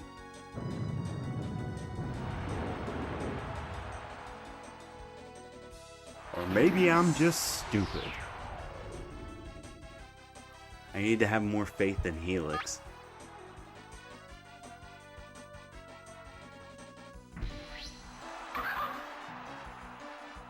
Yeah, so, you were running from me, but your teammates couldn't take me either, so... You can't run from your judgment.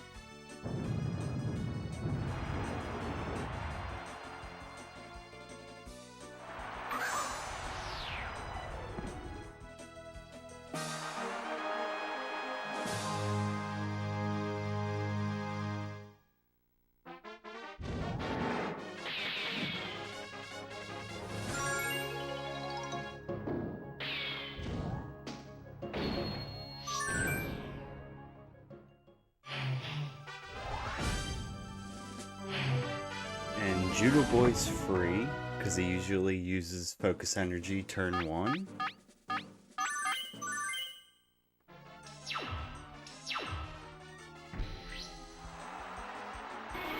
I'm going to attack the first Pokemon, go on a quick 1-minute break, if that.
Okay, we're back.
Wow, I just totally went autopilot. I didn't even look at the teams.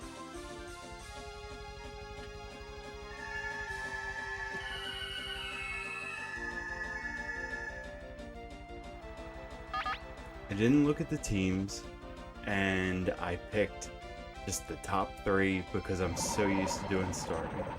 I said something about doing that earlier, and I knew I'd do it. But that's alright. Mew can handle his own. The king is in the house.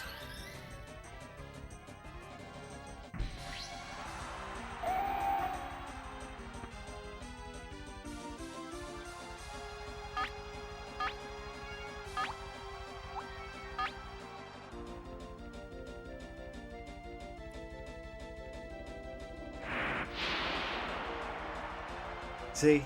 You don't mess with the king.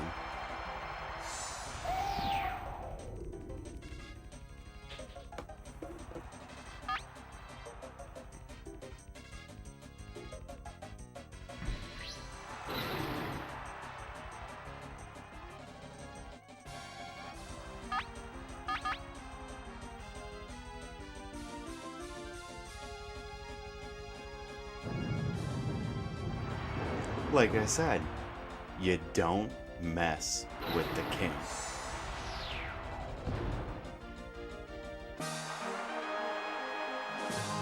Yeah, you cannot run from your judgment.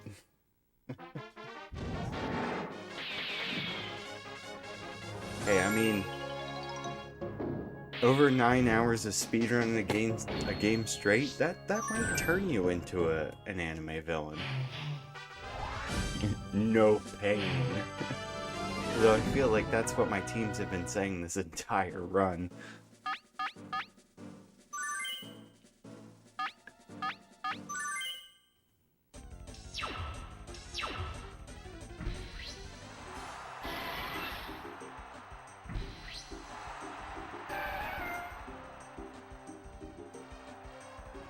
And now, after accidentally sending out my favorite Pokemon, now time to send out my second favorite Pokemon.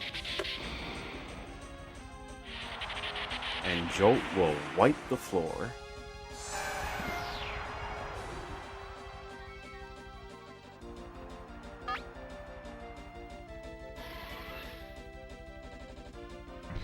His team has Bahamut and Dark.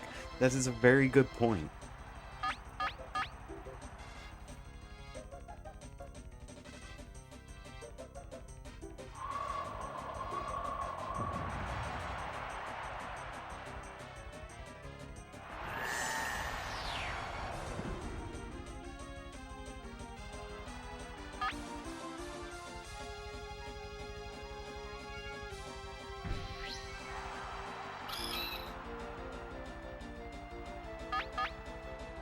See? Told you Jolt would take over. You don't mess with King, and you don't mess with Jolt. Those are the golden rules.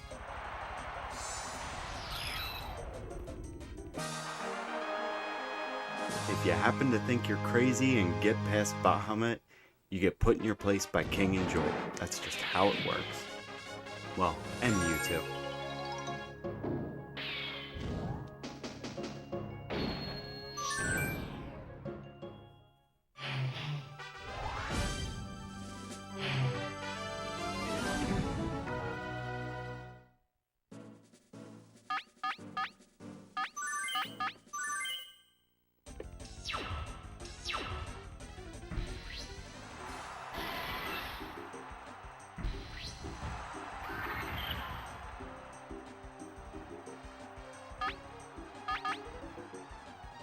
That was autopilot again. I did surf and... I'm so used to Cosmo doing Psychic on Zubat.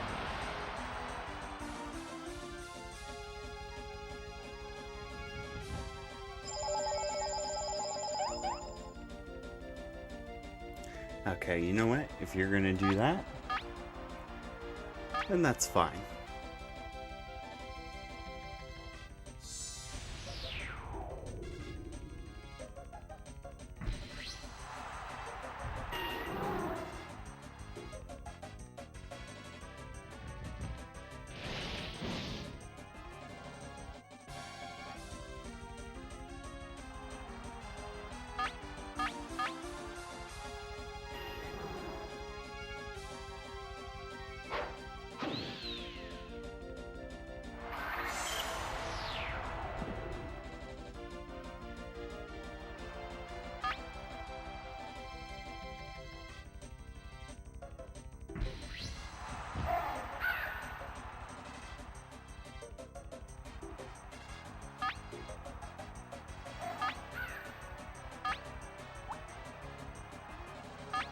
I'll just drill peg it. Why not?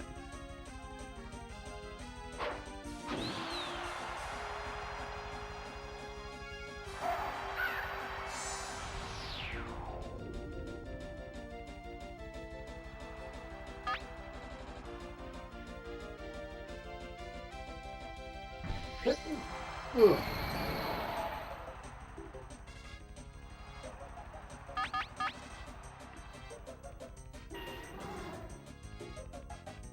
And you're done.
Yeah, Ghastly was extremely sad at that loss.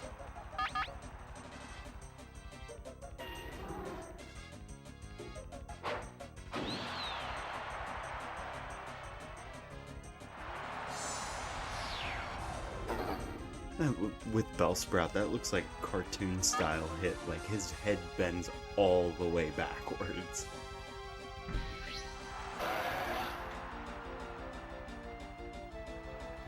You know what? Disrespect. Gobla! Gobla!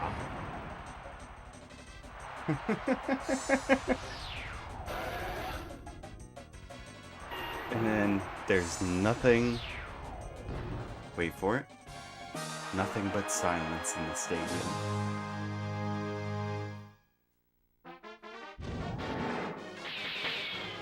Oh, that was my coworker.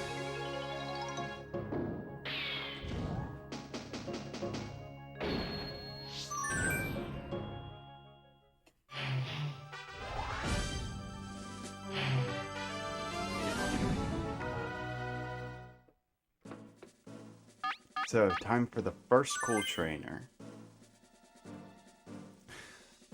I don't see much he can do.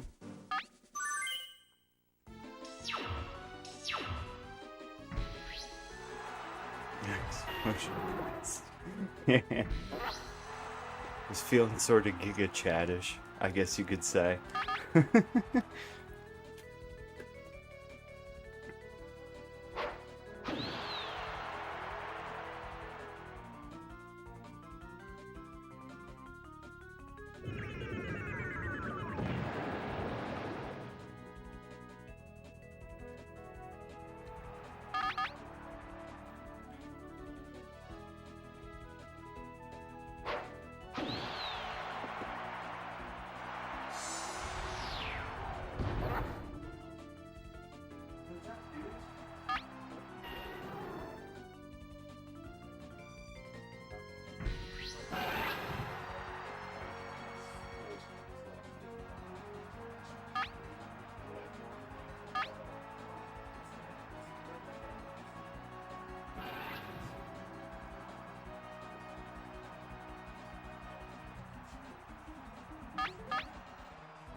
That's cute. That's very cute.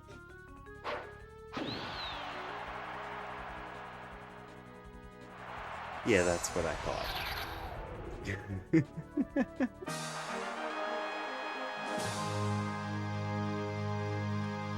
Yeah, 9.5 hours in now. I'm well past the mental barrier. I'm like, let's just wreck shit and go home.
And this is the main reason why I have Dragonite, Drill Peck, and High Jump Kick.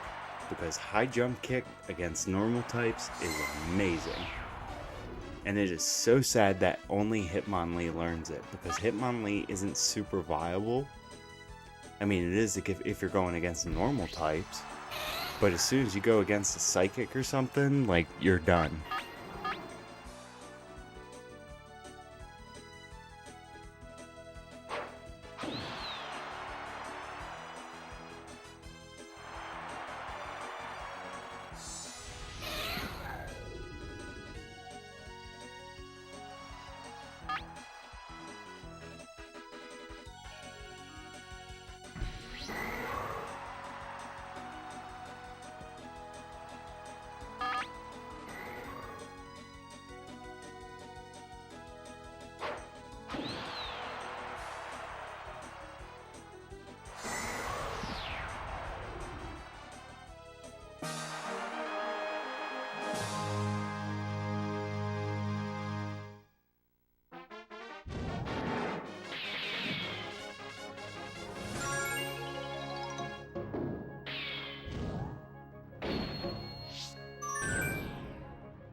Alright, I don't have a super effective here because he's not fighting type yet.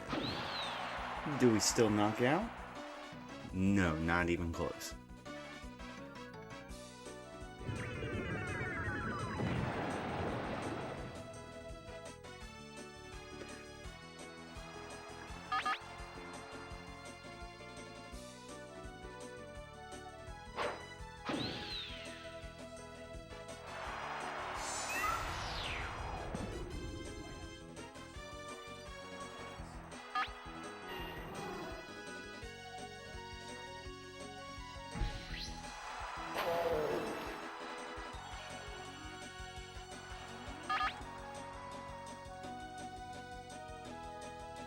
Mukok 6.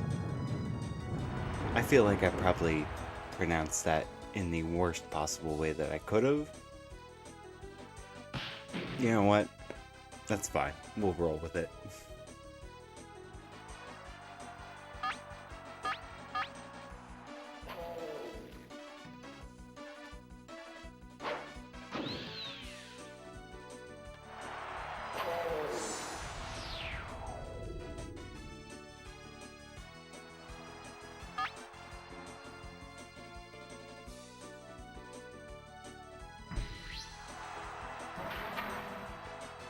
Yeah, that probably is worse than just naming it backwards.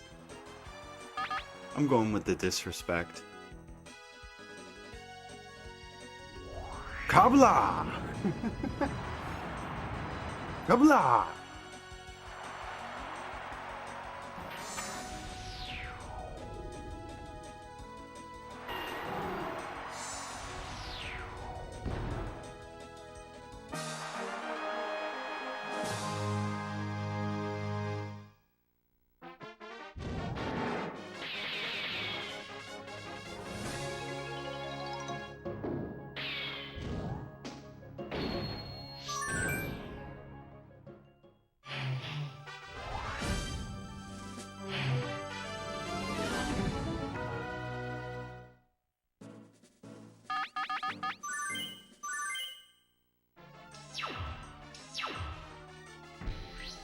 I should have taken Dragonite.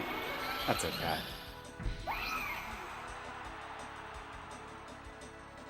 We'll just buff one turn.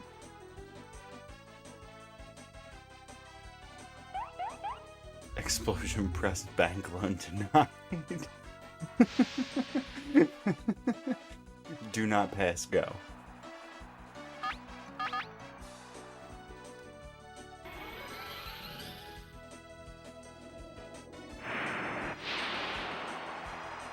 Do not pass go. Do not collect any amount of money. Please get wrecked.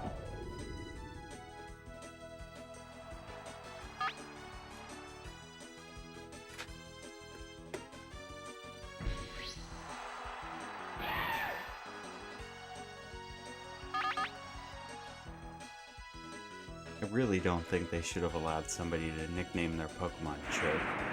Or Chokma, for that matter. Anyway.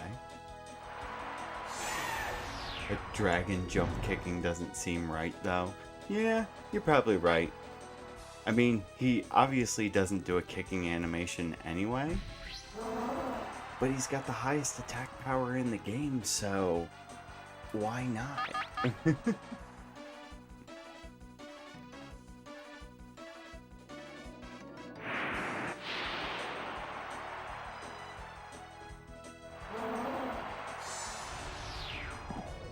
I love how Marowak tries to hold itself up with a club and it just can't.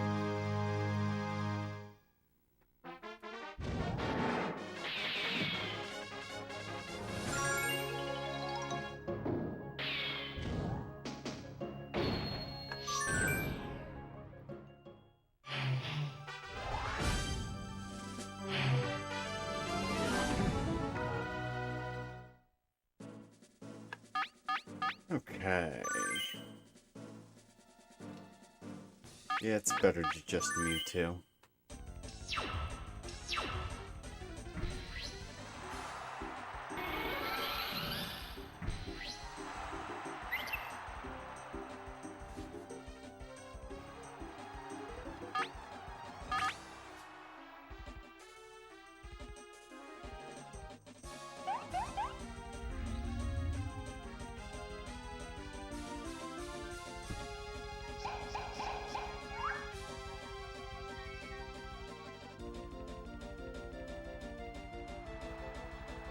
Leech Seed. Interesting.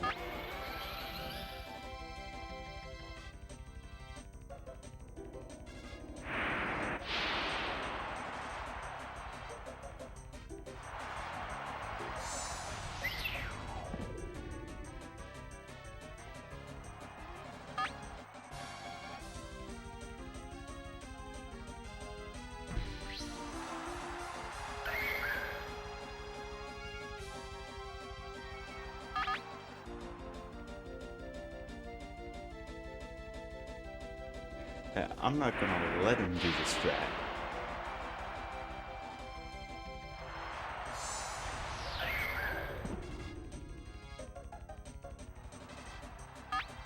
He probably would have tried with the Nidorino, but he wasn't able to paralyze.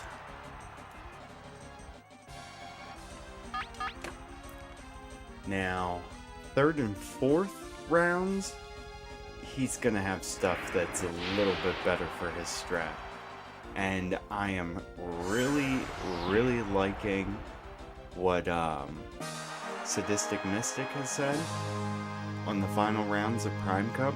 You just use Substitute. He can't Thunder Wave you, he can't paralyze you with Body Slam, and therefore he's probably not going to be going for the one-hit KO moves, especially because they're based off speed in Gen 1.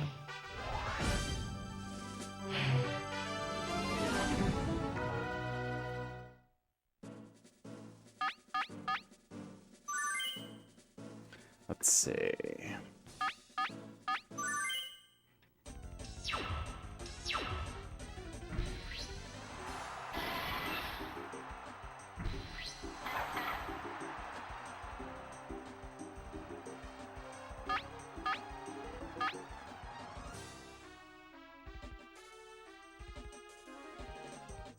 Get him, Joel. Boom! Get out of here.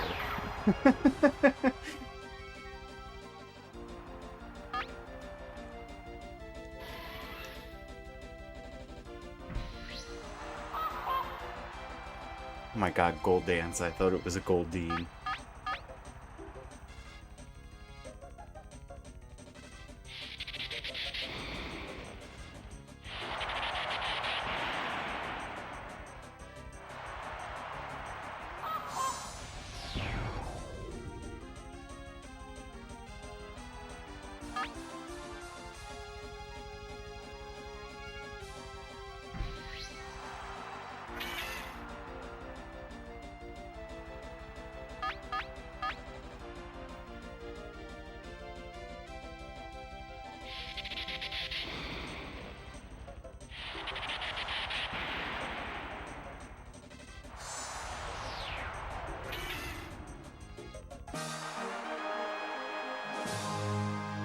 Jolt sweep.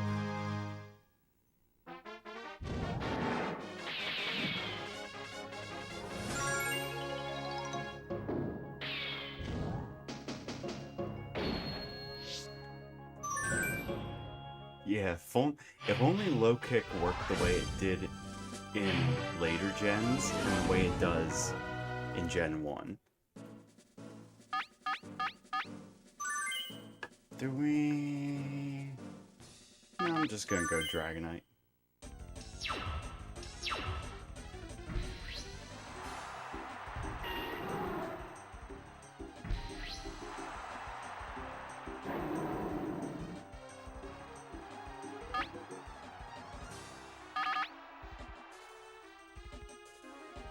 What are you gonna do?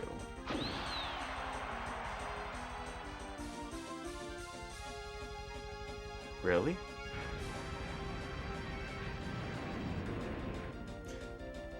I mean, I get this is still the second tournament, but we're level 100, dude. Do you think 40 damage is really gonna matter that much? Because I don't.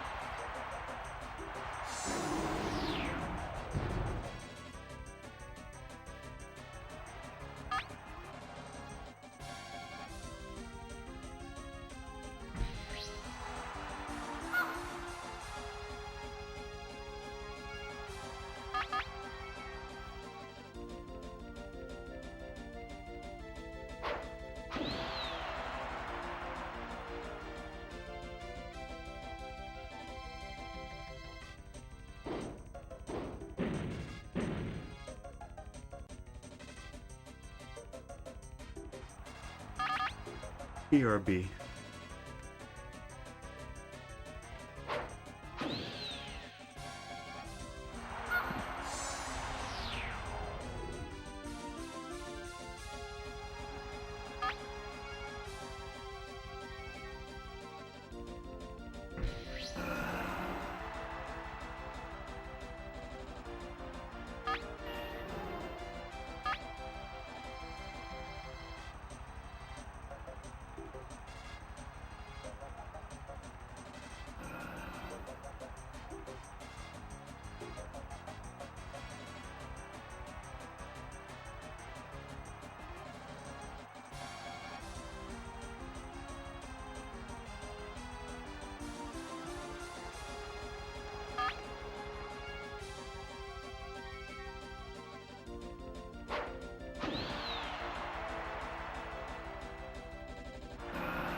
Maybe I should have done Jolt first. That's alright.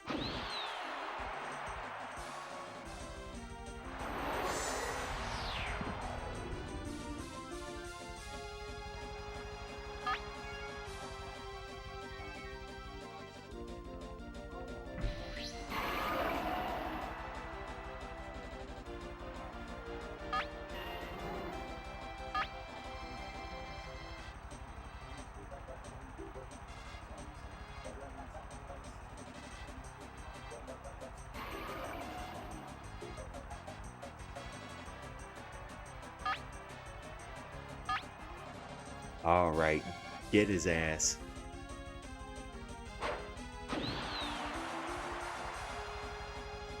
Get his ass.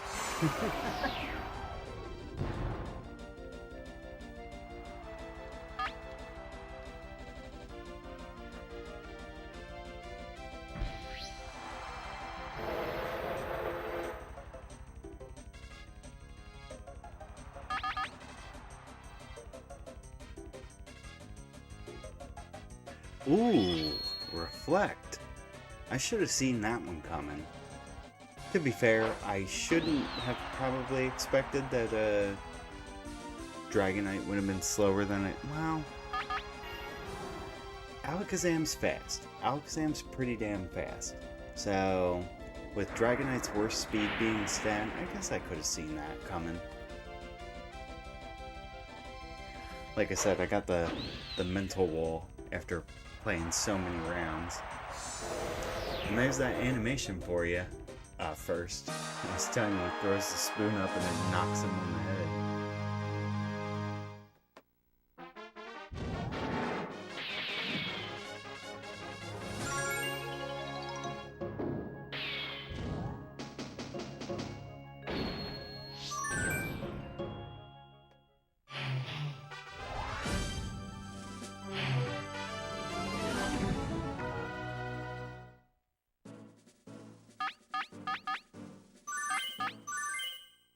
We're taking Jolt.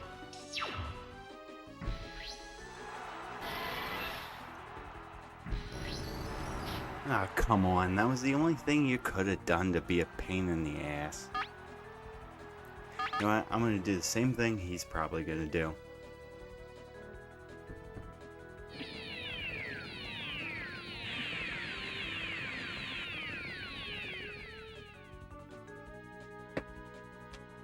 Or make him do nothing.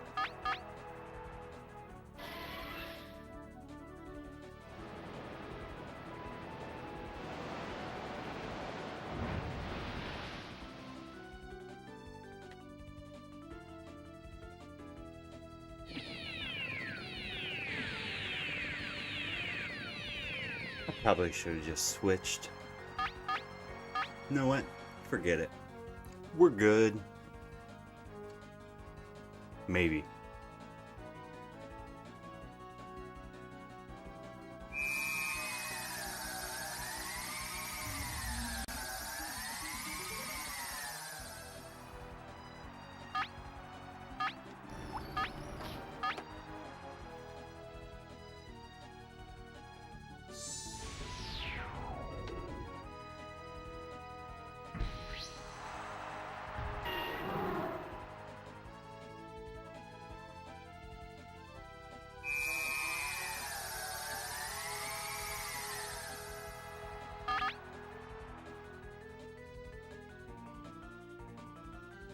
Get him. Alright. I'm slower than a Kadabra, but faster than a Magneton? Really? Pokemon stats are weird. Weird.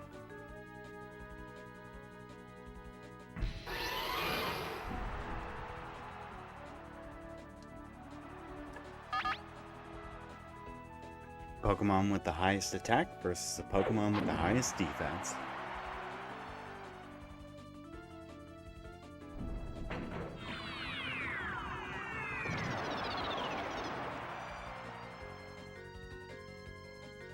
Holy crap! Okay. We're going back.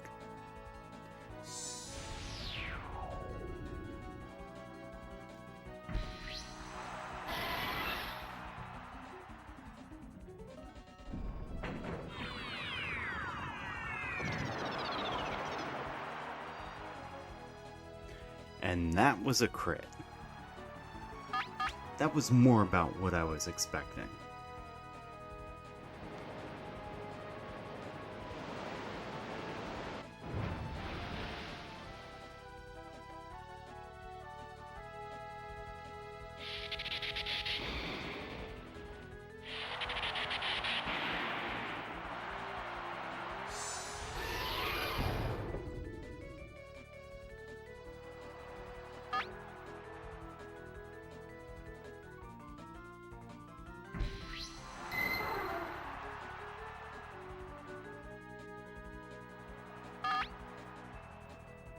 Get him, Jolt.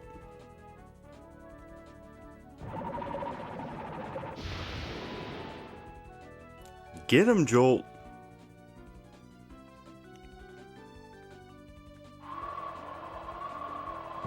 Get wrecked. Get wrecked. You do not mess with Joel.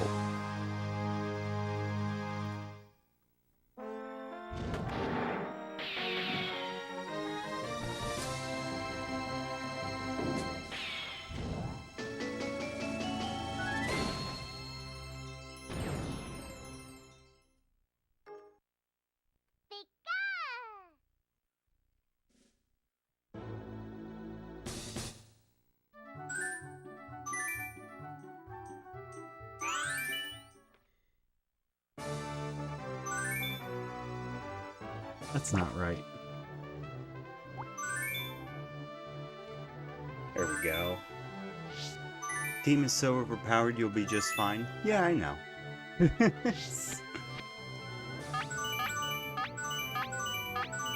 But if I can cheer and avoid my favorite Pokemon or some of my favorite Pokemon being fainted, I'll take it.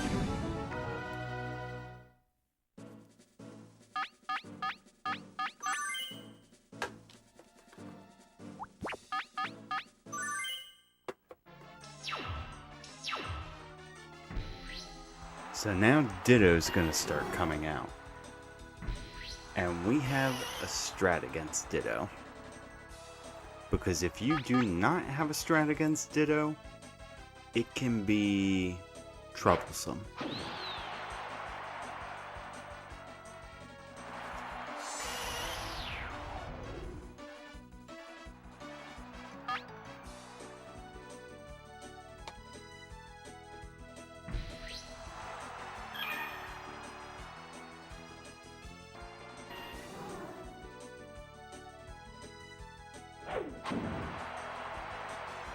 Indeed, a very terrifying team.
Okay. I think we're good.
Okay, we seem to be good here.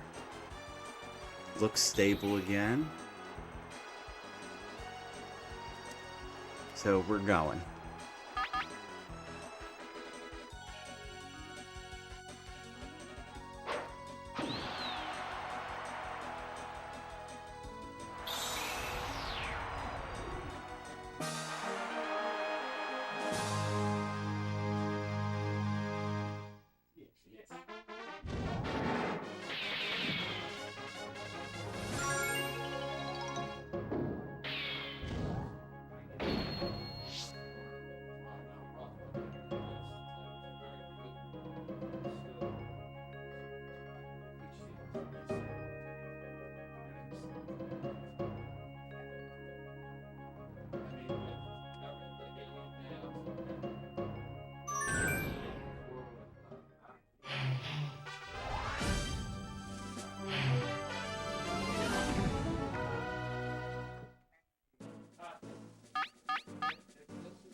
Well, you're going for dumb strats. Well, he's not going for a ground move, I know that.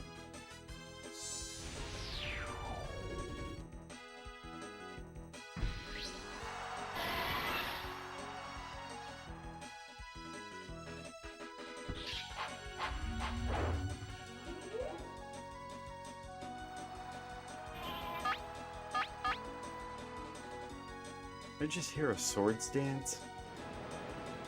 Not that it matters. You picked the wrong electric type, dude.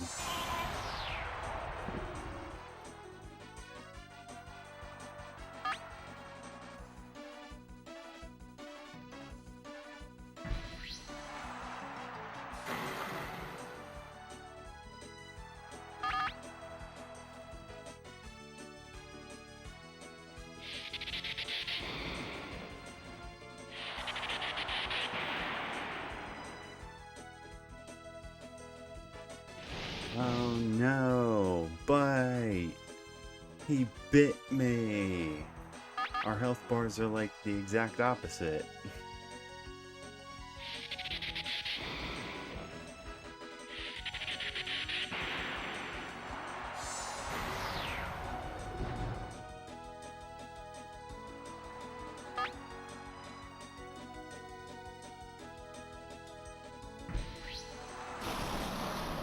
Thankfully, that did not last super long, and we ended up coming right back. I think I kind of know what happened there, but it quickly jumped up and we were went from 16 and so we went from 205 frames lost, or 255 frames lost, to 16,000 in like a couple minutes when we had that first big one. And then it jumped up all of a sudden to 20,000, but everything seems to be good. So I kind of have an idea what happened on that one. Judo boy. Does he have an exploder?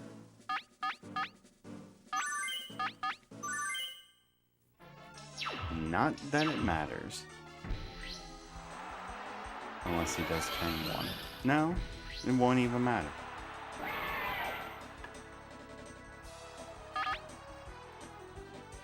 We'll take that freebie Amnesia.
Alright, match 4. This is where he's gonna start being a pain in the butt.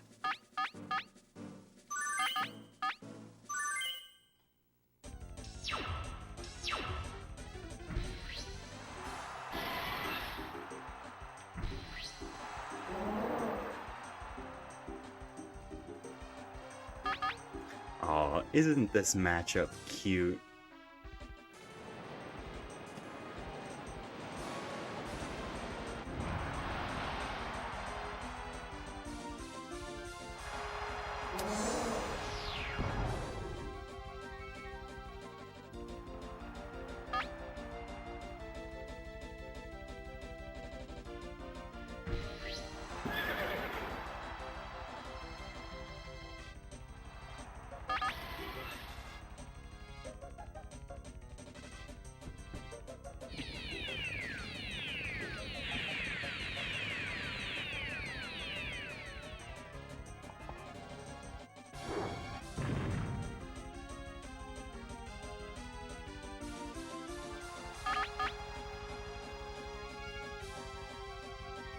not getting me on that paralyzed.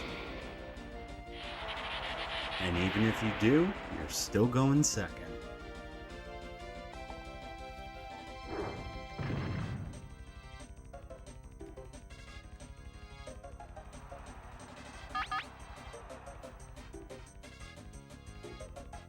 Oh, I forgot about surf. Durr. Who needs that when you got crits?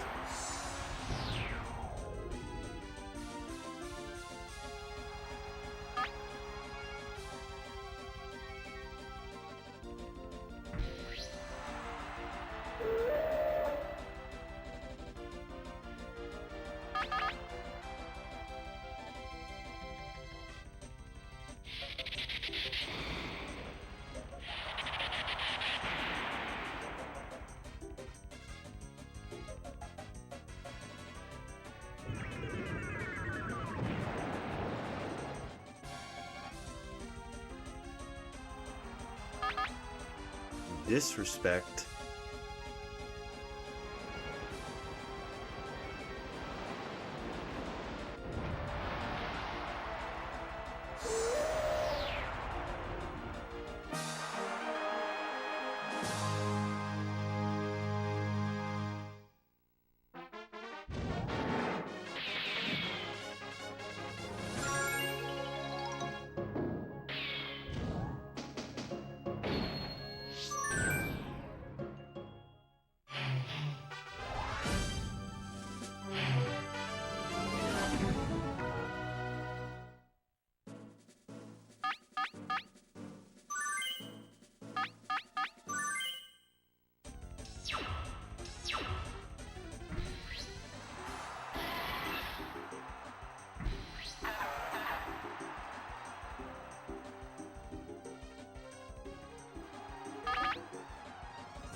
And the crit.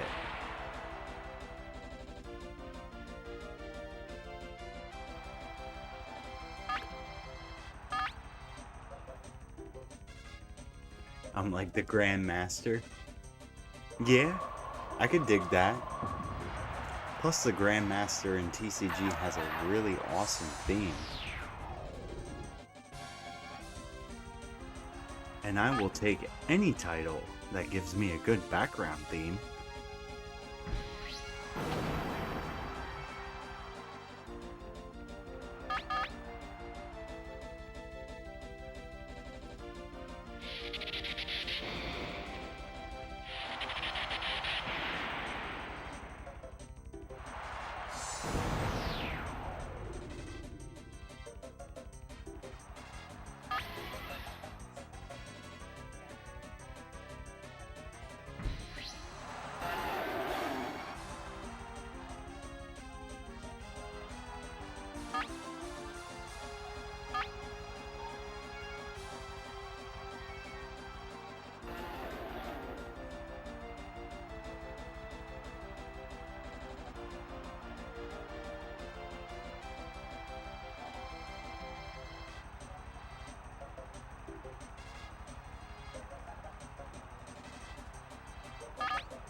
Oh no, Jolteon vs. Rhydon, what will I do?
And the crit.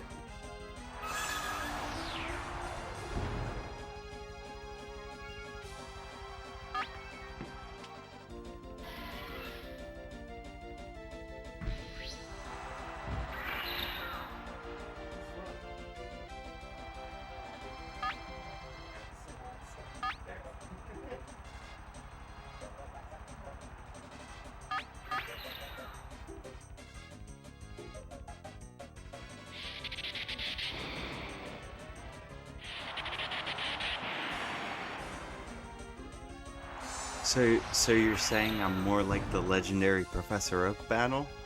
I'll take that as a compliment, for sure. I mean, kinda true, Darter. Somebody that has spent way too long practicing and experimenting with Pokemon. Consider me the lighter version of the team that created Mewtwo. A lighter in a humanitarian way, but more effective.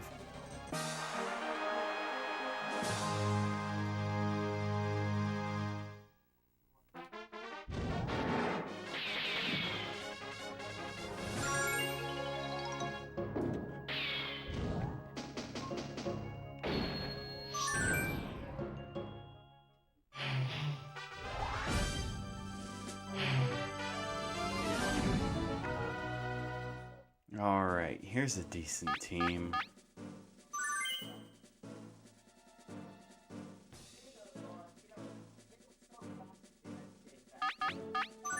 I'm going Dragonite first.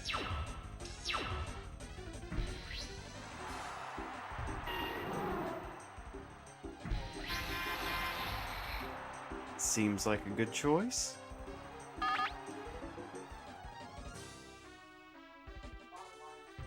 Oh, you gotta hit me with the reflect though. You're just prolonging the inevitable.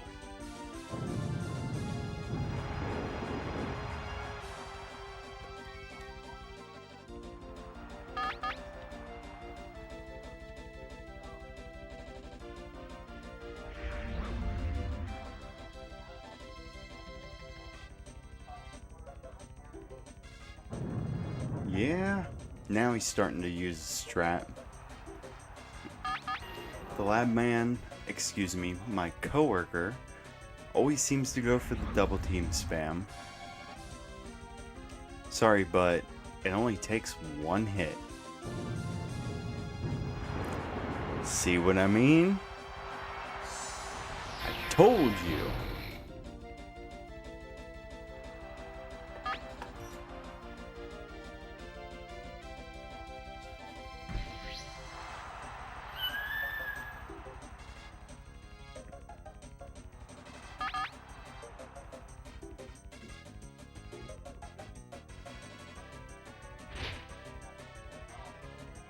Uh-oh, looks like you missed.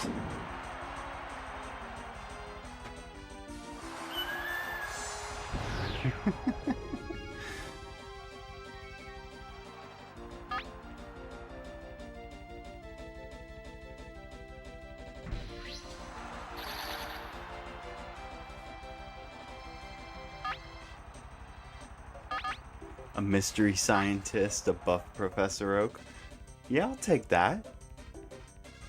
How about, Professor Silver? We'll say that.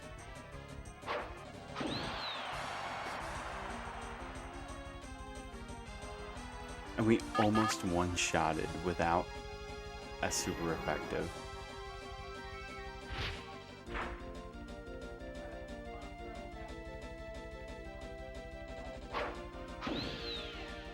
And the unnecessary crit.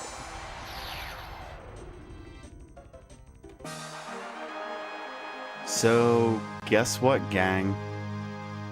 We are on the very last tournament. I started at 8 a.m. this morning. It's 7:10 at night.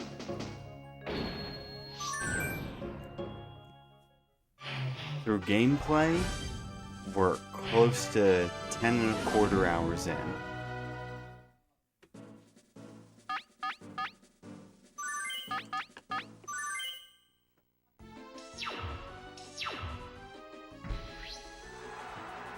If he does slow bro, I switch. Nope.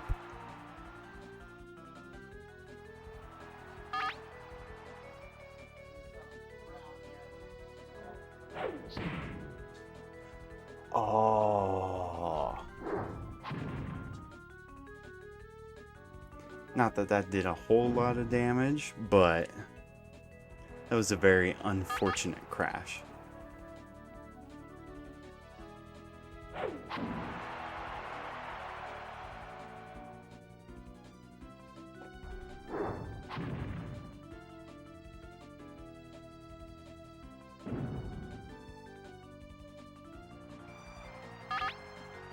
I think I'm going safe strats here.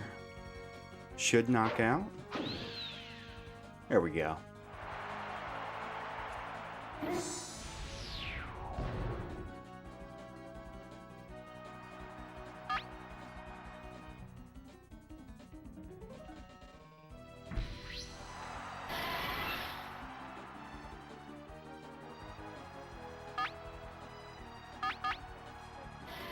Oh, he's actually gonna knock me out, isn't he? Yeah, maybe, yeah. Oh, another crit. I should have had Mew. That's alright. That's alright.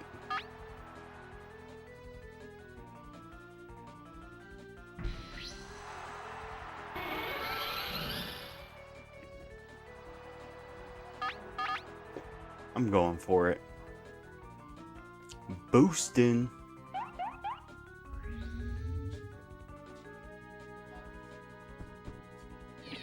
Yep, that's what I thought.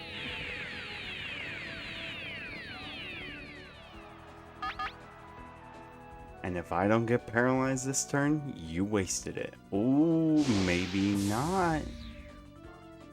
He's playing smart.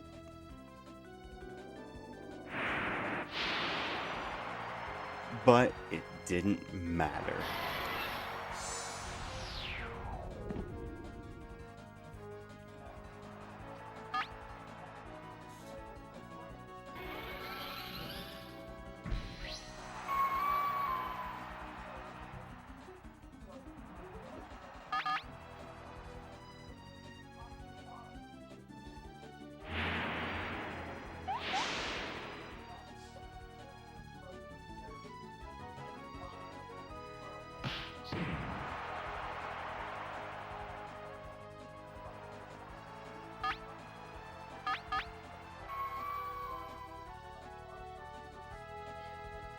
You're gonna dig.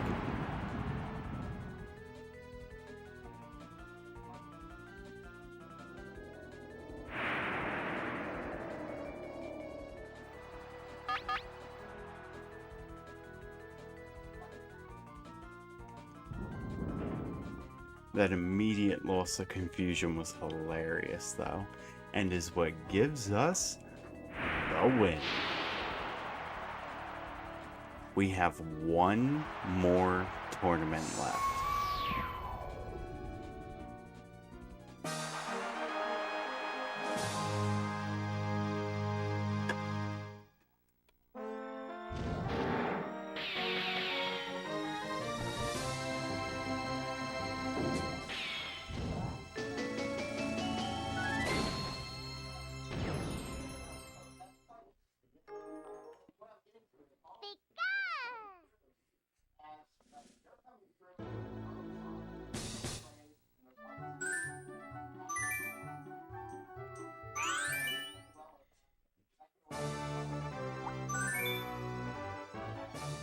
And the Master Ball.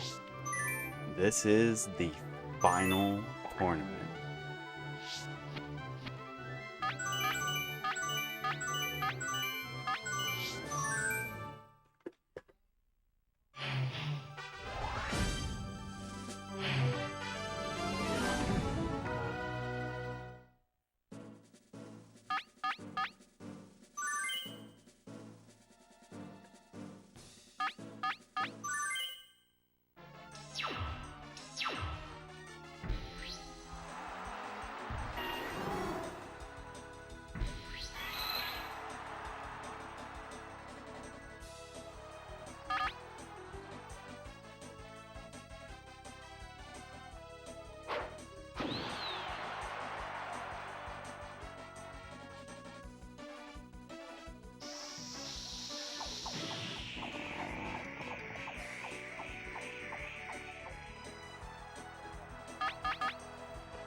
Really?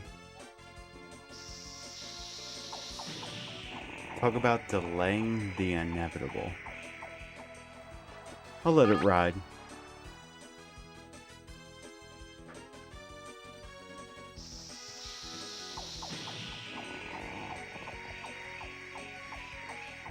Let it ride.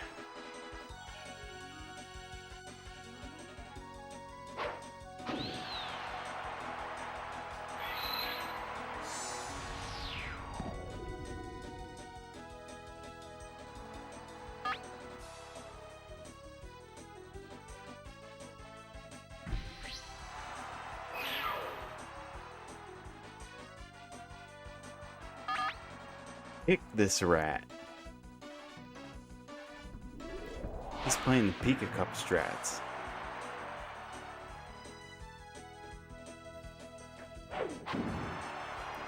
After seeing your stream, I would cheer you on, but all I can say is please be gentle. Yeah, I understand. I understand that. My answer is no, though.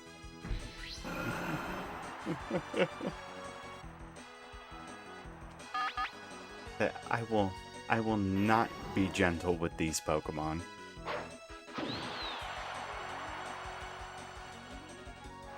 Oh, I did forget one thing. I was going to turn Tracy back on for the last round, but that's okay.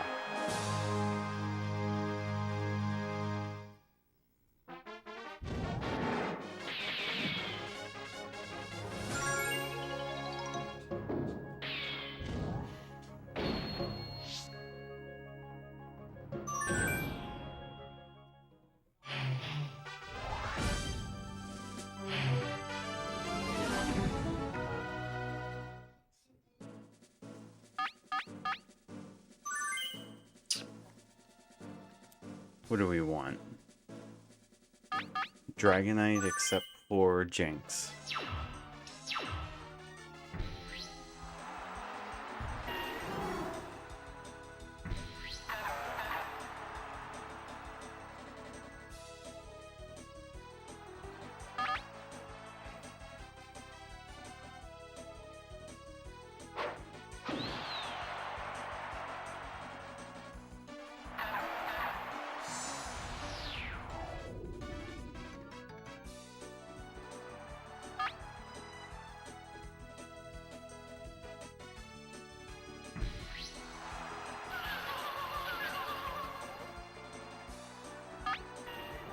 There's the Jinx. I'm gonna go with it.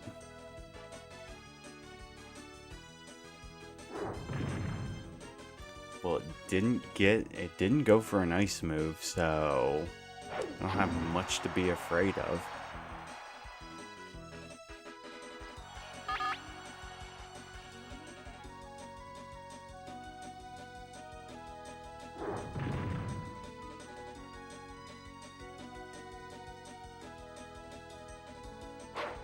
Yep. We're good. Hey, Matthew. Hey, good. Good thing that I posted it then. I figured I wanted to post because, you know, with such a long stream, I mean, you can see that from the timer here. But I figured it was good that we go ahead and just post to let you know that we're in the last tournament here. Less than half an hour left. We started at around 8 a.m. and before 8 p.m. we'll be getting an Amnesia Psyduck. Unless we have a lot of complications.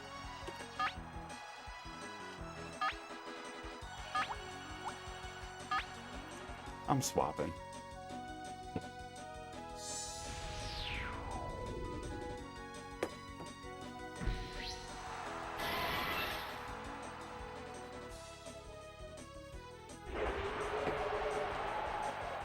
Bad choice, bud.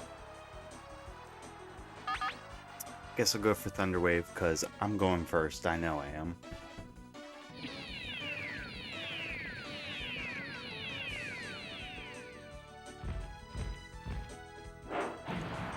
Yeah, this has been a crazy stream. and it's been much more eventful than I thought it would. And being able to go ahead and chat with people in the stream. Oh, crit again. I just, like, I thought this was going to be a real drug out thing. Yeah, this took most of the day, but it didn't feel like it, because I've been getting to hang out, chat with you guys, go back and forth. I've talked about stuff like music, different kinds of shows that we watch, and all different kinds of stuff. So it's been a really awesome stream. By far, the best stream that I've ever done. And I thought it was going to be a drag. So, I'm happy to be proven wrong. And also, Matthew, happy to have you here.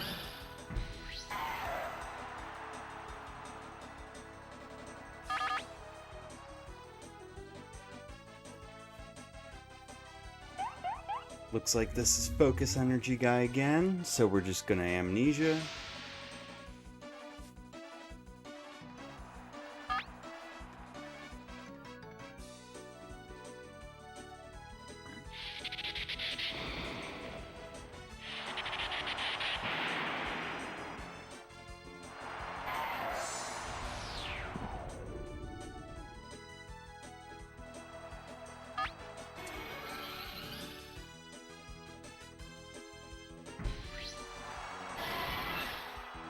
Oh no, he stole my Pokemon. Mine's better though.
Alright, here is going to be one of the most problematic matches in the entire thing.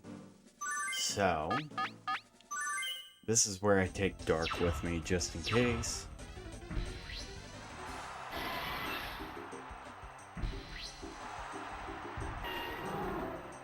Wrong choice. Sorry if you didn't know, but now you know.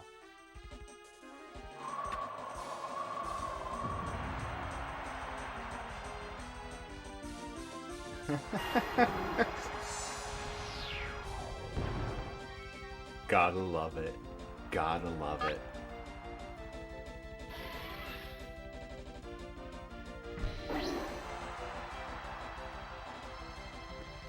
Hey, there you go, First Napkin. We got another bro.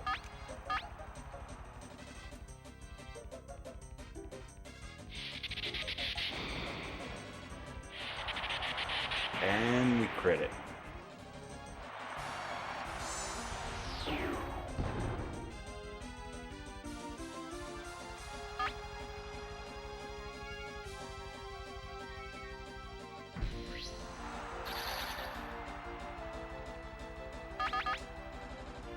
Yeah, he wasn't expecting me to take Jolteon. Well, I guess it's better to say he wasn't expecting this Jolteon.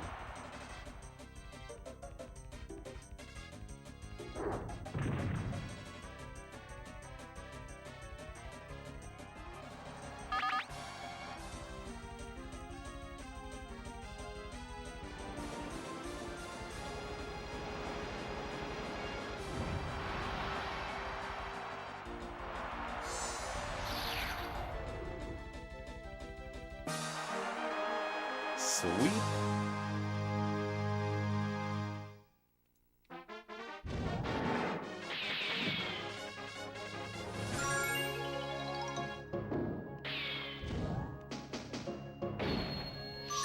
Alright, of course I said that was one of the most problematic matches and then proceeded to sweep the entire thing. So, let's see how the rest of it goes.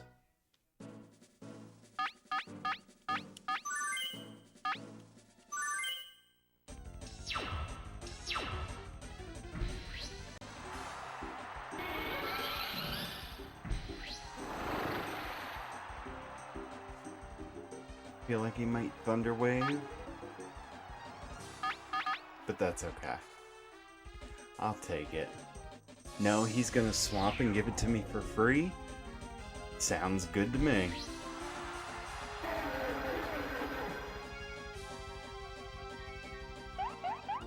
He's gonna go for Toxic Amnesia, Toxic Amnesia.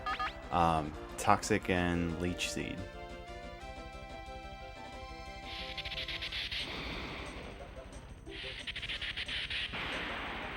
Ooh, even with Amnesia. That's fine.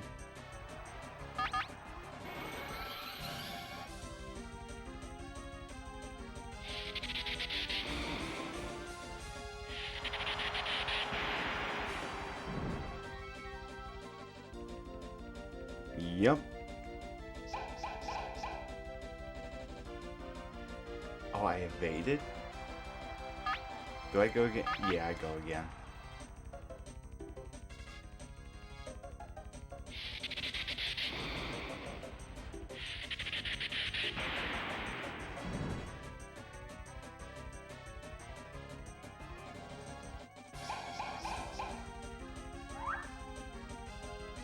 I mean, I might as well. I know I'm going to KO, so...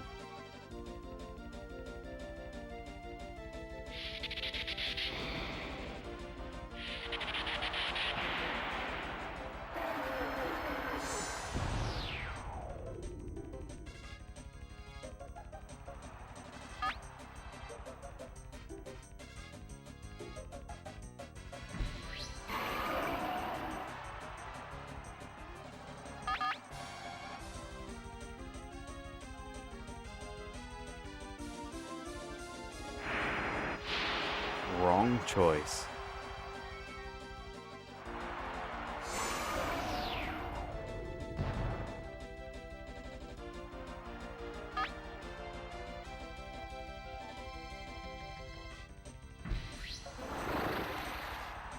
Now you're gonna bring him back out.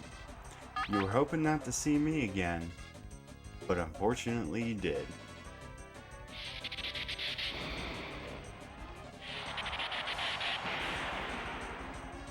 Said that ain't no Cosmo, for sure.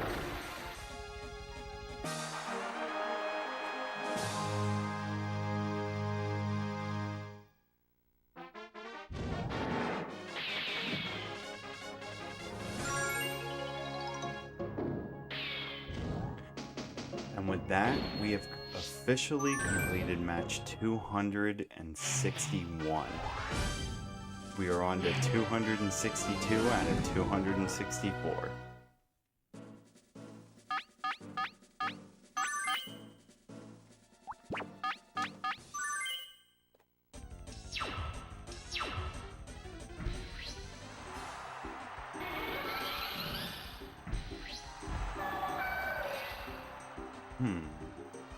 What are you gonna do? You gonna substitute? I don't think so. Maybe it's gonna go right for Ice Beam. Yep. If you get that 10%. Okay, good.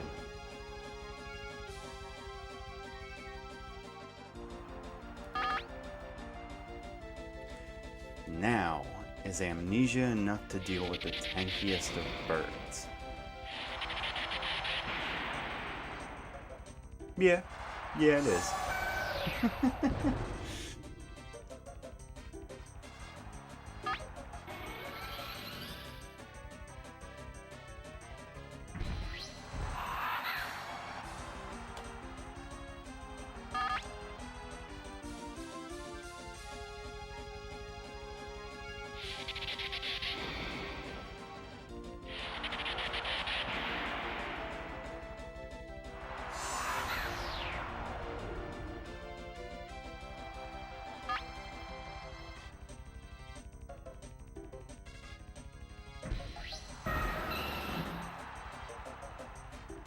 See, even the Gen 1 games now, they even call Moltres trash.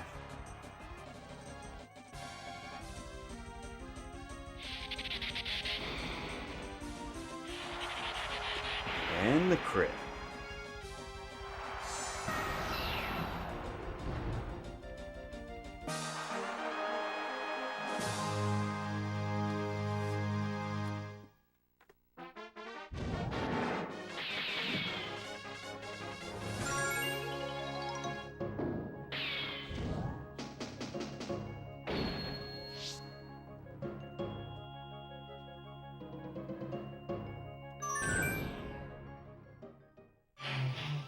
This is it, the semi-final.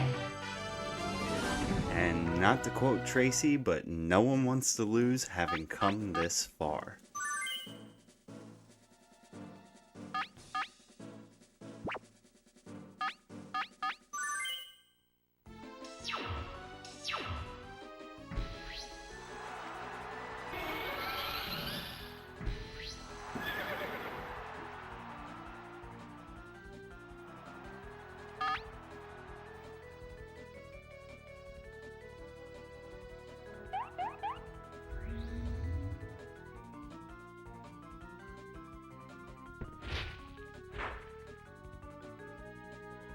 Yeah, I think you just gave that to me for free.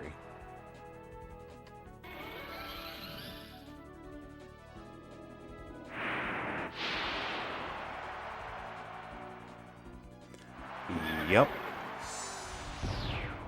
Sorry, what poison damage? I refuse to acknowledge your poison.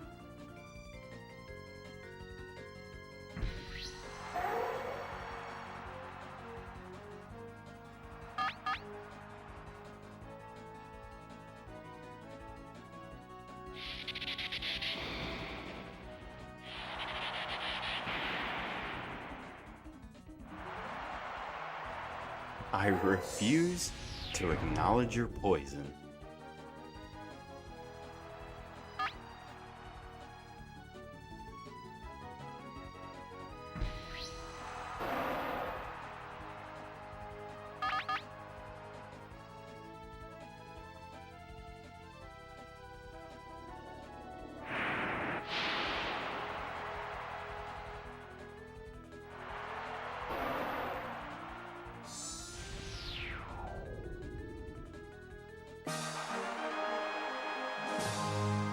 This is it.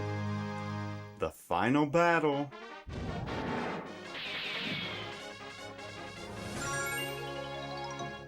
Man, I cannot believe that I can now say that I got an Amnesia Psyduck within 12 hours.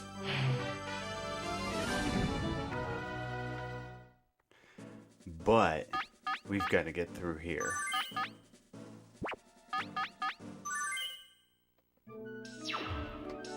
Let's go.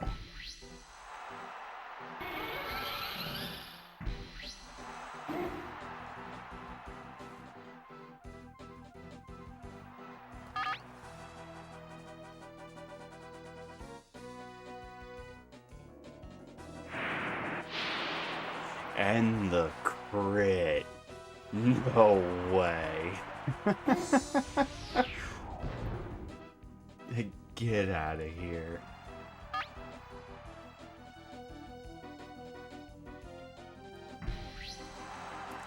Here we go. This is the main fight. Although I like to usually be on the opposite team of this, because I think a Mew could definitely take down a Mewtwo. Not this Mew.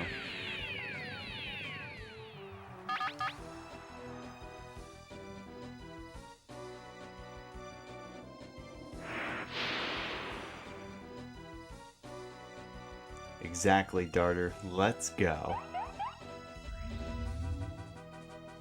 How on earth did this dude get a Mew? That's a very, very good question.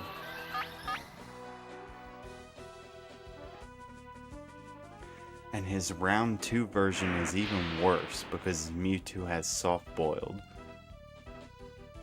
But We don't have to do round 2 for an Amnesia Psyduck. Critical hit paralyze. That's funny. You're done. Get out of here. And another crit.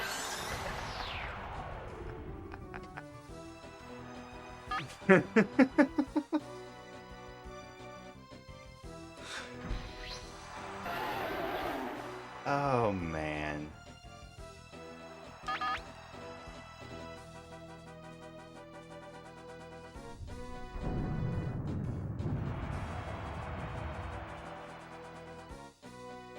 Get out. We're done. Amnesia Psyduck number 9. Now, do we get the shiny? Here's our lottery ticket. 1 in 8,192 odds.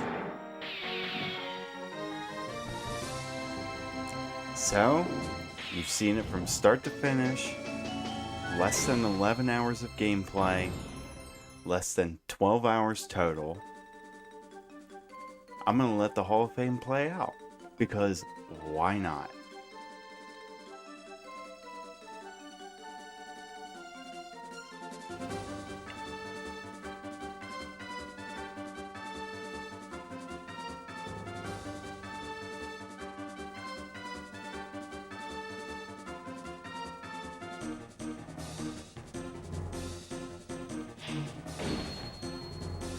Here we go. Gotta get that Doduo Game Boy first.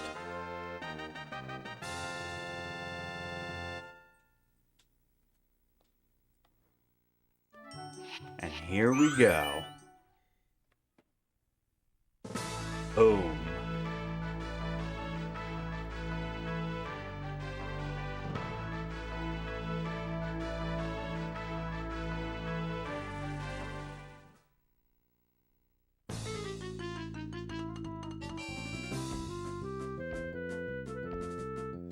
Alright, so what do we need? I believe it's, as long as the attack stat is 21 or higher, defense needs to be 22, special needs to be 23, speed needs to be 24, I think?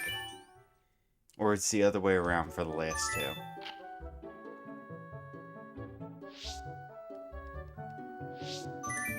There he is. Psyduck number 9.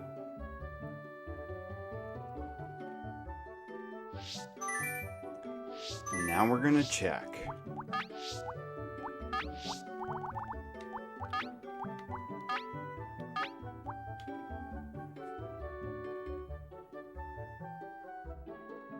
Nope, not quite. Not a shiny, kinda close, but not quite. That's all good. Oh, I guess I should have done this. Because we've already got him. Well, let's go ahead and put him in the container, shall we?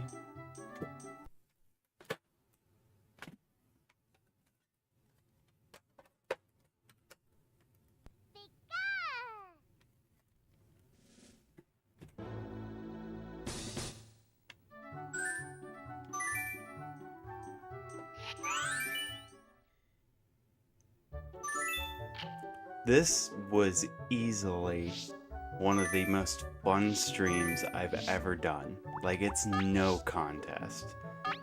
Being able to go ahead and chat with everybody while doing this has been some of the most fun I have had in a long, long time. And just to prove it to everybody, there they are. There's all the Amnesia Psyducks that I've gotten. There's 9. Save and quit, and we'll keep them in the box. This has been one hell of a stream. and I thank everybody who's come in. I think maybe the highest amount that I've had for a stream that I've done was probably the Pokemon Red randomizer, and that was somewhere between 40 and 60 for the whole stream. And I'm just under 140. So, thank you to everybody. It's been an amazing ride, but there you have it. One day, less than half a day, obtaining an Amnesia Psyduck, probably some sort of world record, because this is something that nobody ever tries to do in one sitting. So, thank you all for watching. I'm going to go ahead and disconnect here, and everybody have yourself a great night. I'm going to keep working for number 10 at some point, and I'll see you then. Have a good one, and thank you for stopping by the lab.